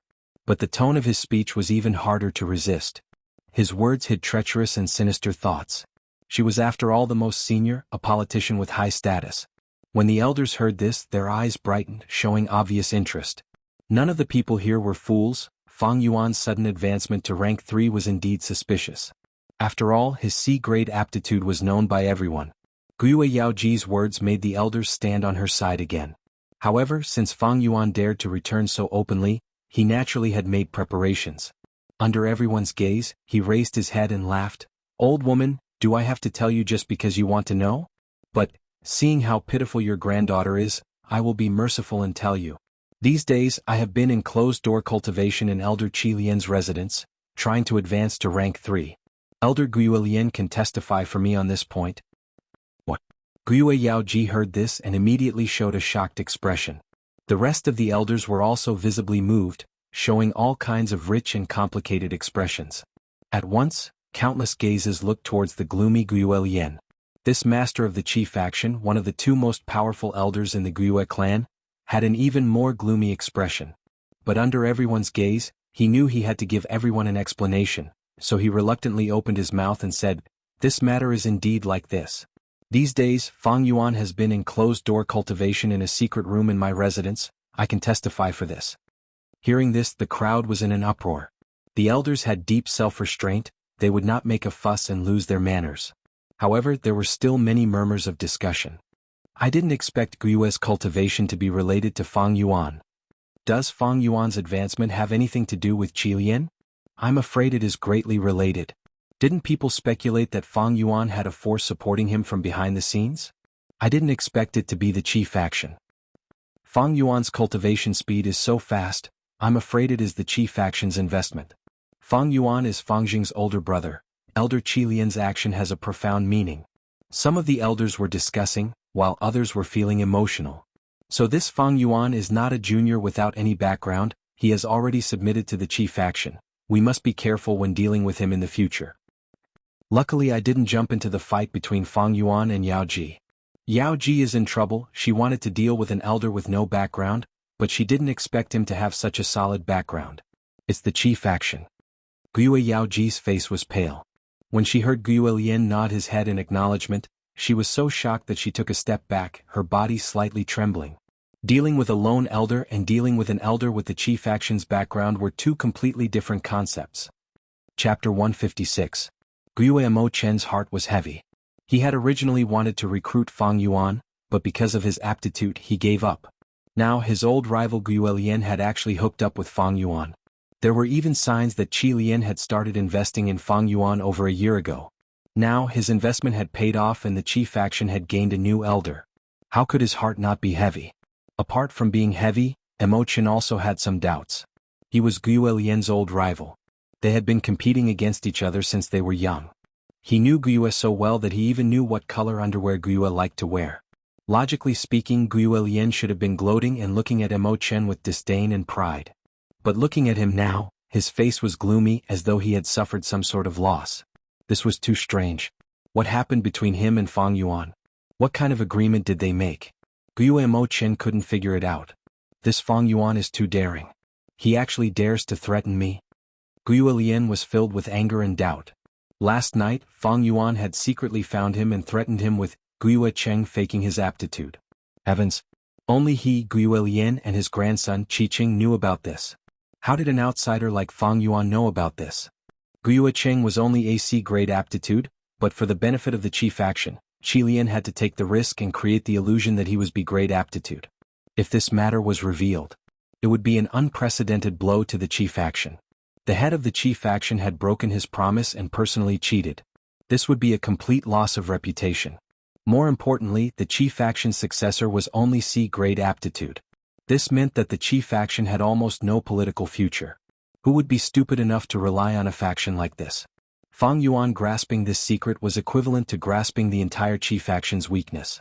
When he was threatened by Fang Yuan, Guiyue almost couldn't help but kill him. But he forced himself to hold back. Because he didn't know who else knew this secret, who Fang Yuan had told, and what kind of letters and other evidence were left somewhere. Calm him down first, figure out the situation and then deal with him. I can't let this scourge live. That was what he thought at that time. But soon after, Fang Yuan revealed his rank 3 cultivation. Surprised and bewildered, Qi Qing could only change his idea to compromise. Rank 3 was already an elder, they wanted to kill the elder. The seriousness of this matter was no different from cheating. Moreover, to deal with a rank 3 Gu master he could not be dealt with in a short period of time. The bigger the commotion, the harder it would be to deal with. Falling out with Fang Yuan. There was no benefit to the Qi bloodline, and the risk was even greater.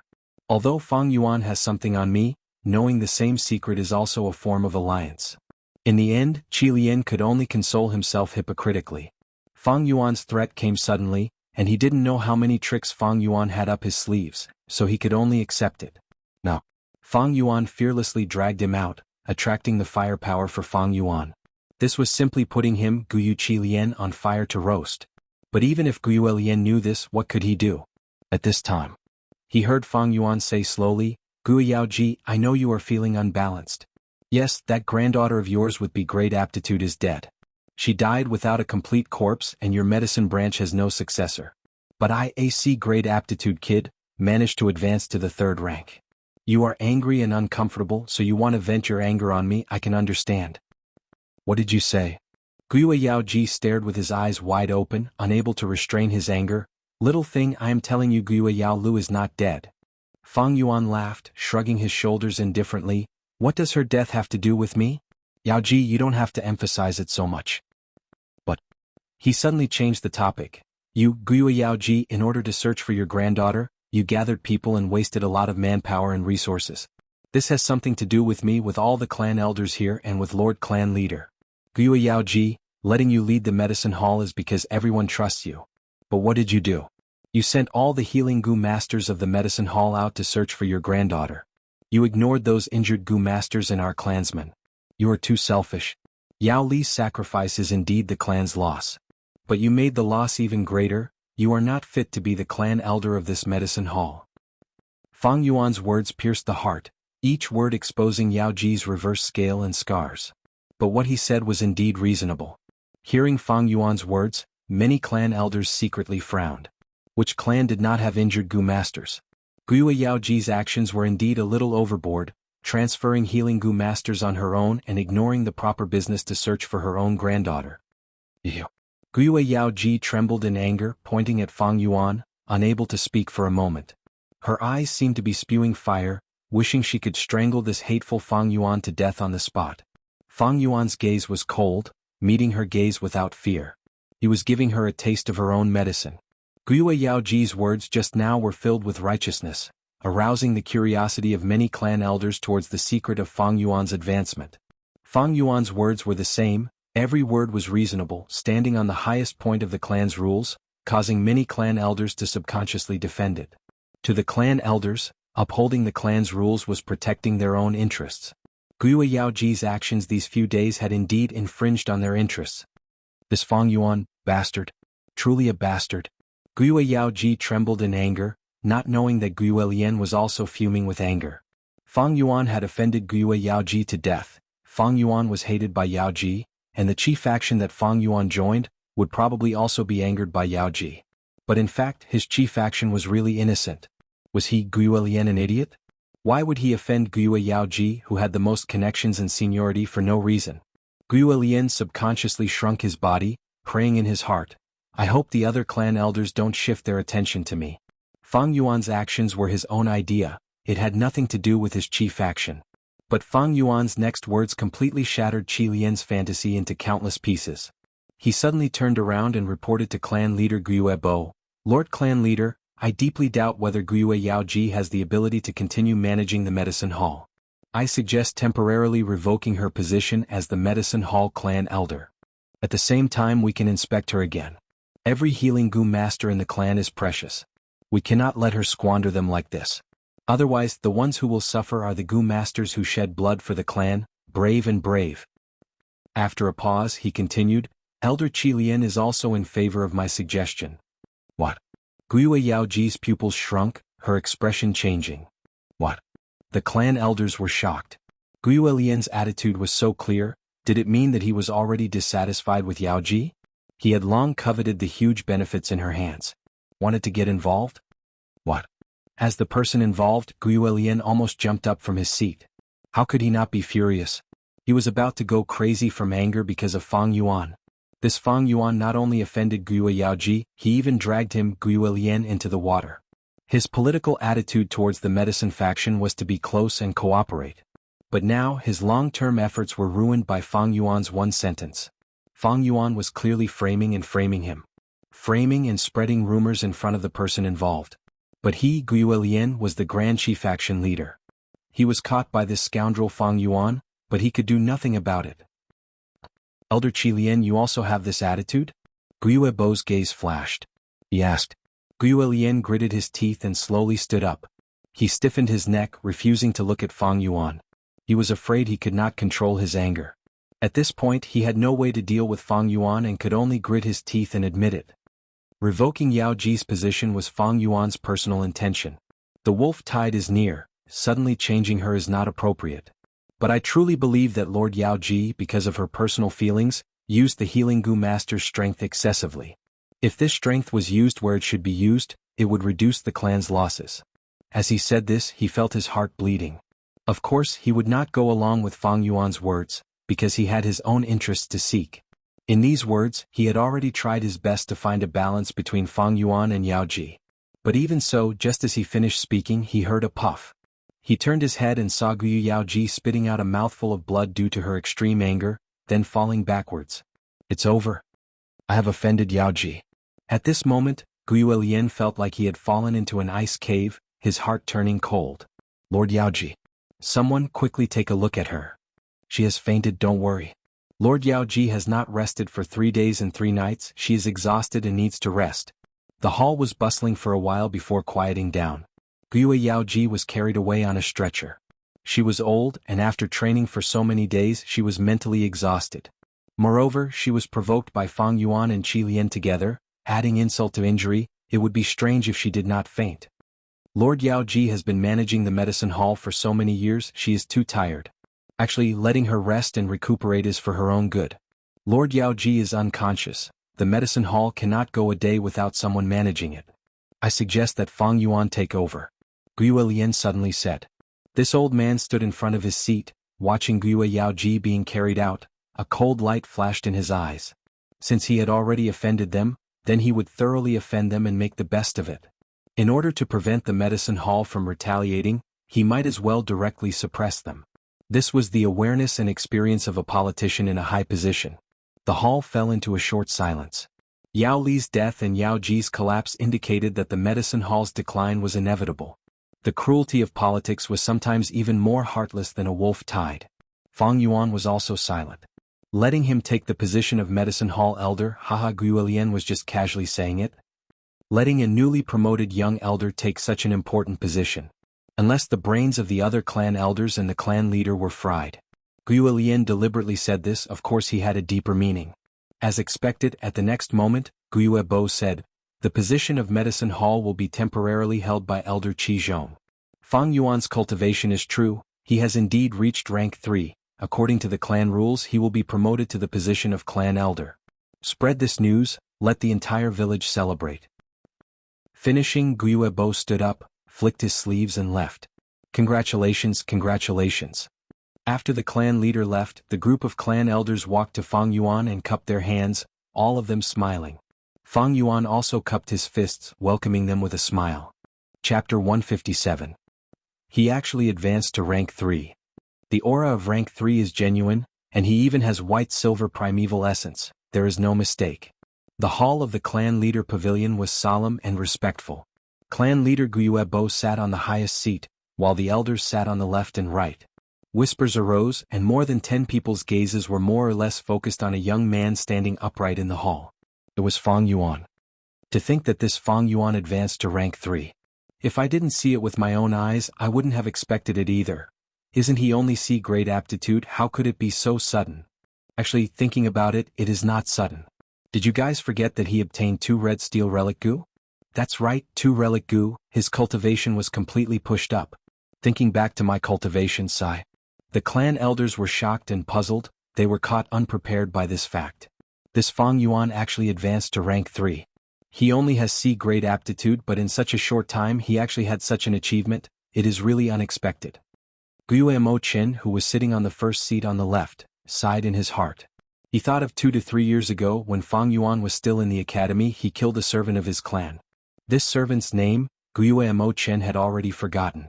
But afterwards, Fang Yuan dismembered the corpse and gave him a gift, leaving a deep impression on him.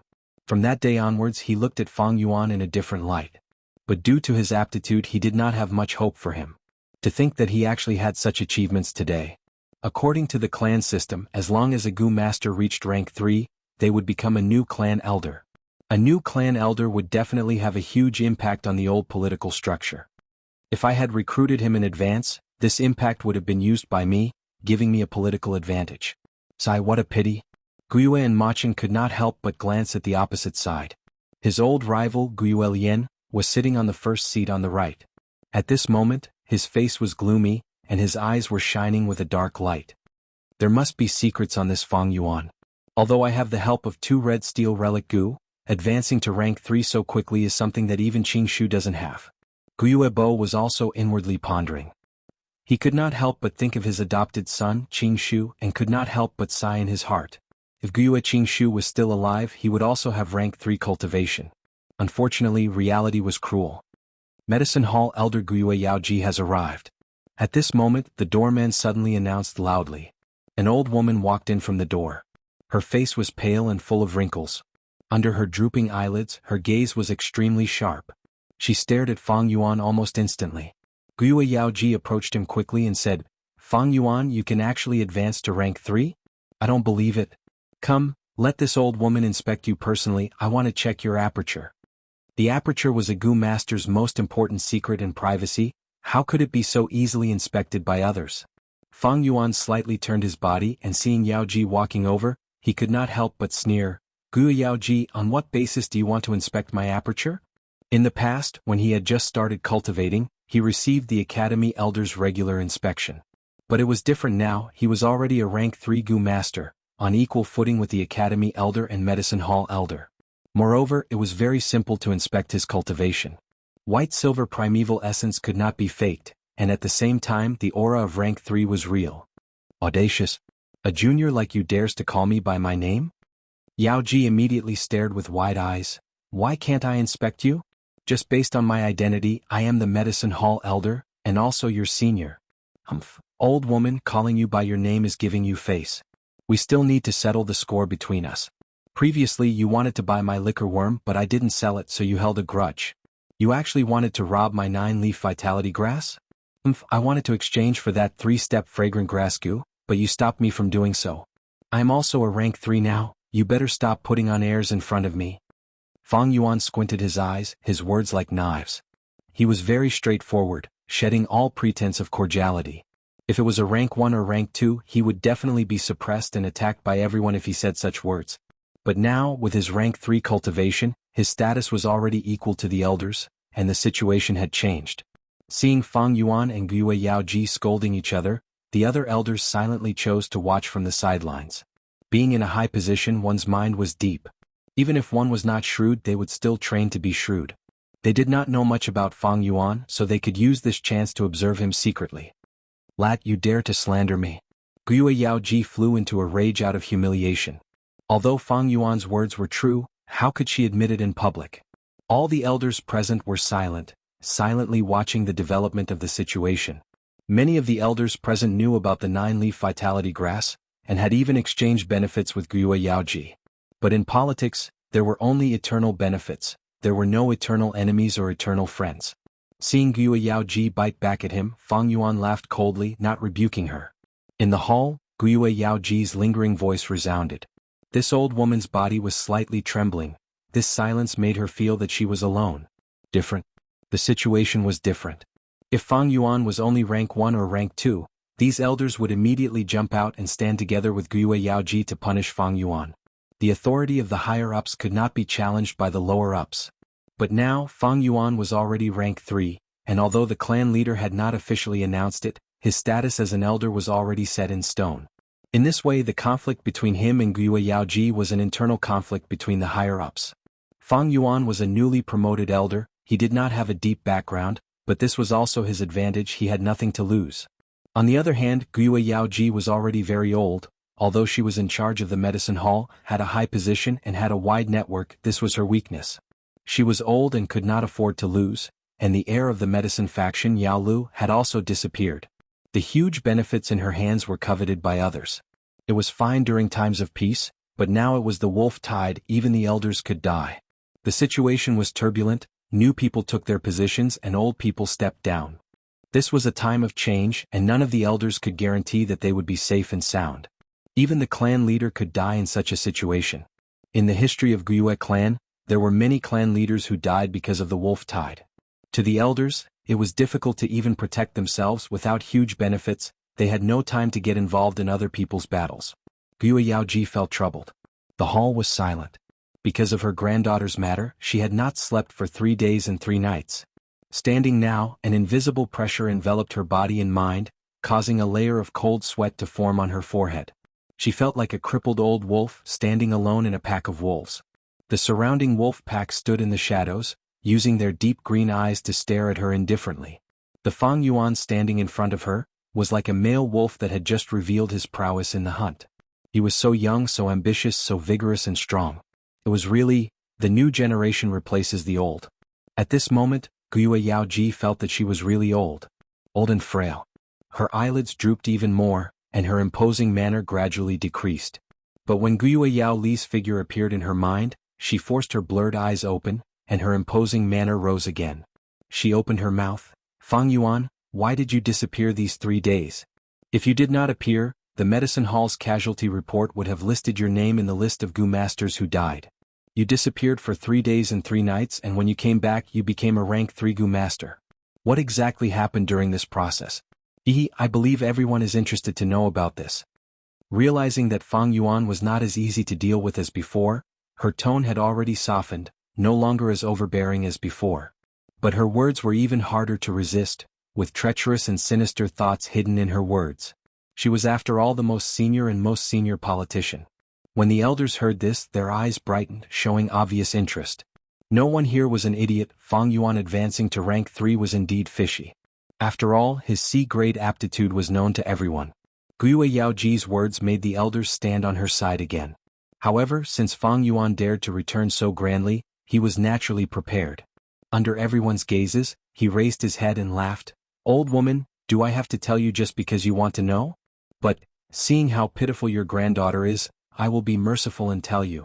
These days I have been in closed-door cultivation in Elder Qi Lian's residence, trying to break through to rank 3. Elder Guiyue Lian can testify for me on this point. What? Guiyue Yaoji heard this and immediately showed a shocked expression. The rest of the elders were also visibly moved, showing all kinds of rich and complicated expressions. At once, countless gazes looked towards the gloomy Guiyue Lian. This chief action clan head, one of the 2 most powerful elders in Guiyue clan, had an even more gloomy expression, almost to the point of dripping water. But under everyone's gazes, he knew he had to give everyone an explanation, thus he reluctantly opened his mouth. This matter is indeed like this. These days, Fang Yuan has been in closed-door cultivation in a secret room in my residence. I can testify for this. Hearing this, the crowd was in an uproar. The elders had deep self-restraint. They would not make a fuss and lose their manners. However, there were still many murmurs of discussion. I can't believe that Guiyue's cultivation has something to do with Fang Yuan. Does Fang Yuan's advancement have anything to do with Qi Lian? I'm afraid there is a huge connection. Didn't people speculate that Fang Yuan has a force supporting him from behind the scenes? I can't believe it is chief action. The reason why Fang Yuan's cultivation can be so fast is probably because of Chief Action's investment. Fang Yuan is Fang Jing's brother. Elder Qi Lian's action has a profound meaning. Some of the elders were discussing, while some of the other elders' emotions were in turmoil. This Fang Yuan is not a junior without any background. He has already joined Chief Action. We must be careful with him in the future. Luckily I didn't jump into the fight between Fang Yuan and Yao Ji. Yao Ji is in trouble now. She wanted to deal with an elder with no background, but she didn't expect him to have such a solid background. Is Chief Action. Guiyue Yao Ji's face was deathly pale. When she heard Guiyue Lian nod his head in acknowledgement, she was so shocked that she took a step back, her body slightly trembling. Dealing with a lone elder and dealing with an elder with Chief Action background were 2 completely different concepts. If you like this work, you are welcome to subscribe and reward me. Your support is my biggest motivation. Chapter 158. Guiyue Mo Chen's heart was heavy. He originally wanted to recruit Fang Yuan, but he gave up because of his aptitude. Now his old rival Guo Lian had actually hooked up with Fang Yuan. There were even signs that Qi Lian had started to invest in Fang Yuan over a year ago. Now his investment had paid off and the Qi faction had gained a new elder. How could he not feel heavy? Apart from being serious, Mo Chen also had some doubts. He was Guo Lian's old rival. They had been competing against each other since they were young. He knew Guo so well that he even knew what color underwear Guo liked to wear. Logically speaking, Guo Lian should have become cocky and looked at Mo Chen with disdain and pride. But now Mo Chen's face was gloomy as if he had suffered a loss. This was too strange. What had happened between him and Fang Yuan? What kind of agreement had they reached? Guo Mo Chen couldn't understand. This Fang Yuan is too daring. He actually dares to threaten me? Guo Lian's heart was filled with anger and doubt. Last night, Fang Yuan had secretly found him and threatened him with Guo Cheng's aptitude. Heavens! Only he, Guo Lian, and his grandson, Qi Cheng, knew this secret. He, Fang Yuan, was just an outsider. How did he know? Guo Cheng was only AC grade aptitude, but for the benefit of the entire Qi faction, Qi Lian had to take the risk and create the illusion that he was B grade aptitude. If this matter was revealed, it would be an unprecedented blow to the Qi faction. The head of the Qi faction had broken his promise and personally cheated. This was practically a complete loss of reputation. More importantly, the Qi faction's successor was only C grade aptitude. This meant that the Qi faction had almost no political future. Who would be stupid enough to rely on such a faction? Fang Yuan grasping this secret was equivalent to grasping the entire Qi faction's weakness. When he was threatened by Fang Yuan, Guo almost couldn't help but kill him. But he forced himself to hold back because he didn't know who else knew this secret, who Fang Yuan had told, and what kind of letters and other evidence were left somewhere. Calm him down first, figure out the situation, and then deal with him. I can't let this scourge live. That was what he thought at that time. But soon after, Fang Yuan revealed his rank 3 cultivation. Surprised and bewildered, Qi Cheng could only change his idea to compromise. Rank 3 was already a clan elder. If one wanted to kill a clan elder, the seriousness of this matter was no different from cheating. Moreover, to deal with a rank 3 Gu master, he could not be dealt with in a short period of time, and the commotion would be even more troublesome. Falling out with Fang Yuan wouldn't benefit the Qi faction at all, and the risk was even greater. Although Fang Yuan has something on me, knowing the same secret is also a kind of alliance. In the end, Qi Lian could only console himself hypocritically. Fang Yuan's threat came out of nowhere, and he didn't know how many trump cards Fang Yuan had, so he could only pinch his nose and accept it. Now, Fang Yuan fearlessly dragged him out to attract the firepower for Fang Yuan. It was like putting Guo Lian on a rack to roast. But Guo Lian knew this, so what could he do? At this time he heard Fang Yuan say slowly, Guo Yaoji, I know you are feeling very unbalanced. Yes, your B-grade granddaughter died without a complete corpse, and your medicine faction has no one to continue.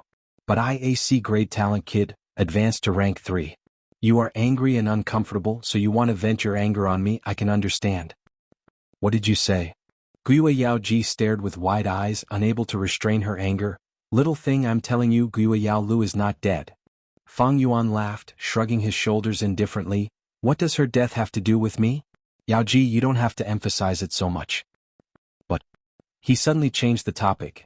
You, Guo Yaoji, in order to search for your granddaughter, you gathered people and wasted a lot of manpower and resources. This has something to do with me, with all the clan elders here, and with Lord Clan Leader. Guo Yaoji, letting you lead the medicine hall is because everyone trusts you. But what did you do? You sent all the healing Gu masters of the medicine hall out to search for your granddaughter. You ignored those injured Gu masters and our clansmen. You are too selfish. Yao Li's sacrifice is indeed the clan's loss. But you made the loss even greater. You are not fit to be the clan elder of this medicine hall. Fang Yuan's words pierced the heart, each word exposing Yao Ji's reverse scale and scars. But what he said was indeed reasonable. Hearing Fang Yuan's words, many clan elders secretly frowned. Which clan did not have injured Gu masters? Guo Yaoji's actions were indeed too much, transferring healing Gu masters on her own and not doing proper business, to search for her own granddaughter. Ew. Guo Yaoji trembled in anger, pointing at Fang Yuan, unable to speak for a moment. Her eyes seemed to be spewing fire, wishing she could strangle this hateful Fang Yuan to death on the spot.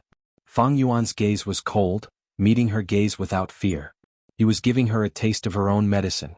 Guo Yaoji's words just now were filled with righteousness, arousing the curiosity of many clan elders towards the secret of Fang Yuan's advancement. Fang Yuan's words were the same, every word was reasonable, standing on the highest point of the clan's rules, causing many clan elders to subconsciously defend him. To the clan elders, defending the clan's rules was equivalent to defending their own interests.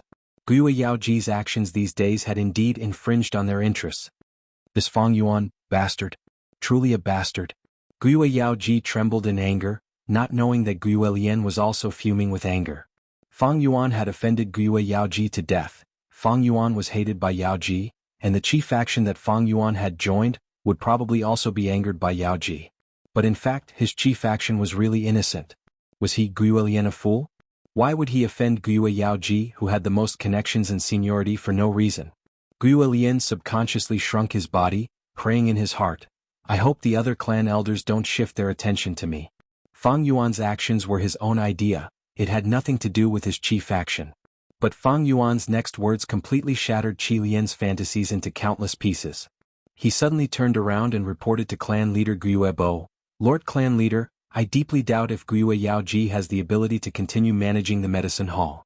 I propose to temporarily revoke her position as the Medicine Hall clan elder, and at the same time, conduct another inspection on her. Every healing Gu master in the clan is precious. We cannot let her squander them like this. Otherwise, the ones who will suffer are the Gu masters who shed blood for the clan, brave and brave. After a pause he continued, my suggestion, Elder Qi Lian is also in favor. What? Guo Yaoji's pupils shrunk, her expression changing. What? The clan elders were shocked. Guo Lian's attitude was so clear, did it mean that he was already dissatisfied with Yaoji, coveting the huge benefits in her hands and wanted to meddle? What? As the person involved, Guo Lian almost jumped up from his seat. How could he not be angry? He was about to go crazy from anger because of Fang Yuan. This Fang Yuan not only offended Guo Yaoji, he even dragged him, Guo Lian, into the water. His political attitude towards the medicine faction was to be close and cooperate. But now his long-term efforts were ruined by Fang Yuan's one sentence. Fang Yuan was blatantly framing and spreading rumors in front of the person involved. But he, Guo Lian, the Grand Qi faction leader, was helpless against this scoundrel Fang Yuan. Oh, Elder Qi Lian, you also have this attitude? Guo Bo's gaze flashed as he asked. Guo Lian gritted his teeth, slowly standing up. He stiffened his neck, refusing to look at Fang Yuan. He was afraid that Fang Yuan would not be able to control his anger. Now that things had come to this and he had no way to deal with Fang Yuan, he could only grit his teeth and admit it. Revoking Yaoji's position was Fang Yuan's personal intention. The wolf tide is imminent, suddenly changing her is not appropriate. But I truly believe that Lord Yaoji, because of her personal feelings, used the healing Gu master's strength excessively. If this strength was used where it should be used, it would reduce the clan's losses. As he said this, he felt his heart bleeding. He naturally would not go along with Fang Yuan's words, because he had his own benefits. In these words, he had tried his best to find a balance between Fang Yuan and Yaoji. But even so, as soon as he finished speaking, he heard a puff. He turned his head and saw Guo Yaoji spitting out a mouthful of blood due to her extreme anger, then falling backwards. It's over. I've offended Yaoji. At this moment, Guo Lian felt like he had fallen into an ice cave, his heart turning cold. Lord Yaoji. Someone quickly take a look at her. She has fainted, don't worry. Lord Yaoji has not rested for 3 days and 3 nights, she is exhausted and needs to rest. The hall was bustling for a while before quieting down. Guo Yaoji was carried away on a stretcher. She was old, and after training for so many days she was mentally exhausted, and after being provoked by Fang Yuan and Qi Lian, adding insult to injury, it would be strange if she did not faint. Lord Yaoji has been managing the medicine hall for so many years, she is too tired. Actually, letting her rest is for her own good. With Lord Yaoji in a coma, the medicine hall cannot be left unattended for a day. I suggest that Fang Yuan take over. Guo Lian suddenly said. This old man stood in front of his seat, watching Guo Yaoji being carried out. A cold light flashed in his eyes. Since he had already offended them, then he would thoroughly offend them and make the best of it. In order to prevent the medicine hall from retaliating, he might as well directly suppress them. This was the awareness and experience of a politician in a high position. The hall fell into a short silence. Yao Li's death and Yaoji's collapse indicated that the medicine hall's decline was inevitable. The cruelty of politics was sometimes even more heartless than a wolf tide. Fang Yuan was also silent. Letting him take the position of medicine hall elder, haha, Guilian was just casually saying it. Letting a newly promoted young elder take such an important position. Unless the brains of the other clan elders and the clan leader were fried.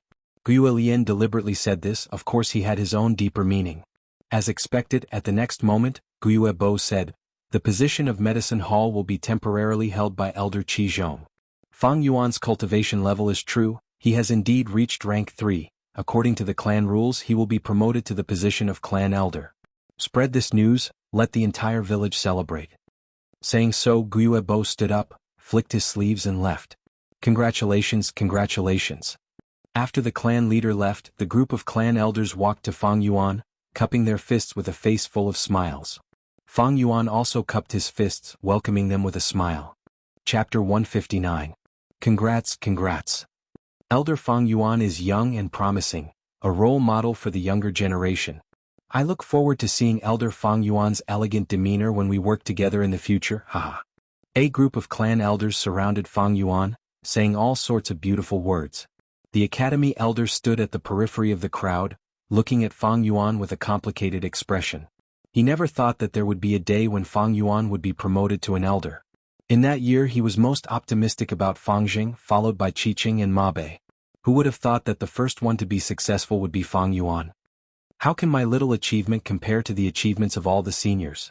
I owe it all to the family's nurturing to be where I am today.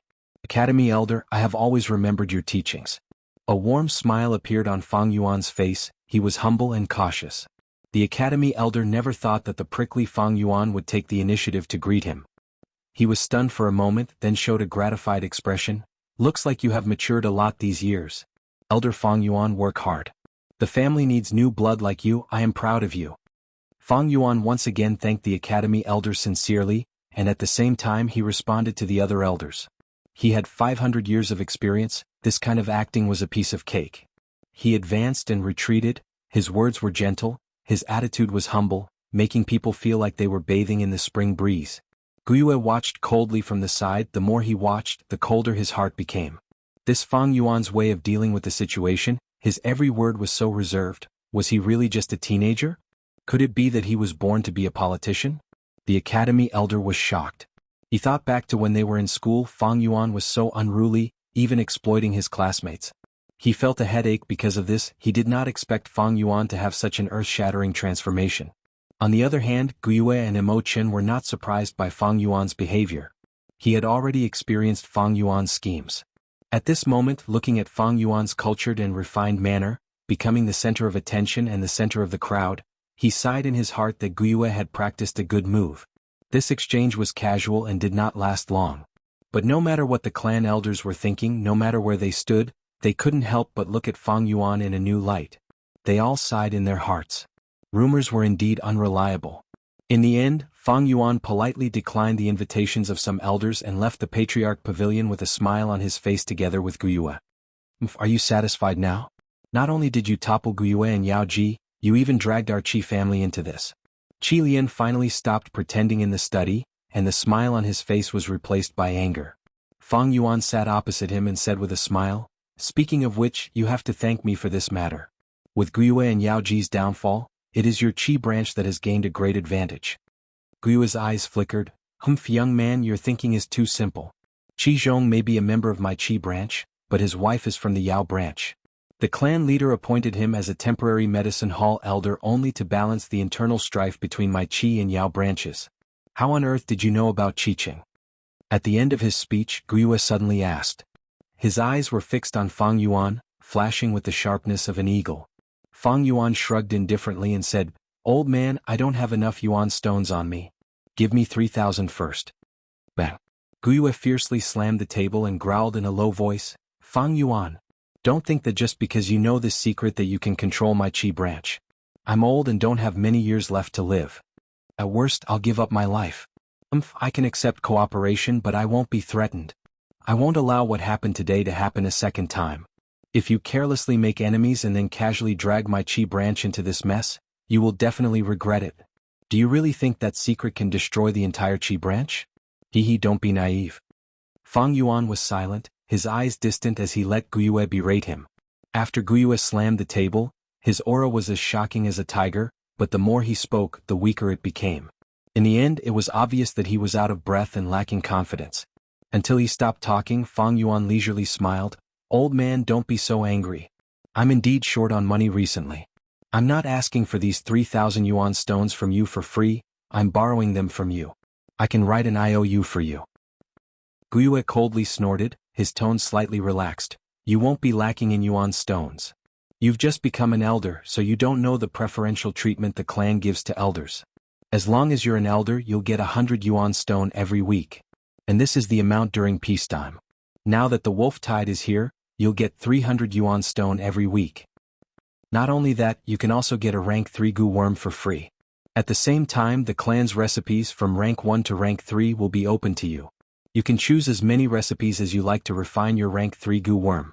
There are also other privileges. For example, ordinary gu masters can only marry one wife. After becoming an elder, they can marry one wife and 2 concubines. So it's like that." Fang Yuan was naturally aware of this, but on the surface, he showed an expression as if he was hearing it for the first time. "But even so, I still want to borrow 3,000 yuan stone. I just advanced to rank 3. Refining a rank 3 gu worm naturally requires a large amount of yuan stone." Fang Yuan, sincerely, said. Guyue was silent.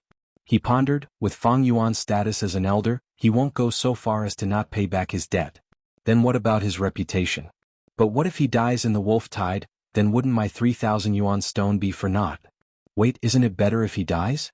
Qiqing's aptitude can continue to be concealed. But this secret, how did he know? Who else knew about it? I might as well lend it to him first and lower his guard before probing him. Thinking so, Guyue did not persist and took out a pen and paper. Fang Yuan wrote an IOU and made a fingerprint. Guyue called the housekeeper and instructed. Soon a few full money bags were brought over. Fang Yuan weighed each money bag in his hand, but did not find any problems. He really needed this yuan stone. To refine the man-beast life burial gu, he had almost used up all his savings. These 3,000 yuan stone could be considered a timely rain. Advancing to rank 3 was just the beginning. He needed to refine a rank 3 gu worm, to truly possess the fighting strength and survivability of a rank 3 gu master. Regarding this, he already had a rough plan in his heart. 3,000 yuan stone might not be enough. But it was not important, the chief action would be his large bank. Borrowing yuan stone this time was just the beginning. If there was a first time, there would be a second time, first time unfamiliar, second time familiar. As for paying back the debt, after getting the yuan stone, Fang Yuan was not in a hurry to leave but smiled. I still want to borrow something. Don't push your luck. Guyue's expression sank, but he still said, Speak, what is it? Cleansing water gu. Fang Yuan narrowed his eyes and said frankly. The caravan had once sold a cleansing water gu. If anyone was most likely to buy this gu, it was most likely Guyue gu. Because he used his own primeval essence to nurture his grandson Qiqing's aperture, raising his cultivation. This caused the aperture to contain a strange aura that could only be removed by cleansing water gu. Absolutely not. Guyue gu resolutely refused. He had indeed bought that cleansing water gu, but this gu worm was prepared for his grandson Guyue Cheng. If he wanted to buy it again, he would have to rely on luck. Don't be so ruthless. Fang Yuan chuckled. A cleansing water gu or the chief action's reputation, which is more important? I believe Lord Guyue Lian, as the chief action's leader, can clearly distinguish between them. Guyue Lian's expression completely sank, turning cold. He fiercely stared at Fang Yuan, gritting his teeth. Fang Yuan, you need to know what you are doing. You are extorting me, extorting the Grand Chief Action's leader. No, I am not extorting, this is a discussion. I am only borrowing the cleansing water gu, I will return you a new one in the future. I can also write an IOU for this. Fang Yuan smiled, but his tone was firm, showing his determination to obtain it. Don't even think about it. Qi Lian's attitude was also firm. An hour later, Fang Yuan left Qi clan with 3,000 yuan stones and a cleansing water gu. Meanwhile, Guyue Lian was sitting in the study, looking at the 2 light IOU slips written by Fang Yuan on the table. The anger in his heart was like a surging river, surging endlessly. Qi faction's weakness was in Fang Yuan's hands, causing Qi Lian to be in an extremely passive position. Fang Yuan's victory was also within reason. 3 days later, Fang Yuan sat cross-legged on the bed, his face reflecting a white light. A white ball of light floated in the air, The goo fusion had reached its final stage. Fang Yuan used his consciousness to maintain the ball of light while throwing Yuan stone after Yuan stone into the ball of light. The ball of light suddenly disappeared, and a brand new goo flew into Fang Yuan's palm. Its appearance was like a large ladybug. Its semicircular milky white carapace was dotted with black spots.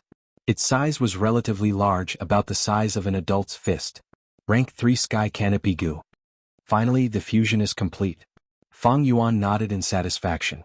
This was his second fusion. Sky Canopy Goo was fused from the rank 2 White Jade Goo and a Water Attribute Defensive Goo. Fang Yuan's first fusion used the Water Shield Goo and the White Jade Goo. The fusion failed and the Water Shield Goo died. The Water Element Defensive Goo worm he used this time was exchanged with Fang Yuan's last bit of battle merit points. However, this Sky Canopy Goo was not Fang Yuan's first rank 3 Goo. His first rank 3 Goo worm was directly taken from the clan.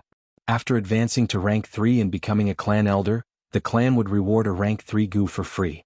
Thus, Fang Yuan chose the Thunderwings Goo. This Goo was the spoils of war that the clan elders obtained after killing a frenzy lightning wolf. It could condense a pair of lightning wings, allowing the Goo Master to fly for a short period of time. With the Thunderwings Goo's assistance in movement, Fang Yuan's last weakness in battle strength was filled. Chapter 160. Lord Fang Yuan, this is the secret room, please enter. In the dark underground tunnel, a rank 2 Goo Master old man was walking in front, leading the way for Fang Yuan. The secret room that stored the clan's Goo worm fusion recipes was not far ahead. After Fang Yuan advanced to clan elder, his status changed drastically. The clan's collection of fusion recipes, as long as they were not rank 4 or 5, he had the authority to look through them.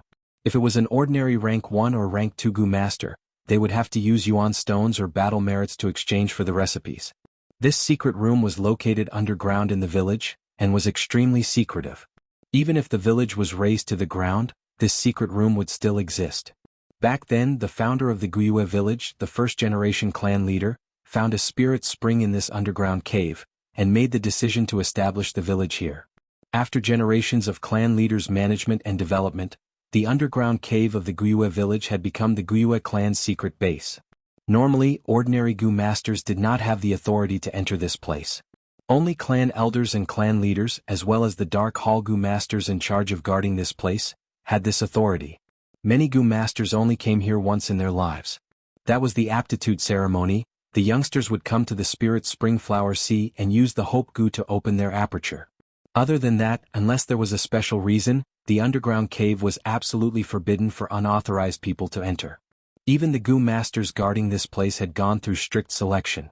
After all, the Spirit Spring in the underground cave was the foundation of the entire Guiyue village. The large amounts of Yuan stones that condensed from the spring supported the cultivation of all the Goo Masters in the Guiyue clan.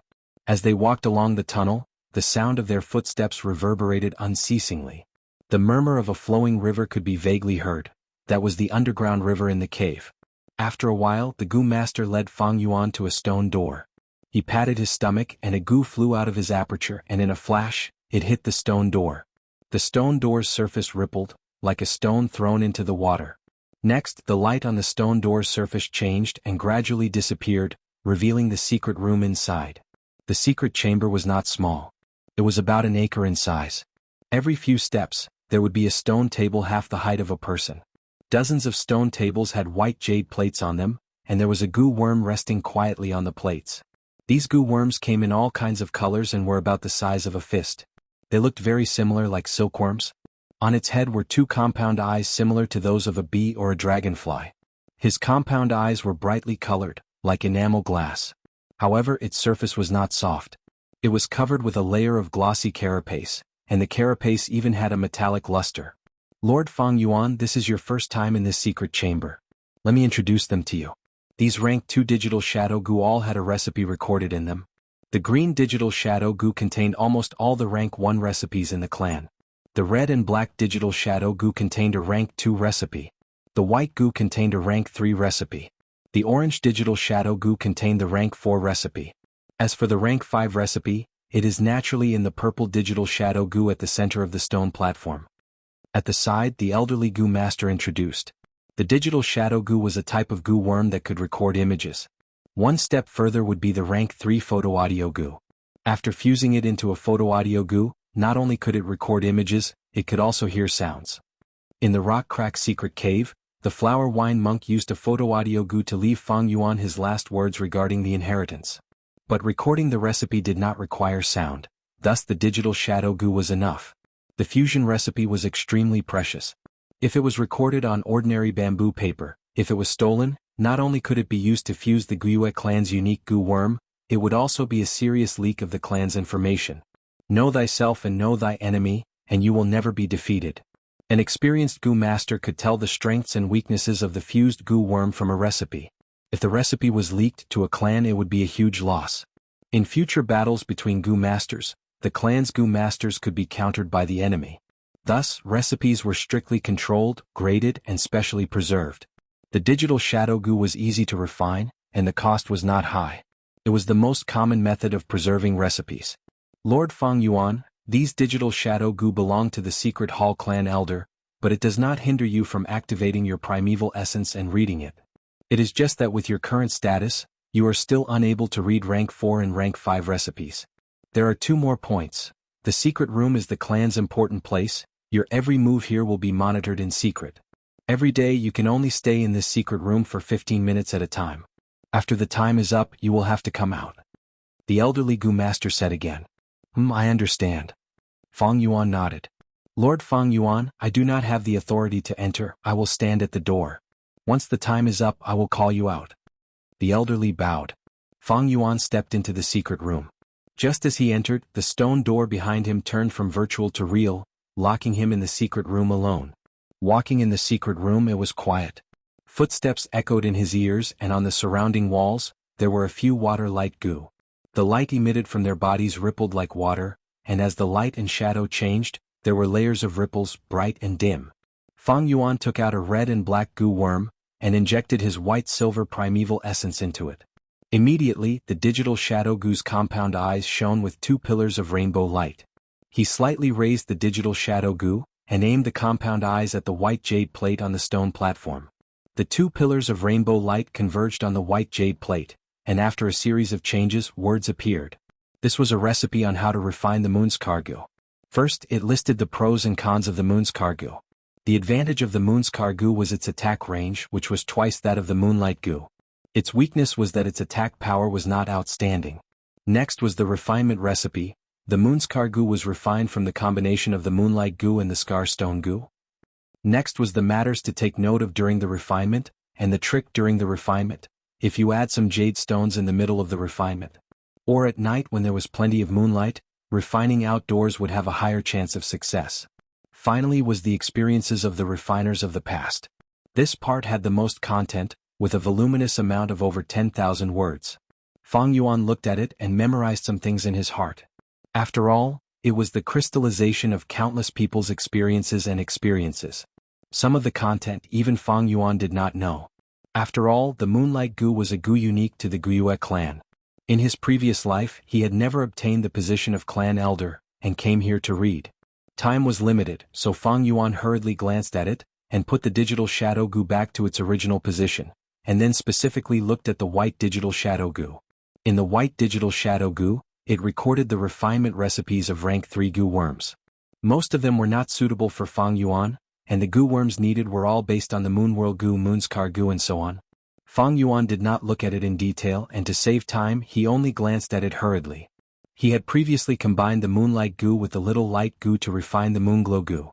On the basis of the moonglow goo, there were only 3 refinement recipes that caught Fang Yuan's eye. The first was the rank 3 golden moon goo. The range was still the same as 10 steps, but the attack power was increased. Once it was shot out, the golden crescent was half a person's height, and emitted a trace of domineering might. The second was the frost moon goo. The moonblade was eerie white and cold, emitting a frosty aura. The victim would feel the cold enter their body and their movement would be slow. The third was the phantom moon goo. This goo was special. It was not used to attack, but once activated, it would allow the goo master to create a phantom, diverting firepower and confusing the enemy. Especially this phantom moon goo, if it was refined, it could be used as a base to advance, and above that would be the rank 4 moonshadow goo. Moonshadow goo can be planted into a goo master's aperture, and suppress the goo master's primeval essence. In the records regarding the phantom moon goo, there was also some information about the moonshadow goo. providing a reference. Moonshadow goo. Isn't it the goo that the rank 4 clan leader used to plot against the flower wine monk? Fang Yuan saw this and his heart moved, his brows furrowing. There were many goo worms in this world, and even with his 500 years of experience, he only knew 1 out of 10,000 goo worms. He originally did not know much about the moonshadow goo, but now that he knew its use, his heart was filled with doubts. The moonshadow goo had a special effect, suppressing a rank 4 goo master's primeval essence by 30%, a rank 5 goo master by 15%, and a rank 3 goo master by 60%. In other words, a C-grade talent like Fang Yuan, with only 40 to 50% primeval essence, if hit by the moonshadow goo, would not be able to use any primeval essence, and their battle strength would plummet as if they were crippled. Of course, if it was Fang Yuan himself, using the moonshadow goo against him would be like throwing a meat bun at a dog with no return. This was because once the moonshadow goo entered his aperture, the spring-autumn cicada would show its might, and under its pressure, the moonshadow goo would be instantly refined by Fang Yuan, becoming his possession. What made Fang Yuan suspicious was that it was not the moonshadow goo, but the flower wine monk. I remember on the image wall, the flower wine monk's image was covered in blood and wounds. Earlier when he fought with the 4th generation and the clan elder, he only suffered light injuries. I thought those injuries were caused by the moonshadow goo, but I never thought that the moonshadow goo's effect was only to suppress primeval essence, preventing the goo master from using it. Then how did the flower wine monk's injuries come about? Fang Yuan was a cautious person, and the more he thought, the more puzzled he became. After the flower wine monk lost to the clan elder, and temporarily retreated, what happened? If the moonshadow goo was not the main cause of his death, then what was the reason? In an instant, the originally clear flower wine monk's inheritance became confusing in Fang Yuan's eyes. Lord Fang Yuan, it has already been 15 minutes, I believe you must have gained something. No matter what, please come back tomorrow. At this moment, the stone door turned into nothingness again, and the old goo master stood at the door and said respectfully, "All right." Fang Yuan's eyes flashed, and he put down the photographic shadow goo in his hand, and left the secret room. Whether it was the golden moon, frost moon, or mirage moon, these fusion recipes were not what he wanted. That was because these goo worms ate large amounts of moon orchid petals. Moon orchid petals were hard to store and could only be stored for a few days. In Fang Yuan's plan, he wanted to leave the Guiyue village and roam the world. If he refined these goo worms without food to feed them, they would die in half a year. He might as well not refine them. However, there were still some rank 3 recipes that he did not see. I'll come back tomorrow. Such a thought flashed through his mind. Chapter 161. Gujinren 157_Gujinren free reading _section 157. Blood moon goo. The next day, secret room. Colorful lights gathered on the white jade plate, forming a recipe, blood moon goo. Using the fusion of rank 2 moonglow goo and blood chi goo, a rank 3 goo is formed. Once activated, the moon blade will be blood red, the size of a basin, and if a wound is formed, it will bleed non-stop. This is it. Fang Yuan's gaze swept over it, memorizing the recipe. He closed his eyes and recalled, then opened his eyes to compare. After repeating this for 3 to 5 times, he was sure he had memorized the recipe without any mistakes. Compared to Golden Moon, Frost Moon and Phantom Moon, the 3 classics, this blood moon goo was much more unorthodox. In the fusion recipes of the first 3, there were close to 100,000 words of fusion knowledge and experience. But this blood moon goo's recipe only had a few thousand words. It could be seen that in history, there were very few goo masters who chose to fuse the blood moon goo. The blood moon goo's attack power was barely passable, and its range was only 10 meters. Even if it attacked and created a bleeding effect, the effect was not good. Rank 1 to rank 5 goo masters, because of their limited primeval essence, would usually be able to determine the victor in a short battle. The bleeding effect in a real battlefield was only a small problem. Against goo masters who specialized in healing, they would have corresponding methods to counter it. And the blood moon goo had a huge flaw. During a few days of every month it would ooze blood. Blood flowed out continuously, and in this period of time, its attack power would fall to a third of normal. But it had a great advantage that Fang Yuan liked. It was easy to feed. It was much easier to feed than Golden Moon, Frost Moon and Phantom Moon. Its food was no longer moon orchid petals. It needed fresh blood. Although there was a lot of blood, there was no limit to the type. It was hard to say in western desert, but in southern border, there were thousands of miles of undulating mountain ranges, and all kinds of wild beasts could be seen in the depths of the forests. Killing them would allow one to extract their blood on the spot. To the Blood Moon Goo, its food was all over southern border.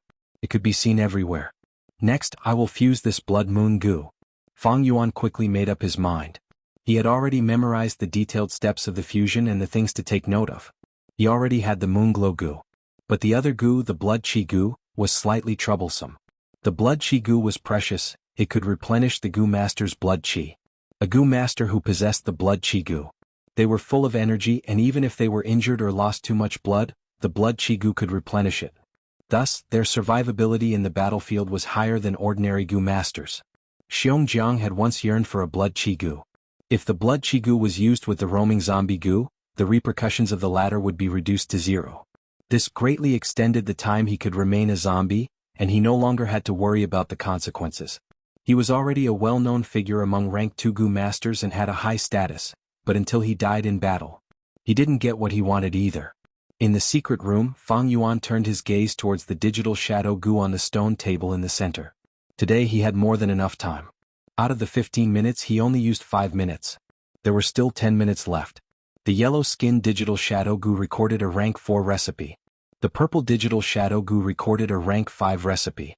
The owners of these digital shadow Goo were all secret hall clan elders, but the one in charge of feeding them was the clan. Goo worms could be borrowed. As long as the Goo worms will recognized it. The digital shadow Goo's will was one with the secret hall clan elder. Fang Yuan had advanced to clan elder, his identity was recognized by the secret hall clan elder, thus he could freely use a portion of the digital shadow Goo. But the secret hall clan elder didn't think Fang Yuan had the authority to read the rank 4 and 5 recipes. Thus, the yellow and purple digital shadow Goo, even if he activated his primeval essence, would not respond. In fact, even wild natural Goo worms could obtain their will's recognition. Those beast kings were like this, thus they borrowed the power of Goo worms. Humans also had such situations like the legendary rank 5 river swallowing toad, Jiang Fan. If Fang Yuan used the spring-autumn cicada's aura to instantly refine these Goo worms and obtain the recipe, he could do so. But the consequences of doing so were not something Fang Yuan could bear. And the benefits he could obtain were not enough to move him. Actually, the most precious recipe is not these rank 4 or 5 recipes, but how to reverse refine the rank 1 Moonlight Goo. This Goo originated from the first clan leader, and it was on this basis, after hundreds of years, that it developed to such a large scale and grand occasion. Fang Yuan thought to himself. Fusion was to raise a low-rank Goo to a high rank. Reverse refinement was to reduce high-level Goo worms to low-level ones. Between one upgrade and the other, because the process was different, the result could be a brand new Goo worm.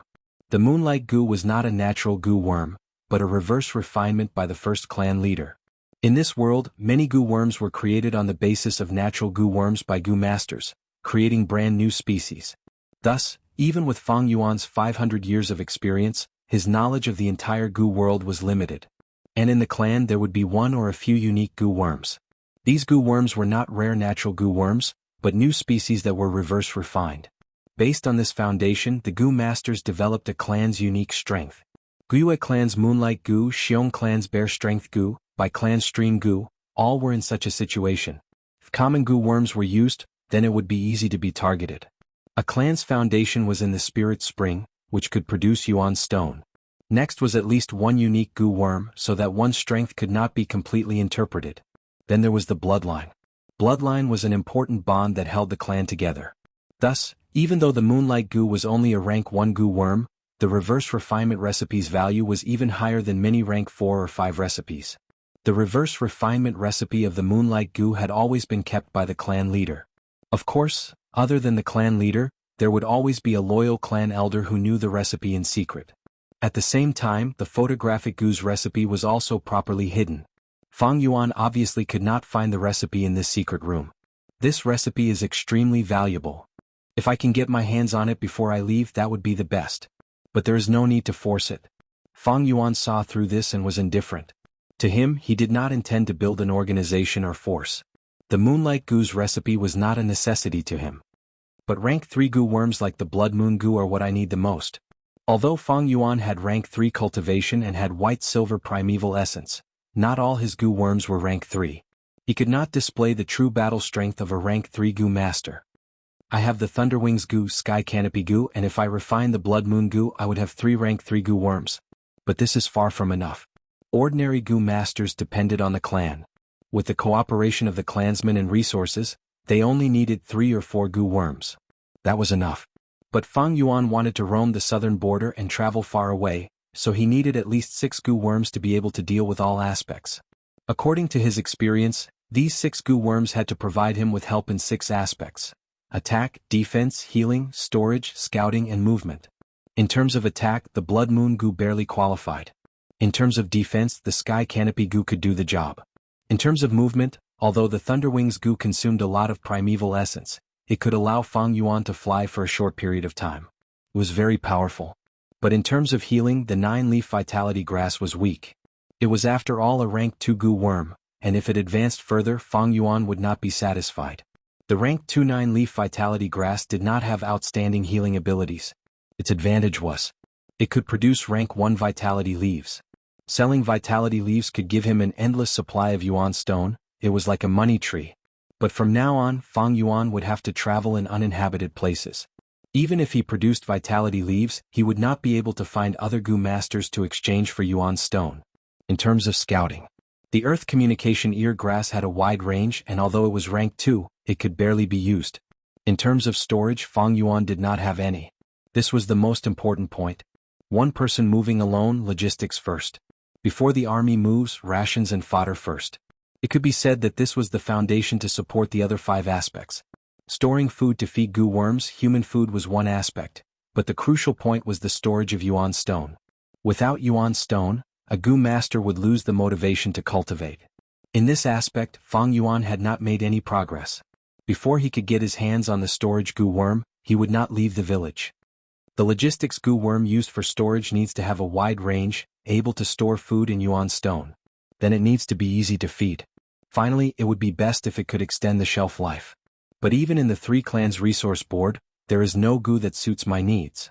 Looks like I can only use the Chi faction to squeeze out more of their foundation. 15 minutes passed. Fang Yuan walked out of the underground cave thinking in his heart. Lord Fang Yuan, hello. A middle-aged male goo master stood at the exit, clearly waiting for Fang Yuan. You are?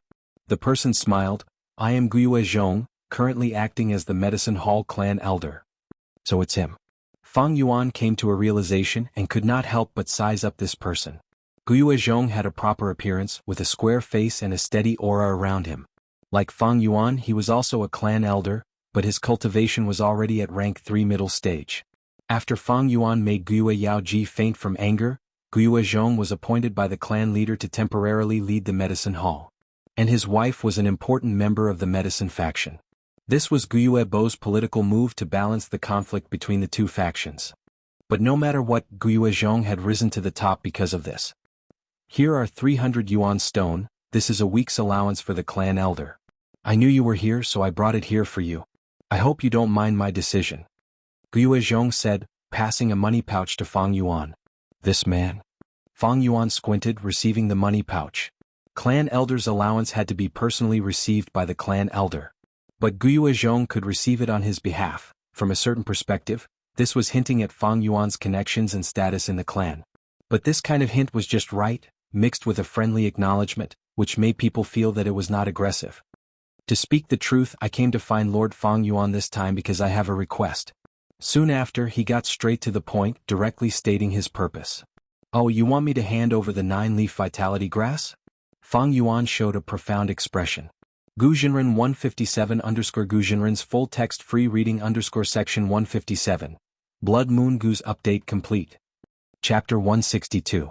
Guiyue Yaoji once fancied the 9-leaf Vitality Grass in Fang Yuan's hands, so she used her authority to set up a policy to hand over the 9-leaf Vitality Grass. But when Fang Yuan advanced to rank 3 and became a clan elder, he made a powerful counterattack, causing Guiyue Yaoji to faint on the spot, forcing Guiyue Zhong to take the stage.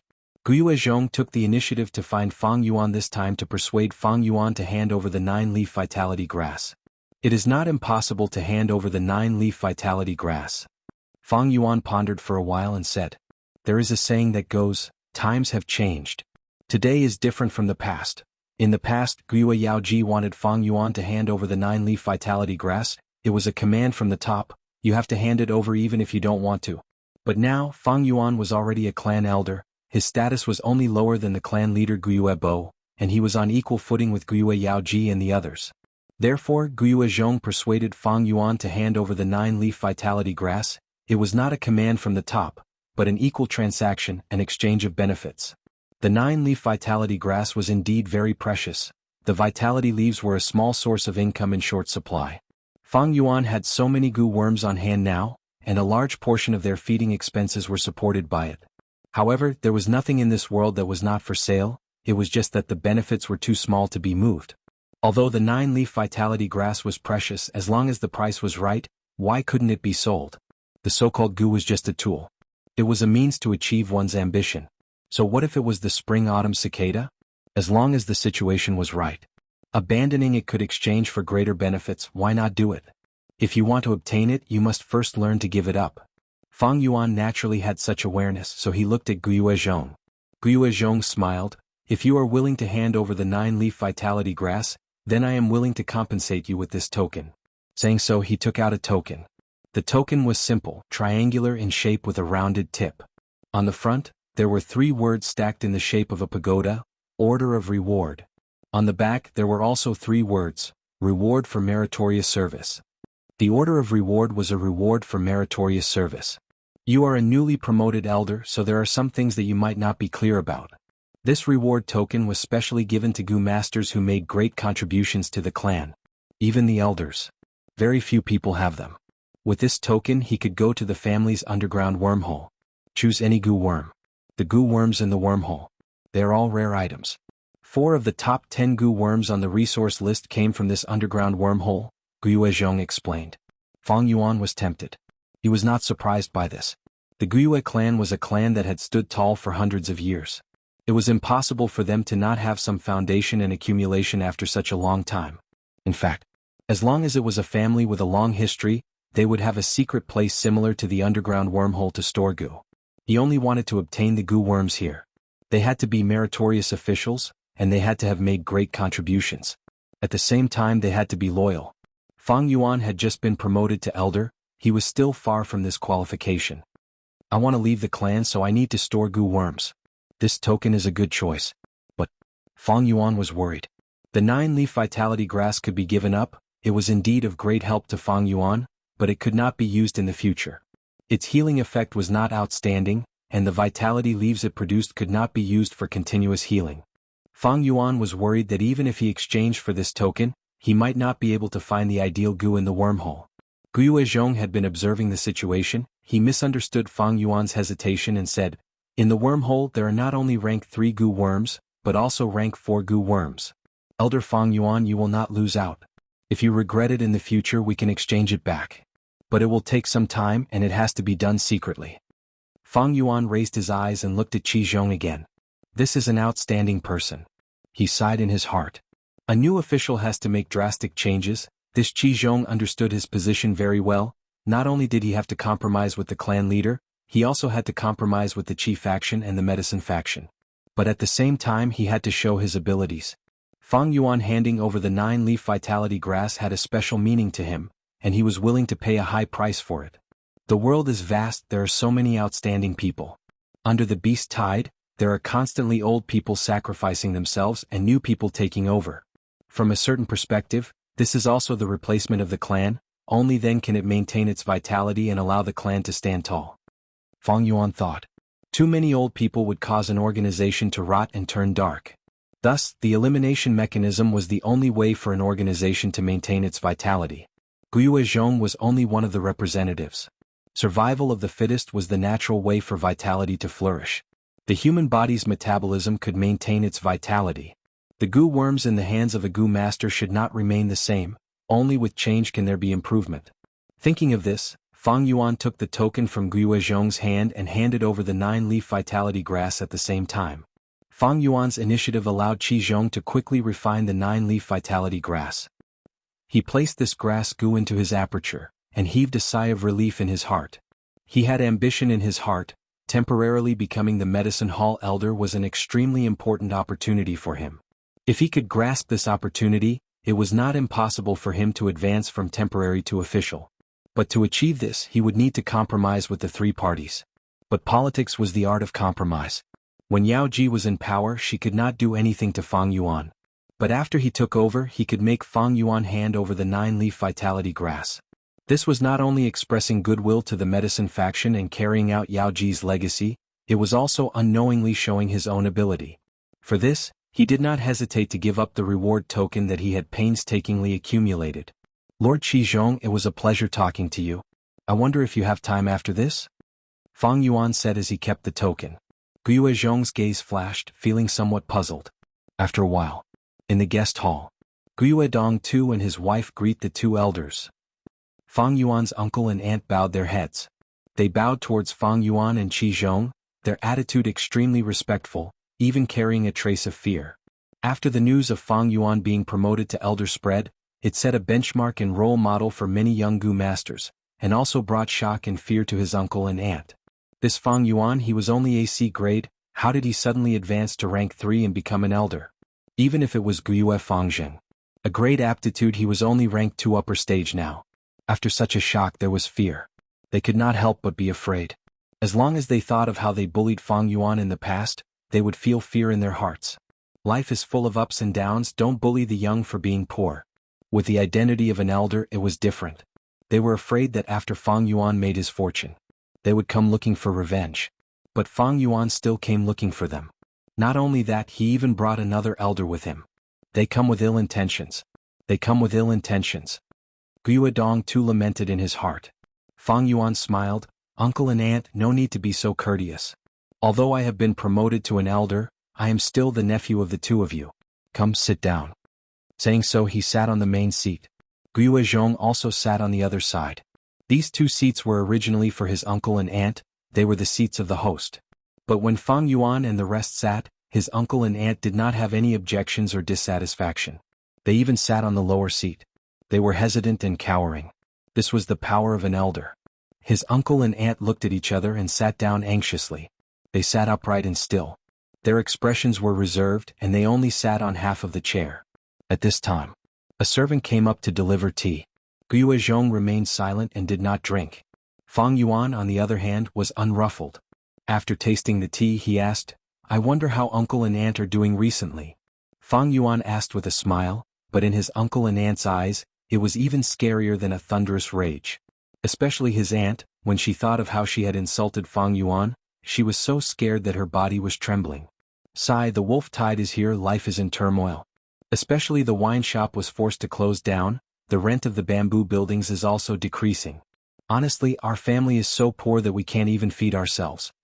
His uncle actually shed tears when he said this. He had taken good care of himself in the past, but now he was no longer rosy. His hair had turned white and his wrinkles had increased. Especially when he responded to the conscription, it was obvious how poor he was. But Fang Yuan also knew that he had been in charge of the wine shop for many years, he still had some savings. Now that he said it pitifully, it was probably because he was afraid of his revenge, and wanted to use his pitiful appearance to gain sympathy. This uncle is usually smart, why is he so stupid when it comes to me? If I came for revenge, would I bring Guiyue Zhong? Fang Yuan laughed coldly in his heart. He did not like his uncle and aunt, but it did not mean that they had no value. Uncle and aunt, you have taken care of me a lot. My achievements today are all thanks to your nurturing. Today I just received my allowance from the elders. Here are 300 yuan stone, please accept it. As he said this, Fang Yuan passed the money bag to his uncle. What? Guiyue Zhong's expression at this moment was too interesting. There was uneasiness in the shock, fear in the uneasiness, and disbelief in the fear. His aunt was also stunned. She stared blankly at the money bag in Fang Yuan's hand. What was going on? Instead of the revenge they imagined, they were given 300 yuan stone? Fang Yuan's words just now were harsh to their ears no matter how they listened to them. Take care of, nurture. These words were full of sarcasm, making them feel even more strange. What is this Fang Yuan planning? What does he want? How does he want to torture us? His uncle and aunt looked at each other, hesitating. They did not dare to accept the money bag. Since it is elder Fang Yuan's filial piety, just accept it. Guiyue Zhong said expressionlessly. Yes, yes, yes. His uncle nodded repeatedly and accepted the money. Although he was nicknamed the Hidden Elder, he was nothing compared to the current medicine hall elder. He held the 300 yuan stone with both hands. Even with his stingy character, he felt that the money bag was too hot to handle. He really wanted to throw it away immediately. Since uncle has already accepted it, then I shall take my leave, Fang Yuan said as he left. His uncle and aunt wanted to see him off, but Fang Yuan stopped them. Stop looking. In the corner, Mother Xin sighed and said to her daughter, Xin Shui. Xin Shui's expression was gloomy. She only retracted her gaze when Fang Yuan and Qi Zhong's silhouettes completely disappeared. Mother, did I make the wrong choice? She asked. Elders could marry one wife and 2 concubines. If she had been faithful, she might have become Fang Yuan's concubine. I really didn't expect Fang Yuan to reach this stage with his C-grade aptitude. Mother Xin shook her head helplessly. Girl, don't take it too hard. Fang Jing has a great aptitude, he won't be any worse than him. Yes. Xin Shui agreed, her dim eyes blossoming with a faint light. In this world mortals are so lowly. Just look at her, how many things could move the hearts of Gu masters? Since she has already given her body to Fang Jing, that is the bet of her life. There is no turning back. Chapter 163. Howl. 4 frenzy lightning wolves raised their necks and howled loudly. Swish, swish, swish. Heavy rain poured down, the curtains of rain intertwined and dark clouds covered the sky. It caused the sky to darken, greatly hindering one's vision. Quick, there's a gap near the east gate, Shengnan's group will go up. Healer? We have a heavily injured person here. Kill, kill, kill. Kill all these wolf cubs. Competing with the wolf howls were the shouts of Gu masters. Everyone was fighting a bloody battle. Surrounding the village, the battle line stretched on like a raging fire. The people's shouts, the wolf howls, the sound of heavy rain and the sound of the wind mixed together. The densely packed lightning wolves charged towards the village wall like a tide. The pit in front of the village wall had already been filled up by thick wolf corpses. Under the lead of bold lightning wolves, the wolf pack had an extremely strong charging force. Rank 1 and Rank 2 Gu masters were fighting on the front lines. Large numbers of moon blades shot towards the wolf pack, flipping over the lightning wolves one by one. But the wolf pack also had lightning bolts and lightning balls that shot towards the village, causing casualties to the Guiyue clan. Elder Fang Yuan, this is the casualty report from the medicine hall, please take a look. A messenger Gu master rushed over. After seeing Fang Yuan, he bowed and handed over the report with both hands. Fang Yuan was already a rank 3 Gu master and had become a clan elder. He was given a mission by the clan and became the leader in suppressing this western area. Fang Yuan retracted his gaze from the battlefield and received the bamboo report, saying to the Gu master, "You may leave." The Gu master bowed again and left. His speed was fast, using a Gu worm to increase his speed, he quickly left and rushed to the next area.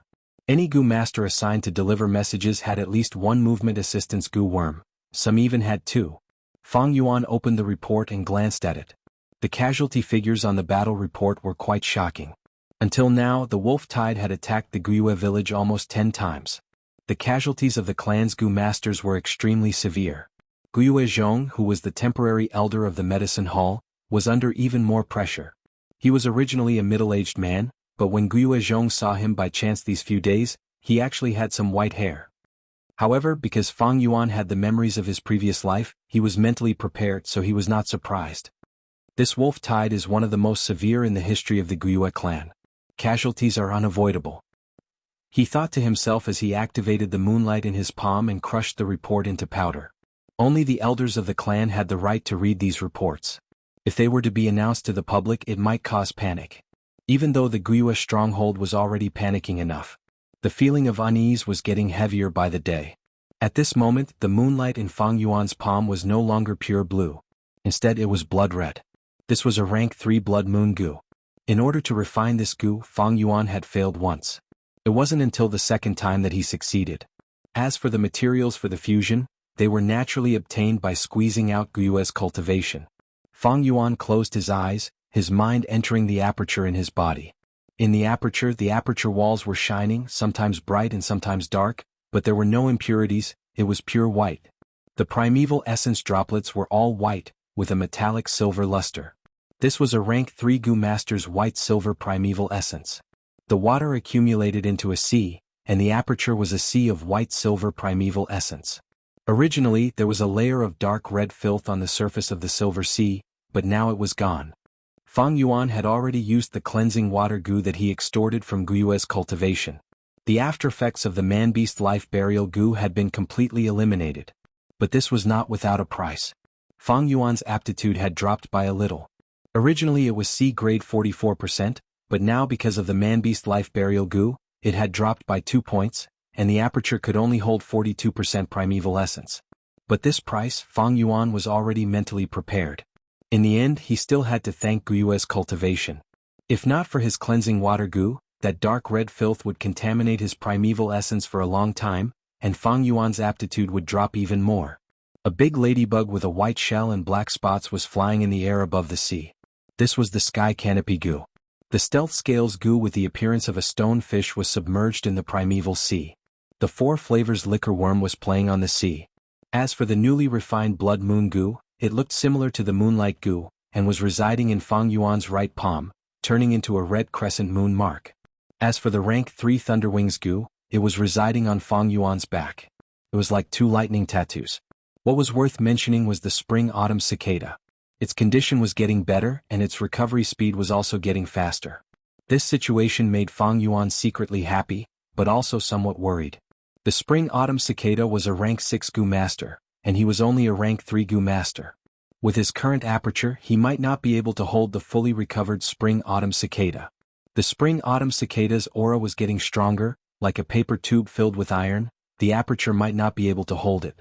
If there's really no other way, I can only leave it by my side. Fang Yuan sighed in his heart.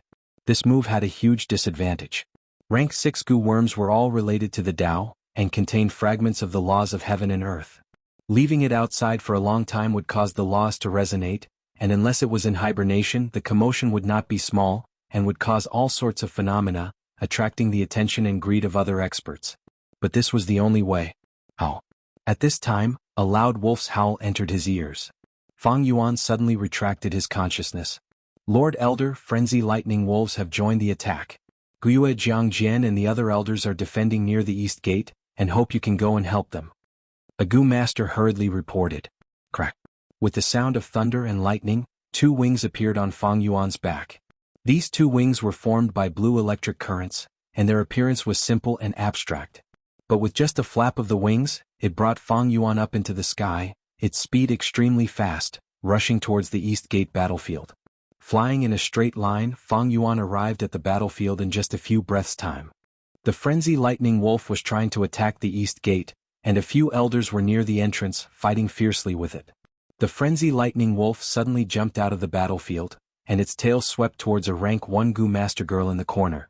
This goo master's face turned pale, and hearing the sound of the wind, seeing the wolf tail sweeping towards him, he cried out bitterly in his heart, "It's over." With his ability he might not be able to dodge or block it. But at this critical moment, a figure suddenly descended from the sky and hugged her. The girl only felt the world spinning in front of her, and when she came back to her senses she saw that she was already flying in the air. The wolf tail swept below her, and a 2-story bamboo building suffered a heavy blow, on the verge of collapse. Her expression turned even worse. If she was hit by the wolf tail she would have turned into meat paste. Immediately after, she realized that she had been saved. Who was it that saved her? She raised her eyes to look at this person and was stunned. It's him? Guyue Fang Yuan. For a moment, the girl's heart was filled with complex emotions, and it was hard to describe with words. She and Fang Yuan were classmates, and Fang Yuan had once snatched her Yuan stone, so she naturally hated and loathed Fang Yuan. But she could not help but admire Fang Yuan's achievements. Especially when the news of Fang Yuan being promoted to clan elder spread, she was shocked and in awe. Like Fang Yuan, she was also a C-grade talent, but she was still a rank 1. Now she was saved by Fang Yuan. This was a life-saving grace.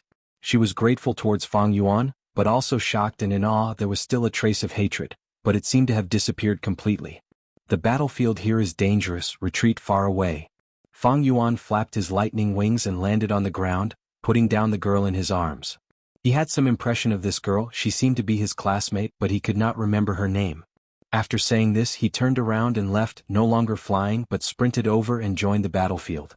The Thunderwings goo was fast, but its consumption of primeval essence was not slow either. Fang Yuan was a C-grade talent, and among rank 3 goo masters in terms of primeval essence reserves, he was at the lowest level, thus primeval essence should be used more sparingly. Blood Moon goo. He waved his hand and a moon blade flew out. This moon blade was blood red, and when it hit the Frenzy Lightning Wolf's body, It immediately caused a wound and blood flowed continuously. The girl stayed on the spot, staring blankly at Fang Yuan's fighting figure. Slowly, her eyes started to shine with an indescribable light. 17 to 18 years old, it was the age of love. This Fang Yuan, what do you think? Far away, clan leader Guiyue saw this scene and asked a trusted aide beside him. The aide immediately said, I heard Elder Fang Yuan has already responded to the medicine hall's call, and handed over the 9-leaf vitality grass in his possession. He had just received the first allowance and gave it all to his uncle and aunt, as a sign of filial piety. These days he has repeatedly participated in killing frenzy lightning wolves, and his attacks are sharp and ruthless, gaining many merits. Not only that, he has saved his clansmen many times. His reputation is getting better and better. There are already some rumors in the clan. Prodigal son turning over a new leaf is more valuable than gold. Let's see the new elder of the Fang faction, etc. From what I see, although Fang Yuan is only AC grade talent, he has quite an outstanding battle talent. He came at a good time. With his parents' inheritance, just that 9-leaf vitality grass alone is an endless source of income. He has used 2 red steel relic goo, but to be able to cultivate to rank 3, there is still luck involved. As he said this aide could not help but reveal a slightly jealous expression. He was also AC grade talent, but only had rank 2 cultivation. To reach this step today he had used up most of his life. And that Fang Yuan was only 17 years old, but he was already a clan elder. Truly, comparing oneself to others is infuriating. Guiyue listened to his aide's words, nodding his head non-committally. The aide's words represented the majority of the clansmen's opinion. But it was somewhat superficial. Guiyue had been the clan leader for many years, and his horizons were naturally higher. Fang Yuan handed over the 9-leaf vitality grass, so he must have made some kind of deal with Guiyue. Giving all the subsidies to his uncle and aunt was probably not a sincere gesture, but a political show. The main propagator of this matter was Guiyue. As for saving people, whether it was sincere or not, it still needed to be investigated. But no matter what, Fang Yuan no longer acted alone. Even if it was an act, it was worth being gratified. His actions after being promoted to clan elder were to actively get close to the clan, and to contribute to the clan. And the clan's prosperity naturally required these contributions. Thinking of this, Guiyue instructed, those people from Dark Hall, these few days of investigation have not yielded any results. Forget it, let's temporarily stop the investigation on Fang Yuan. Yes, subordinate will inform them now. The aide retreated. Guiyue stayed on the spot, squinting his eyes. He thought inwardly, despite all sorts of reasons my cultivation speed is still quite fast. This Fang Yuan definitely has some secrets on him. But at this time the wolf tide is serious, every bit of strength must be used wisely, wasting it on Fang Yuan is a waste. But the investigation is necessary, we can only wait until after the wolf tide. Chapter 164. With a boom, the frenzy lightning wolf's elephant-sized body fell to the ground. Its mouth was wide open, its eyes losing focus, its life leaving it. Its body was covered in wounds and fresh wolf blood flowed out continuously, dyeing the surrounding ground red. The rain continued to pour down, diluting the wolf blood and spreading it in all directions. The ground was muddy, and the few clan elders standing beside the frenzy lightning wolf's corpse were panting heavily. Their bodies were drenched by the rain and even splashed with wolf blood and mud. They were in a sorry state. We finally killed it. This frenzy lightning wolf has a defensive goo worm on its body. It's really hard to deal with. Luckily we had Elder Fang Yuan's blood moon goo, accumulating its injuries, or else killing it would have been even more difficult. As the elders spoke, they looked at Fang Yuan one after another.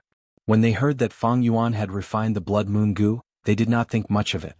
But now it seemed that it was very effective against the frenzy lightning wolf.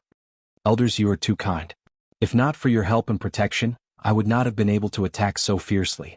Fang Yuan wiped the rain off his face, saying politely, don't say that, it's what we should do.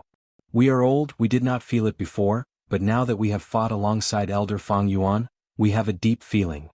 Yes. The few clan elders laughed. In the battle just now, Fang Yuan advanced and retreated, his attacks were sharp and ruthless, and his handling of the situation was very experienced, causing the few clan elders to have a whole new level of respect for him. Especially Fang Yuan's humble attitude, not arrogant nor rash, he was not as arrogant and unruly as the rumors made him out to be, causing the few clan elders to have a good impression of him. I still have many areas to learn from you. Fang Yuan said respectfully, but a trace of darkness flashed in his eyes. This blood moon goo had its pros and cons. After using it so many times, he had some experience. The blood moon goo was good at prolonged battles, causing injuries that could not be stopped. Thus, the longer it lasted, the more serious the enemy's injuries would be. But this was based on the fact that the enemy did not have a healing goo worm to counter it. Nature was balanced, there was no strongest goo, only strong and weak. The biggest weakness of the blood moon goo is that there would be a few days every month when blood would seep out, causing the goo's battle strength to plummet. It's my main method of attack, but it seems like it's a little unstable. However, if I can subdue the chainsaw golden centipede in the flower wine treasury, I can make up for it. These days the situation was very tense. The wolf tide kept attacking the mountain village. As an elder, Fang Yuan was even more eye-catching than before. He had no chance to go to the secret cave in the stone crack. Quick, do your best to save our people. Clean up the battlefield, don't miss a single goo. Seeing the frenzy lightning wolf fall, a group of healing goo masters immediately rushed over. Thank you elders for your hard work, please accept our medicine hall's special treatment. The leading goo master bowed towards Fang Yuan and the rest. And, it's Li Chun from the medicine faction. Several clan elders recognized this person and slowly nodded their heads, immediately changing their expressions. They were very polite to Fang Yuan, their faces full of smiles. But towards this person, their expressions were reserved, carrying the arrogance of a superior. This was the difference in status. This Gyue Li Chen was only a rank 2 goo master. I have no injuries, I don't need any treatment. Elders, let's chat again when we have time. Fang Yuan nodded towards the other clan elders. Elder Fang Yuan's talent is outstanding, to be uninjured after the battle, truly a young hero. Sai, compared to Elder Fang Yuan we are really old. Hee, Elder Fang Yuan, please take care. The few clan elders immediately laughed and said. Elder Fang Yuan, please forgive this subordinate for offending you, let our medicine hall's healing goo masters examine you. Gyue Li Chen insisted. He was a member of the medicine faction. Fang Yuan angered Gyue Yaoji to the point of fainting, causing the latter to lose her position. He naturally had disgust towards Fang Yuan, but as the leader, he naturally had to ask about his position. Thank you for your kindness, there is really no need. Goodbye everyone.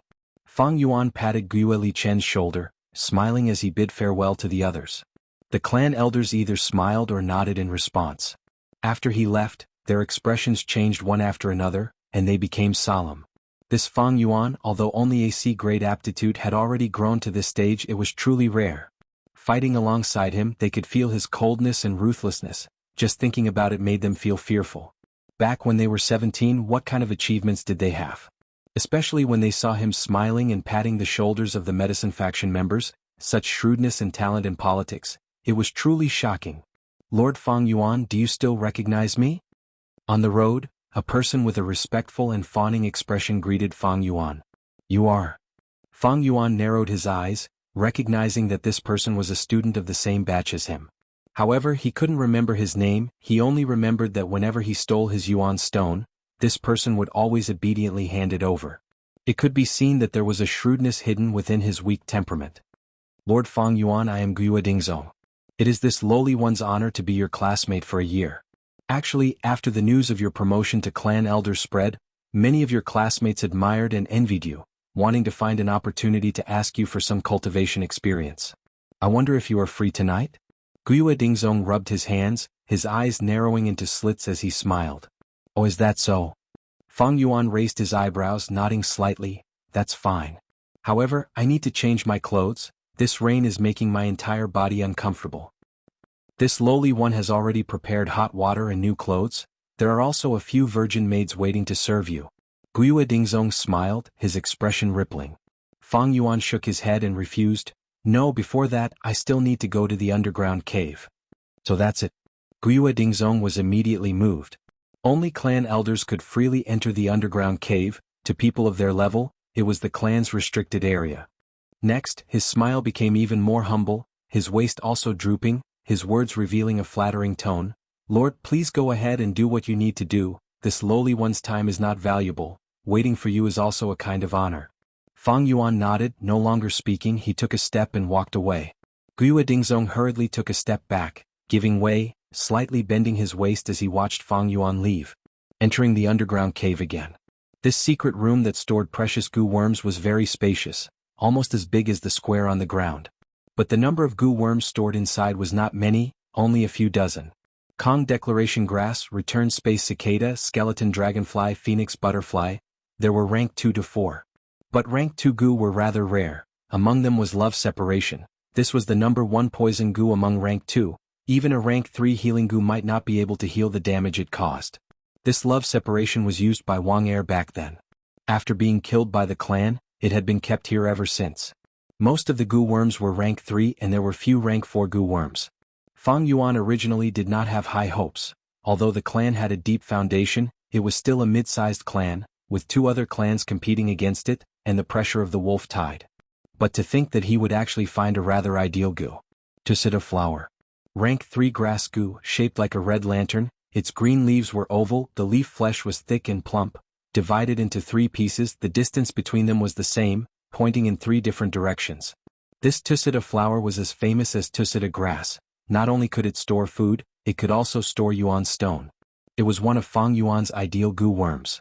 I didn't expect that the Guyu village would also have this Tusita flower. With it, I can solve the problem of logistics.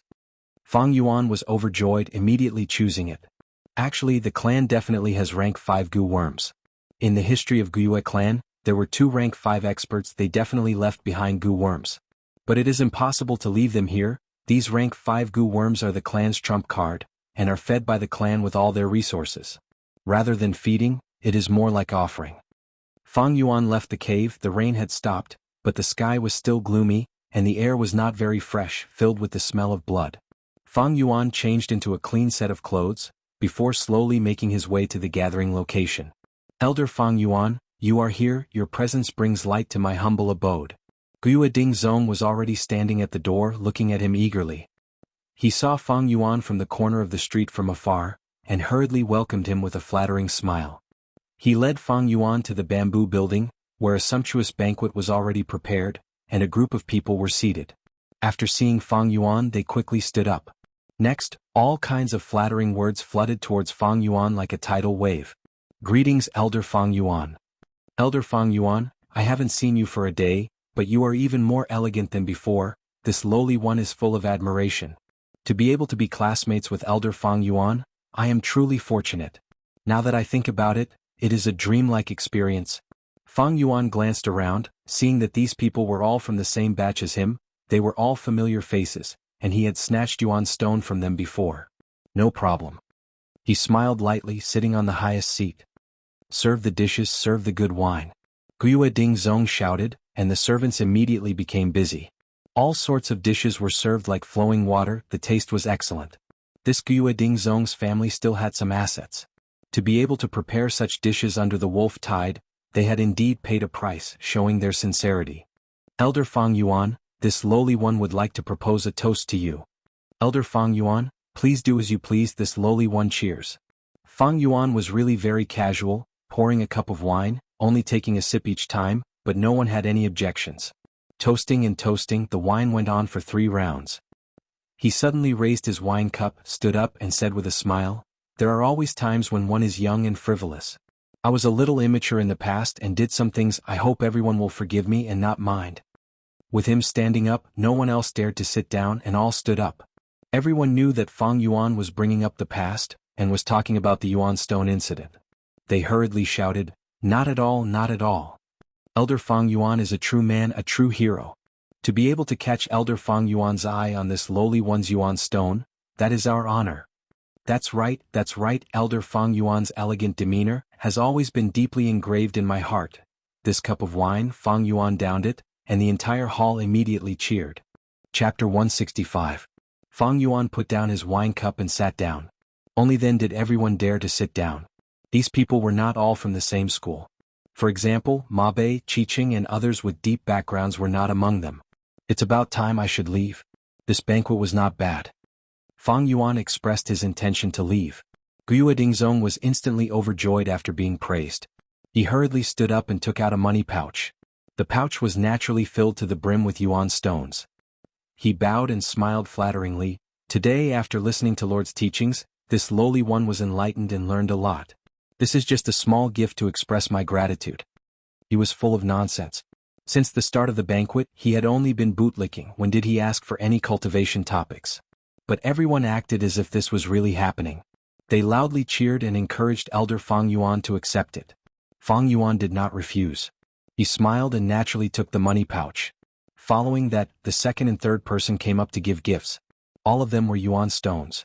Well said, well said. Fang Yuan squinted his eyes and smiled as he accepted all of them. How could Fang Yuan carry tens of bags of Yuan stones? When Guyue Dingzong saw this, he immediately called over a few servants to help Fang Yuan carry the bags. In a short time, Fang Yuan had collected close to 10,000 pieces of Yuan stones. Finally, Fang Yuan stood up and raised his wine cup again. It is fate that brought us together. You and I will remember this camaraderie. It is worth a toast. Yes. Lord Fang Yuan said it very well. His words are incisive and wonderful. He said exactly what we are thinking in our hearts. Everyone stood up and praised as they raised their wine cups. They either had no background or did not have a strong background. They were afraid of Fang Yuan's revenge after he was promoted to elder. At the same time, they wanted to get close to Fang Yuan. Fang Yuan smiled faintly, raised his hand and raised his glass. At this moment, the clouds in the sky dissipated, revealing the moonlight that was like a veil, illuminating the courtyard outside. The cold air was mixed with the smell of blood. It was so real that it was cruel. In this hall, the decorations were elegant and the lights were bright. Wine, women, and wealth filled the air. Everyone had an exaggerated smile on their faces. It was like a warm paradise on earth. This is the charm of an organization. Fang Yuan's eyes flickered with a clear light as he stared at the thick wine in the cup, his thoughts drifting. In the past, when he robbed and blackmailed his classmates, it was just a few pieces of Yuan stone, but that was enough to incur the wrath of the masses. Now he didn't even mention it to them, and they were already rushing to deliver the Yuan stone to him. Each bag contained more than 100 Yuan. On the surface, it seemed that Fang Yuan had the status of an elder. But it was actually because he was previously outside the system, and now he was in the upper echelons of the organization. Under the system, the members were all willing to be exploited. Even without Fang Yuan hinting anything, there would be people who would take the initiative to bribe, people who would take the initiative to seek refuge, and women who would throw themselves at him. This world was like this, and it was the same on Earth. The people of this world are so ridiculous. They were robbed for nothing, and when there was a slight loss, they would retaliate fiercely and cry out for injustice. They would bribe the upper echelons, give gifts, bodies and virginity, but they were all willing. They were even afraid of not doing it well. The reason why I could obtain so many Yuan stones tonight is because of the system. Fang Yuan laughed coldly in his heart, and couldn't help but think of Guyue, Qingshu, Mo Yen and Qi Shan. Talents like Guyue and Qingshu, who had B-grade talent, were actually much more talented than Fang Yuan in terms of cultivation. But these people cultivated slowly, and for a long time they were stuck at the second-grade realm. Was this because they didn't work hard? He laughed coldly. This was the system's exploitation and oppression. However, this kind of exploitation and oppression was often invisible. Ordinary people would never be able to see through it. Take Fang Yuan's current situation for example. The Yuan stones that these people gave, if used on themselves, would definitely be a boost to their own cultivation. So as long as there was bribery, it was a form of exploitation. Countless lower echelons would fight to bribe the upper echelons, and this was the upper echelons raising funds to increase their authority. Other than money, there was also the exploitation of time. Elites like Guyue and Qingshu naturally didn't need to bribe others, but their time was being taken up. Usually, they would ask you to do this and that, ask you to run errands, and even say that this was the attention and favor of the upper echelons. If they used this time to cultivate, Guyue and Qingshu would have already broken through the peak stage of rank 2, and reached rank 3. If he used the wood charm gu, he might even be able to kill Bai Ning Bing. The subtlety was that the clan elders were not willing to let a junior like Guyue and Qingshu advance to rank 3 so quickly. Such a powerful chess piece, if he really became rank 3 he would be on equal footing with them. How could they order him around? Who would be willing to have their authority divided? Thus, they purposely dragged and suppressed him, even saying that they thought highly of him, but he needs to be polished to become a jade. This is the truth of the system. If one couldn't see through this, then no matter how heroic one was, no matter how talented one was, they would still be nothing more than a dragon or tiger chained by chains. They would only be slaves. People like Guyue Qingshu, Guyue Zhong and the others, no matter how talented and capable they are, so what? Although he thought of so many things, his thoughts moved like lightning, and the outside world only lasted for a moment. Everyone please have a drink. Fang Yuan moved the wine cup to his lips, then raised his head and drank it all. Everyone hurriedly drank, not daring to leave even half a drop. Farewell. Fang Yuan cupped his fists and walked away. Behind him, the servants each held a Yuan stone and followed suit. Everyone hurriedly sent him off. You all can drink, there's no need to send me off. Although Fang Yuan said this, no one dared to do so, they all left their seats and flattered him. Fang Yuan said again, I like peace and quiet. Everyone looked at his expression, then dropped the subject and stayed in the hall. Looking at Fang Yuan's receding figure, some sighed, some were silent and some sighed. Elder Fang Yuan is truly an extraordinary person, so carefree. They were all frogs at the bottom of a well looking at the moon through the fog. They only felt that Fang Yuan was carefree, but they could not see through the system. Actually, as long as they joined the system, they would be exploited, and their benefits would be sacrificed. Even the clan leader would be sacrificed, dedicating a large amount of time and effort to manage the clan. It was just that the situation of the lowest level members being exploited was even more serious. The higher the level, the greater the benefits they enjoyed. At the start, Fang Yuan snatched the Yuan stone and created opposition, acting independently, not even letting his own younger brother off. In order to avoid this level of exploitation, he had sufficient time and energy to break through to the third rank, becoming a clan elder. This result shocked countless people. Now he had become a clan elder, gentle and refined, with high status and authority, enjoying the benefits of a clan elder, causing others to be extremely envious. This separation and joining, this and that, this was filled with deep wisdom. But how many people could see it clearly? Fang Yuan was not being exploited, but enjoyed the benefits. In the eyes of mortals, this was carefree. All right, place the items on the table and you may leave. Fang Yuan said. The servants did not dare to have any objections. After placing the items on the table, they bowed towards Fang Yuan and left. This place was no longer the house that Fang Yuan had rented in the past. Ever since Fang Yuan became a clan elder, the clan allocated a brand new bamboo building for him. There was a study room in the bamboo building as well as a secret room for cultivation. But the servants did not have one. Fang Yuan had to find one himself. Tusita flower, come out. With a thought from Fang Yuan, silver primeval essence poured in, and the Tusita flower imprint on his tongue immediately came to life. He opened his mouth and spat out a red light. The Tusita flower slowly rotated like a lantern, floating in the air and appearing in front of him. Fang Yuan activated the Tusita flower, and immediately the red light expanded, turning the surroundings into a sea of red. One by one, the primal stones flew out of the bag and into the Tusita flower, as if they were being pulled by an invisible force. After a while the red light faded. Fang Yuan opened his mouth slightly, and the Tusita flower flew back into his mouth, landing on his tongue and turning into a red lantern imprint. This Tusita flower is a rank 3 goo, it can store Yuan stone and other things. It is one of the best rank 3 storage goo, and can store up to 30,000 Yuan stone. But considering that it also needs to store other things, I can store up to 15,000 Yuan stone. Although this was Fang Yuan's first time using this goo, with his rich experience from his previous life, he quickly deduced its limit. Yuan stone was the most basic resource for a goo master's cultivation. Without Yuan stone, a goo master would seriously lack motivation. Moreover, Yuan stone could quickly recover primeval essence, and was a great help in battle. Especially for a goo master who was alone, Yuan stone was the most basic form of protection in the wilderness. Normally speaking, a goo master needed at least 10,000 Yuan stone to ensure a goo master's basic supply for a certain period of time. And every once in a while, it needed to be replenished. A reserve of 15,000 Yuan stone to Fang Yuan was too little, but it was still at an acceptable level. I borrowed 3,000 Yuan stone from Qi Lian, and with today's harvest, I won't have to worry about Yuan stone in the short term. Now I have 6 main aspects: the Blood Moon Canopy for offense and defense, the Thunderwings Goo for movement, the Tusita flower for storage, and the Earth Communication Eargrass for scouting. The only thing I lack is a healer. Fang Yuan calculated in his mind. Previously there was a 9-leaf vitality grass, but Fang Yuan handed it over. Thus there was Tusita flower. But this rank 2 9-leaf vitality grass, even if he kept it, Fang Yuan was not too satisfied with its healing ability. Among the rank 3 healing goo there are a few that are more ideal. Like the Endless Life Goo, it can heal continuously and consumes little primeval essence.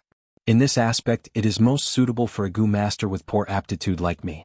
There is also the Undying Grass, it can preserve a sliver of life and hang on to one last breath, it is a top-notch life-saving goo.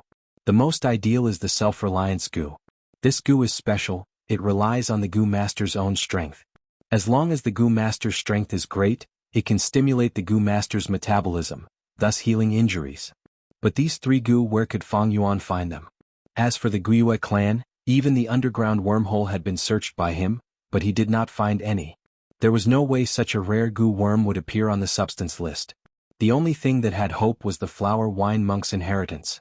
But this possibility was minuscule, and Fang Yuan did not have any hope. He already felt that the flower wine monk's inheritance was coming to an end. How could there be a goo that Fang Yuan needed at the very end? If that was the case, then it would be too ideal, too perfect. But Fang Yuan knew that this world was cruel and incomplete. If he really placed his hopes on it, then he would be naive. But even so, it is time to explore this inheritance. At least that chainsaw golden centipede should be in my hands. Fang Yuan had some thoughts in his heart. Chapter 166. Guzhenren 162_Guzhenren's full text free reading _section 162. Heavenly Essence Treasure Lotus. Although he planned to investigate the flower wine inheritance, Fang Yuan could not leave. He was in the limelight after becoming the clan elder, and with the frequent activity of the wolf tide, there were many tasks assigned to him, giving him no chance. Look / when he finally arrived at the rock crack secret cave, it was already more than 10 days later. Late summer night. The light rain had just stopped, bringing with it the scent of autumn. In the sky, a golden moon, round like a plate, hung high up in the sky. Faint wolf howls could be heard, mixed with the cicadas' cries. Fang Yuan hid himself on the slope and turned around to take a look. Wuxia village was lit up with countless lights, the broken walls were repaired again and again, and had long lost the peace and tranquility of the past. It was like a huge beast that had gone through countless battles, lying on the ground and panting. After rebirth, even the progress of the wolf tide changed a lot. In my memory, the Thunder Crown wolf had arrived 3 days ago. But now it is nowhere to be seen. Fang Yuan took a glance, then turned his gaze away. Tonight was the time he had fought for, he had to make good use of it. After a while, he entered the rock crack secret cave again. The cave entrance was covered in dust, but there were no footprints, showing that this place had not been discovered yet. This little detection method was not very useful, but in Fang Yuan's experience, it was surprisingly useful. Of course, he did not only set up this method. After a few inspections, he confirmed that this secret cave was temporarily safe. He heaved a sigh of relief. Ever since his rebirth, more and more things had changed. Especially during the wolf tide, goo masters moved out frequently. Who knows, someone might discover this place. He walked into the tunnel and entered the second secret room, pushing open the stone door and arriving at the mountain rock forest. In the rock forest, there were many jade-eye stone monkey groups migrating along the previously cleared path. But now Fang Yuan was already a rank 3 goo master. Although the Blood Moon goo was a rank 3 goo master, its attack power was not outstanding. But it was definitely much better than the rank 2 Moonglow goo. Fang Yuan spent 6 hours, exterminating close to 10 monkey groups and reopening the path. He came to the center of the room and climbed the rough stone steps to enter the third secret room. The stone door blocked his way, and on the stone door was engraved, "In the Golden Centipede Cave there is a fatal disaster. Use the earthly hearing to avoid the disaster." Last time he stopped here. But this time, he resolutely pushed open the stone door and stepped inside. He held a torch in his hand. It illuminated a radius of 10 steps. The Golden Centipede Cave was spacious. The main road was at least 3 meters high and 2 meters wide. There were also many slightly narrow branches that branched out in all directions. Wherever Fang Yuan went, fire would illuminate and darkness would recede. At first, only the sound of his footsteps echoed in the cave, but not long after, rustling sounds came from all directions. The voices converged into one. It was endless. Soon, countless centipedes appeared at the edge of the fire. They were ferocious. However, due to the bright firelight, he did not attack Fang Yuan. But Fang Yuan knew. As time passed, more and more centipedes appeared. The stalemate would soon be broken. But he did not care. If he was rank 2 and only had the white jade goo's defense, he would not purposely create such a commotion and attract the centipedes. But now that he was rank 3, the sky canopy goo's defense was enough for him to withstand the attacks of the centipedes. The only thing he had to worry about was the Worm King here, the chainsaw golden centipede. It had already appeared. Fang Yuan purposely moved a trace of white-silver primeval essence from his aperture and let it flow out of his body, revealing his rank 3 goo master aura. This aura made the chainsaw golden centipede feel an intense threat. To it, Fang Yuan was a strong wild beast that had stepped into its territory. It needed to kill him immediately. Fang Yuan and it were confronting each other. This chainsaw golden centipede was over a meter long, its body as wide as 2 fists. At first, it landed at the edge of the area illuminated by the fire. It coiled its body like a python lurking in the shadows, waiting for an opportunity to strike. But soon it moved slowly, its countless limbs supporting its body as it pressed towards Fang Yuan. Fang Yuan's rank 3 aura made it alert but not afraid. If it was a rank 4, it would not take the initiative to press forward. If it was a rank 5, as long as its aura leaked out, it would turn around and escape. Fang Yuan raised the torch high. The flame on the torch was burning, illuminating the surrounding cave with light and shadows.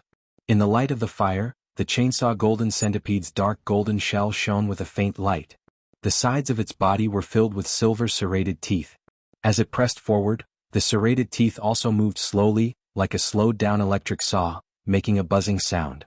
The other small centipedes surrounded Fang Yuan from the ground and walls. Some of them climbed to the top of the cave, then fell down, landing on Fang Yuan's shoulders and back. Fang Yuan did not care. He activated the sky canopy goo, and a thick layer of white crystal light appeared on his body, forming a vague armor that tightly wrapped around him. The poisonous limbs of the centipedes could do nothing to this white crystal armor.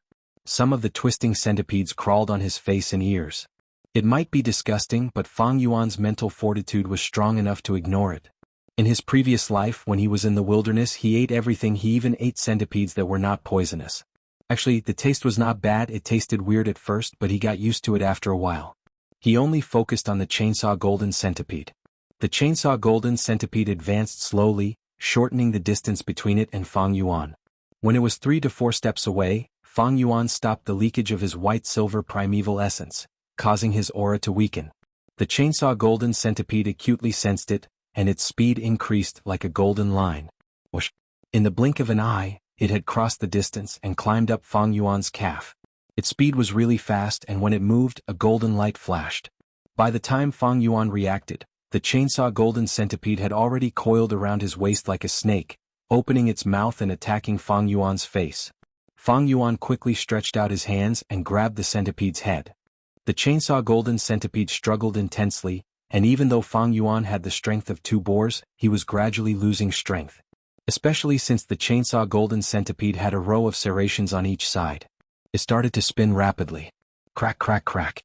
A strong tearing force ground the sky canopy goo's white crystal light. At once, Fang Yuan's white-silver primeval essence in his aperture decreased rapidly, and at the same time the white light was like sparks, being ground by the serrations. Fang Yuan's primeval essence was only initial stage light-silver primeval essence, and he only had 42% in reserve, so it could not withstand such consumption. But Fang Yuan did not panic in the face of danger. Even if he could not get rid of the chainsaw golden centipede, he still had a trump card. Spring-Autumn Cicada. He willed, and the Spring-Autumn Cicada's figure appeared in his aperture. The Spring-Autumn Cicada's recovery was much better. Its 2 wings were not only fresh and tender like leaves, its body also had the glossy luster of a noble tree.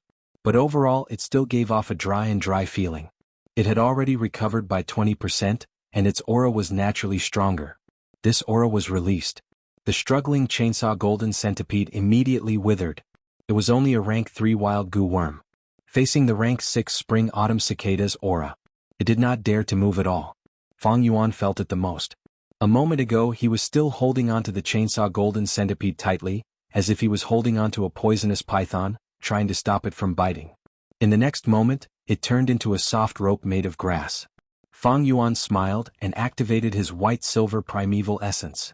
The chainsaw golden centipede had already surrendered. Fang Yuan's will was immediately destroyed. The wild will in its body was completely destroyed.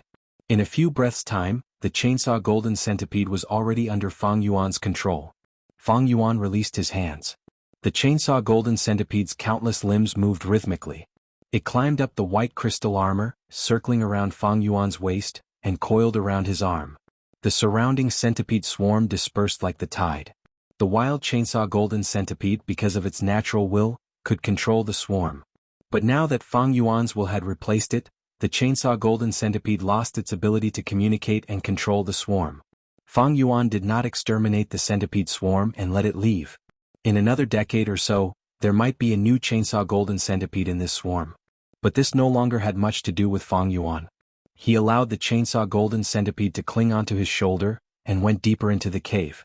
This centipede cave was connected in all directions, and after walking for a while the main path split into 3 branches. Fang Yuan first used the earth communication ear grass, and after listening for a while he eliminated the middle path. He chose the right path, and after walking for half an hour he found that it was a dead end. He could only retreat and change to the left path. He kept the chainsaw golden centipede, and with the aura of the golden centipede, it was the most effective against these centipedes, and so everywhere he went the swarm of insects avoided him. This greatly facilitated his exploration. Not long after entering the left path, he found some clues from the exposed walls after the swarm of insects moved away. This is a sign of artificial mining. Fang Yuan's heart shook. Evidently, this passage was opened up by the flower wine monk using the 1,000 miles earthwolf spider. Fang Yuan followed this path and slowly walked down, patiently exploring. There were many centipedes living in this path, and this was good news for Fang Yuan. Because there was a swarm of insects living here, he could eliminate the possibility of many traps.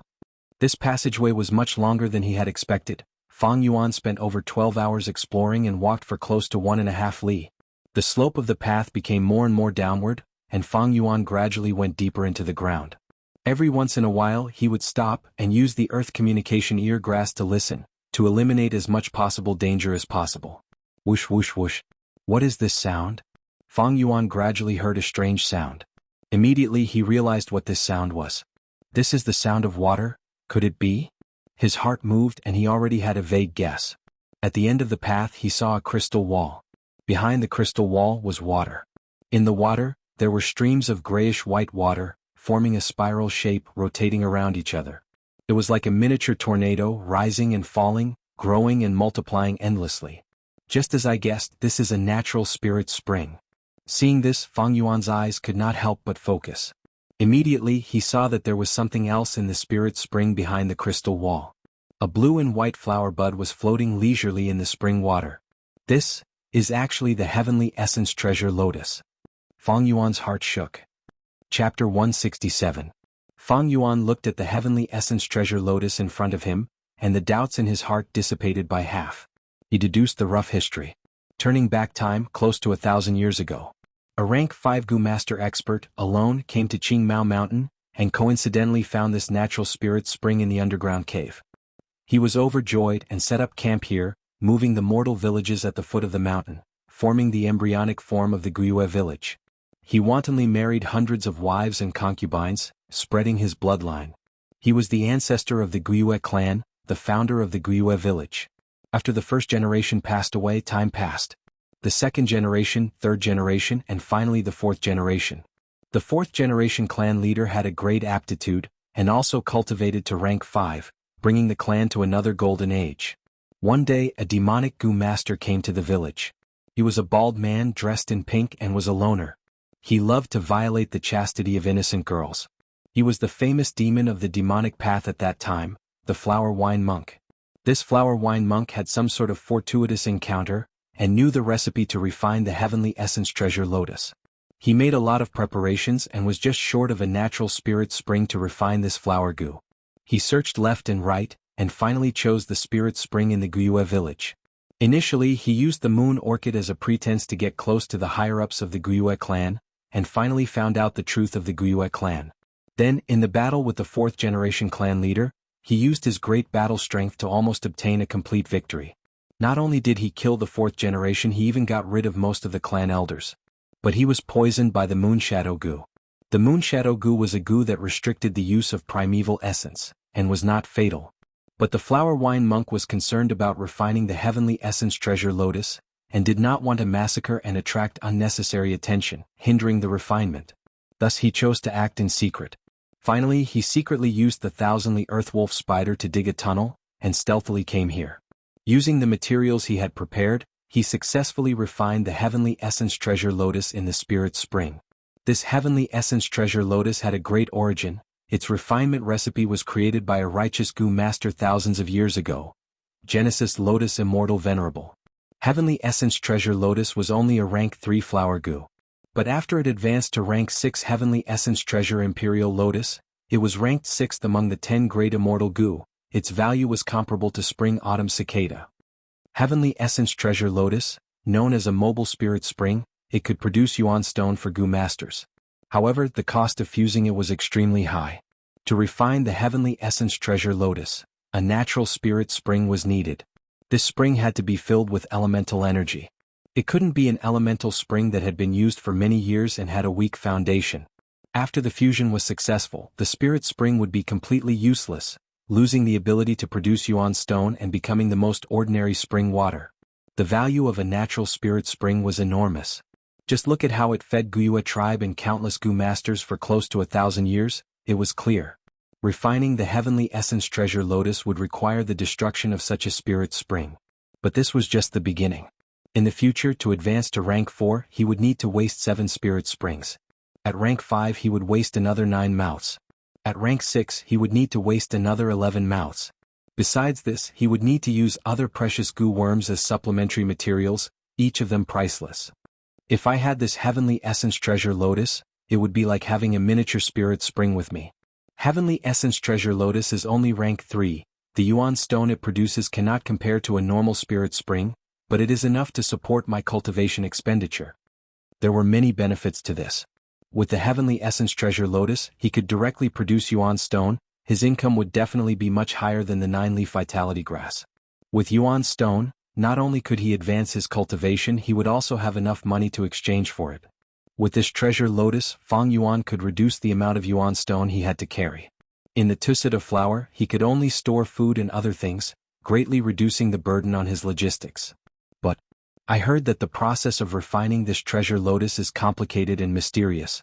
The Treasure Lotus goes from nothing to something, and during this period, it seems illusory yet real. Ordinary people cannot see it with their naked eyes, only through crystals can they see it clearly. This goo is delicate and needs to be nurtured in the spirit spring for 9 days and 9 nights. Only when this Treasure Lotus has 9 complete lotus leaves can it be plucked and stored in the primeval sea in the aperture. If I am too hasty, all my efforts will be wasted. All my previous hard work will turn into bitter water and flow away. Fang Yuan did not know the exact recipe of the Heavenly Essence Treasure Lotus, he only knew some secret rumors. To him, he had no idea how to further refine it. But even so, this rank 3 Heavenly Essence Treasure Lotus was still of great help to him. At this moment he looked through the crystal wall and observed carefully, only to find that this flower bud actually only had 8.5 lotus leaves, with only half a leaf remaining. It was still a little short of 9 complete leaves. Fang Yuan did not find it strange. Hundreds of years had passed, the spirit spring's foundation had been depleted and was no longer as good as it was during the 4th generation.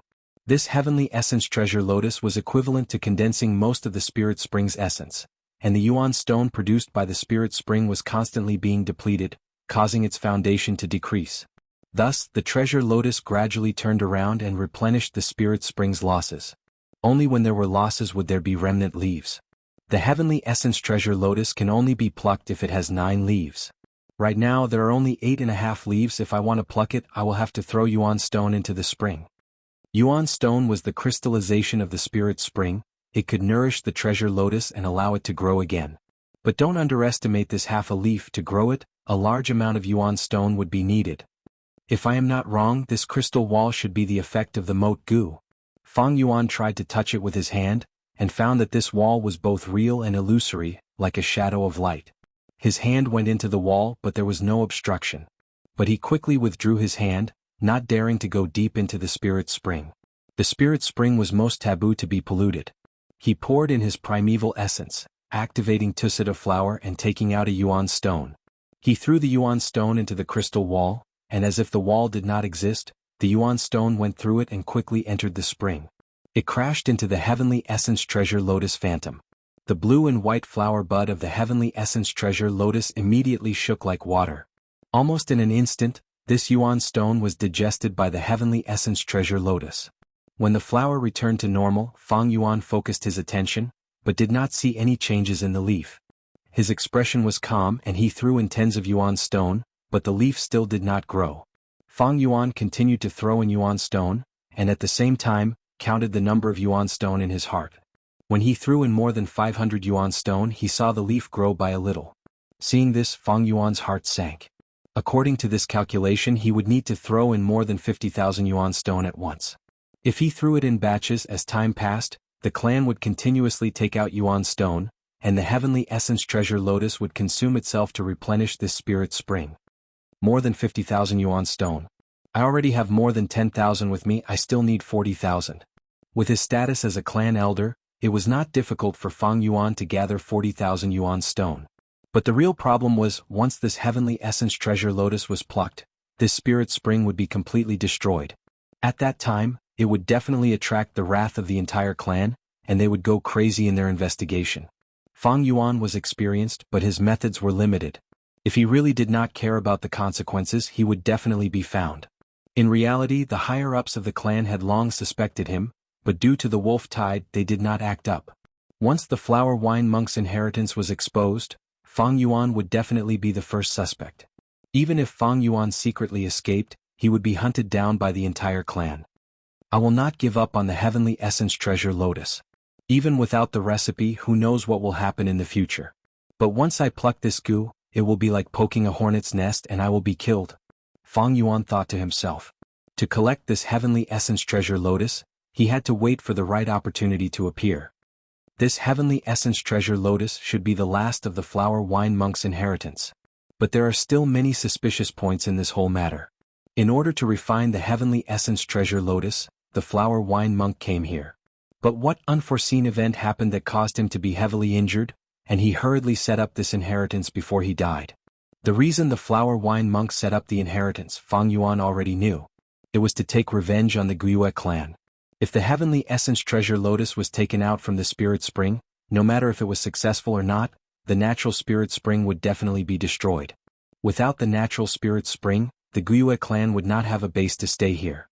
Falling apart was something that would happen sooner or later. Forget it, without any new evidence, there will be no progress in dwelling on this suspicious point. Let's return to the village first. Finally, Fang Yuan shook his head, and began to return along the path he came from. But before he left the secret cave, a shrill and loud wolf howl could be heard continuously. This sound? Fang Yuan's heart sank and he hurriedly walked out. Walking to the riverbank outside the stone crack, a thick smell of blood assaulted his nose. Although he was still a distance away from the village, the battle cries, wolf howls, and explosions interweaved together, making it extremely noisy. Fang Yuan turned invisible and climbed up a hill. It was now dawn and the sky was dimly lit. Countless wolf packs, like a tide, rushed towards the Guiyue village in waves. Fang Yuan's gaze swept across and his body shook. At the back of the wolf pack, he found a lightning wolf that was as large as a small mountain. King of beasts, Thunder Crown Wolf. This wolf's body was slender, its limbs strong, and its entire body was covered in blue scales. Tufts of golden wolf fur were distributed on the wolf's claws, head, and tail.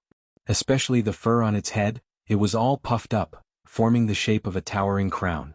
It half squatted on the ground and was as quiet as a statue.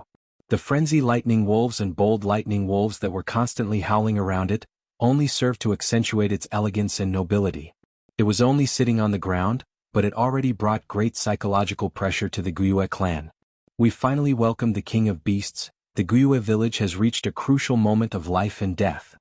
Fang Yuan looked towards the village, where countless Gu masters were fighting intensely, trying their best to resist the crazy wolf tide. Suddenly, close to 10 figures leapt out from the village walls, going against the wolf tide and going against the flow, charging towards the Thunder Crown Wolf. These people were all clan elders, and among them the clan leader Guiyue Bo was in the lead. Chapter 168.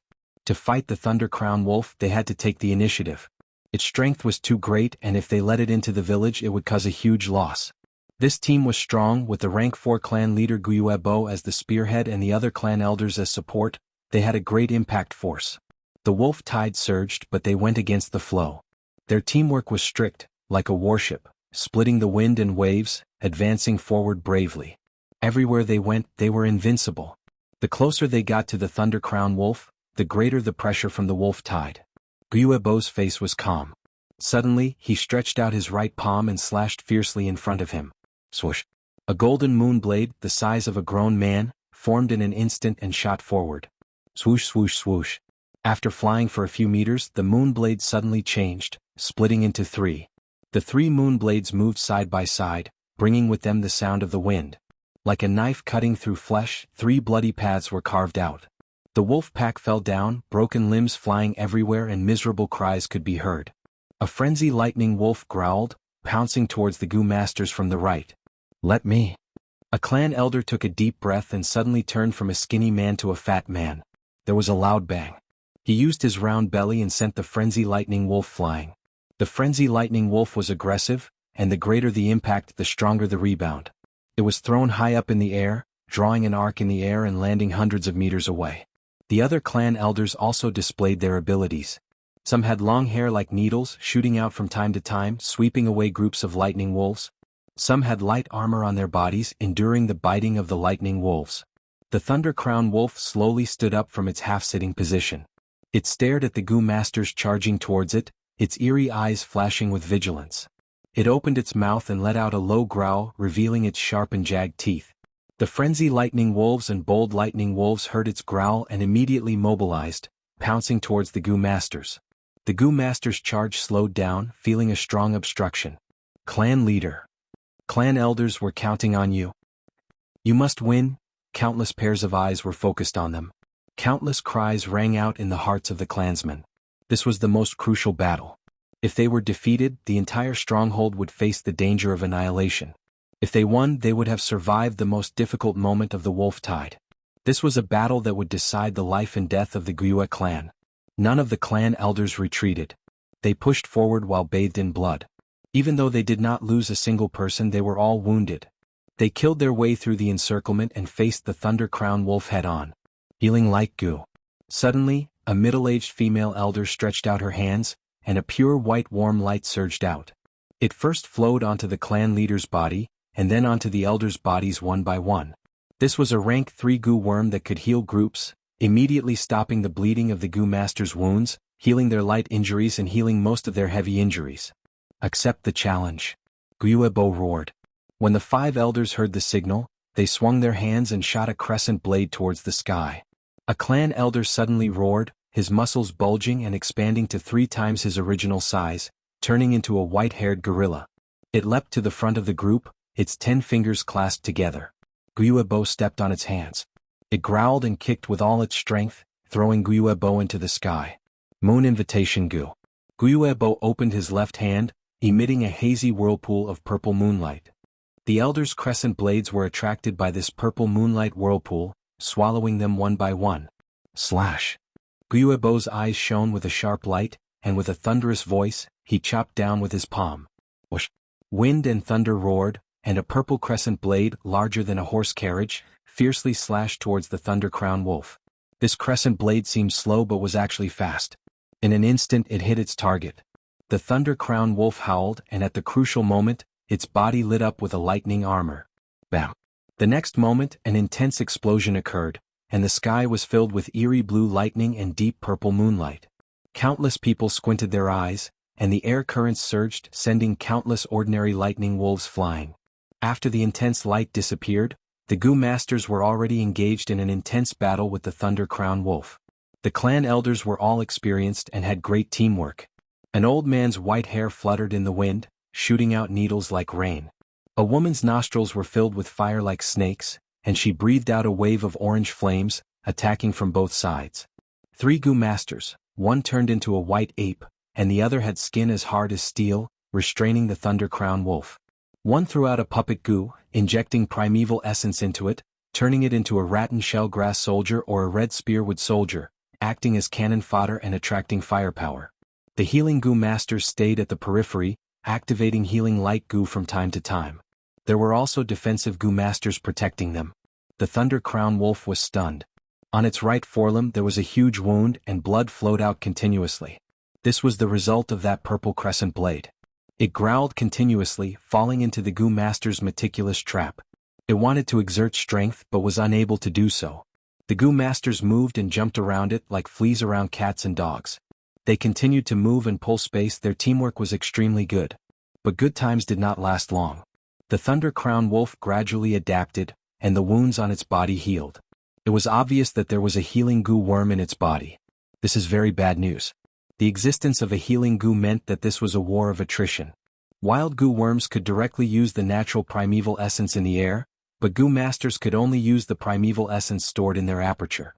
After fighting for 15 minutes, the Thunder Crown Wolf suddenly howled towards the sky, and its body flashed with lightning, its speed doubled. The white ape that the clan elder had transformed into did not dodge in time, and was caught off guard. The Thunder Crown Wolf bit into it, and with a swing of its head, it tore it into two. It tore a gap in the battle line, and with a swing of its tail, waves of purple-blue lightning shot out. The goo masters could only retreat. In the face of danger, clan leader Wuxia Bo stepped forward. He was a rank 4 expert, his attacks were sharp and his defense was outstanding. He was like a pillar of strength, using all his strength to turn the situation around. Mountain rocks crumbled, lights and shadows exploded. The battle expanded, and the aftermath wreaked havoc on the battlefield. Not a single lightning wolf dared to join the battle. The battle became more and more intense. The Thunder Crown Wolf's injuries worsened and blood flowed non-stop.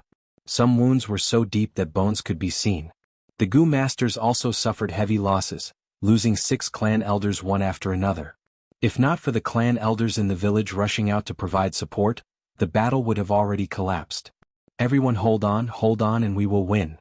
Wuxia Bo's eyes were bloodshot, his voice hoarse as he tried to raise the morale. But at this moment, the Thunder Crown Wolf suddenly went berserk, and its body was covered in a layer of bright red light. Rank 4 Berserk Goo. Its strength, speed, agility and other attributes had all increased by 2 times from its original foundation. Bam! With a loud sound, its right claw smashed a clan elder into meat paste. With a swing of its tail, the wind howled and an electric net flew over, covering a group of grass puppets, turning them into charcoal. I can't. My puppet goo has been used up. The clan elder shouted in panic. The situation took a turn for the worse, and the true terror of the myriad beast king was displayed, causing everyone to despair. Wuxia Bo's brows furrowed, almost crushing his teeth. He suddenly shouted, "Trap it, use the iron chain snake." The clan elders felt a chill in their hearts when they heard this. When the wolf tide started, they had already deduced countless tactics. This tactic was only used as a last resort. Wind rope goo. A clan elder shouted, breathing out a green wind from his nose, coiling around the Thunder Crown Wolf's claws. Swamp goo. Another clan elder growled, squatting down and slamming his palms on the ground. The ground under the Thunder Crown Wolf's feet immediately turned into a swamp. With such a 2-pronged attack, the Thunder Crown Wolf's movements slowed down. Taking advantage of this opportunity, the other clan elders stretched out their hands, shooting out black shadows from their sleeves and pants. These black shadows were as thick as a fist and more than 2 meters long. Looking closely, every black shadow was a snake goo. These snakes were shaped like iron chains, their bodies dark and gloomy, with iron rings intertwined around them. Only the snake's head was normal. After flying out, they slithered on the ground and quickly climbed onto the Thunder Crown Wolf's body. Their heads and tails were connected, biting each other tightly. In the blink of an eye, they had formed a metal net, taking root in the ground and trapping the Thunder Crown Wolf in place. But this situation was only temporary. As the Thunder Crown Wolf continued to struggle, the iron chains broke one by one. In just 5 to 6 minutes, this iron chain snake formation collapsed, no longer able to trap the Thunder Crown Wolf. Qi Guang, Suaping, stay behind and prevent the wolf group from attacking the iron chains. The rest of you retreat to the village with me. Wuxia Bo shouted coldly, choosing to retreat. But the other clan elders were not surprised, they already knew the clan leader's intention. They retreated to the village and an elder immediately came to receive them. Lord Clan Leader, everything is ready. Wuxia Bo nodded and led everyone to the clan leader pavilion. In the square in front of the pavilion, there were already many goo masters sitting on the ground, more than 100 of them. These goo masters were all heavily injured and could not enter the battlefield in the short term. Each of them had a calm expression as if they were facing death with equanimity. As for those with better mobility, they were fighting on the front lines. At this point in the battle, the clan had already given their all. When the battle was at a critical juncture, even the mortals were mobilized, using their lives to form a great wall of flesh and blood, temporarily blocking the wolf tide and giving the goo masters time to breathe. Wuxia Bo and the clan elders came to the ancestral hall of the clan leader pavilion. In front of the ancestral tablets they all knelt on the ground. Ancestors above, this junior is ashamed. The wolf tide is surging and the village is in a life and death situation. I beseech ancestors to help us. Wuxia Bo said in a deep voice, and the ancestral hall fell into a deathly silence. Drip, drip. The blood of some clan elders seeped out from the hastily bandaged wounds and dripped onto the ground. Guiyuebo and the clan elders held their breaths, not daring to breathe too loudly. In the past, the first-generation clan leader had a premonition of impending death and left the village. Before leaving, he left behind his will. If the clan met with a calamity in the future, facing the danger of extinction, he could pray to his own tablet, and at that time, a Gu worm would descend from the sky and help the clan through the crisis. In history, the Guiyue clan had met with several major crises and passed through them all like this. This was the final trump card of the Guiyue clan. Chapter 169. The ancestral hall was deathly silent. The clan elders and clan leader lowered their heads, feeling like a huge rock was pressing down on their hearts. After a Gu master dies, the Gu worms they leave behind still have the will of the person. They cannot be considered wild Gu worms, and have lost the ability to directly use the primeval energy in nature. These Gu worms can be considered as the Gu master's life, continuing in another way. Everyone's heart was filled with unease. The first clan leader had passed away for close to 1,000 years. Was the method he left behind still effective? This was an unknown. After all, it had been 200 years since the last crisis. Why did they retreat? On the hill, Fang Yuan saw this scene and could not help but feel suspicious. In his previous life in the village, his cultivation was too low, and he could not come into contact with the clan's secrets. But soon, his body shook as he found a group of flying insects descending from the sky. This is... Fang Yuan squinted his eyes into a line, a cold light flashing in his eyes. There were over 100 of these Gu worms, flying and coiling around each other, forming a red cloud that spiraled down and landed in the village square. Buzz buzz buzz. The noise of the insect group entered the ancestral hall, and some clan elders raised their heads, showing an expression of wild joy. Thank you, ancestor, for your protection. Clan leader Guiyuebo's heart was relieved, and he respectfully bowed before standing up. Let's go and take a look. The clan leader sighed. Other than joy on his face, there was also pain and sorrow, his expression complex. Leaving the ancestral hall, standing in the corridor of the tall building, everyone saw that on the square, there was a red whirlwind blowing, and the Gu worms were wreaking havoc. These Gu worms were only the size of a fingertip, shaped like flying mosquitoes. They had a sinister appearance and were completely red. They burrowed into the bodies of the Gu masters sitting in the square, absorbing their blood and primeval essence, and in a few breaths of time from one to several. The number of Gu worms increased, and there were constantly new flying Gu worms, burrowing through the Gu master's skin, flying out and burrowing back in. Screams and snorts could be heard in the square, but not a single Gu master escaped. Before they came, they had already been informed of this by the clan elders. For the clan, they were willing to use their bodies to nurture Gu, using their own sacrifices to exchange for the clan's survival. These are the good sons of my tribe. Guiyuebo watched this scene from upstairs. His voice was extremely low, and his hands that were holding onto the windowsill were trembling slightly. The rest of the elders had pained expressions and remained silent.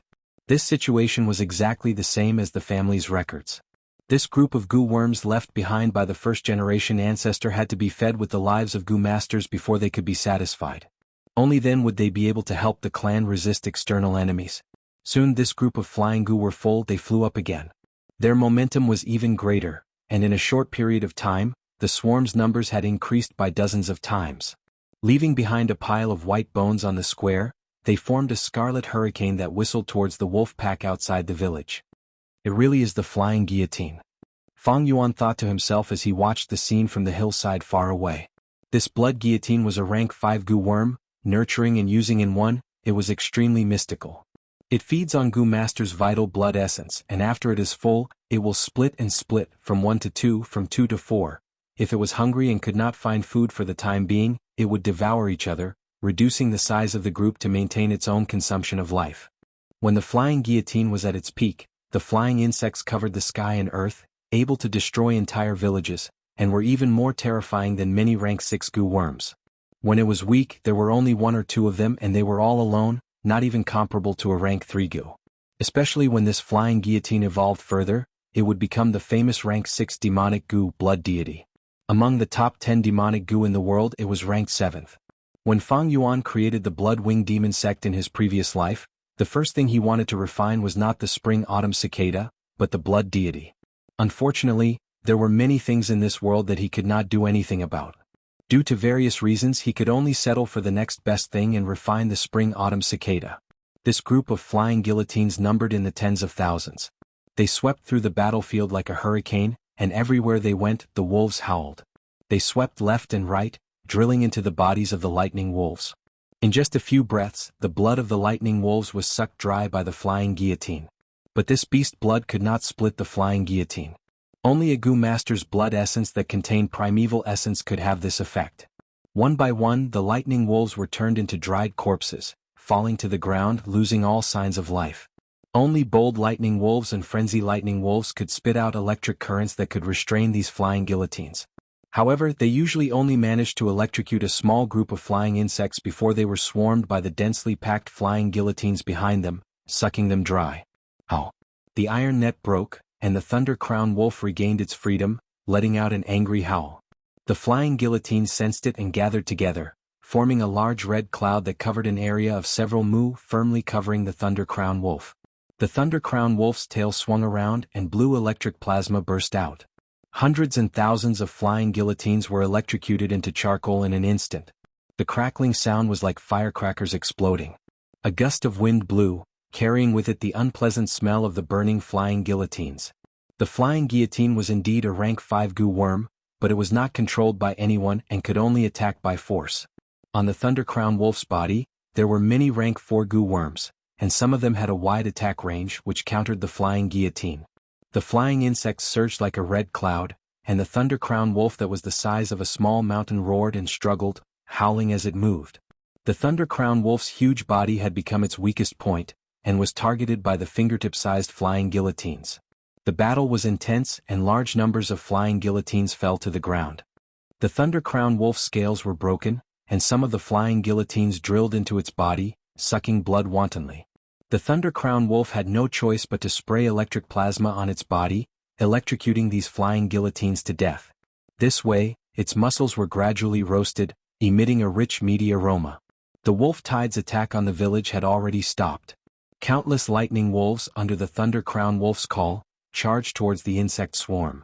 The Gu masters could be said to have narrowly escaped death, and all of them held their breaths, nervously watching the grand and tragic slaughter in front of them. The insect swarm was like a whirlwind of death. Countless lightning wolves could not get far before collapsing. However, the lightning wolves sacrificed themselves, causing the insect swarm to expend their energy. The number of flying guillotines decreased, and the cloud-like density gradually turned into a thin mist. Towards the end, they only danced in the air, like a whirlwind. The Thunder Crown Wolf struggled to get out, whimpering as it ran away. More than half of its blood had been sucked, and now its limbs were sore. Its running speed was not even a tenth of its original speed, and the electric currents on its body were sparse to the extreme. As the leader of the wolf pack, once the Thunder Crown Wolf left, the rest of the lightning wolves lost their will to fight. They also ran away with their tails between their legs. We finally withstood it. The Gu masters saw this and were stunned. Some of them collapsed on the ground, unwilling to get up. I'm actually still alive. Many Gu masters had complex expressions, some were happy and some were sad. In the wolf tide, how many clansmen were sacrificed? Buzz buzz buzz. The sparse flying guillotine swarm flew into the sky, circling around the Guiyue village once, and then disappeared into the clouds. Fang Yuan saw this and his eyes flashed with a thoughtful light. With the Thunder Crown Wolf's defeat, the Guiyue village was safe. In fact, the wolf pack was almost dead and was no longer in scale. This wolf tide could be said to be over. However, the wolf pack was vengeful, and as long as this myriad beast king was not dead, it would come back again in the next wolf tide. After a few years of recuperation, it would be even more cunning and stronger. Right now it was at its weakest. Killing it and taking the Gu worms on its body could make up for some of the clan's losses. Yao Zhong, Guyen, you two stay behind and deal with the aftermath. The rest of the clan elders, follow me and chase after the Thunder Crown Wolf. Guiyue Bo hurriedly made the arrangements, and immediately led the remaining 7 clan elders who could still fight out of the village, chasing after the Thunder Crown Wolf. Fang Yuan's gaze flashed and he weighed his options. Although the clan's strength is weak, the situation is not chaotic. Moreover, these flying guillotines are suspicious. I should follow the clan leader and observe the situation. He concealed his figure and walked down the hill. The Stealth Scales Gu and Thunderwings Gu could not be used at the same time. Thunderwings Gu was a rank 3 Gu, and once activated, it would form a pair of lightning wings. The rank 2 stealth scales Gu could not conceal it. Against a rank 3 clan elder, the stealth scales Gu's concealment ability was not reliable. Fang Yuan could only follow the traces and follow from afar, not daring to get too close. When the Thunder Crown Wolf attacked, he was still in the Rock Crack's secret cave and did not participate in the battle. If he suddenly appeared now, the clan elders and clan leader would be furious and question him. Moreover, there were many things that Fang Yuan could not explain clearly. The Thunder Crown Wolf's injuries were heavy, and its speed was not fast. After chasing for about half an hour, Fang Yuan could faintly hear the sounds of fighting and cursing in the valley ahead. He stealthily moved over, climbing up a mountain rock, and saw a group of Gu masters fighting. That Thunder Crown Wolf was lying on the ground, with many new wounds on its body, blood flowing non-stop, and it was on the verge of death. Its eyes were dim as if it was on the verge of death. Old Bai Mao, you guys are really shameless, daring to come and take advantage of us. Yi Guobo, your words are wrong. This Thunder Crown Wolf was obviously stopped by us. If you know what's good for you, get out of the way. Guobo and the Bai clan leader fought fiercely.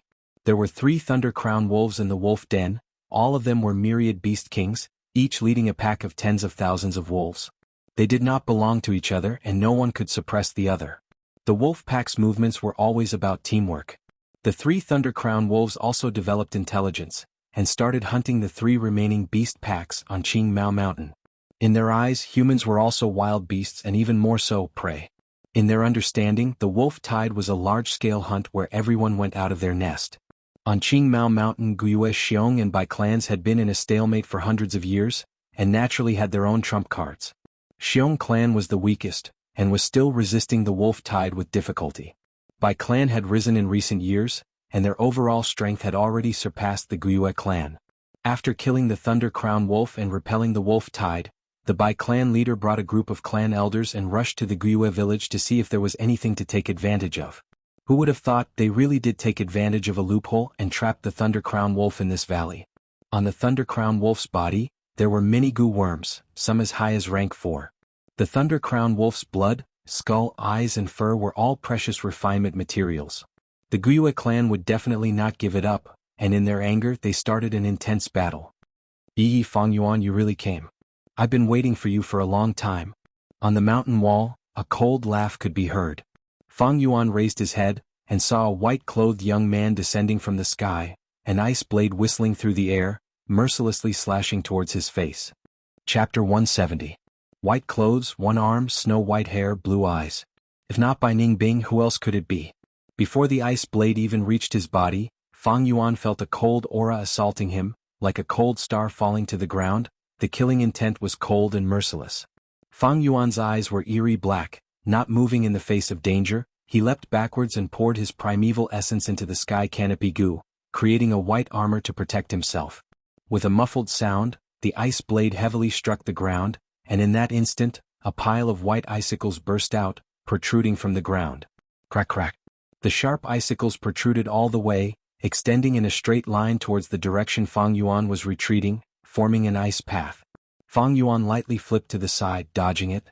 The mountain path was narrow and he slid down into the valley. Fang Yuan, oh Fang Yuan, why do I always want to kill you when I see you? Tell me. Bai Ning Bing excitedly shook, laughing maniacally. His laughter attracted the gazes of the other Gu masters in the valley. Seeing Bai Ning Bing and Fang Yuan, their expressions varied. Lord Bai Ning Bing, I'm here to help you.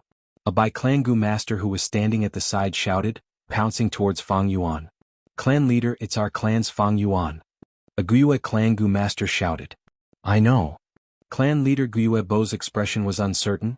He dodged the Bai clan leader's attack and made up his mind, shouting, deal with this first. Fang Yuan had mysteriously disappeared before the wolf tide, causing Guiyue clan's higher-ups to be suspicious of him. Adding on the huge pressure from the Bai clan Gu masters, no one went to help Fang Yuan. Bai Ning Bing looked at the arrival of his helper. But he was furious, shouting at the person, go away, this is my battle, don't interfere. Lord Bai Ning Bing, you lost an arm, it is detrimental to your battle. You are our Bai clan's hope, we cannot touch you. Let me clear the obstacles for you. The Bai clan Gu master shouted. As he leaped, he charged in front of Fang Yuan. He activated his Gu and an orange-yellow light surged out of his palms. Bang! He patted the ground lightly. When the yellow light entered the ground, a mound of earth immediately rose up. The mound moved rapidly towards Fang Yuan, growing larger and larger. Suddenly the mound exploded. A yellow and muddy hand appeared. This hand was incomparably huge and was as tall as an adult. It grabbed at Fang Yuan from afar, and its might was suffocating. Fang Yuan snorted disdainfully. The gigantic hand was about to grab him and kill him. Suddenly, a dark golden light surged out of the aperture, forming a dazzling light band that wrapped around Fang Yuan's body. When the giant hand reached him, it was twisted a few times by the dark golden belt of light and shattered. What kind of goo is this? Bai Ningbing was shocked. The dark golden light dissipated. The true appearance of the goo worm was revealed. It was more than a meter long and as wide as 2 fists. The dark gold carapace exuded a domineering aura, and the sharp silver teeth on both sides of its body flickered with a cold light. Chainsaw Golden Centipede. Come! Fang Yuan shouted and shook his right arm. His right hand turned into a palm. The Chainsaw Golden Centipede's countless legs climbed agilely on his body. Its body twisted like a snake, coiling around his right arm. It opened its mouth and swallowed Fang Yuan's right palm, all the way to his forearm. Fang Yuan swung his arm, and the meter-long golden centipede swung its tail. It drew an arc in the air, making a light sound. At this moment, the golden centipede shrunk its body to the limit. Its length of nearly 2 meters immediately shrunk to 1.5 meters. At the same time, its 2 legs shrunk into the carapace. Only 2 rows of silver teeth were left. At first glance, it was as if Fang Yuan was holding a dark gold and silver sword with a pointless blade. The Bai Clangu master who came to help was shocked. He had never thought that the Chainsaw Golden Centipede could be used like this. Gu masters nurture Gu, refine Gu and use Gu, all of them were profound. Fang Yuan's usage could be said to be bold and imaginative, pushing the limits of one's imagination. In fact, this usage was not invented by Fang Yuan. In his previous life, 300 years later, there was a new talent of the demonic path, known as the Chainsaw Mad Demon. He used the rank 4 Lightning Tooth Killer Centipede, which was one of the directions of the rank 3 Chainsaw Golden Centipede's advancement. But in this life, Fang Yuan's usage of it was unprecedented. I'll show you. Fang Yuan's lips curled into a cold smile, activating his aperture's primeval essence and pouring it into the Chainsaw Golden Centipede's body. Buzz, buzz, buzz. The Chainsaw Golden Centipede's 2 rows of silver teeth started moving crazily, letting out a manic sound that caused one's heart to tremble. Thunderwings Gu. Fang Yuan's eyes shone with a sharp light, and a pair of eerie blue lightning wings formed behind him with a swoosh. Swoosh. The thunder wings flapped and he shot out like lightning. Fast, fast, fast. This speed caused the Bai Clangu master's pupils to shrink, a cold glint flashing in his eyes. The aura of death assaulted him and he screamed, activating his strongest Gu worm. His body shone with a thick yellow light. The yellow light was like armor, but before it could fully form, Fang Yuan had already charged towards him. His black hair danced in the wind, his eyes like lightning, like a demon god coming out of a nightmare to kill his way into the mortal world. His movements were fierce, completely stretching out his muscles, and the strength of 2 boars burst out to the limit. The golden centipede was like a sword, drawing a beautiful golden shadow in the air. The sawteeth spun crazily, fiercely slashing at the Bai Clangu master's waist. Crack, crack, crack. The yellow light armor was crushed by the sawteeth, and before it could fully form, it disintegrated in an instant. The sawteeth pierced into flesh like cutting butter. Fang Yuan swung and his flesh was minced into pieces, his spine snapped, and his organs were instantly destroyed. The Bai Clangu master's upper body flew up, but his lower body remained on the spot. Plop. His eyes were wide open, looking at his lower body in horror, and he died in extreme shock. This commotion caused the attacks of everyone in the midst of a fierce battle to stagnate. They looked at Fang Yuan, their gazes filled with shock and anger. This Bai Clangu master was a rank 3 elder and was quite famous. But Fang Yuan's attacks were wild, pressing forward with indomitable will, killing him in an instant. His body was covered in blood, and the Bai Clangu master's flesh and bones were still on him. The Chainsaw Golden Centipede's 2 rows of sawteeth spun crazily, such a ferocious might that people could not help but look at it. What a good Gu worm! Bai Ningbing shouted, his eyes suddenly shining with crazed excitement. Fang Yuan, you did not disappoint me. Let's fight. He shouted, his expression as passionate as fire, pouncing towards Fang Yuan. Noisy. Fang Yuan's expression was cold as ice. He turned around and counterattacked. Bam. The chainsaw golden centipede and the ice blade fiercely collided, and with a cracking sound the sawteeth cut into the ice blade. Ice shards flew in all directions. The next moment the chainsaw golden centipede broke the ice blade, and swept towards Bai Ningbing's face. Bai Ningbing's expression changed. He decisively gave up on the ice blade and retreated, pulling out a distance of over 2 meters. The chainsaw golden centipede was only 1.5 m long when shrunk. Including Fang Yuan's right arm, it was still a little short of Bai Ningbing's size. But Fang Yuan willed, and the chainsaw golden centipede suddenly extended its body. This? Bai Ningbing was shocked, not expecting such a change. He was hit in the chest by the centipede's tail. Even with the protection of the ice muscles, a large wound was still cut open. At that moment he felt a strong force surging towards him. He unavoidably flew backwards, crashing into a huge rock behind him. Blood splattered on the surface of the rock, but the ice muscles quickly stopped the bleeding. Bai Ningbing coughed violently, and was about to get up when he suddenly heard a thunderous wind. The wind howled in his ears. An unprecedented sense of danger filled his heart. Bai Ningbing's pupils shrunk, and without raising his head, he quickly rolled away. Bam! The next moment, the chainsaw golden centipede descended from the sky, carrying a fierce aura as it heavily struck the huge rock he was lying on. The silver edges of the blade moved crazily. The huge rock crumbled. If this attack landed on me, I'm afraid. Bai Ningbing felt a chill in his heart, and an unyielding anger rose in his heart. Ever since the battle with Guiyue Shu, he did not suppress his cultivation and allowed it to grow freely.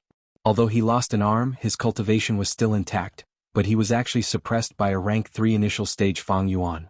Unwillingness, humiliation, anger, kill. He roared, and with a flick of his wrist, primeval essence poured into the ice blade goo in his palm, creating a brand new ice blade. Seeing Bai Ningbing charging over, Fang Yuan sneered and went on the offensive. He had obtained the black and white boar goo, and his strength was above Bai Ningbing's. Right now, the chainsaw golden centipede was as light as a tree branch. Cut, chop, hack, twist, twist. The golden centipede's blade moved crazily, and in Fang Yuan's hands, it was sometimes agile like a bee, sometimes heavy like an elephant, sometimes fierce like a tiger, and sometimes soft like a snake. More importantly, the golden centipede moved according to Fang Yuan's will, shrinking and lengthening at times, sometimes long and sometimes short, sometimes straight and sometimes curved, making Bai Ningbing very uncomfortable and unable to defend against it. He screamed loudly, retreating step by step, his body full of injuries. His white battle robe had already turned into a ragged beggar's attire.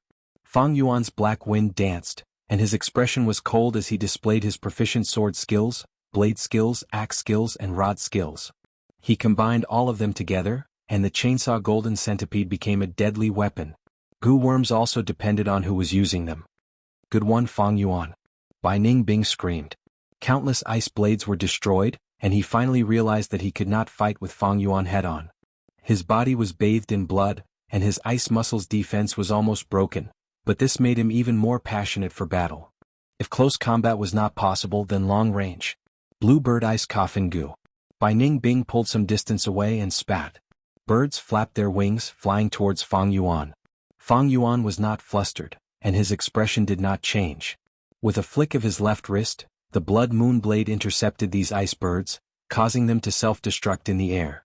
Others were usually only good at using one hand's moon blade, but with Fang Yuan's rich battle experience, he could use his left hand's moon blade skillfully.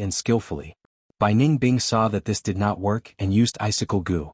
Icicle after icicle flew out and mixed with the blue birds, forming a concentrated attack. Fang Yuan only had one long-range method, and could only choose to intercept the more threatening ice birds. As for the icicles, he dodged them and used the sky canopy goo to block them. Bai Ningbing finally gained the upper hand and was about to increase his battle prowess when he suddenly saw Fang Yuan sneer, and with a flick of his right hand, the chainsaw golden centipede left the ground, and quickly burrowed into the ground. The hidden threat was simply too great. Bai Ningbing was stunned. She cursed out loud and hurriedly leaped back. You're tuning in to the Han Li's Wuxia Chronicles YouTube channel. We're so grateful for your support, and don't forget to subscribe to join us on this incredible journey through captivating stories. Your generosity through donations truly makes a world of difference, as it's the primary source of revenue that allows me to expand and enhance this channel for you. Thank you from the bottom of my heart for being a part of this adventure.